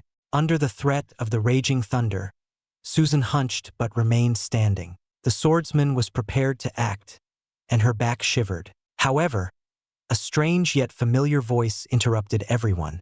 "I heard the news about the extent of the war, but didn't expect to run into a battle on my way back." A terrifying halted everyone, filling the air with dread. "Who?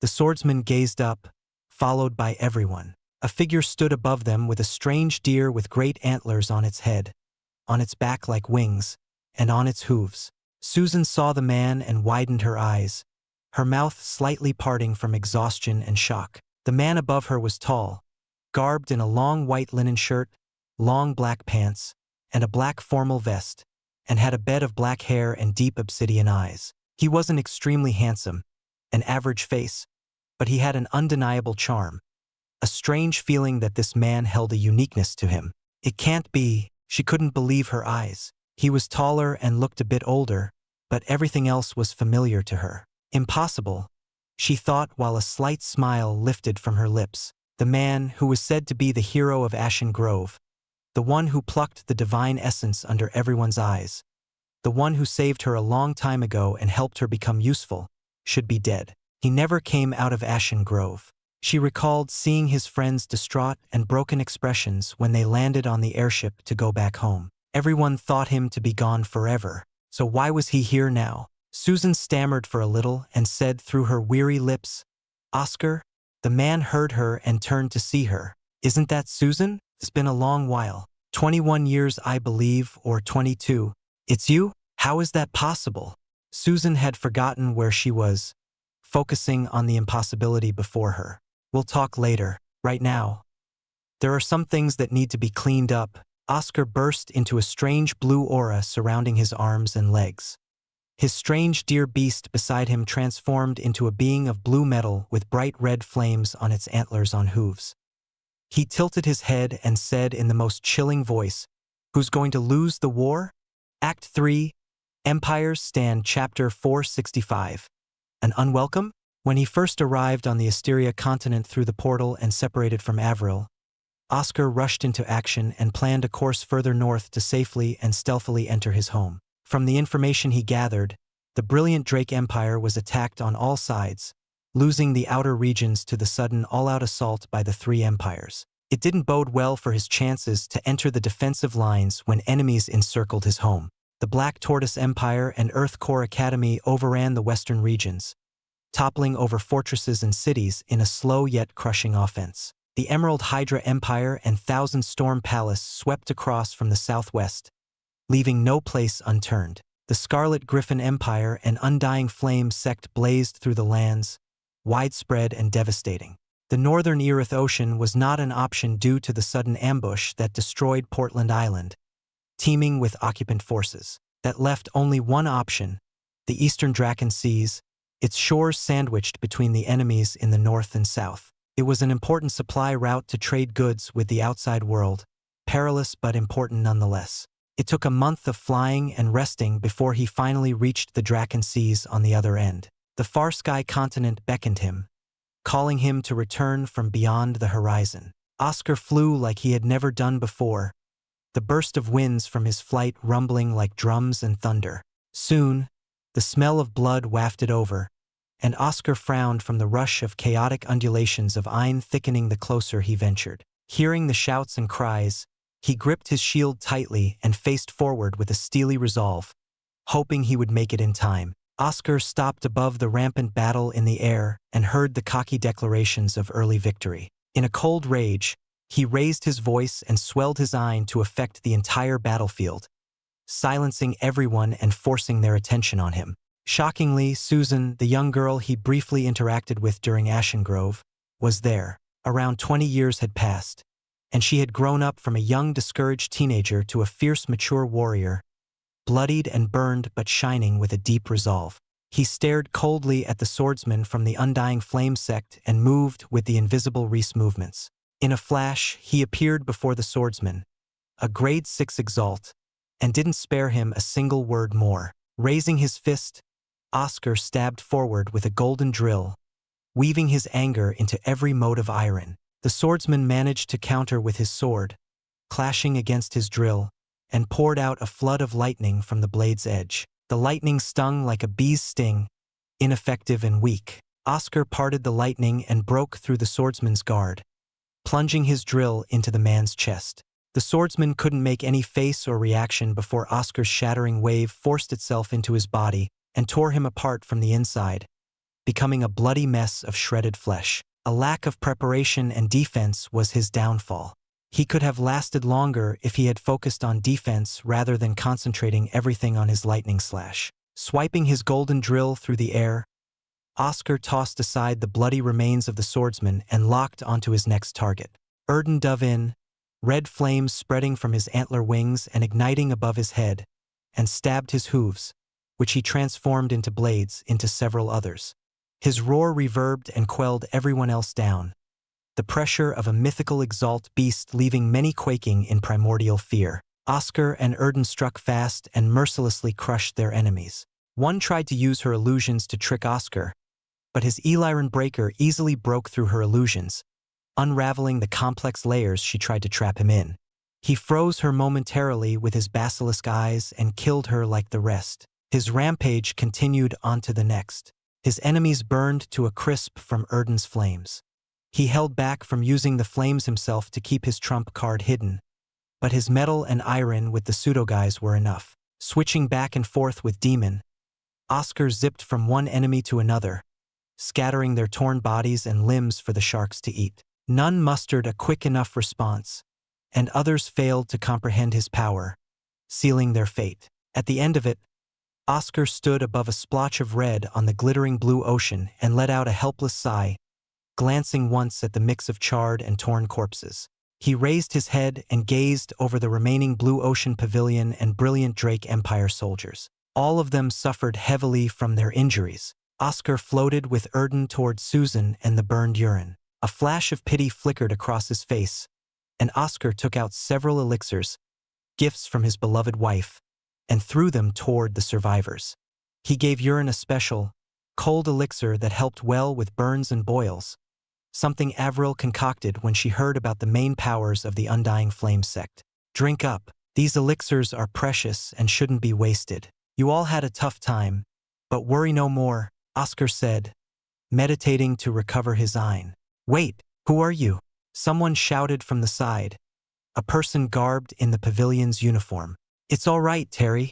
Susan popped the cork of her elixir and downed the entire vial. She smiled and showed them her healed wounds, still needing medical attention, but she supplemented them with her healing waters. With a smile, she bowed deeply. Thank you for saving us. We would have been dead if not for your help. You barely grew since the last time I saw you. Well, it's fine. I'm glad to see two familiar faces here. You've become amazing in your own way. Oscar smiled and unconsciously patted her head, feeling like an estranged older brother. Realizing his uncouth action, he pulled his hand back and focused on urine. His wounds were still prevalent, but he was no longer in critical danger thanks to Avril's elixirs. Several exalts flew up and surrounded him, giving him wary looks. It was understandable due to the tension of war. Still, Oscar felt slightly irked at being treated with hostility on his return. Susan, who is he? Why are you so familiar with him? The man she called Terry asked from the sidelines. I'm going to tell my brother about this.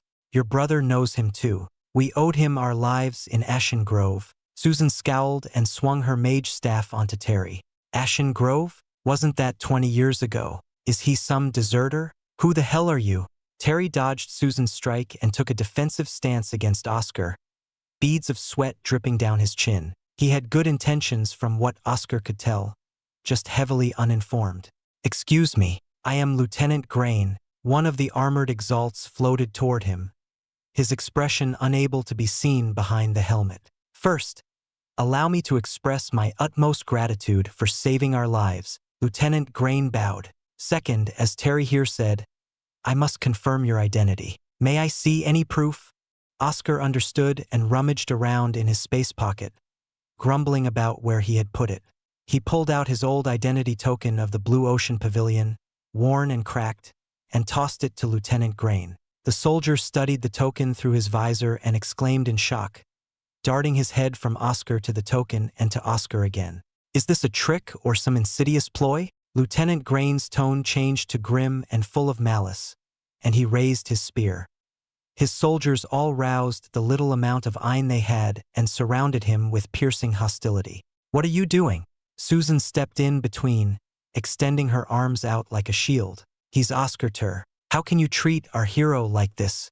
Oscar Terry and the others reacted wildly, even the soldiers who followed Lieutenant Grain. They all stared at Oscar and then at Lieutenant Grain in confusion. The soldiers hesitated, their guards lowering slightly. "Nonsense!" Lieutenant Grain shouted. "I know of the heroics of Oscar. He is as much my hero as yours. But according to the records, he never made it out of Ashen Grove, which only opens once every few hundred years. How could he have made it out? Not only that, so many look up to him because he had a grade 4 Xianxia and yet achieved so much. This man has a grade 6. How can he suddenly evolve an Xianxia? That's impossible." Understanding his words, everyone tensed up and guarded themselves, flowing their eints to prepare to attack immediately. Susan's arms lowered slightly, and her head lowered, weighed down by the truth of Lieutenant Grain's words. Oscar had to hand it to him. The logic was sound and fair to normal standards. If he had heard the same, he would have been on Lieutenant Grain's side. His miraculous journey to return here would be unbelievable to many. He fell silent and pondered, racking his mind for a way out of this. "No!" Susan perked up, regaining her confidence. She turned to Oscar behind her and faced forward again. "Everything you say is true. It all sounds impossible, but I still believe in him, as do I." Urin stepped forward and went to Susan's side. He nodded to Oscar and said, "I can't thank you enough for saving me twice now. His words are correct, but I trust my gut more." "Oi!" Terry shouted. Oscar had had enough of this inside. "Listen here, if I really wanted to, everyone here would be dead. I am Oscar.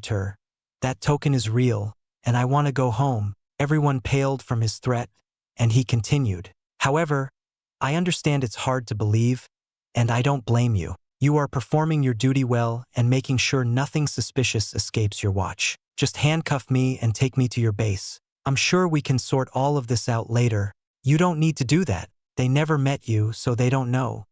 But anyone who knows you would recognize you." Susan frowned and was about to unleash her ein to block them from coming. "It's all right. I'm grateful for your words, truly. It's good to see someone welcoming me back." Oscar patted her head and walked forward. He reached Lieutenant Grain and lifted his arms out. "Arrest me." Act 3, Empire's Stand, Chapter 466. Prisoner of Drakenport. Swiftly, the dutiful lieutenant placed heavy restraints on Oscar's wrists and ankles, his men and the others posturing to act at any hint of retaliation. The bindings isolated Oscar from his ein, seized his core, and constricted his anima, turning him into a subdued prisoner in his captor's eyes.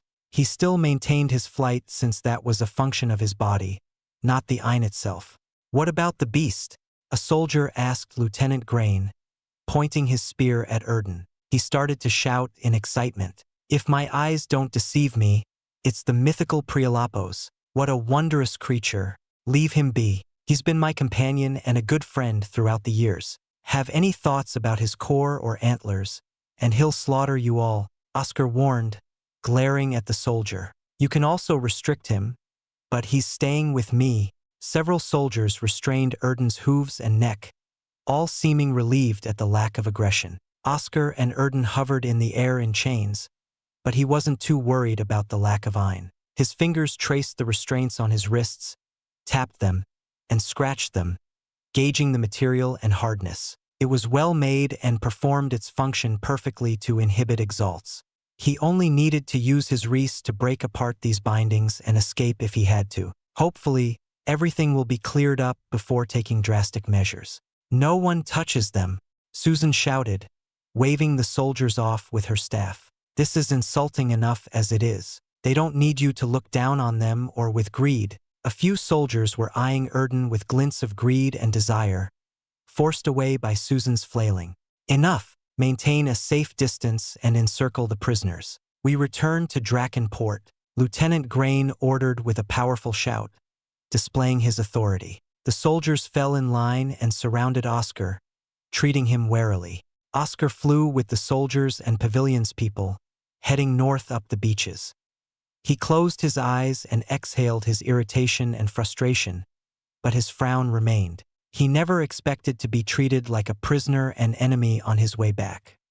His long 20-year journey back home ended up quite pitifully for him, to be brought onto the shores of his homeland in chains. Opening his eyes, Oscar noticed Susan and Urin flying beside him. They were watching the others around him, treating him as an ally, not an enemy. Their trust in him was relieving and relaxed his anger, loosening the frown he had for a while. After an hour of flying, he saw thick walls of stone and metal looming over the beaches. The steely walls surrounded the entire place, extending across the waters, where boats rode through the gates along its length. Flying above, Oscar saw a pocket of the ocean held in place, sealed off from waters by the walls, and hundreds of boats docked inside. It was an impressive fleet. Oscar had never seen a gathering of ships like this in his lifetime. Every ship stationed here was a vessel created for war. The more surprising was Drakenport, a fortress port of incredible size, towering over a sprawling city of soldiers, merchants, and citizens. Everything was coated in steel plates, from the largest castle in the center to the houses near the walls. Taken aback, Oscar couldn't believe the sheer wealth used to boost the defenses by even the tiniest of margins with these steel plates. I had read about Drakenport before, but I never thought it was this incredible, Oscar mumbled. Truly, the iron fortress of the seas. You've never been here? Susan asked. No, the furthest east I've ever been during my time in the pavilion was the sprawling willow forest, Oscar answered. Their conversation was cut short by the bells ringing from the walls. Lieutenant Grain led them down to the gates and confirmed his identity to the gatekeepers. They were greeted with praises and cheers from the populace. A few children stared with glittering eyes and raised their wooden sticks, waving them around like swords. It's good to see people still having high spirits. I wonder how everyone else is doing.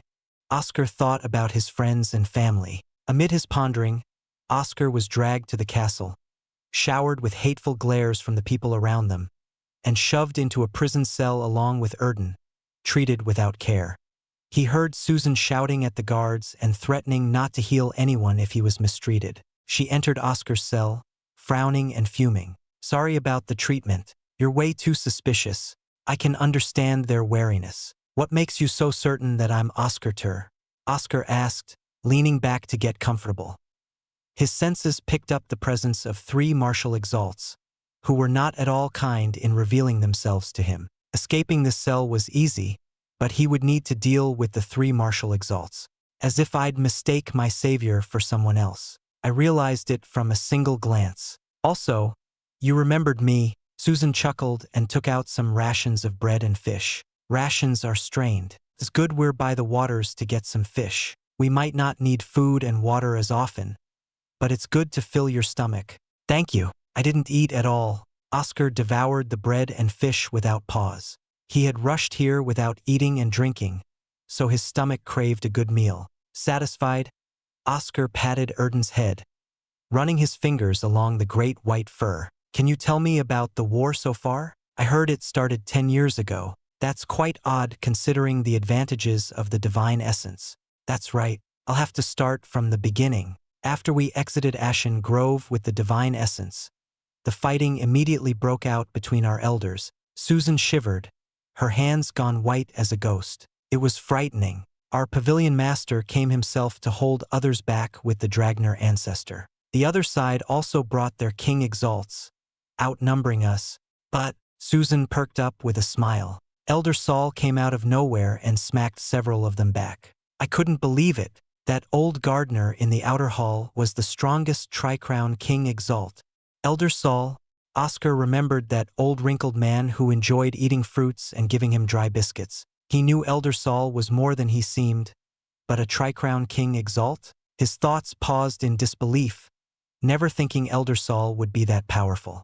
The stages of a King Exalt went from Monocrown, Bicrown, and finally Tri-Crown King Exalt. When a person advances to the King Exalt realm, their Ein manifests into a crown floating above their heads, starting with a single prong. Each subsequent advancement meant a new prong on their crown, ending at 3 prongs. Elder Saul being a Tri-Crown King Exalt meant he was at the peak of King Exalts, which meant he was a step below the mysterious Primary Realm. This news filled Oscar with delight at his home having such a strong backer. But it also made him wonder, confused and curious, how he had attracted Elder Saul's interest to the point of even training him for a little bit. The face of Maturs came up in his mind. He remembered the Ancient of Metal mentioning Eldersal as a former candidate and that it also played a part in him becoming one as well. The endless questions muddied his thoughts, and Oscar found no answer. Thanks to him, you all safely escaped. That doesn't explain the 10 years after. Oscar forced away the questions on candidates, the ancients, and others. He needed to focus on the present, on where he was now.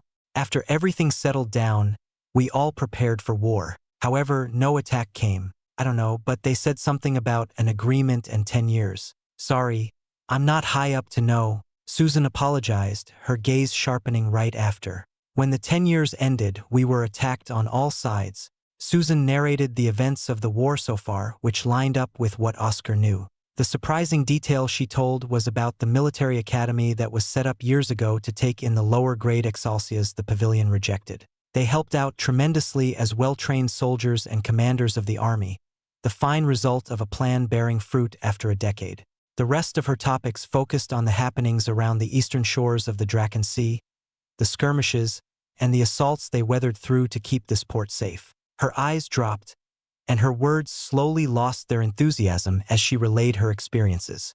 Her saddened figure slumped lower as inexplicable emotions flickered across her brow.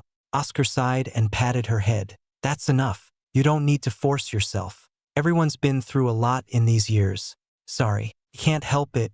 Susan covered and rubbed her reddened eyes. It's just been a long 10 years. By the way, what's all the deal with me being a hero? How on earth did it spread so wide? Oscar changed the topic. Being called a hero was strange. He never thought he would become so famous.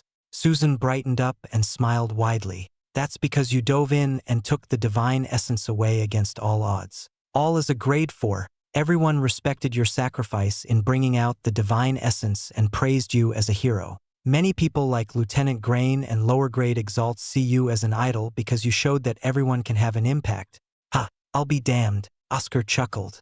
It's like you told me a long time ago. It didn't matter the grade or realm. As long as we can do what we can, an opportunity can come. Susan was about to speak further when the fortress suddenly shook. An explosion of violent iron could be felt above. She headed toward the gate and asked the prison guard, "What's going on?"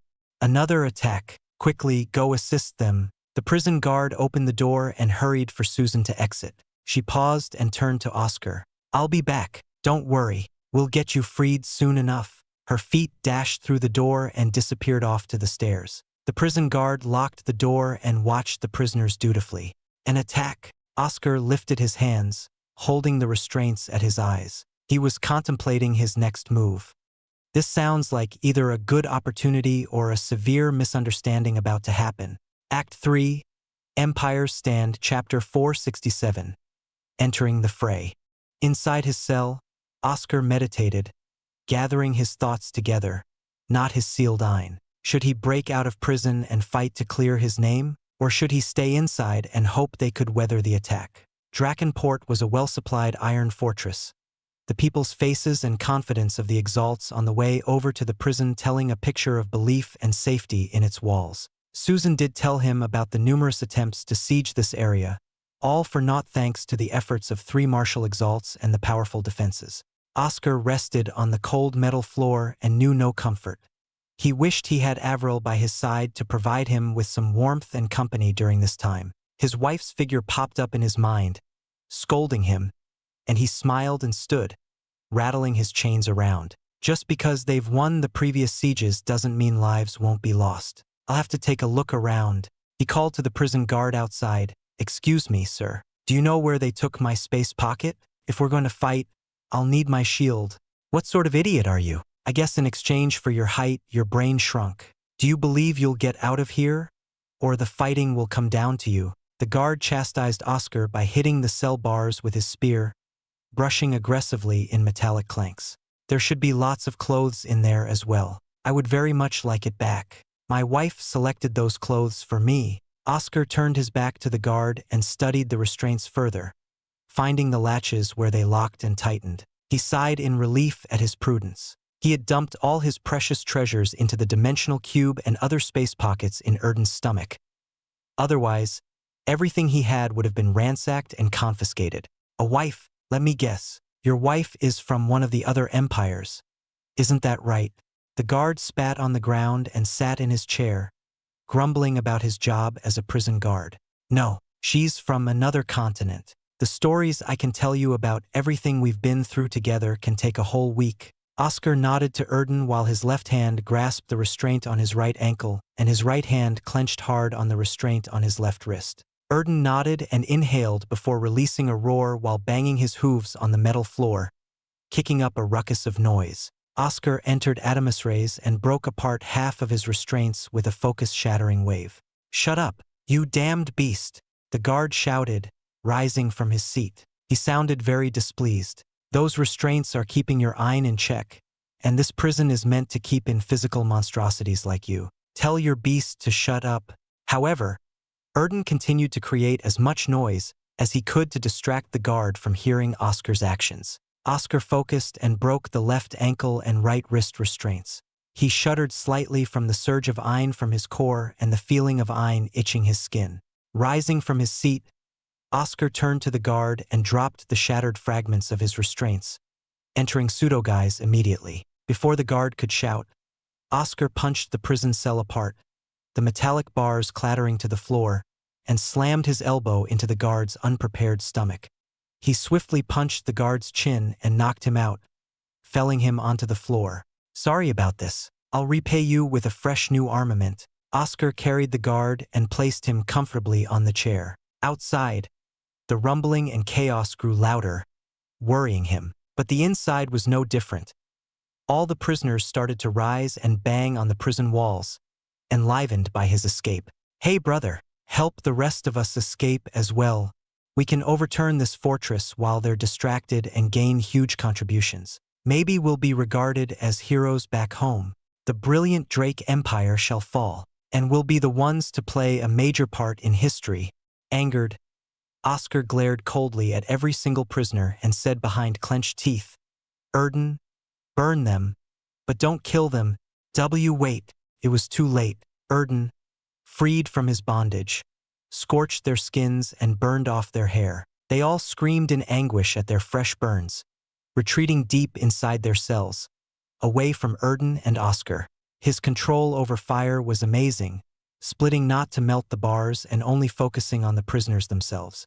Oscar found a large rag and draped it over himself into a makeshift robe. Carefully, he removed the guard's helmet and a few pieces of armor that appeared to fit him and put them on, needing to conceal his identity for the moment. The azure dragonhead shoulder pads fitted his shoulders, the wrist guards wrapped nicely on his forearm, the leg guards clicked into place on his legs, and the thick helmet was tight but somehow fit his head. He saw his figure through Erden's eyes, a strange warrior of loose azure armor held on a ragged brown cloak, his features hidden by the helmet with nothing but his height as the defining trait. Oscar tried and failed to find his space pocket and shield, relegated to using his fists since the guard spear was merely grade 2. To hide his trump cards, Erden leaped up and transformed into his small, cute form, hiding underneath Oscar's new brown robes.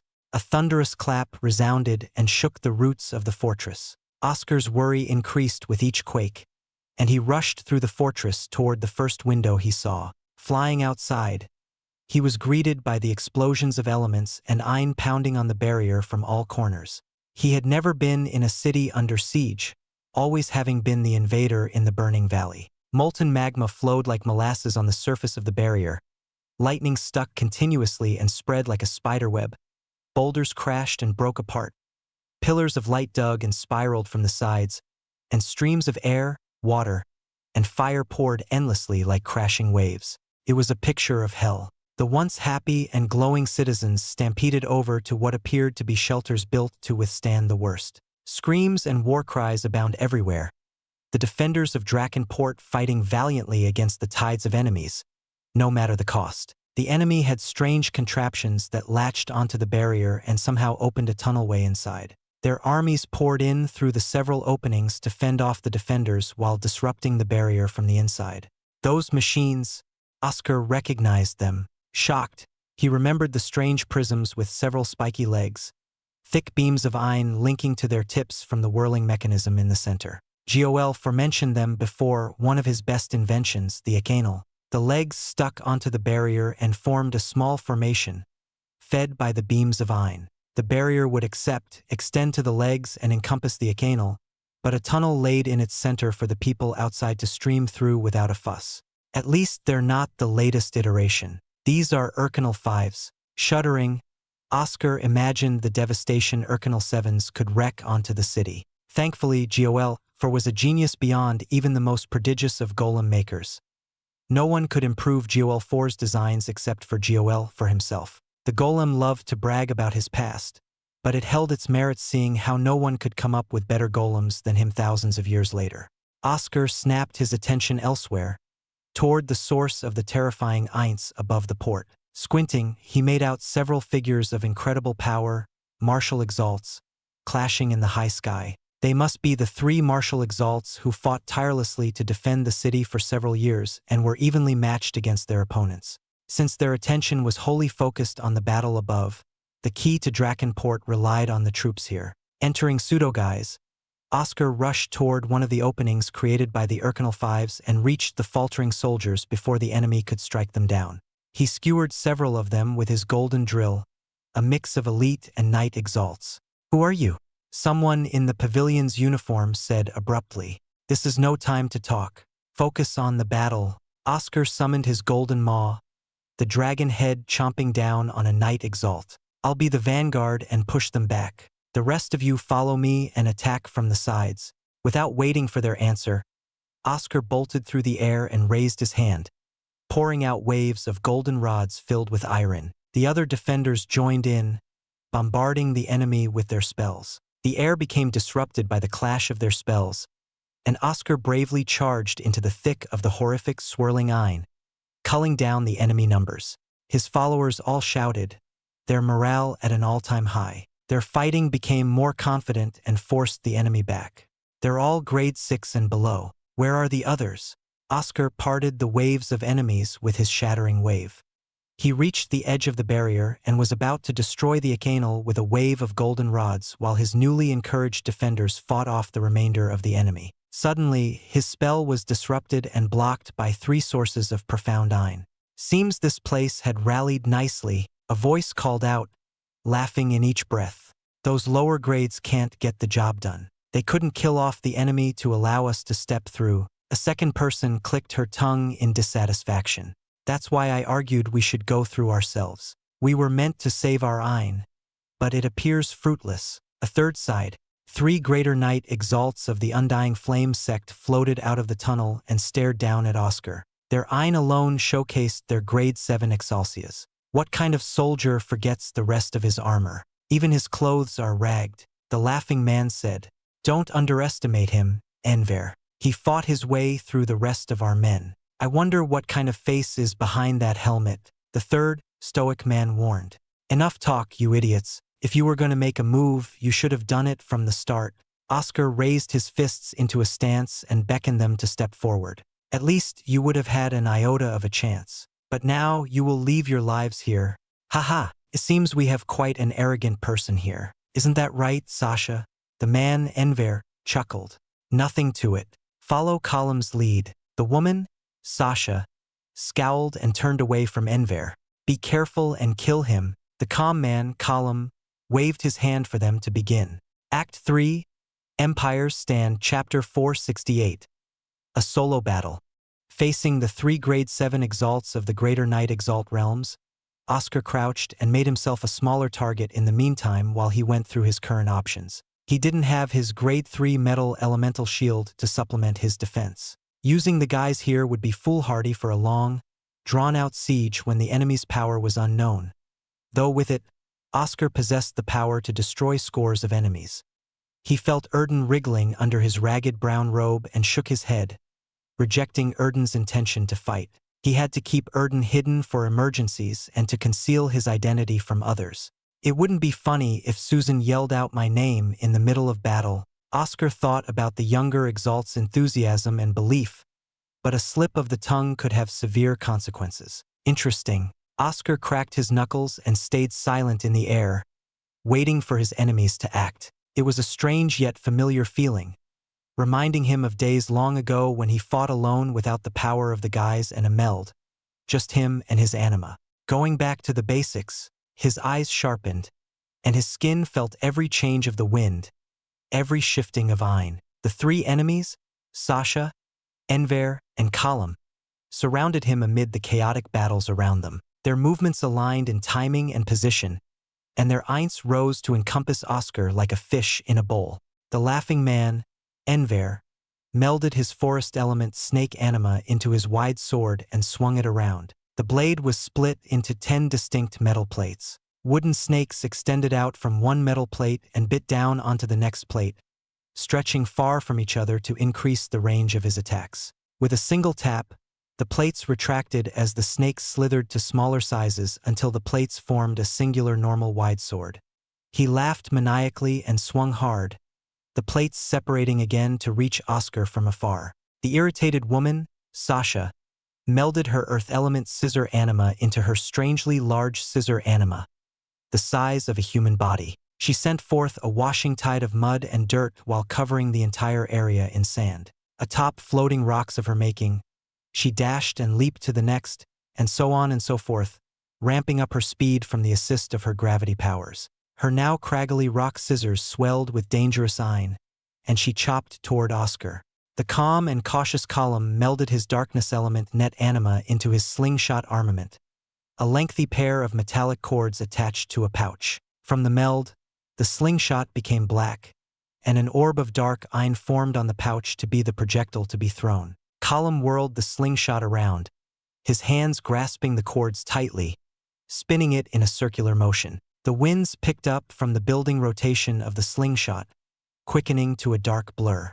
He released one of the cords and launched the orb of dark Ein forward with tremendous force. This one is first. Oscar stabbed into the slingshot orb of dark Ein with his golden drill. His spiraling sharp spell unraveled the orb, not to his benefit. The orb unwrapped into strings of darkness, a net of strange pulsing shadows, and expanded to entrap Oscar. The dark net was stretchy, like a strange glue that refused to let go. Covered by bindings of darkness, he encased himself in indestructible gold, protecting himself from the blades of shadow that extended from Column during his entrapment. His dark enemy wielded many tendrils of sharp darkness and continued to lash out at him, each very corrosive but not enough to break through his iron-empowered spell. How about this?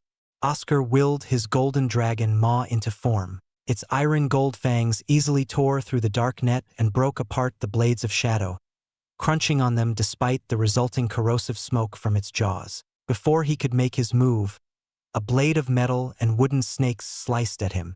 His iron quickly rushed out into golden rods that tore through the wooden snakes connecting the 10 metal plates. However, they all hissed and reconnected instantly, but not before their detached limbs released strange pollen that mixed in with the sand around him. His mind slowed down to his fingertips as the pollen infected his body. It wasn't a sleeping toxin. Oscar was still wide awake, alert, and maintaining his 5 senses. But he couldn't move. Enver's cackles resounded through the thick sandstorm. Oscar stopped breathing and rotated his Ein to halt the toxin's effect. He freed himself in time to clasp his hands on the extended blade. Of course, the snakes can move, Oscar grumbled internally. The wooden snakes between the plates lashed out and hissed, constricting his limbs. They tried to dig their fangs into him while Enver showered Oscar with a rain of bark, long and sharp as blades. Rotating the wreaths, Oscar tensed and expanded his muscles. The mix of iron-shattering wave and ripple shroud exploded and blew away the bark, the pollen, the sand, and the snakes. He raised his arms into a cross and blocked the mud waves that started clumping around him into a mound, wet mud oozing and dripping below. The Ein within made it feel like being buried in a swamp. Oscar drew upon his connection to Erden and locked into the fire element. Since they could not see him, he had the leeway to use it. His flames erupted and burned the dense Ein mud into clay, and Oscar had the freedom to move his arms and fire golden rods everywhere, destroying the encasement of mud. Before him came Xianxia, chopping her scissors at him. He plunged his golden drill toward him and caught her attack, the metal scrapping violently against the hold of the scissors. The metal is turning to earth? Oscar saw the golden drill slowly turning into weak, brittle dirt from where the scissors touched. He retreated and studied his drill closer. Through some exertion of Ein, his drill returned to its clean golden sheen. Did I not say to be careful? This man took on all of our attacks and tricks one after the other. Not a scratch on him. Column stared at Oscar, his face growing tenser with the passing seconds. It's also strange. My melded scissors should have turned his drill to earth faster. Yet they barely converted a third. Xianxia no longer appeared irritated. Her head lowered as her eyes stared dead ahead at Oscar, studying him. Just keep forcing him to breathe. My pollen will make him succumb, and he'll feel the pain of our attacks while being a helpless, immobile dunce. Enver laughed voraciously. He's quite twisted. Oscar never lost his nerves, cracking his shoulders to relieve the tension. He used Ein Awaken in bursts to recover as much as he could and to focus his spells better. But even with Erden's Ein supplementing his, their reserves outstripped his. It's time to move on to the offensive. Oscar flickered across with invisible Reese movements and neared Enver. Suddenly, a black orb rushed toward his head and exploded, expanding into a vortex, a dark hole that swallowed everything in an area. Oscar frowned and knew his real target must be the cautious Column, who was ready for surprise attacks. Thanks, Column. Enver backed away, slashing his wide blade wildly in retreat. His movements can't be read. You're lucky I prepared to counter anything. Don't rely too heavily on your Prinstick and wear him down. Column threw one orb after another, some unfurling into nets, others exploding in devouring darkness, and the rest speeding in normal form. Oscar flew away to dodge, impeded by Sasha's boulders, which slowed his movements through a strange gravity coursing between them. Like Avril's roots, Enver's vines tugged at his feet, and the wide-extended blade slashed down on him. Oscar fought off his restraints, blocked their killing blows, and avoided their dangerous spells and effects. The center of all of their coordination was Column. Oscar sidestepped Sasha's scissors and knocked away her flying boulders. He continued to fight through their combination of restraints and impediments while parrying their attacks with ease. Irritatingly, Column constantly positioned himself at the back, no matter where his two teammates maneuvered. Oscar admired Column for his leadership and understanding of the battle, but also clenched his fists, swearing to put down his dangerous enemy for everyone else's sake. Oscar shuffled around, using invisible Reese movements to zip from one location to the next, forcing his enemy to halt and await his next unpredictable move. Column protected himself with a barrier of thin darkness. Oscar breathed in and went in for the kill, riding atop his dear anima, not Erden.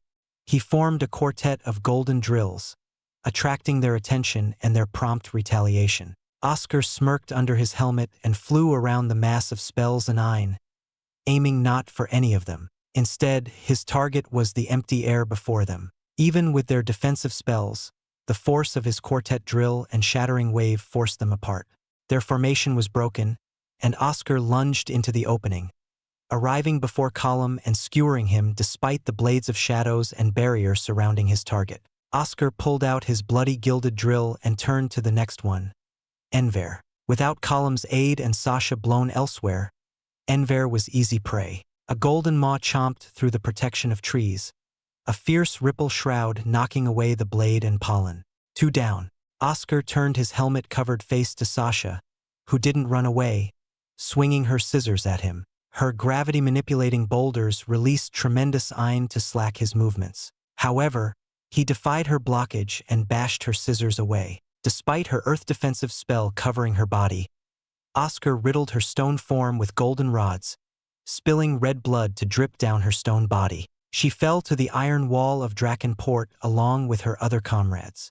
That took too much. Oscar was exhausted, not to the point of being unable to fight, but still reeling from the amount of Ein he had to use. 3 grade 7 Exalcias with full meld powers was a troublesome group without Erden. He raised his hands and fired an endless stream of golden rods, each rod exploding with bits of shattering wave, and destroyed the Urkanal 5. As the barrier restored itself before the Urkanal tampered with it, Oscar glanced around the rest of the battle in deep thought.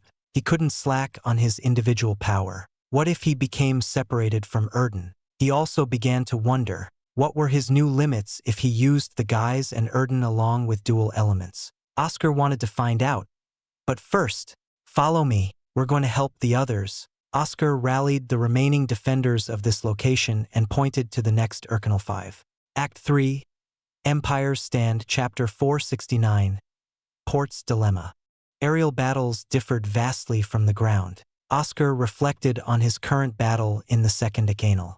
He led his hastily formed battalion, maneuvered them into an arrow formation, standing at the helm to be the first striker, and struck into the enemy from below. Oscar powerfully crashed into the gathering of enemies flying the banners of a red griffin and a black turtle. From the first blow, he opened the way further with an iron-shattering wave, easing the path for the rest of his men in an arrow formation to plunge deep into the enemy's formations. Hopefully, they had the strength to fully divide the enemy in half for easy pickings and free up the rest of the defenders to mount a counteroffensive. Back in the Burning Valley, the strange restrictions in Shot-Irma prevented Knight Exalts and above from taking flight unless they possessed special spells and abilities. All directions, up, down, left, and right became jumbled up, and the enemies had far more angles to attack. Instead of simple battle lines, the opposing armies fought in strange borders, constantly shifting as if a ball of oil hit a ball of water. Rather than being split in half, the enemy troops spread out to contain them from the sides. It should have been impossible in a ground battle, but a simple move in the air. The enemy swarmed like bees on the attack, covering all angles possible: up, down, left, right, forward, and backward.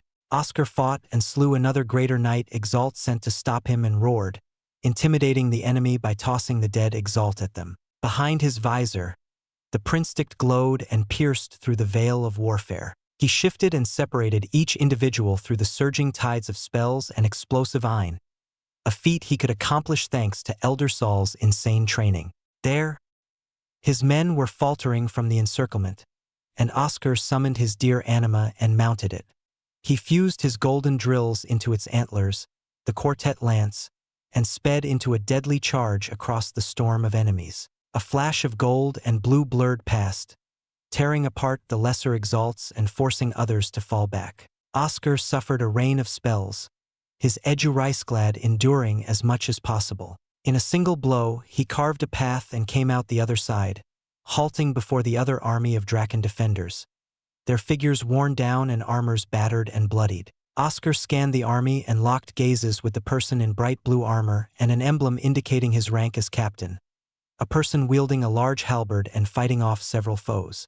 The captain nodded to Oscar's appearance and rallied his forces, leading everyone, including his reserves, charging straight toward Oscar. Turning back, Oscar thrust another quarter lance to return to his forces, currently under assault on all sides. The exhilarated shouts of the captain and his men behind him grew louder, and his men shouted in return and fought on. Oscar thanked Fenu for teaching him about warfare and tactics. Since his plan to divide the enemy with just themselves failed, he had to improvise and connect to the allies on the other side. Through this gap, they merged their forces, and the enemies became split for certain and began to falter against their combined offense.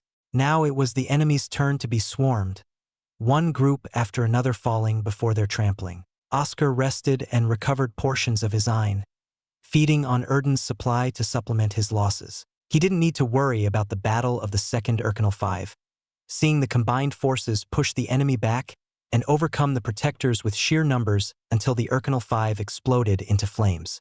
From the blazing fires, everyone turned to him, and Oscar raised his blood-soaked armored hand in triumph. They shouted and raised their weapons in iron, a rousing cry that expanded over the battlefield. Oscar flew out, followed by the now-freed defenders, and set them loose upon the Third Urkinal 5. The battle was shorter than before, thanks to their overwhelming numbers, and Oscar fought without pause, vanquishing the stronger opponents with the aid of the other captains. These captains were strong in their own right, but Oscar worried about why there weren't any grade 8s on the enemy's side so far. Peering through the barrier, he noticed groups of foes still waiting outside. Is that it?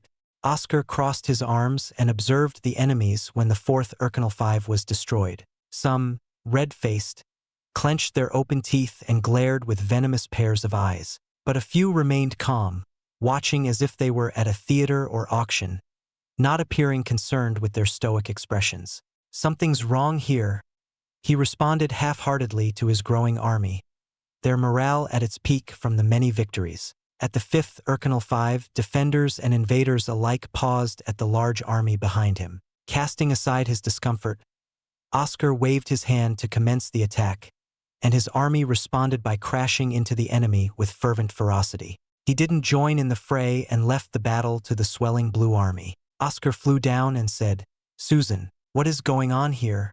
OS dash." Susan stopped her mouth when Oscar stretched his finger over his lips. She nodded and spoke softly, barely a whisper. "Why are you here? How did you break out? There are 8 Urkinals in total, we've destroyed 4, and now this one will fall soon." Oscar readjusted his helmet to fit his head better.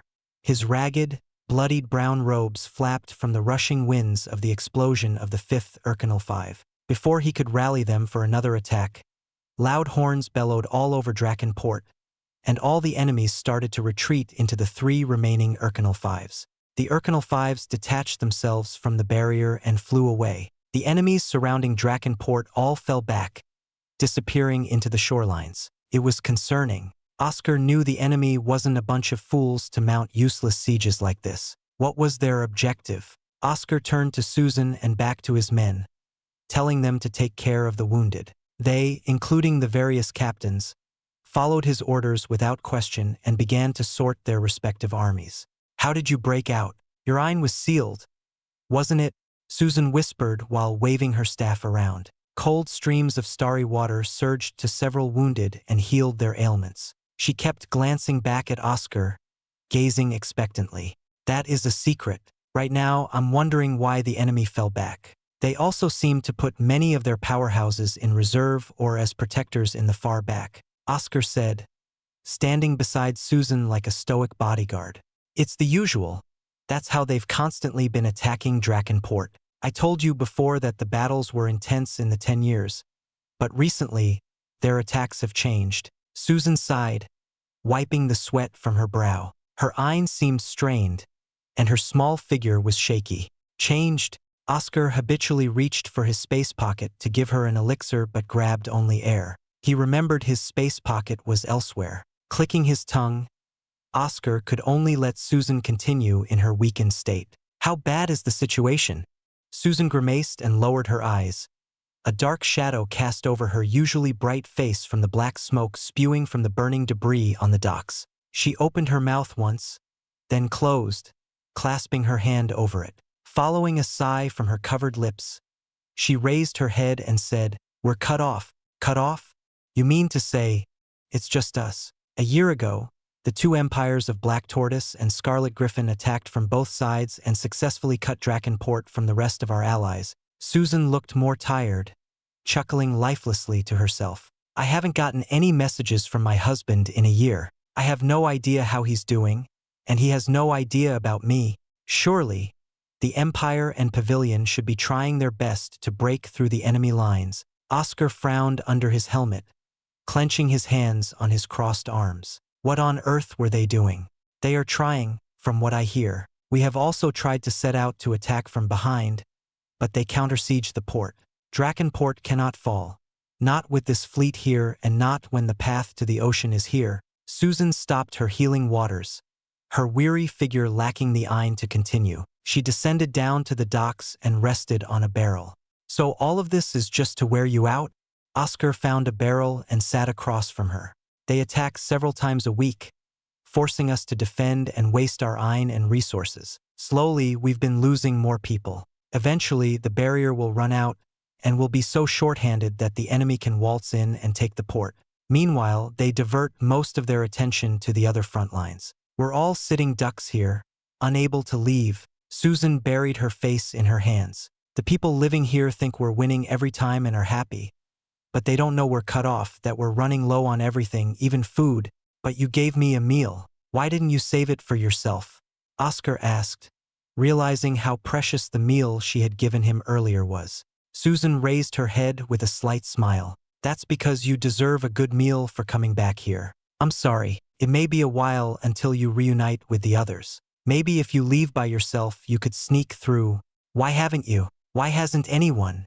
Oscar looked up at the Exalts, aiding each other and rebuilding the city's defenses. No one is making a fuss. I don't know, but I'm glad to see it. Susan heaved a deep breath, relaxing her shoulders. We all hold onto the hope that help will come. Maybe if this continues for another year, people will start to run away. She leaned back on the wet walls of the pier, exhausted and eyes closed. I pray it's enough. Oscar lowered his head to Erden, who crawled up his chest underneath the brown robes. He rose from his seat and pulled Susan to her feet. Follow me. Ha! Susan stumbled around before regaining her balance. She glanced in confusion and asked, "Where are we going?" Oscar stopped and turned back to her with a wide smile. To make a comeback. Drakenport isn't on its last legs yet. Act 3, Empire's Stand, Chapter 470. Lord Atherton. After saying that, Oscar stopped his wide strides, thought better of it, and chuckled at Susan, slightly embarrassed. He readjusted his stolen helmet, which was uncomfortable, and said awkwardly, "I'll need your help. I'm currently an escaped prisoner and no doubt they'll make it harder for me when I return. I'll need to meet with the Marshal Exalts in charge. Is that something you can help me with?" Susan broke out in soft laughter, her shoulders trembling uncontrollably. She waved her hand to create water, dampened a tower from her space pocket, and wiped the dirt and blood off her face. Her face brightened not just in cleanliness. Her complexion recovered, and her prior forlorn shadow lit up. I don't have that much sway, but as a healer, I'm under the direct command of Lord Atherton. I can try getting you inside to meet him. Susan stopped talking when people started to exit the shelters and spread out over the port. She waved Oscar over and flew low. Most of Drakenport remained untouched by the assault. The people entered their homes and filled the iron streets, smiling and praising the Empire and Pavilion for another victory. The smiles on their lips grew increasingly uncomfortable to gaze at, especially after what Susan had told him. Up in the skies and on the walls, the Exalts, the defenders, were the opposite of the jubilant citizens. Many clumped up, gazing outside the walls and sharing a smoking pipe. They seemed resigned to their fate, lacking the enthusiasm and light in their expressions. Others simply slumped on the edge of the walls, hugging their knees or lying down like puppets without strings. Outside the walls, the barrier pulsed without pause. Smog from the battlefield and remnants of the enemy's accursed sieges churned on the edges of the barrier. Sunlight failed to pierce through the elements, and Drakenport was shrouded in shadows, staying lit only by the burning braziers in the Iron City. Still, the ignorant children played around the braziers, laughing and chanting their tunes of joy during their skipping game. Seeing Oscar and Susan pass by, the youth all cheered and raised their fists high. Oscar waved toward them for a second before catching up to Susan. The steel fortress in the center of Drakenport was a behemoth. Oscar didn't get a good look at it earlier due to his quick imprisonment, but its thick, long walls seemed impenetrable. The braziers burning along its watchtowers, the overlooks, and the walls reflected flames from its steely surface, spreading light wherever it could in Drakenport. It stood as a true beacon of hope underneath the scorched skies and muddied battlefield. Here, the fortress is split into several departments. This leads to the healing ward. I can sneak you in as a wounded and sneak you to Lord Atherton's quarters, Susan said, descending to the metallic bridge to one of the many entrances to the fortress. She brandished her badge to the guards on the other side and went inside together with Oscar.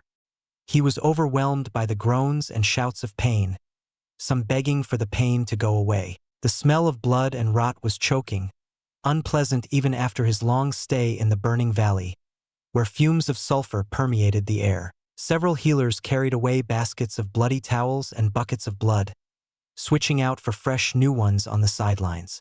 The beds were filled. Walking down the aisle, Oscar watched in silence and heard their cries of suffering, unable to turn his eyes away and impossible to tune out their agony. He passed by a woman, scarred by several deep burns, that the healers tried their best to wrap up and heal with their eyne. A man screamed and raised his arms from the bed. They were falling apart from a corrosive darkness. Exalts with healing qualities and a propensity for healing spells were rare enough, but to heal wounds as grievous as these needed far more power than the average healer. Oscar slowed his steps and felt saddened by their plight. They may never fully recover from these injuries, bearing the scars of their wounds like Avril or worse. Some may never return to their former glory, living as a half-dead shadow of their former powers. Can Lord Atherton heal these injuries? Oscar asked, walking with Susan in solemn steps. Susan shook her head and said weakly, regrowing an ear or a finger is within reason. But the degree of these burns, the amount lost to the acids, and the missing whole limbs are beyond an average healer. They say you need a grade 5 elixir or a King Exalt healer. But where can we get either? I see, Oscar sighed. I wish I could do more for them, Susan murmured, turning her eyes away from the wounded. Her sigh of relief after leaving the room was worrisome. Oscar wanted to say something but couldn't find the right words and resolved deeper than ever to do his best to turn this battle around. First, I'll need to meet with the Martial Exalt. He turned around a corner and arrived at a set of wide and tall iron doors. His body shivered, and Oscar lifted his hand, surprised at the quaking of his fingers. Was this the presence of a Martial Exalt after a fierce battle? Then why didn't Helen and Hector have the same? He's always like this after a battle. Are you sure you want to meet him now? Susan said tremblingly, her entire body quivering before the iron doors. If all you're doing is waiting outside from fear, then how you will ever reach the next peak? A mellow and welcoming voice said from behind the doors. The Martial Exalt had already detected their coming. Oscar gripped his hands, feeling the sweat accumulate inside his gloves. The presence was as cold and sharp as icicles, a dense hostility freezing the air. Yet, the voice was warm and open, with no rejection or anger. Is this man all right in the head? Having no other choice, Oscar opened the iron doors and stepped inside, seeing a figure with long white hair tied into a ponytail and a pair of yellow eyes while dressed in a fine white suit. The instant Oscar took a step, he realized he had already entered this man's clutches. The same powerful eyne as Helen surrounding him, ready to snap his neck. Oscar bowed and kneeled before the Martial Exalt along with Susan. Lord Atherton, are you all right? Susan said, her head still lowered in deference. Isn't this Susan? Lord Atherton smiled kindly and adjusted his blue robes. Why are you here and not in the healing ward with the others? He ignored Susan's question. I wish to bring this person to you and ask he is welcomed into our ranks. He definitely has a way to help us, Susan replied. Oh! Lord Atherton undid his ponytail and retied his hair. He gleamed at Oscar, still disguised, and said, I recognize this fellow. I watched from atop and saw him lead our men to victory below. You should remove your helmet for a proper conversation. Susan may be a grade 5 but has some status as a healer and is known to be quite honest. So I shall listen. First, reveal yourself. Oscar removed the stolen helmet and showed his face. He raised his head to stare directly at Lord Atherton. Lord Atherton twitched an eyebrow but didn't act, and Oscar coughed to clear his throat before speaking. My name isn't important right now. I have seen the current dilemma in Drakenport and wish to give you my aid. Not willing to give your name? Lord Atherton frowned, his warmth washed out by the encroaching anger.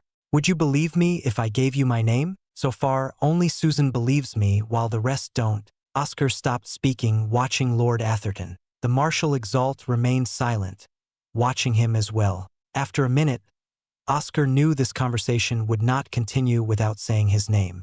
My name is Oscar Tur, and I have come back home. Oscar stood up. Oscar Tur.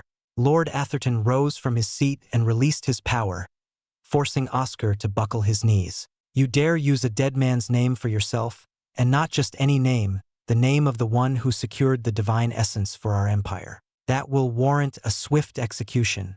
That's why I wanted to avoid saying it. It's so troublesome when everyone thinks you're dead. And you've gone through so many changes, all the facts no longer match. Oscar refused to back down and summoned his blue deer anima, prancing it around. Black hair, black eyes, a deer anima. My Xianxia underwent great changes that would beggar belief. But I am here, and I can help.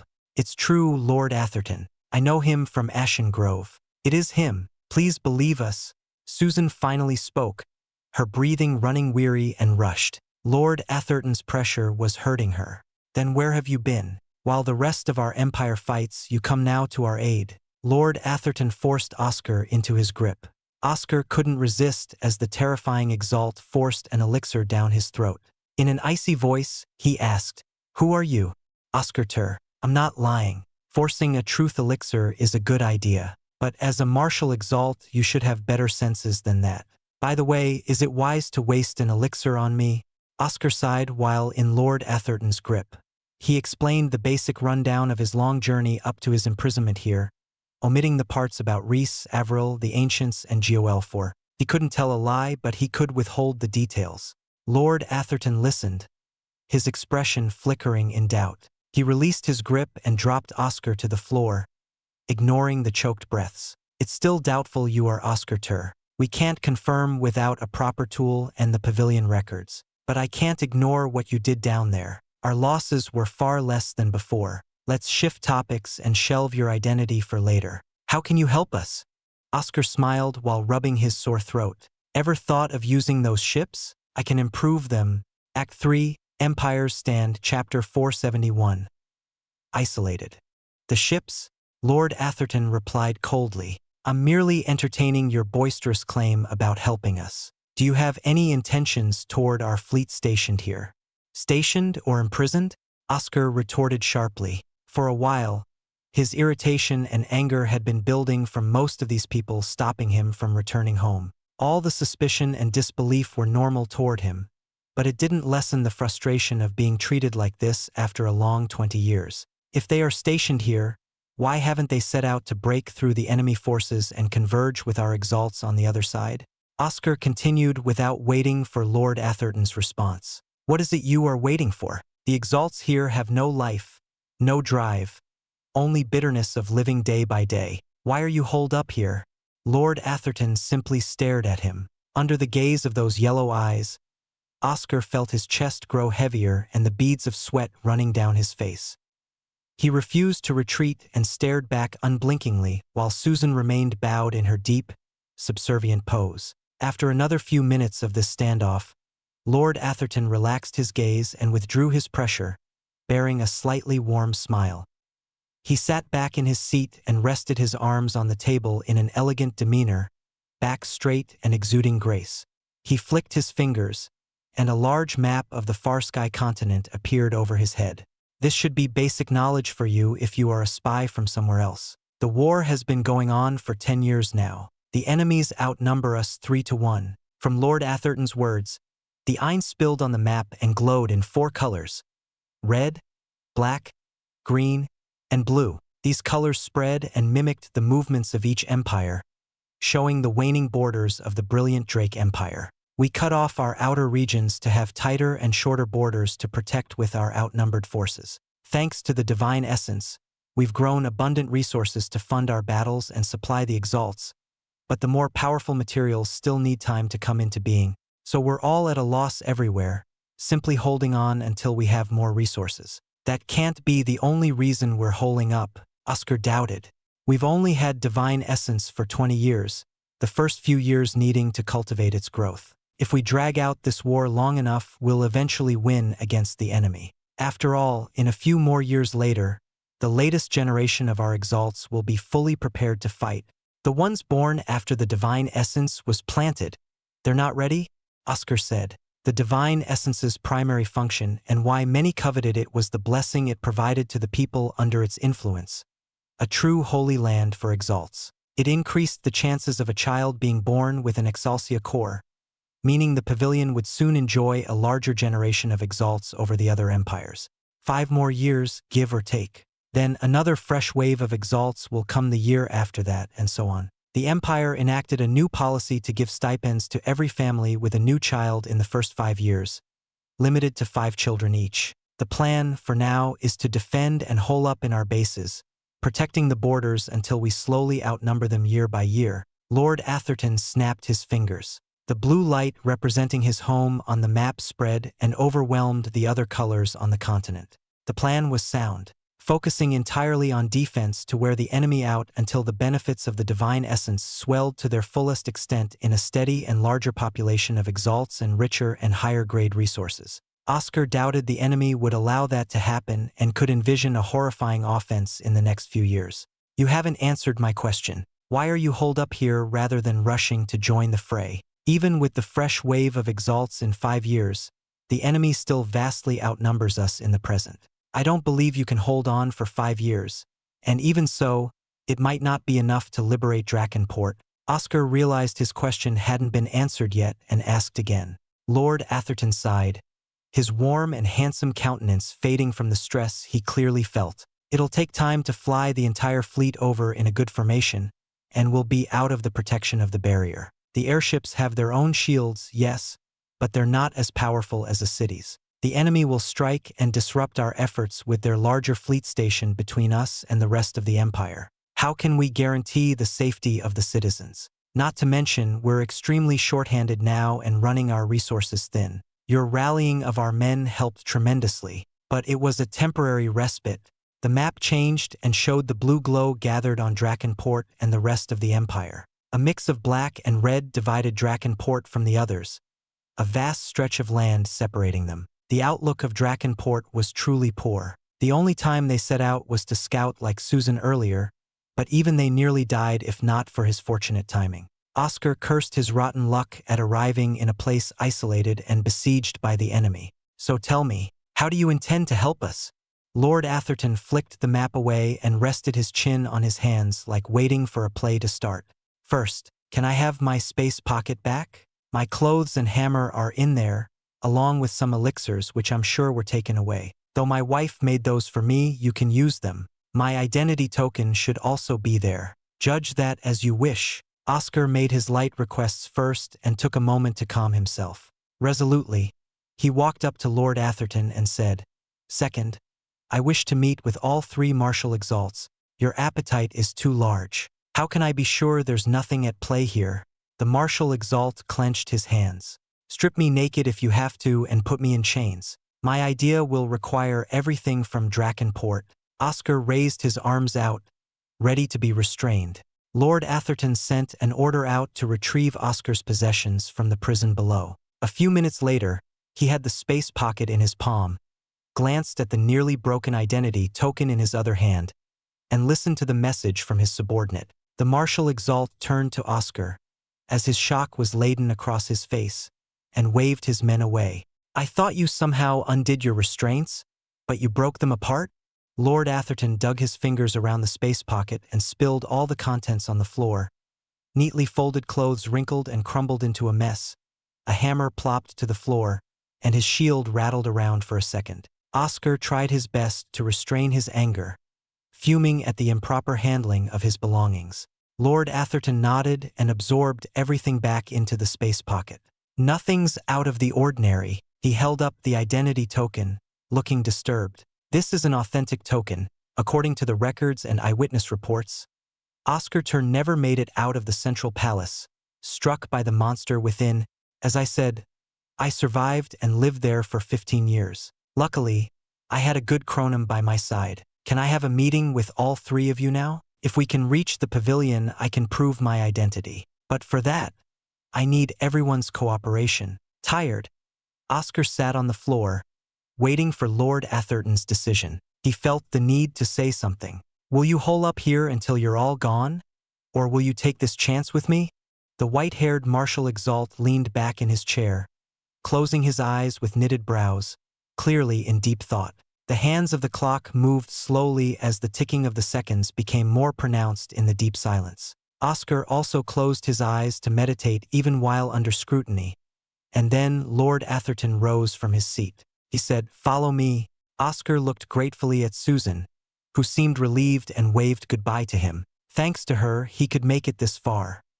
Now the rest was on them. Following Lord Atherton, he stepped deeper into the iron halls, the walls full of marks and scratches that told a history of what had occurred here long ago. From what he had read, this place underwent a fierce struggle far before his time. The 2 forces fought in these very halls, spreading blood and violence to every corner. When the victors arose, they left the scars of the battle on the walls and floors to serve as a memory and reminder of what they endured to live freely. That was the start of the reputation of the steel-clad Drakenport. In a large throne room, Lord Atherton sat on the left throne and told him to kneel before the 3 thrones. Oscar did as he was told and felt two other strong presences arriving. Elias, why did you call for us to meet here? A harsh feminine voice chastised Lord Atherton. I have to organize our remaining forces. Relax, Rennie. Elias never does things without reason. He got us through this bout this time with his healing. I'm sure this is important. An elderly man spoke in a wheezy voice. Who is this?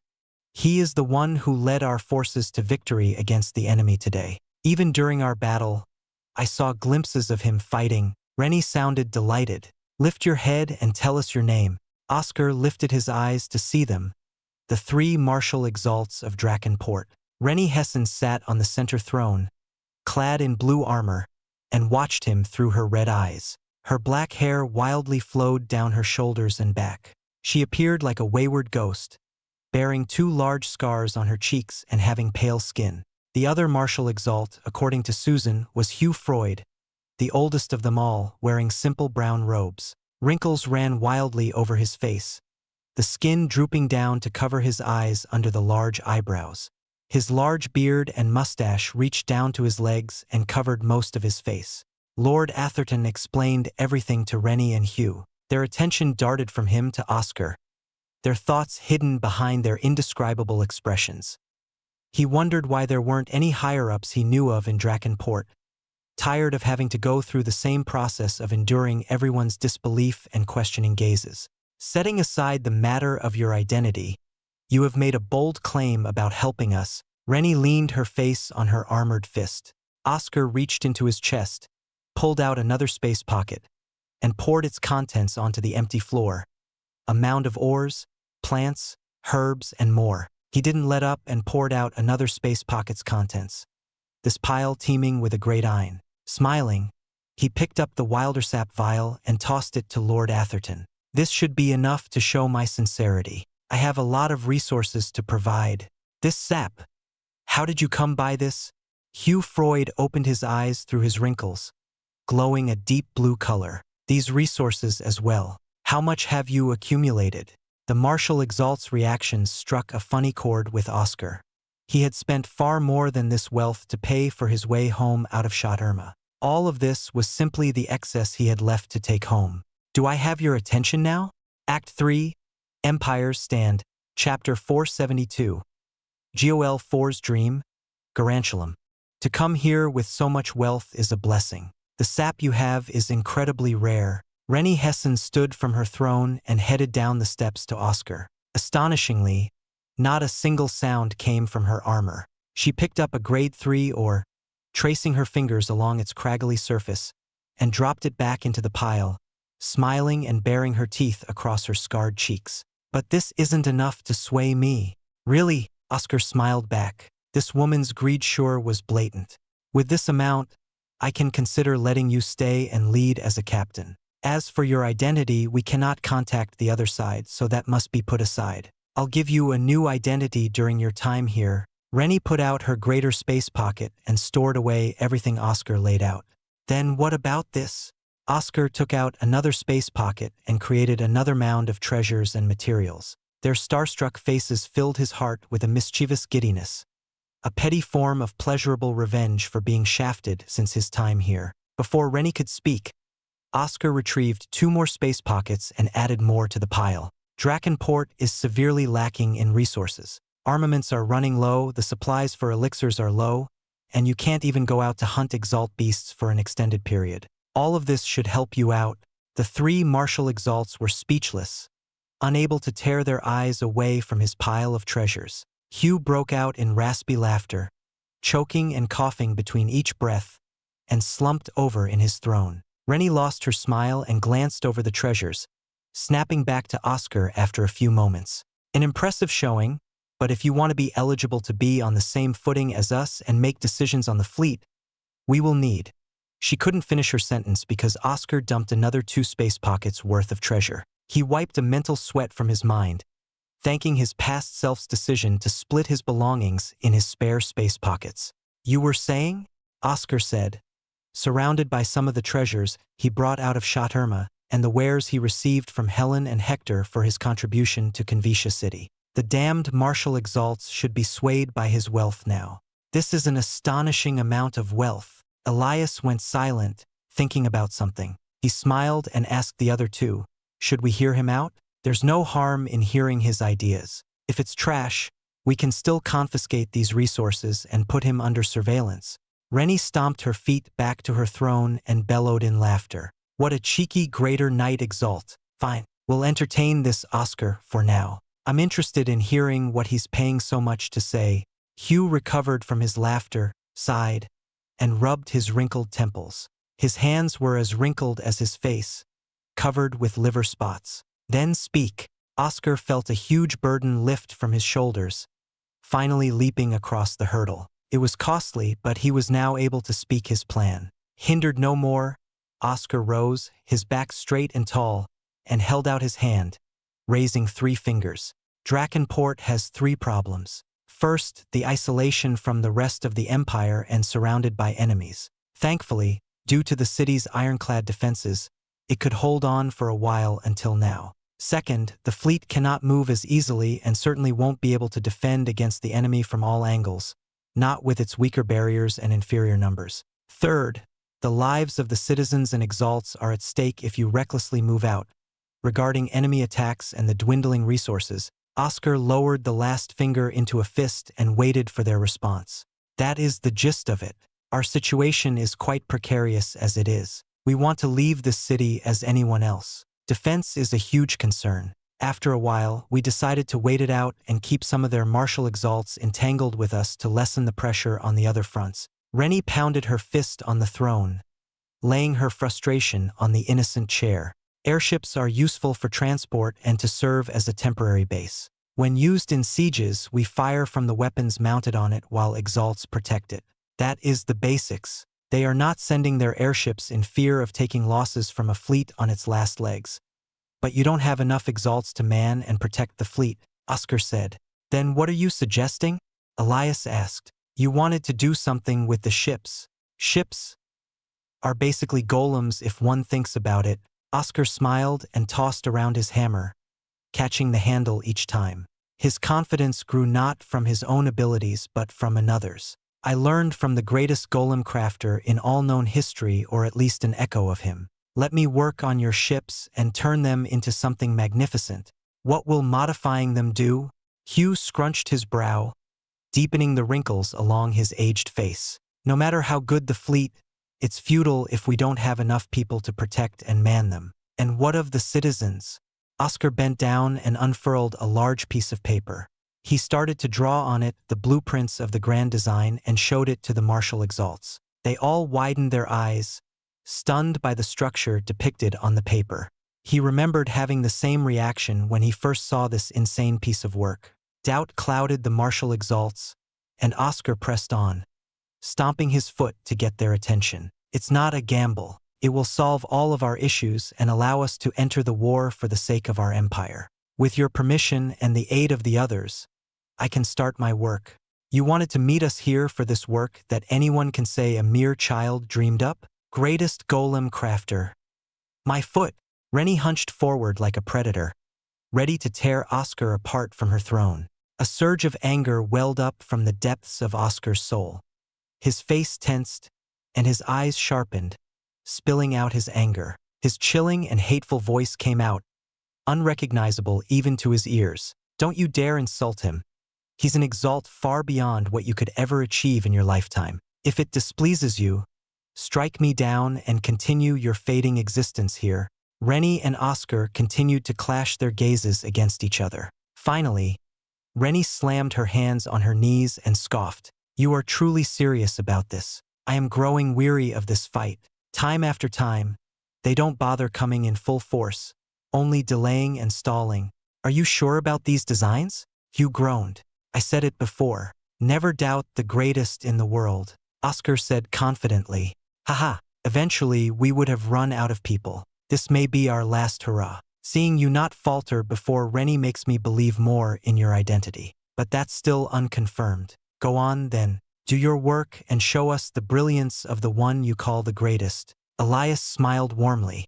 Securing the support of the 3 martial Exalts, Oscar moved swiftly into action and rallied the remaining fabricators and alchemists in the port. He wore a new helmet, arm guards, gauntlets, greaves, and leg guards that fit him perfectly. His current appearance garnered the respect and praise of many around him for his actions during the battle. Oscar instructed the fabricators to make use of the new resources to make the adjustments on the ships and the alchemists to create new artificial cores to power and control his new structure. He entered one of the airships, hammer in hand, and toiled away, never faltering or resting, swapping with Demon at night to continue the job. At times, the enemy would invade like clockwork, and he came forth to lead the armies to victory, suffering little losses each time. He no longer held back, using Erden in his battle to sweep through the unsuspecting foes, never able to handle the ferocity of his blows. Surrounded by the dead bodies of both allies and enemies, he realized he had to hurry up and finish, or else there would truly be no one left in Drakenport. After every invasion, he retreated to the ships to keep working and transform them into the parts for the grand design. Soon, the fabricators and alchemists joined him, rotating 24-hour shifts to keep up with his insane work schedule. He hadn't slept for a whole month, working tirelessly with Demon. At long last, it was complete. Oscar beheld the fruit of his efforts and smiled, remembering a memory from long years past.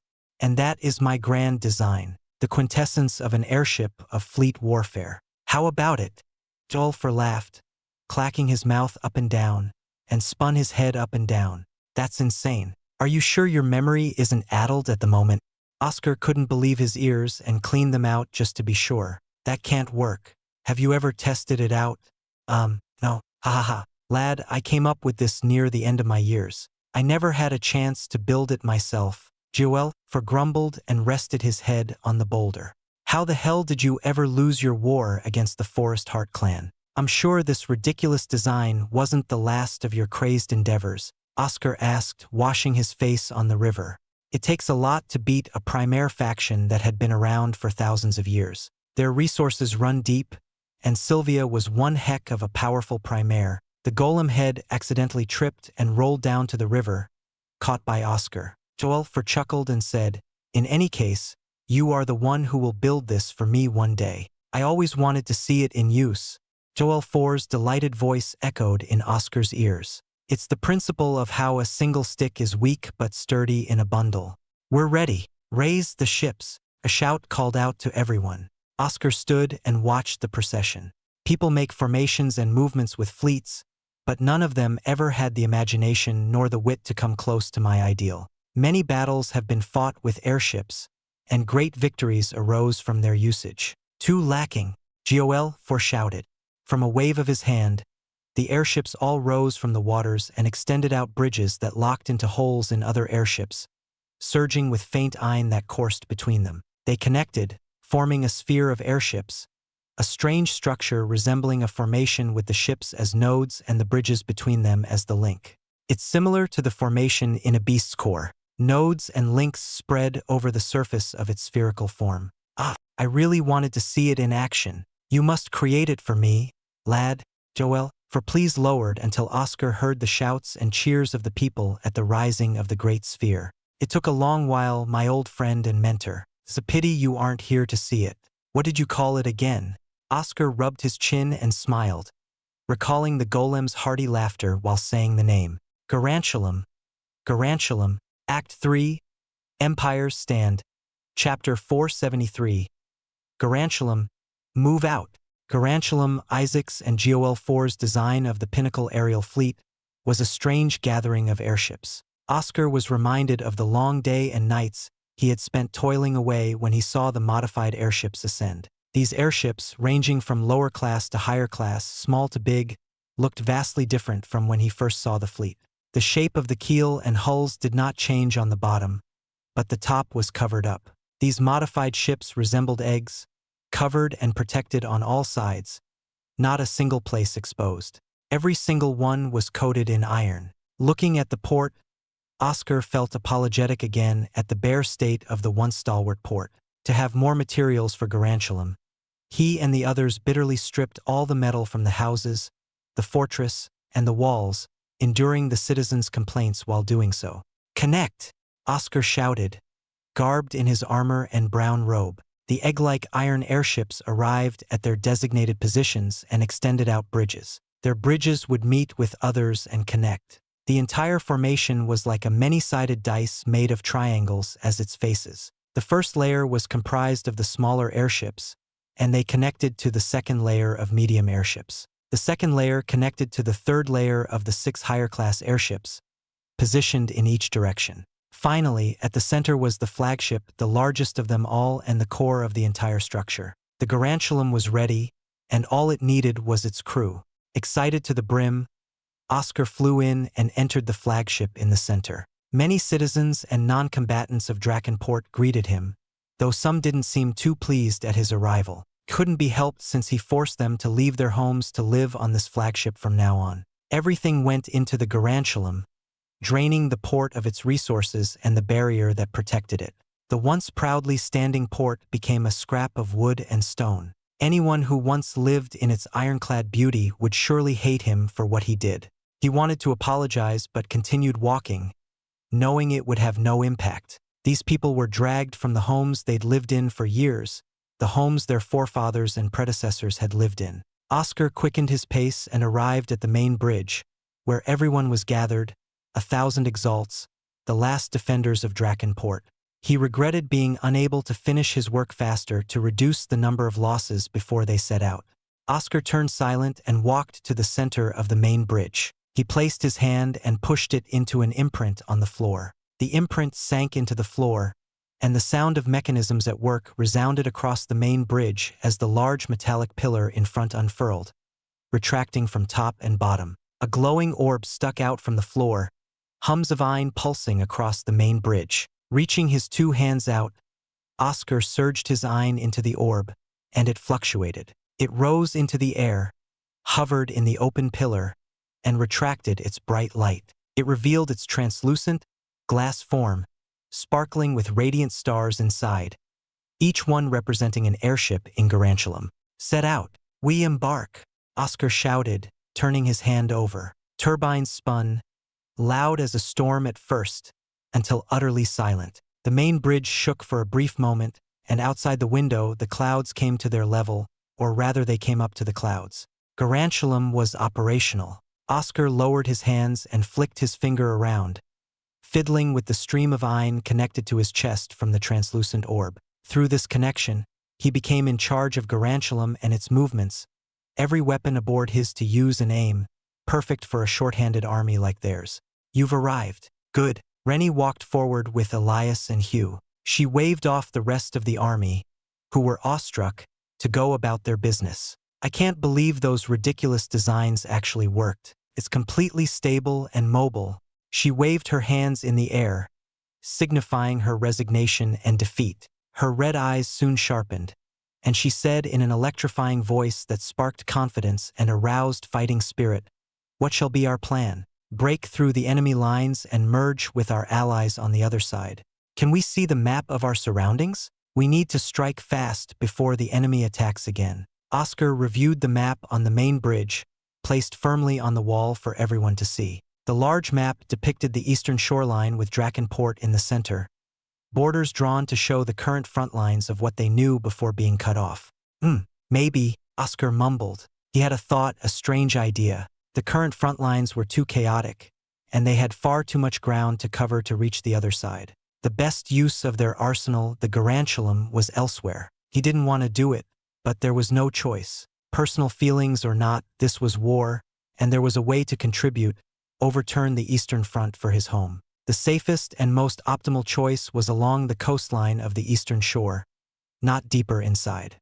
He raised a stick and pointed to a large dot on the map, identified by the words written nearby. "Hathafin, our city south by the rocky shores. It has many roads and clear sky routes for their armies to move. They may have also set up a teleportation network around there. It's very expensive but worth it since it can supply several of their front lines," Hugh Freud said from his chair, sipping some hot tea. "This structure is impressive, but we cannot blindly run into the thick of their forces, so strike at other areas. Draw their attention, give our forces on the borders some breathing room, and possibly create an opening." Elias stood beside Oscar, hands behind his back, and smiled. We could never have done this while surrounded by enemies. Thankfully, your garantulum accounts for that.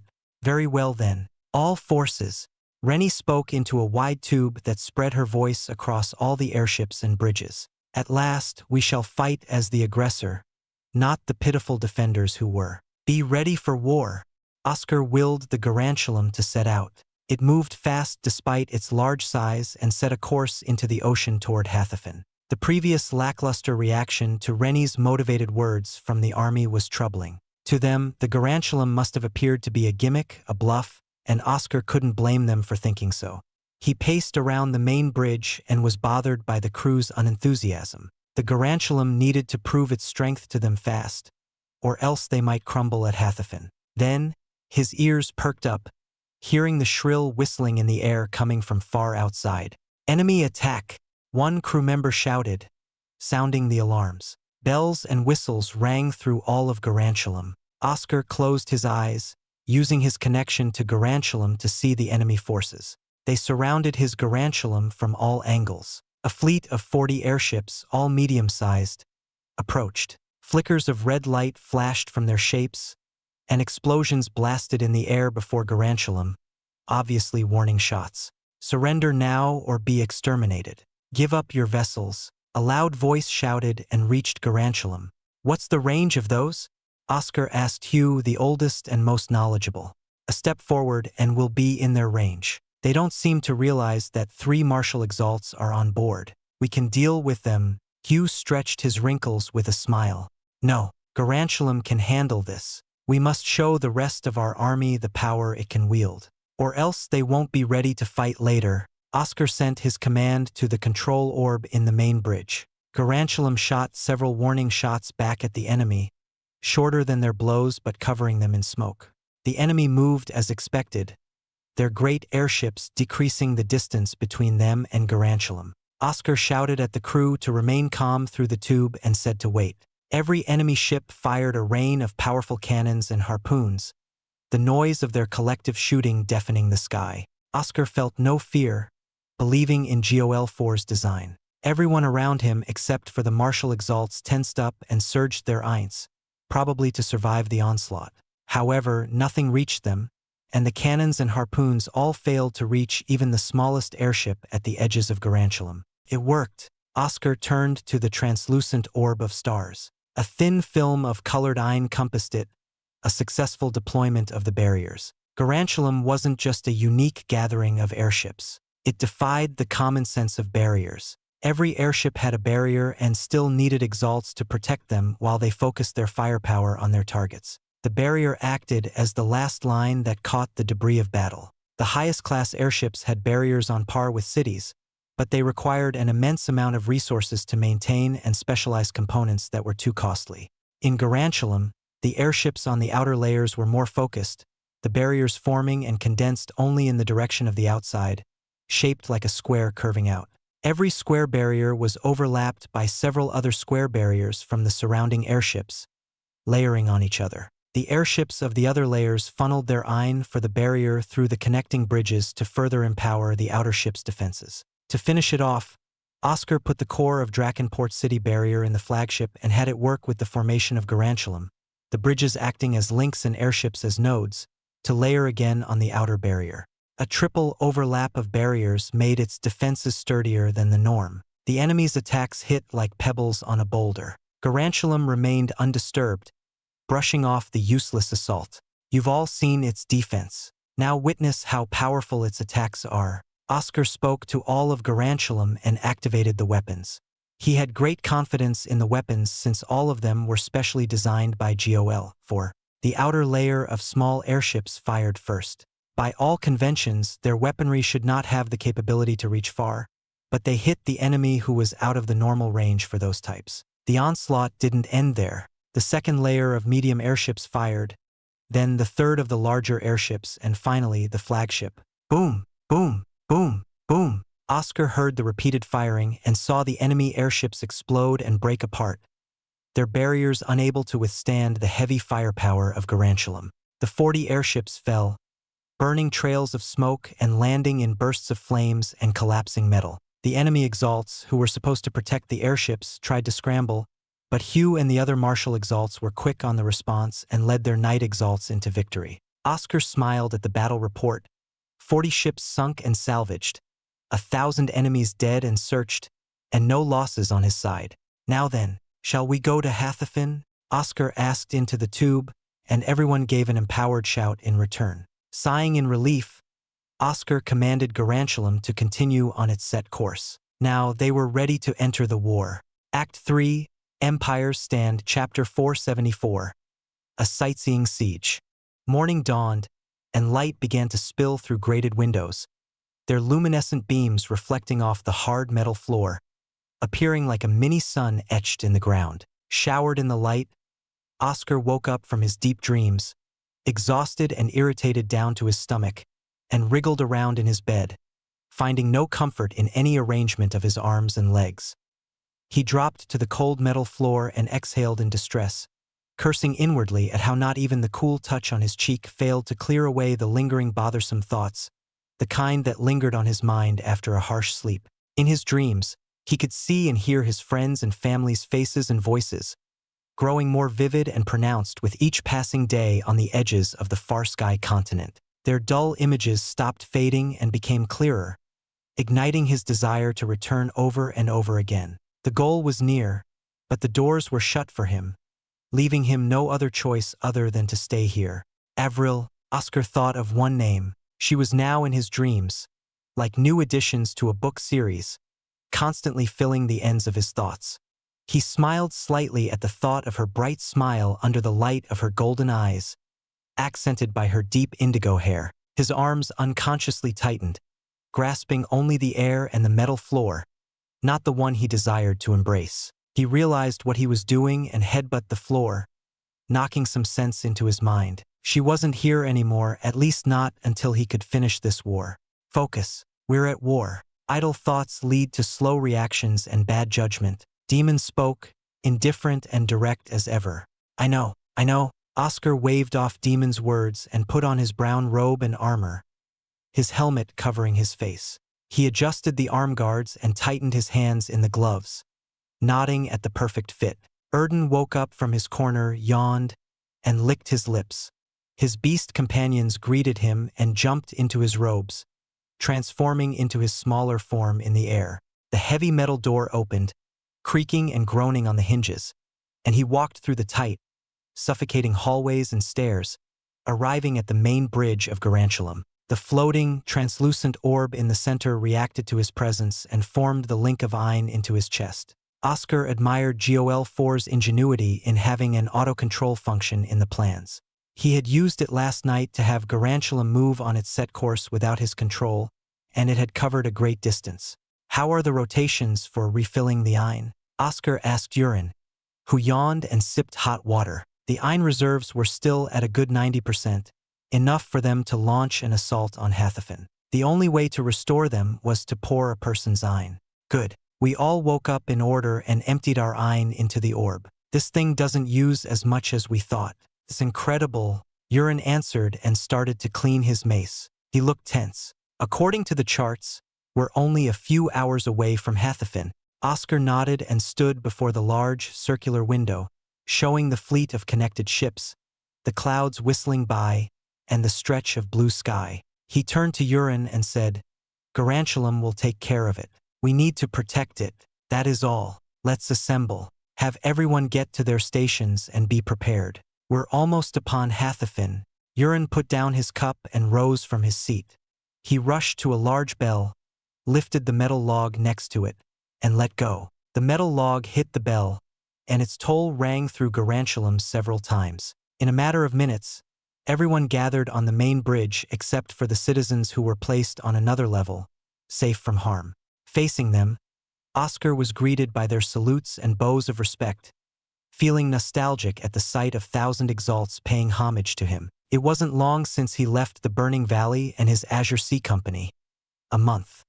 He could see Fenu working away at the piles of papers and scrolls, Desmond and Ark battling it out for every petty disagreement, and the others wanting to speak with him for training and advice. It was a shame, a true shame, that he could not bring his army with him. Such an endeavor would have been so expensive the burning valley would have to be drained down to the last piece of soot. Oscar scratched his helmet in deep pondering, questioning if he could bring these exalts up to that same level. The captain is distracted while the others wait. That is not a good outlook for the battle. Remain focused. Rennie started sternly at Oscar and then at the army, who shirked back from her domineering presence. She clicked her tongue and stomped her foot, forcing everyone upright from the sound of the metal breaking under her. Elias and Hugh have already gone ahead to scout out the city. Everyone must play their part or be killed by the enemy or me. Yes, Commander. The grogginess of morning seemed to have been washed away by her threat. Everyone saluted and went to their stations. Some stayed on the main bridge while others traveled outside to other ships. Sorry, my mind was elsewhere, Oscar apologized, hitting his chest, his fist over his heart. He didn't know what was wrong with him lately. Often, he felt his mind slipping away and constantly trying to retreat elsewhere in the depths of his memories. If you are Oscar Tur, then it's understandable. You've been away from home for 20 years. Even if you've been through various experiences, nothing is like returning home after a long while. The anxiety builds despite the comfort you should be feeling. It's home, yet it'll take time to readjust. For now, focus on Hathafin. Rennie spoke and left swiftly afterward, going outside to lead the defenses. Oscar rubbed and cracked parts of his neck to relieve the tension. Was that it? Was he too anxious after returning home? Oscar sighed and sat on the chair, overlooking the people and the wide window. He couldn't believe he would be so anxious after returning home, but it appeared to be the case. Oscar wondered how seeing his friends and family would feel after so long. Would he break down in tears, smile and shout like never before? Or worse, would he have no idea how to talk or express himself?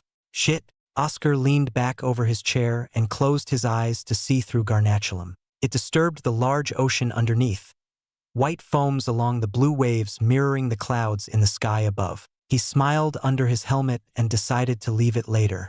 Right now, this strange all-encompassing view of the land, ocean, and sky from every angle put him at peace. Hours later, bells and alarms echoed through Garantulum, and everyone rose to action, readying themselves for battle. Through Garantulum's view, Oscar witnessed the city of Hathafin, a port that once belonged to his home but was now overrun and taken by the undying flame sect. The city was larger than Drakenport but appeared more as a marble of culture than a fortress. The buildings lacked the iron sheen of metallic plates and, instead, had intricate designs accompanied by pillars and sculptures. Hathafin, a port city that boasted tremendous trade and traffic along the eastern seas, was forcibly taken. Susan mentioned earlier that Hathafin was supposed to support the eastern sea defenses with Drakenport but was taken quickly, and the fleet there was destroyed. Oscar had no fear of the enemy. First, they had broken through the blockade over Drakenport without any casualties or damages to Garantulum, allowing them to remain at full strength. Rennie and the other martial exalts could have spearheaded their escape earlier, but at a tremendous cost. They could not protect everyone, even with their awe-inspiring powers. Second, the terrifying enemy fleet that took over Hathafin was surely at the front lines, far away from here. The fleet stationed here most likely didn't have the deadlier airships that could have inconvenienced Garantulum. Third, even if a martial exalt was stationed here, they could not move against 3 others, and the other ones that sieged Drakenport were probably scrambling to catch their heels. With all these factors in mind, Oscar commanded Garantulum, stationing it out of the range of their weapons. The giant metal fleet stopped to a grinding halt and activated its trifold barrier. He raised his hand and stared across the room, seeing the faces of every exalt here. He could not allow them to die this day. Everyone had to live. Believing in Garantulum, Oscar clenched his fist and commanded all weapons to shoot. Repeated blows of guns and cannons quaked the air and filled the sky with smog. Their thunderous booms continued like heavy rain on the ground, with barely a pause in between the noise. The side of Garantulum that faced Hathafin fired. Then the structure rotated, firing from the fresh guns on the new side toward Hathafin. This downpour never ceased. Garantulum kept spinning as the cannons fired. Oscar witnessed the continuous bombardment and smelled the fresh scent of fire and ash. These weapons of war were well suited for sieges and barriers. Gatnons and other ingenious kinds hammered on the city barrier of Hathafin, forcing it to wane and give ground. Strange projectiles stuck on the barriers like spider webs or started to drill slowly, all different kinds of attacks. Rennie and the others were also not idle, adding their powers to the siege. It's good that these aren't like the usual cannons and use too many resources. He crafted each weapon himself.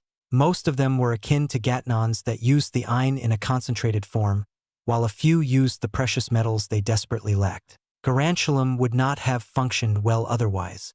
After a widespread bombardment, Oscar signaled Rennie and Elias to enter the flagship. Unlike the enemy, who diverted the minimum resources to keep Drakenport in check, not fearing their retaliation, Oscar and the rest wanted to conquer and destroy. From the flagship, Rennie and Elias passed by Oscar, giving him a quick glance of understanding. He waited for them to enter a strange rod-shaped object and fired it toward the barrier. Urkinal Sevens. For you were a madman, Oscar thought as the rod device, the Urkinal 7, formed the links of Ein to merge into the city barrier, but it didn't stop like its previous version. It forced its way through and expanded into a tower that reached the city grounds. Several doors opened on all sides, and Rennie and Elias rushed out. Oscar ordered other platoons to enter the Urkinal 7, and they spilled out into the city in all directions. The barrier broke shortly after, and Oscar laid waste to their meager fleet. Rennie personally slaughtered the Marshal Exalt stationed here and paraded his corpse for the enemy and allies to see. They found several prisoners to join their forces and looted many more resources for the war effort. A resounding victory, the first of its kind on the eastern seas. Oscar breathed a sigh of relief as the forces returned to Garantulum before they destroyed the walls, decimated the roads, and destroyed the very costly portals. His hopes were placed in the idea that the enemy would react strongly and allow an opening for him to break through the front lines to return home. Within the southeastern headquarters of the invasion front of the Undying Flame Sect and the Scarlet Griffin Empire, several people met to discuss the war. We have a new report. The enemy at Drakenport have somehow broken through our blockade and are heading further south. The general, garbed in scarlet armor and a winged back, glared around the room and spoke grimly. Are they insane? They may have 3 martial exalts, but they surely lost most of their fleet and other forces. An elder from the Undying Flame sect frowned and stared at the map on the table. That's the problem. They took no losses. No survivors on our side either. We only know they're heading south. The general traced his fingers south and stopped at Hathafin. Hathafin.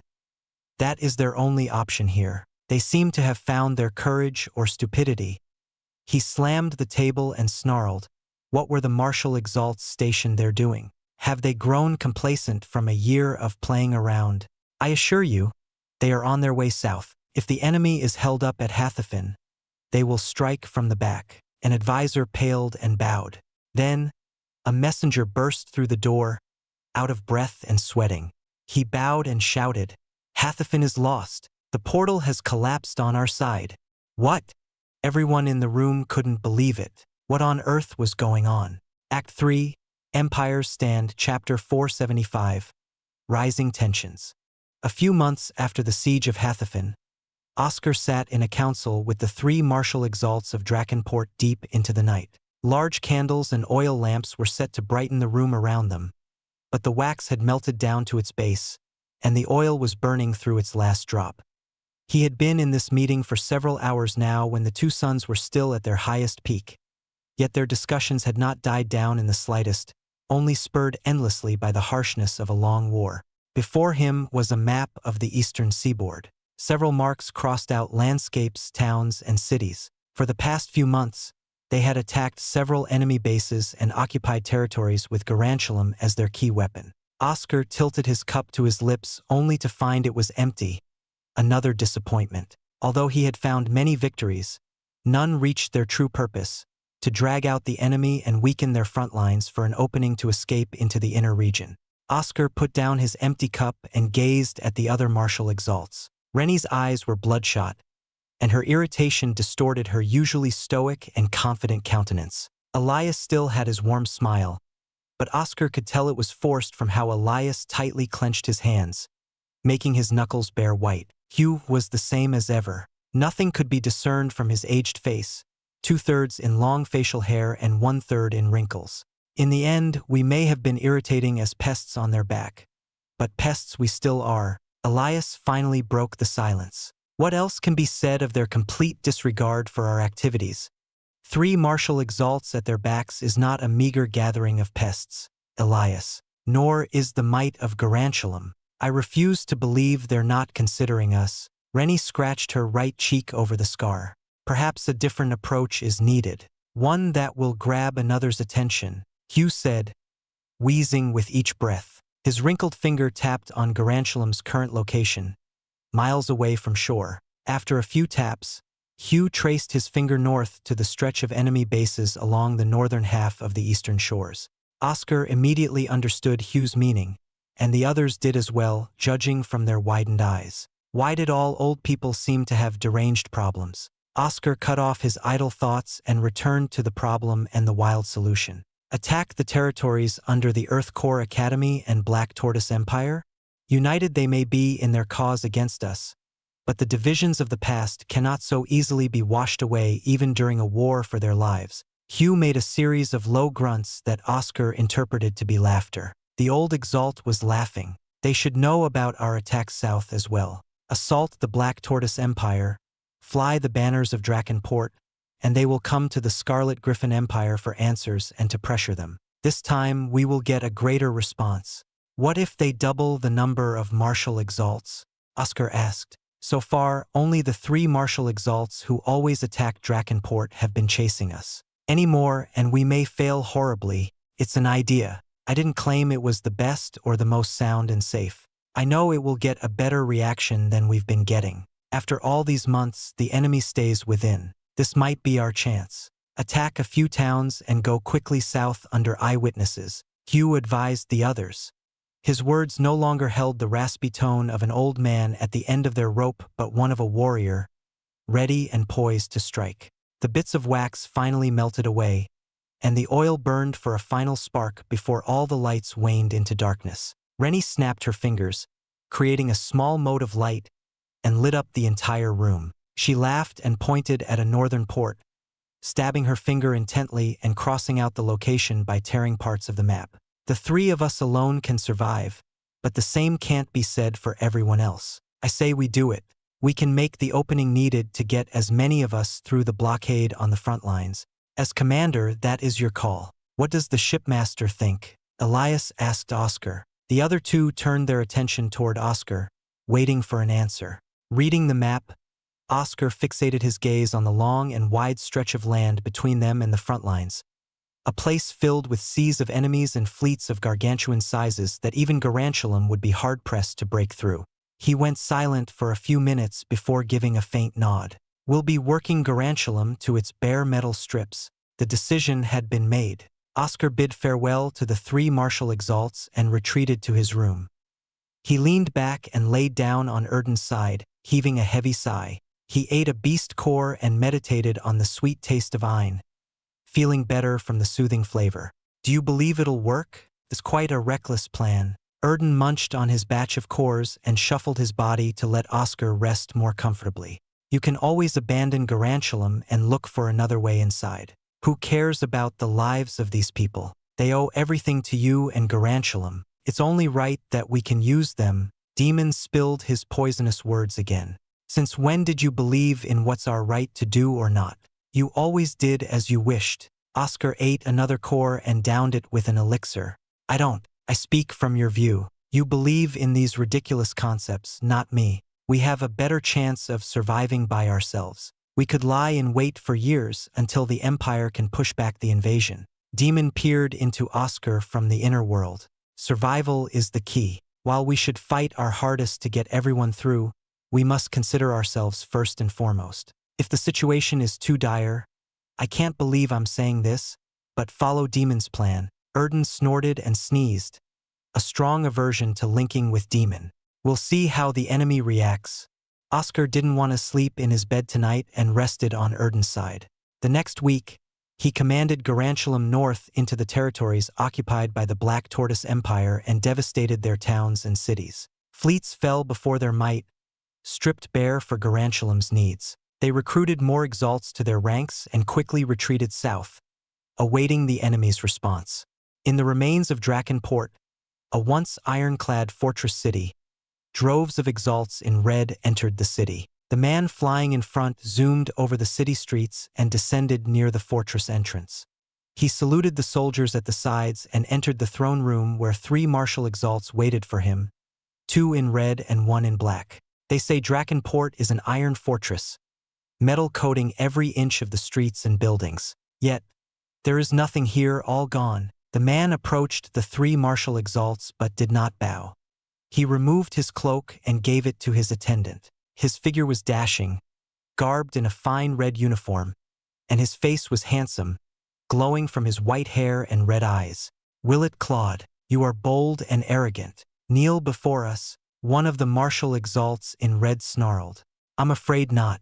Your failures so far have undone any amount of authority you might have possessed." Willett smirked and held a large scroll. He snapped the cord around it to reveal the contents to the martial exalts. "By the authority of General Drusus of our beloved Scarlet Griffin Empire and the approval of General Omen of the Black Tortoise Empire, I have been granted command of all the forces here, including the 3 of you." "What?" The 3 martial exalts all rose from their seats, disbelief swirling in their shaky wide eyes. Willett handed the scroll to his attendant to give to the 3 martial exalts. On the scroll were 2 distinct stamps, one of a red griffin and the other of a black tortoise, signatures of the 2 generals, and the written decree that gave him all power and leadership. He could see the 3 martial exalts grow increasingly angered and distraught. But so what? They didn't dare to wrinkle the scroll in their hands, much less go against the orders on it. "Why? Why?" Willett sighed and shook his head. "We received a rather unkind missive from the Black Tortoise Empire. The enemy you've been chasing around went north and attacked several territories and destroyed a multitude of ships." The 2 martial exalts in red had lowered their heads, their face darkening into indescribable shame apparent over their brows. Willett sharpened his gaze and turned to the map hanging on the side wall, following along the crossed-out locations. He pointed at several northern territories and used his eye to cross out more places. "The responsibility falls mainly on our Undying Flame Sect and Scarlet Griffin Empire. We had 2 martial exalts, and the enemy initially escaped to the south. Now we're pressured to deal with this threat since they've infringed on the Black Tortoise Empire. If any sense is left in you, you would realize the gravity of this failure and the embarrassment you've all caused us." Willett turned his back toward them and exited without waiting for their response. These dullards had caused too much trouble for the war already, and now he was forced to leave the front lines to clean up their mess. "Sir, the fleet has arrived as per your orders." His second-in-command, Cecil, bowed. Willett flew into the air and beheld his fleet of airships. He smiled and said to Cecil, "Do you think a resounding victory here will stir the heart of my dear Maya?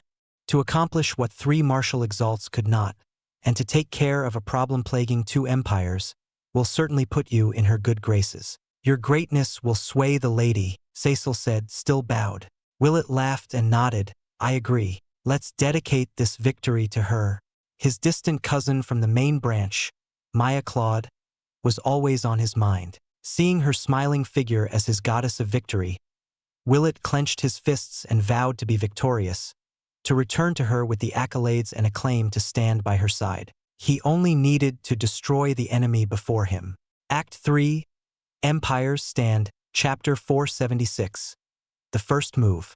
A large reservoir of water reflected the visage of the fortress, the 2 suns shining along its spire. The waters were leveled and balanced to each corner, having not a blemish of a fallen leaf nor the echoes of ripples, perfectly clean and quiet. Bubbles disturbed the stagnant and peaceful surface, their numbers multiplying and their noise intensifying. Soon, a figure rose, excess water flowing from his white hair and dripping onto his white training robes.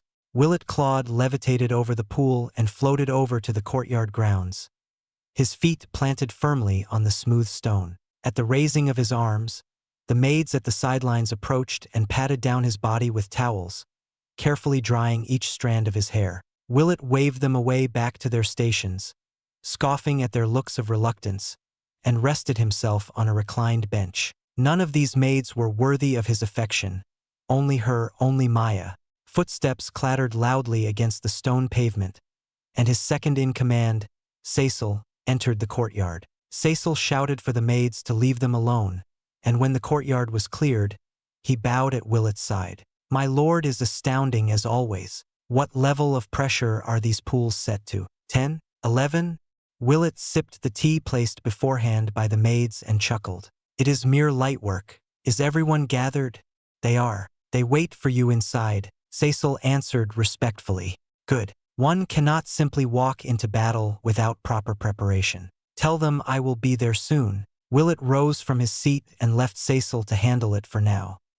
He dried himself completely and changed into his uniform, bearing the mark of the undying flame sect. Staring at himself in the mirror, Willet tidied up every wrinkle and adjusted his medallions to their proper angles.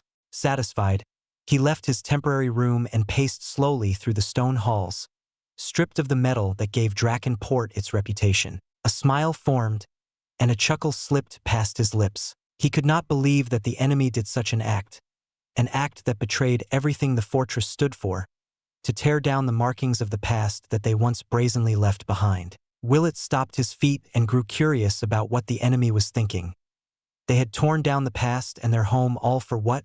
Resuming his steps, Willet nodded to the guards who opened the door. Inside were his war council, his second-in-command, Cecil, Shipmaster Jen, and Captain Edgil, his trusted advisors and brother-in-arms of many battles. At his arrival, they all stood and bowed deeply, shouting their greetings and wishing him a good day. Willet smiled and seated himself at the head of the table, sipping the wine laid out for him. The enemy's movements? Willet gazed over the map on the table before turning to Cecil. After they hit part of the northern territories, they slipped back south into our conquered domain. As of now, they've made no wild movements, Cecil responded. However, our scouts indicate they are hiding somewhere in the open eastern seas. Attack then withdraw. An odd move, almost like an invitation, Willet straightened his back and cupped his hands. My lord, we should destroy them at once, Captain Edgil shouted, his long mustache shaking from the ferocity of his lips' movements. They've insulted us for far too long. I exercise caution in this case, my lord. The reports about their strange vessel have me concerned. Shipmaster Jen interrupted Edgil, leaned forward, and placed a paper. Indeed, it was a strange vessel depicted in the drawing, egg-shaped ships interlocked by bridges into a spherical form. Willet pulled the drawing toward him for a closer look and traced his finger along the circular outline of the vessel. He never removed his eyes from the paper while saying, Cecil, your report on this thing. We've rounded up the survivors and asked each of them the same questions. This strange structure comprises many connected ships in the shape you see here. It has immense firepower, able to lay waste to dozens of ships in no time. The frightening part is its range and layers. The range? Layers? Willet withdrew his gaze and focused on Cecil, raising an eyebrow. Its cannons fire at vastly superior ranges, up to around 30 miles. The first layer is the range of the outer ships. Once, some of our fleets tried to get closer and were bombarded by the larger ships in the middle. Willet raised his hand, and Cecil stopped speaking. He drew 3 circles on a blank sheet. The other 3 stretched out their necks to see what he had drawn, and Willet tapped his fingers on the circles. 3 layers of ships, 3 layers of firing ranges. Do we know the range of the inner layers? Forgive me, my lord. None have made it that far. Cecil bowed his head. That is not your fault. It simply means our enemy's power far outstripped the others. This spherical form, however, looks vulnerable. Can the ships on one side reach their targets on the other? Willet asked his counsel. Shipmaster Jen answered, No, my lord. They have a peculiar method of firing their cannons in one direction. The entire structure rotates, their ships taking turns firing. It allows them to properly reload the idle guns and allow them to cool down. Captain Edgil interrupted. Speed should be the key, my lord. We can press in from all angles, wait out their outer layer of guns, and use that gap to rush in. That'll be a foolhardy effort. Edgil, what kind of losses will we gather? Shipmaster Jen chastised the captain and turned to Willet. My lord, The more concerning matter is this structure's defensive capabilities. A barrier on par with a city covers this beast. The fabricators and alchemists are stumped as to how this behemoth can exist. Willett chuckled and waved his hand to stop Shipmaster Jen from speaking. Interesting, very interesting, and a worthy opponent. Cecil, assemble some ships. Are we setting out? Cecil asked. No, just a dummy fleet of our worst ships. I want to see this thing in action myself. Have the 3 martial exalts follow us to provide protection. If this thing has a weakness, we will find it. Willett crumpled up the drawing of the strange structure in his hand, mixing in with the clattering of his officers' footsteps. He ignored their subservient farewells and gazed at the map, focusing on the eastern shore. Oscar smacked his lips several times, shuddering from the salty taste of the ocean in his mouth. Splashes of salty droplets landed on his helmet, and he reeled in a large fish from the end of his line. The metal of the ship's deck drummed rhythmically from the fish's flopping, its tail hitting against the rails. Shipmaster, that's a big one.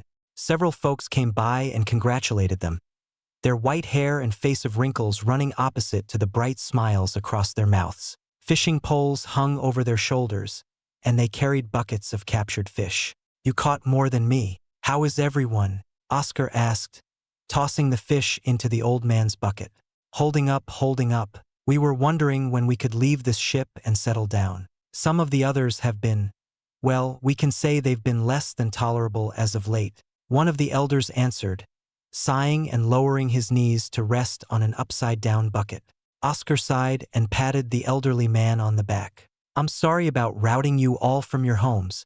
Ha, at least we're still by the seas. This old crook loves to complain. An old lady scoffed. Be grateful we're all still alive. The ocean swayed and tickled his legs, and Oscar relaxed for the first time in a long while. A rare time of relaxation. He raised his arms and readied to throw another cast out in the waters, but a slight pulse through the air tremored across his body. An unnatural and forceful push pressed on his skin, and he forced out a cough. He stared into the sky and narrowed his eyes at slight dots slowly growing in the distance. Have everyone go back inside. The enemy is here, Oscar shouted. His outburst was immediately surrounded by rapid and chaotic migrations of the populace as they retreated into the flagship. He raised his voice, drowning out their screams and wailing to direct them in an orderly manner. Once the last of the citizens were safely inside, Oscar jumped in and shut the hatch, stomping across the metal halls into the main bridge. He touched the translucent control orb and regained control of Garantulum, his vision darting from ship to ship and then outside, where a fleet of ships was fast approaching. Splotches of red dotted the blue sky. From a single order to Garantulum, Oscar trembled. It wasn't just him. Everyone on the ship was trembling. The entire interior shook, and the rattling of countless bolts and screws mixed with the splashing waves. White foams from the residue of water dripped down the glass of the windows as the ocean descended below, and the clouds came to level. Everyone to your stations. The enemy has found us, Oscar relayed into the alarms. Act 3, Empire's Stand, Chapter 477. A Pyrrhic Victory. The sound of metal grinding stopped once Garantulum reached its optimal height, flying above the stretch of clouds, nothing above it except for the two suns. The red dots had now revealed their forms, banners of a scarlet griffin and red flames fluttering along the masts of the airships. Their great hulls cast a deep shadow on the white landscape of the clouds, making them appear like storm clouds, and indeed the storm was coming. It arrived with thunder that resounded and shook the clouds, followed by the whistling of winds like a high-pitched drop, and ended in a burst of flames a few miles away. The enemy had fired the first shot. Oscar nearly buckled his knees as beads of sweat flowed down his chin. His bones creaked from the soul-crushing pressure, 3 to be exact. Outside another window, a second red fleet arrived, identical in number and accompanied by the same cacophony of their cannons firing. He sensed the source of the 3 presences coming from the far back of this second fleet. Soon enough, the smoke and flames of the residue of the enemy's cannon explosions veiled the view from the window. Quickly, Garantulum's guns fired off rounds of air blasts, and the smog cleared away, putting the enemy in clear lines of sight. The enemy returned fire again, and obscurity returned, only to be blasted away by more air blasts. Oscar ran to the other side of the main bridge toward the window displaying the second Red Fleet, passing by the rushing troops, the rattling of their armor and weapons in discord with their uncoordinated steps, like an unorderly mob. Shipmaster, Elias nodded, his warm smile dropping to a deep frown as he turned to the Red Fleet. Beside him, Susan greeted him and retreated to the side. Hugh said we should expect a response. But I didn't expect it to be like this. Oscar grimaced at the ever-exchanging view, still ordering Garantulum to blast away the enemy's created fog. Rennie and Hugh are currently on standby. Still, Elias grunted and tilted his head. Why would the enemy let loose their presence like this? They're the same three who blockaded Drakenport. Rennie is certainly eager for a rematch. Tell the commander not to rush out. We're surrounded, but their ships don't appear to be specialized or unique. This can't be the reserves from their front lines. What kind of scraps have they brought? Oscar couldn't put a finger on it. Something seemed off about the enemy this time. I came here to say good luck. I'll be with Rennie and Hugh. Elias patted Susan on the shoulder and left the two alone. The enemy stopped a short 40 miles away and began to shift, slowly moving to the side. Oscar also shifted along the main bridge to keep up with the enemy's movements, watching them from window to window. He stopped at the same spot he started from and realized they were circling Garachulum, swirling like a tornado, and he was in the center. 39 miles apart, and the enemy stopped their firing. 38, 37. Oscar darted his eyes around to all the windows, unable to find a single place to settle and focus on. Their ships continued the strange movements. 36, 35. He switched to Garantulum's view and waited, slightly gripping his sweaty hands together. 30 miles. From a single command, the cannons fired.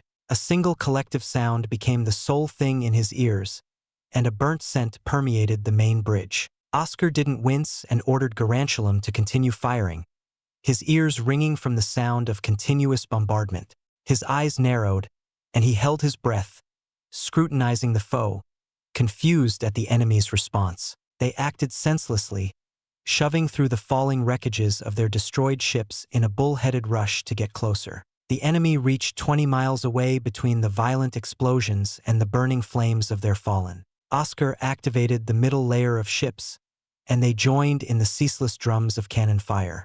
Not a single Knight Exalt attempted to fly through to reach Garantulum. Not a single one attempted to protect their ships. They were like moths to a flame, set afire by their own self-destructive actions, never learning the futility of their efforts. Finally, the enemy reached 10 miles away, and Oscar fired from the inner layer of the 6 high-tier airships. The enemy attacked in varying waves. One round of attacks came from the same side, joined together. The next round came from 2 sides. A few more attacked from all angles. Their cannons failed to pierce through Garantulum's barrier, not even creating ripples on the surfaces of Ain. Weird, Oscar gripped the railing on the bridge. His attention focused on the back fleet where he felt the martial exalts. Why aren't they attacking? He softly grunted and leaned forward over the railings, unable to believe his eyes. The enemy was now retreating, their large figures slowly returning into red dots that vanished underneath the sea of clouds. We won, Susan cheered. Her shout of delight was soon joined by the battering of metal and the cheers of the others. Many stomped their feet around, practically prancing, and hugged each other. Enough, Oscar silenced the others. Go collect what resources we can find from the wreckage. He stared blankly out the window and frowned, heaving his chest up and down. A discomfort filled his heart, and he wondered what the enemy was trying to accomplish. Will it, you bastard? You dare drag us out here to watch that thing destroy our ships? Willett didn't hear the scoldings of the martial Exalt and remained expressionless. Every fiber of his sense and being was fixated on the metal hulk in the distance. Even from afar, its great body was distinct and loomed like a black sun, an ominous sign from ancient times. Surely, if this weapon existed in the past, it would give more credence to the wild tales of the savage past. Black sun, that's a good name for it, Willett mumbled. A black sun that has been the misfortune of our people in the rear, but now the hope that can break open this war. Don't you agree, Cecil? Yes. If we can capture this and apply its concept to even greater airships, the front lines can be easily broken, and we will be the first to enter the inner regions. Cecil bowed. You little brat. Do you not have? Shut up, you are all under my command. That means you follow my word and nothing more. Willett glared coldly, wishing he could be rid of this failure of a martial Exalt. But they all still had a role to play in his plan. I'll give you the opportunity to fight as wildly as you wish when it arrives. The martial Exalt at Hathafen has died, so you're the only ones left in the rear. Know what that means? It means the responsibility is heavier on you. So go back and focus on the next battle. The martial Exalt snarled and left with the others without saying a word. After their departure, Willett scoffed at the closed doors and sat down with his war council. He sipped a cup of wine and crossed his arms, staring at the crumbled-up depiction of the Black Sun weapon. My lord, that Black Sun is a fearsome tool. As we have observed, it can rotate in any direction. I wonder how the inside is maintained so the people aren't disturbed by the constant turning. Shipmaster Jen laid out his findings for Willett to read. It had an easier time firing when faced with an attack from one side due to its rotation mechanism. As for an all-encompassing attack, it had to stay put. But as our fleet became stretched thin, they were easily blown apart. Willett laid down the report. To surround it will require far more airships to keep rushing in on those intervals between shots. But the tactic that got the deepest was the two-sided pincer. Their guns on the top and bottom couldn't aim directly at our ships in their arrow formation. Cecil had recorded the position of every ship before it was destroyed and showed it to everyone. Captain Edgill laughed and said, "It's big but rigid. If 2 arrows bothered it, I suggest we use 4. My lord, I will lead them and take the Black Sun in your name. For not a bad idea." Willett cupped his chin. The problem is the barrier. I didn't believe it at first, but the reports of its defenses are without exaggeration. We will need a good ram to break through it or open the passage through. He gazed to his left. Shipmaster Jen, how many of the Vorpalair do we have? My lord is wise, but is it wise to utilize them? Willett interrupted. I'm aware of their expenses and time consumed to create. We could garner all kinds of hell for wasting them or losing them. However, if we acquire this Black Sun, everything else is inconsequential. Instead of worrying about our current assets, think about the future. Shipmaster Jen nodded and said, "For," Willett laughed. Edgill's senses are still as sharp as ever. It's uncanny how you can be so accurate. For Vorpalair, for arrows, that can work. Facing forward, he said, "Cecil, return to Drakenport and assemble the rest of my fleet. Captain Edgill, ready the troops and prepare them for battle. Shipmaster Jen, think of the best setup for our arrow formations." "Yes," they all shouted and bowed. "To victory, my dear brothers." Willett downed his wine and exhaled. He clenched his fist and vowed to return to Maya in victory. With the Black Sun and the decimation of the enemy at their backs, she would surely accept his affections. A slight smile was about to form on his lips, but he forcibly tightened to suppress it. He wasn't the victor yet. Enjoy this Pyrrhic victory, my formidable enemy. Celebrate and get drunk on your delight. I'll soon stab into your hearts. Act 3, Empire's Stand, Chapter 478. Battle over the Seas. Oscar opened his eyes to the same plain iron ceiling he had lived under for several months. He exhaled a few times deeply and spread his arms, a series of cracks traveling down his back. Turning over, Oscar stared out the window, the moonlight forcing him to squint and groan. He rubbed the bridge of his nose as he got out of bed and dressed in his usual garb. His mind turned to the events of a few days prior, the movements of the enemy ships, the lack of resistance, and the unusual retreat at the end. He needed some air. Oscar opened the door slowly and peeked his head out the narrow opening. No one was around. He crept out of his room and lightly closed the door before continuing his way to the exit outside the flagship. His body was showered in the lunar beams cascading down the metal faces of his armor, slipping between his fingers and painting a bright picture on the flagship's hull. "Something on your mind?" Demon asked, his voice more pronounced by the still air and silence of the clouds underneath. Oscar sighed and released Erden. His beast companion leaped out from his brown robes and expanded in size, returning to the majestic form of a Prialapos. The antlers around Erden's body creaked like heavy branches as he stretched and strutted around. The crystalline form of his hooves and antlers glimmered like the stars. He smiled and said in his internal voice, "Can't you read my thoughts? Weird how you ask questions you already know the answer to, and since you know my thoughts, I know you want someone to talk with. I'm simply filling in reluctantly. Erden can handle that role better than you. That beast is just a beast. I understand you better than anyone. We're the same after all. Insult me again, and I'll walk straight into the inner world and shatter your mind into pieces." Erden growled. "Enough arguing. In a sense, we're all me, one in a way that I accept and another I don't. But we've been through everything together. Now then, what do we think about the enemy?" Oscar asked. They needed all their heads together to plan. Reckless, stupid, a waste of resources, is what I would say. But all those ships we destroyed were trash metals. Scraps barely hung together. Demon's monotone tone only elevated the rudeness of his words. They attacked weirdly as well. Even as a beast, Erden paused for a second before continuing. "I know basic tactics. Even we beasts don't attack in varying patterns unless they were probing, trying to figure out the workings of Garantulum. Preparing for a hunt." Oscar finished Erden's thoughts. He patted the metal stub of a rather large bolt, the size of a baby, and closed his eyes to the low hum of the turbines, almost like a purr. "Is there anything wrong with that?" The head mentioned this to be his masterpiece of airship combat. "Or are you starting to doubt? We have yet to face the full might of the enemy. We're barely in the thick of this war," Demon stated coldly. "Garantulum is strong but not in the best form." Oscar raised his body and bathed in the breeze. Oddly, the space between the ships and the connecting bridges was not cloaked in darkness. Light reflected, bouncing from one surface to the next, glowing dimly but spreading everywhere like a waning candle in a lamp.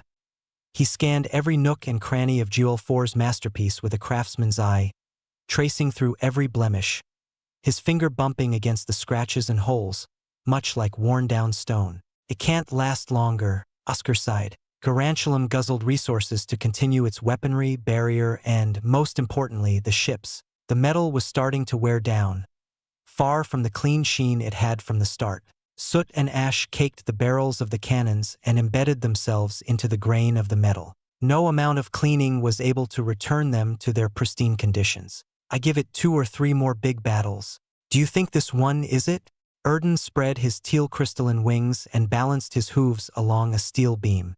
"Depends on what they send against us." Oscar wanted to lure out the enemy's forces, but the only way to be sure was to make obvious movements. Anyone could put 2 and 2 together about their potential location. The enemy had taken the bait, and now he had to wait and see.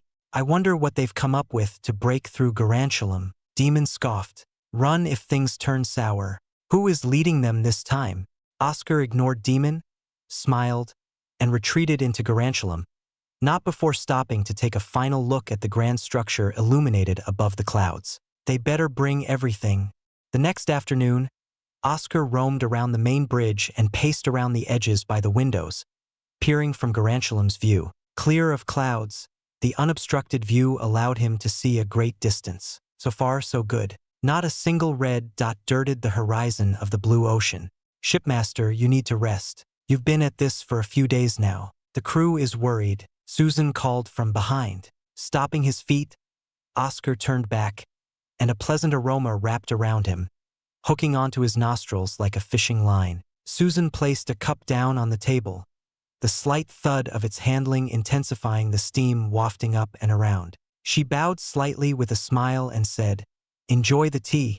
Oscar took a seat by the teacup and loomed over the rising steam, breathing it in through the slight openings on his helmet. He opened the mouthguard and brought the tea to his lips, closing his eyes to enjoy the brew. The warmth of the tea, the notes of bread and caramel accompanied by a slight tinge of bitterness, and the mellow, herby aroma slowed his heart to a tranquil beat, his tense brow under his helmet loosening with each droplet. Little wonder Master always drank tea, especially the expensive brands. Oscar was reminded of his master, Draven, and downed the entire tea like him. He huffed a puff of steam and placed the cup on the table. Good tea. Thank you. He was going to say more when suddenly, the bell tolls echoed. The cup rattled around on its plate as everyone bolted to their stations, kicking the metal floor with heavy footsteps. Oscar rose from his seat and nodded to Susan, who went away to join the other healers to provide support. Even without Garachulam's vision, he could see the enemy approaching, smaller in number than before. Unlike before, these ships moved together, seemingly clumped together but still maintained a sense of order, directed and focused on their target. From 4 directions, they approached, rushing without a pause or change in direction as yesterday. Their ships were tightly knit in bulky arrow formations, for red pyramids of airships tearing through the sky like thrown spears. Oscar frowned and controlled Garachulam's cannons to aim at the 4 directions. The top and bottom parts had no visibility on the enemy, unable to adjust their cannons to target the airships. Gripping the railing, Oscar waited for the enemy to enter the range of his long guns, the arrow formations looming like a blade over his heart. The enemy this time was formidable. They assessed the battle from a few days ago and already thought about the countermeasures. Oscar admired the foe for putting together this spectacle before him. Garachulam's rotating attacks were useless here as they came from several directions, and the top and bottom cannons couldn't aim at them. Oscar stared daggers into one of the approaching enemy fleets, wanting to see what was hidden inside. They couldn't have come here without the proper ways to break or bypass the barriers. Something is hidden inside.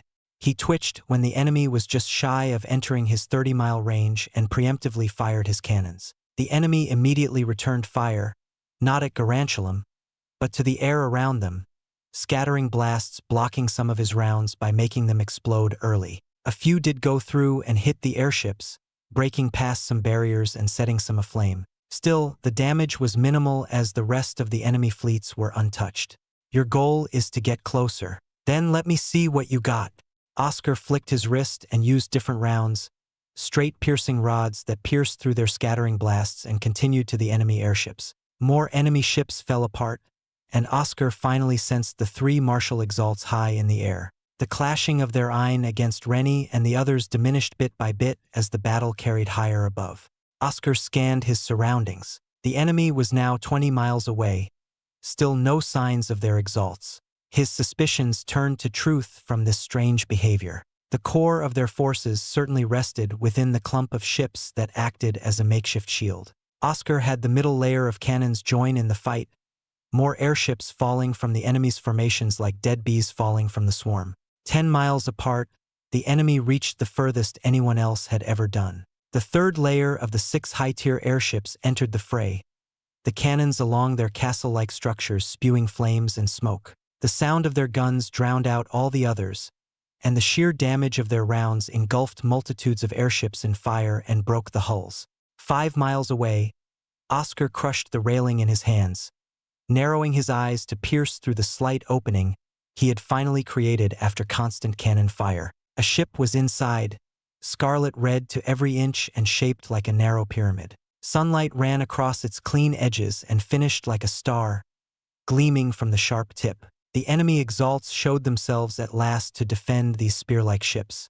Vorpalair. Oscar stared blankly as the enemy airships were now 3 miles away. The sharp tips of the Vorpalair glowed as a dense Ein flowed out, appearing like the rushing wind along a loosened arrow, streaming along the edges. These vessels seemed able to tear apart any defense and wall in its wall, and they could. Oscar let go of the railing and relaxed his hands by his sides. Quite expensive, but still lacking what I wanted to see. Oscar smirked and realized he had been worried for nothing. He chuckled and said, Garachulam, enter Kraken mode.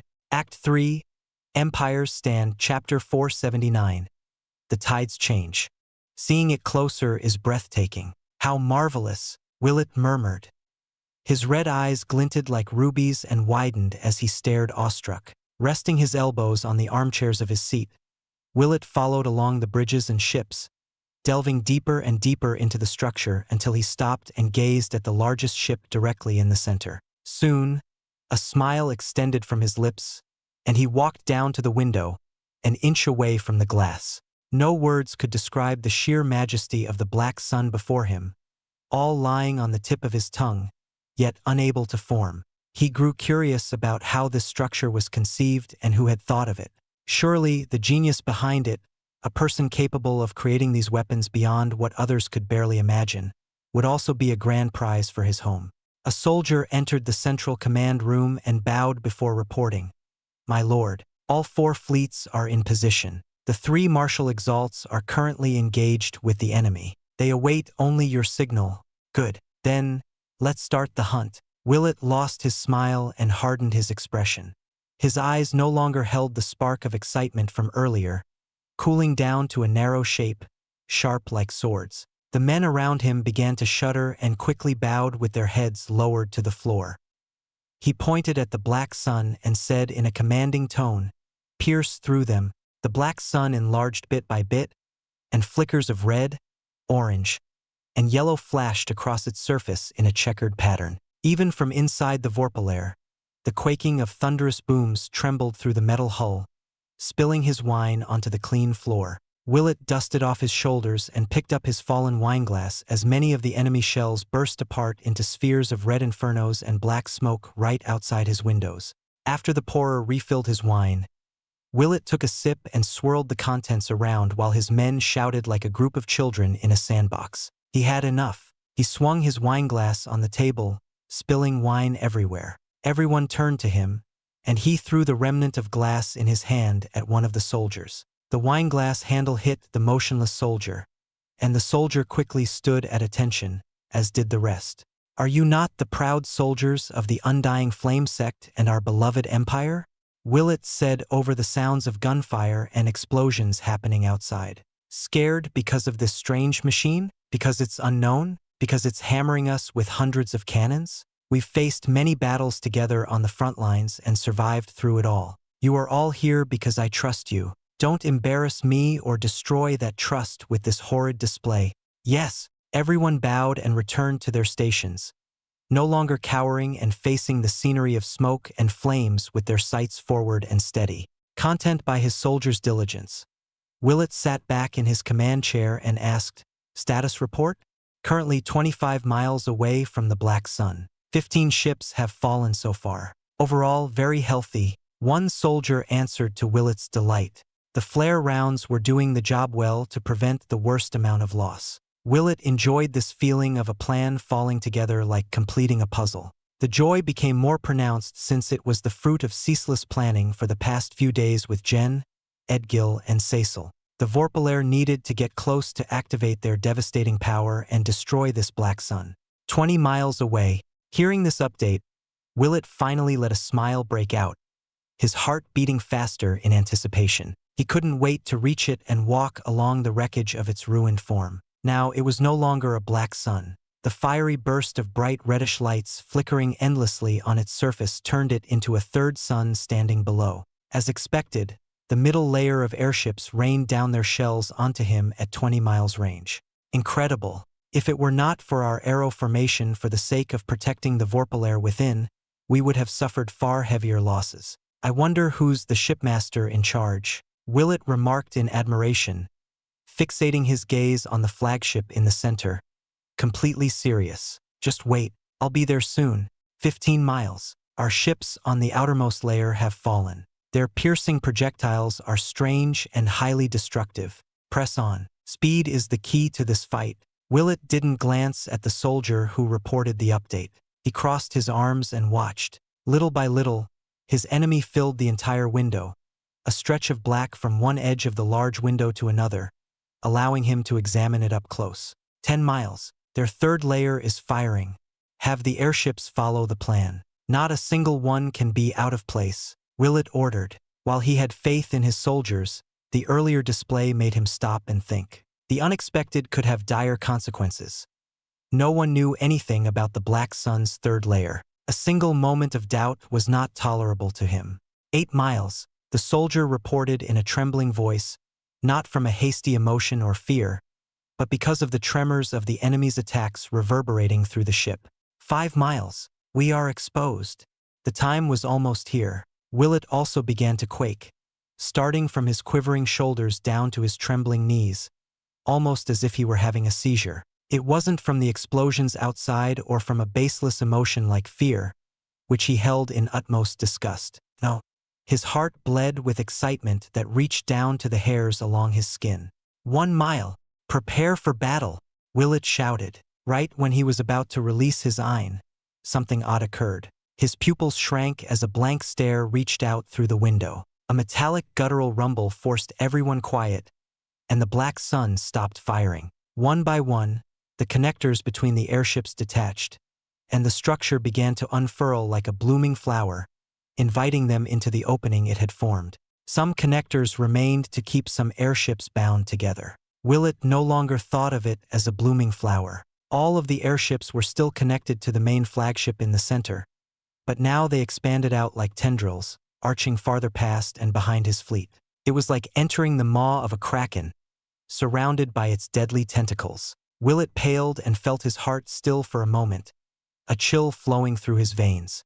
Unlike before, the sounds of their cannons now resounded from all directions, and the ship swayed from left to right, up and down. Willett grasped his chair to remain balanced, still aghast at the sudden shift in the tides of battle. He never imagined the black sun to be capable of such a movement. The connecting bridges looked so rigid and important to the structure that suddenly detaching them never came up in his thoughts.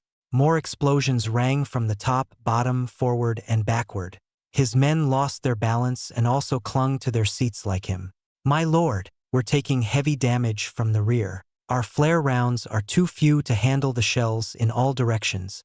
"Bastards, those bastards," Willett murmured. He banged his fist on the table, crushing it to the floor. A few heavy exhales later, he straightened his back and redid his buttons, one by one, until it was neat and proper again. Willett found his calm and addressed his men.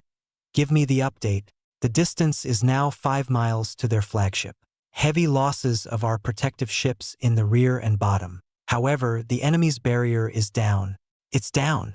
Willett perked up at those words. The entire reason for having the Vorpalair was to bring down the powerful defenses of the Black Sun. The previous planning had failed due to the enemy's unconventional and hidden means. But the battle was not over. He found a new way out. "Put all speed into the Vorpalair. Destroy their flagship. We can bridge 5 miles in no time, sir." "Incoming!"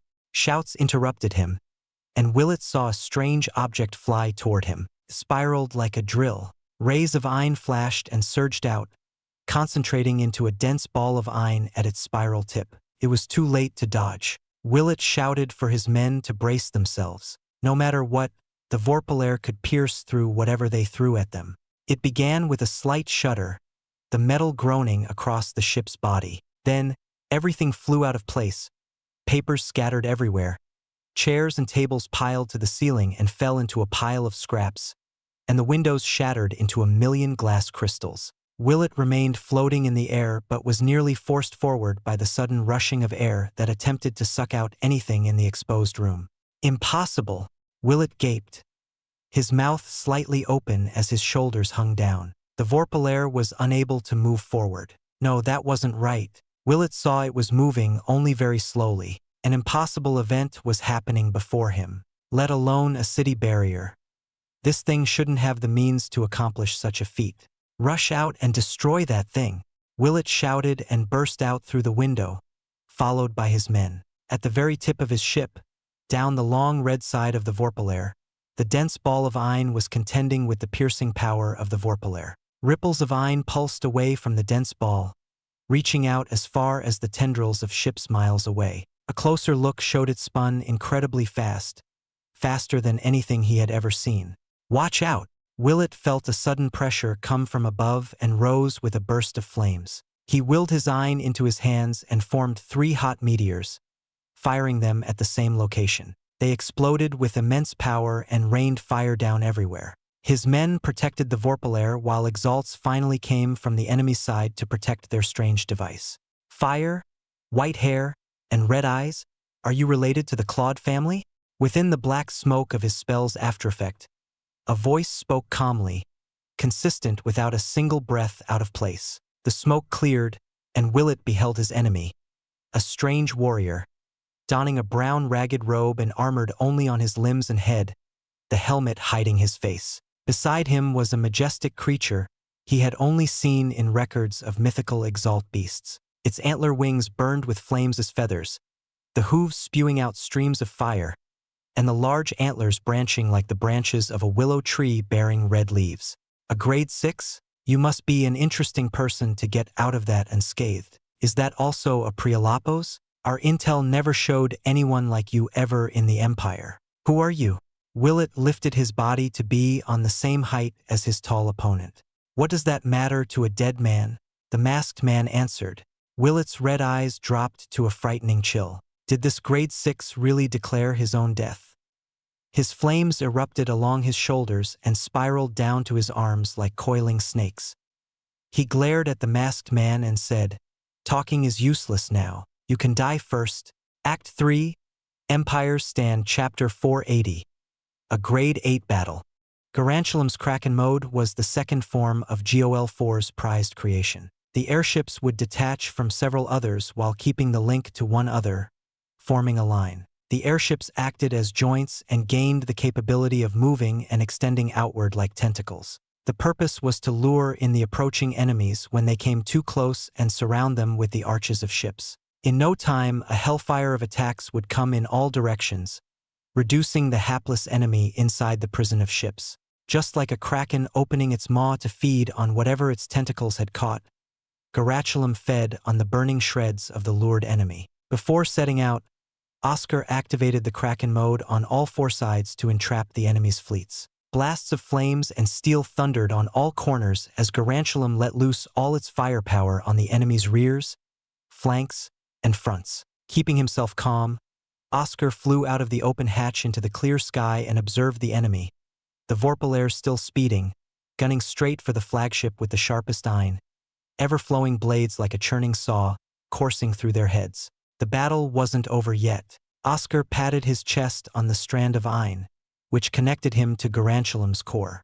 He needed to cut off this connection to go out and fight against the enemy. He gave it 2 final commands, and Garatulam pulsed and hummed in a low metallic groan, firing out 4 great drills. Oscar laughed, recalling the ridiculous name GOL4 had for these weapons. A name that certainly never made it into the history books, the Swampy Zapper. Divide the healers to go the 4 groups and go out to meet the enemy. Protect the zappers until our cannons finish off the rest of their fleet, Oscar ordered. His second command to Garantulam was to continue firing without pause. He cut off his connection to Garantulam and turned toward a particular direction, a bead of sweat dripping down his brow. His warrior instincts, mixed with his beastly ones, regarded that fleet as the most dangerous. Then, a rush of Ein rippling from that place cemented his suspicions to be true. Grade 8, the presence of that Ein was staggering. Oscar cracked his fists and turned back to the soldiers behind him. Their armor clattered around like a baby's rattle, and even the sounds of their teeth clinking against each joined in the chaos. Were they afraid? Oscar didn't blame them for being so. He remembered something Adam had told him a few months ago while training together after the end of the war for the Burning Valley. Oscar, you said you fought with several grade 8s before, but most were in spars and one-off tournament matches. The only real battle against a grade 8 you mentioned was against the Flame Girl, but a younger and inexperienced brat isn't much to speak of. Still, drawing against her is an impressive feat, I'll give you that. But be wary. A higher grade isn't only about the speed of progress. It's their anima. Their true potential begins to show at the meld stage. The Reese will help against the other differences, but the meld will be the most difficult. Oscar lifted his hand to his face and clenched it hard. How far was he now from when he lost to Charles and barely scrapped against Maya? He released a small ripple shroud and forced everyone else quiet, their attention focusing on his back. He said in a deep voice, "Follow me. I'll show you how a grade 8 will fall."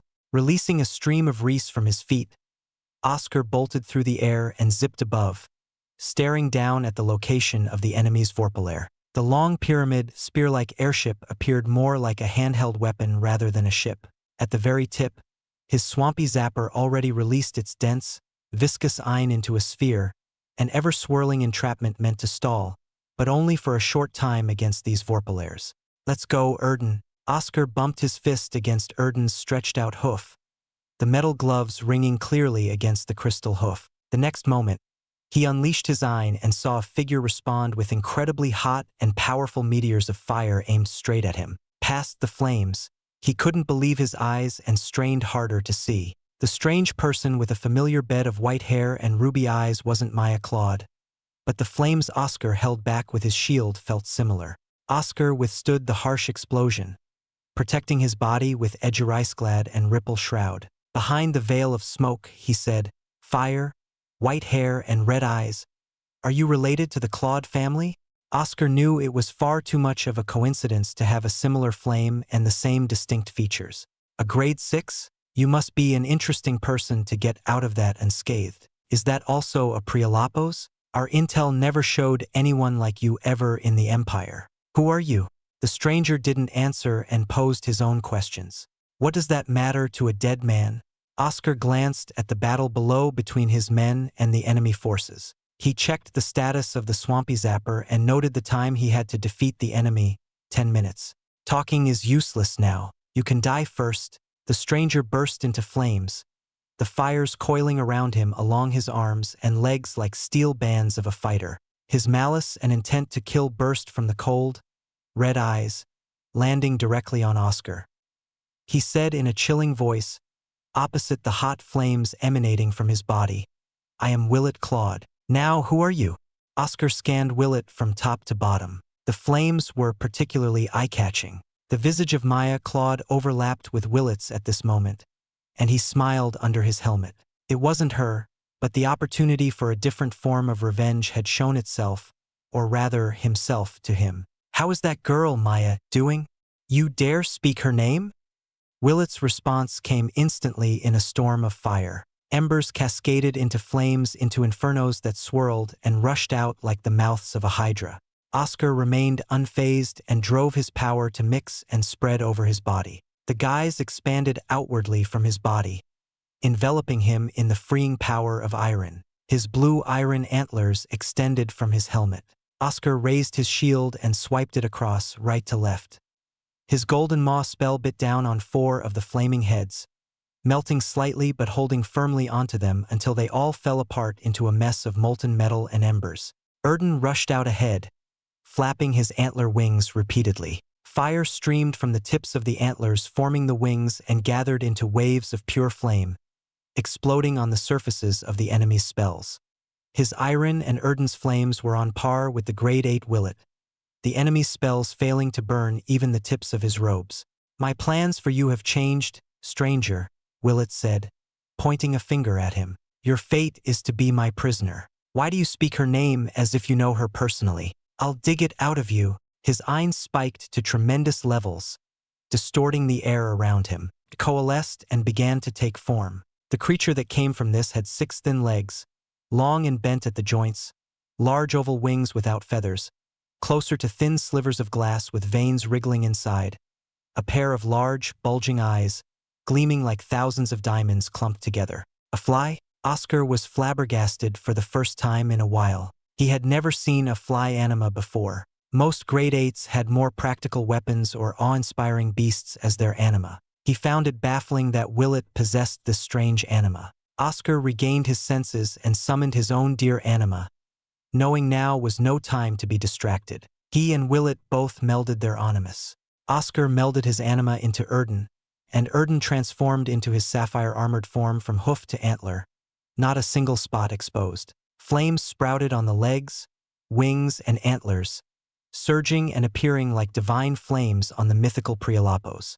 Willett melded his anima into a spiked flail, a stretch of long chains wrapped around his right arm with a large spiky metal ball, the size of a boulder, at the end. The weapon became dark red, small fly wings beating along every link along the chain and the spikes on the ball, filling the air with the sounds of their buzzing. But the most grotesque was the countless eyes, a fly's compound eyes, blinking on the surface of the flail, from the spiked ball to the tip of the chain. It looked made entirely of a fly's eyes and wings, no longer shining from its lost metallic sheen but burning with flames along its blinking eyes and beating wings. Oscar acted first. He threw out a rain of golden rods, all converging on Willett's location. Willett smirked and turned his hip, swinging the spiked flail. The countless beating wings sprouted flames, turning the flail into a fiery blur. Only a blazing storm remained as a reminder of the path it had taken.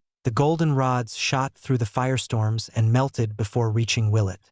Just like your family to have incredible control of flames. It reminds me of Maya's powerful flames from long ago. Oscar talked again. Willet appeared to have a strange reaction to Maya's name, and any reaction in a battle could be something to exploit. He rushed in with Erden and split off. However, he suddenly found the spiked flail heading toward him as if it knew where he was going, even though he used the invisible Reese movements and constantly switched with Demon. He formed a golden drill and thrust ahead with shattering wave. The flames on the flail failed to reach him, but the countless sharp sounds of the buzzing wings squirmed into his ears. He noticed the rebounded flail changed course at an impossible right angle and bashed into Erden's antlers. Their flames mingled and writhed until they all merged into a vast explosion, and Erden leaped away from the epicenter. Fast. Oscar relayed this to Erden. Not just fast, powerful too. The wings are giving it a burst of speed and power that drives it into the enemy, Demon said. His gaze and prinstinct were entirely on you. So how did it so accurately head for me? Erden spat out some embers. The eyes, they all said in unison. Oscar watched the eyes constantly blinking and shuffling around, staring in all directions. As Adam mentioned before, a grade 8 meld was trickier and more powerful than he had ever faced. Oscar eyed Willet warily. A tinge of excitement shivered up his spine to his brain, and he smiled under his helmet. A true battle against a trained and mature grade 8 Exalt awaited him, and he couldn't wait to test out the extent of his power. You speak as if you know her so well. Willet's voice continued to drop to a lower degree, laced with an icy chill. Let's say I know her well in a way. Oscar bumped his fist over his right cheek. Has she recovered from that hit I gave her a while ago? Who are you? Willet shouted. The spiked flail zipped around like a fly, fast to a blur and shifting in direction. Oscar tightened his guard and stood close to Erden, surrounded by patterns of red, unable to catch sight of the flail. Oscar waited and was beset on all sides. Flames reached out with fiery fingers, a searing wave wrapping around him with all the intent to turn him into ash. From above, the spiked flail dropped, an ocean of fire coming down along with it, not a blue blemish of the sky to be seen past it. He mounted Erden and gripped his shield as the flames collapsed on him.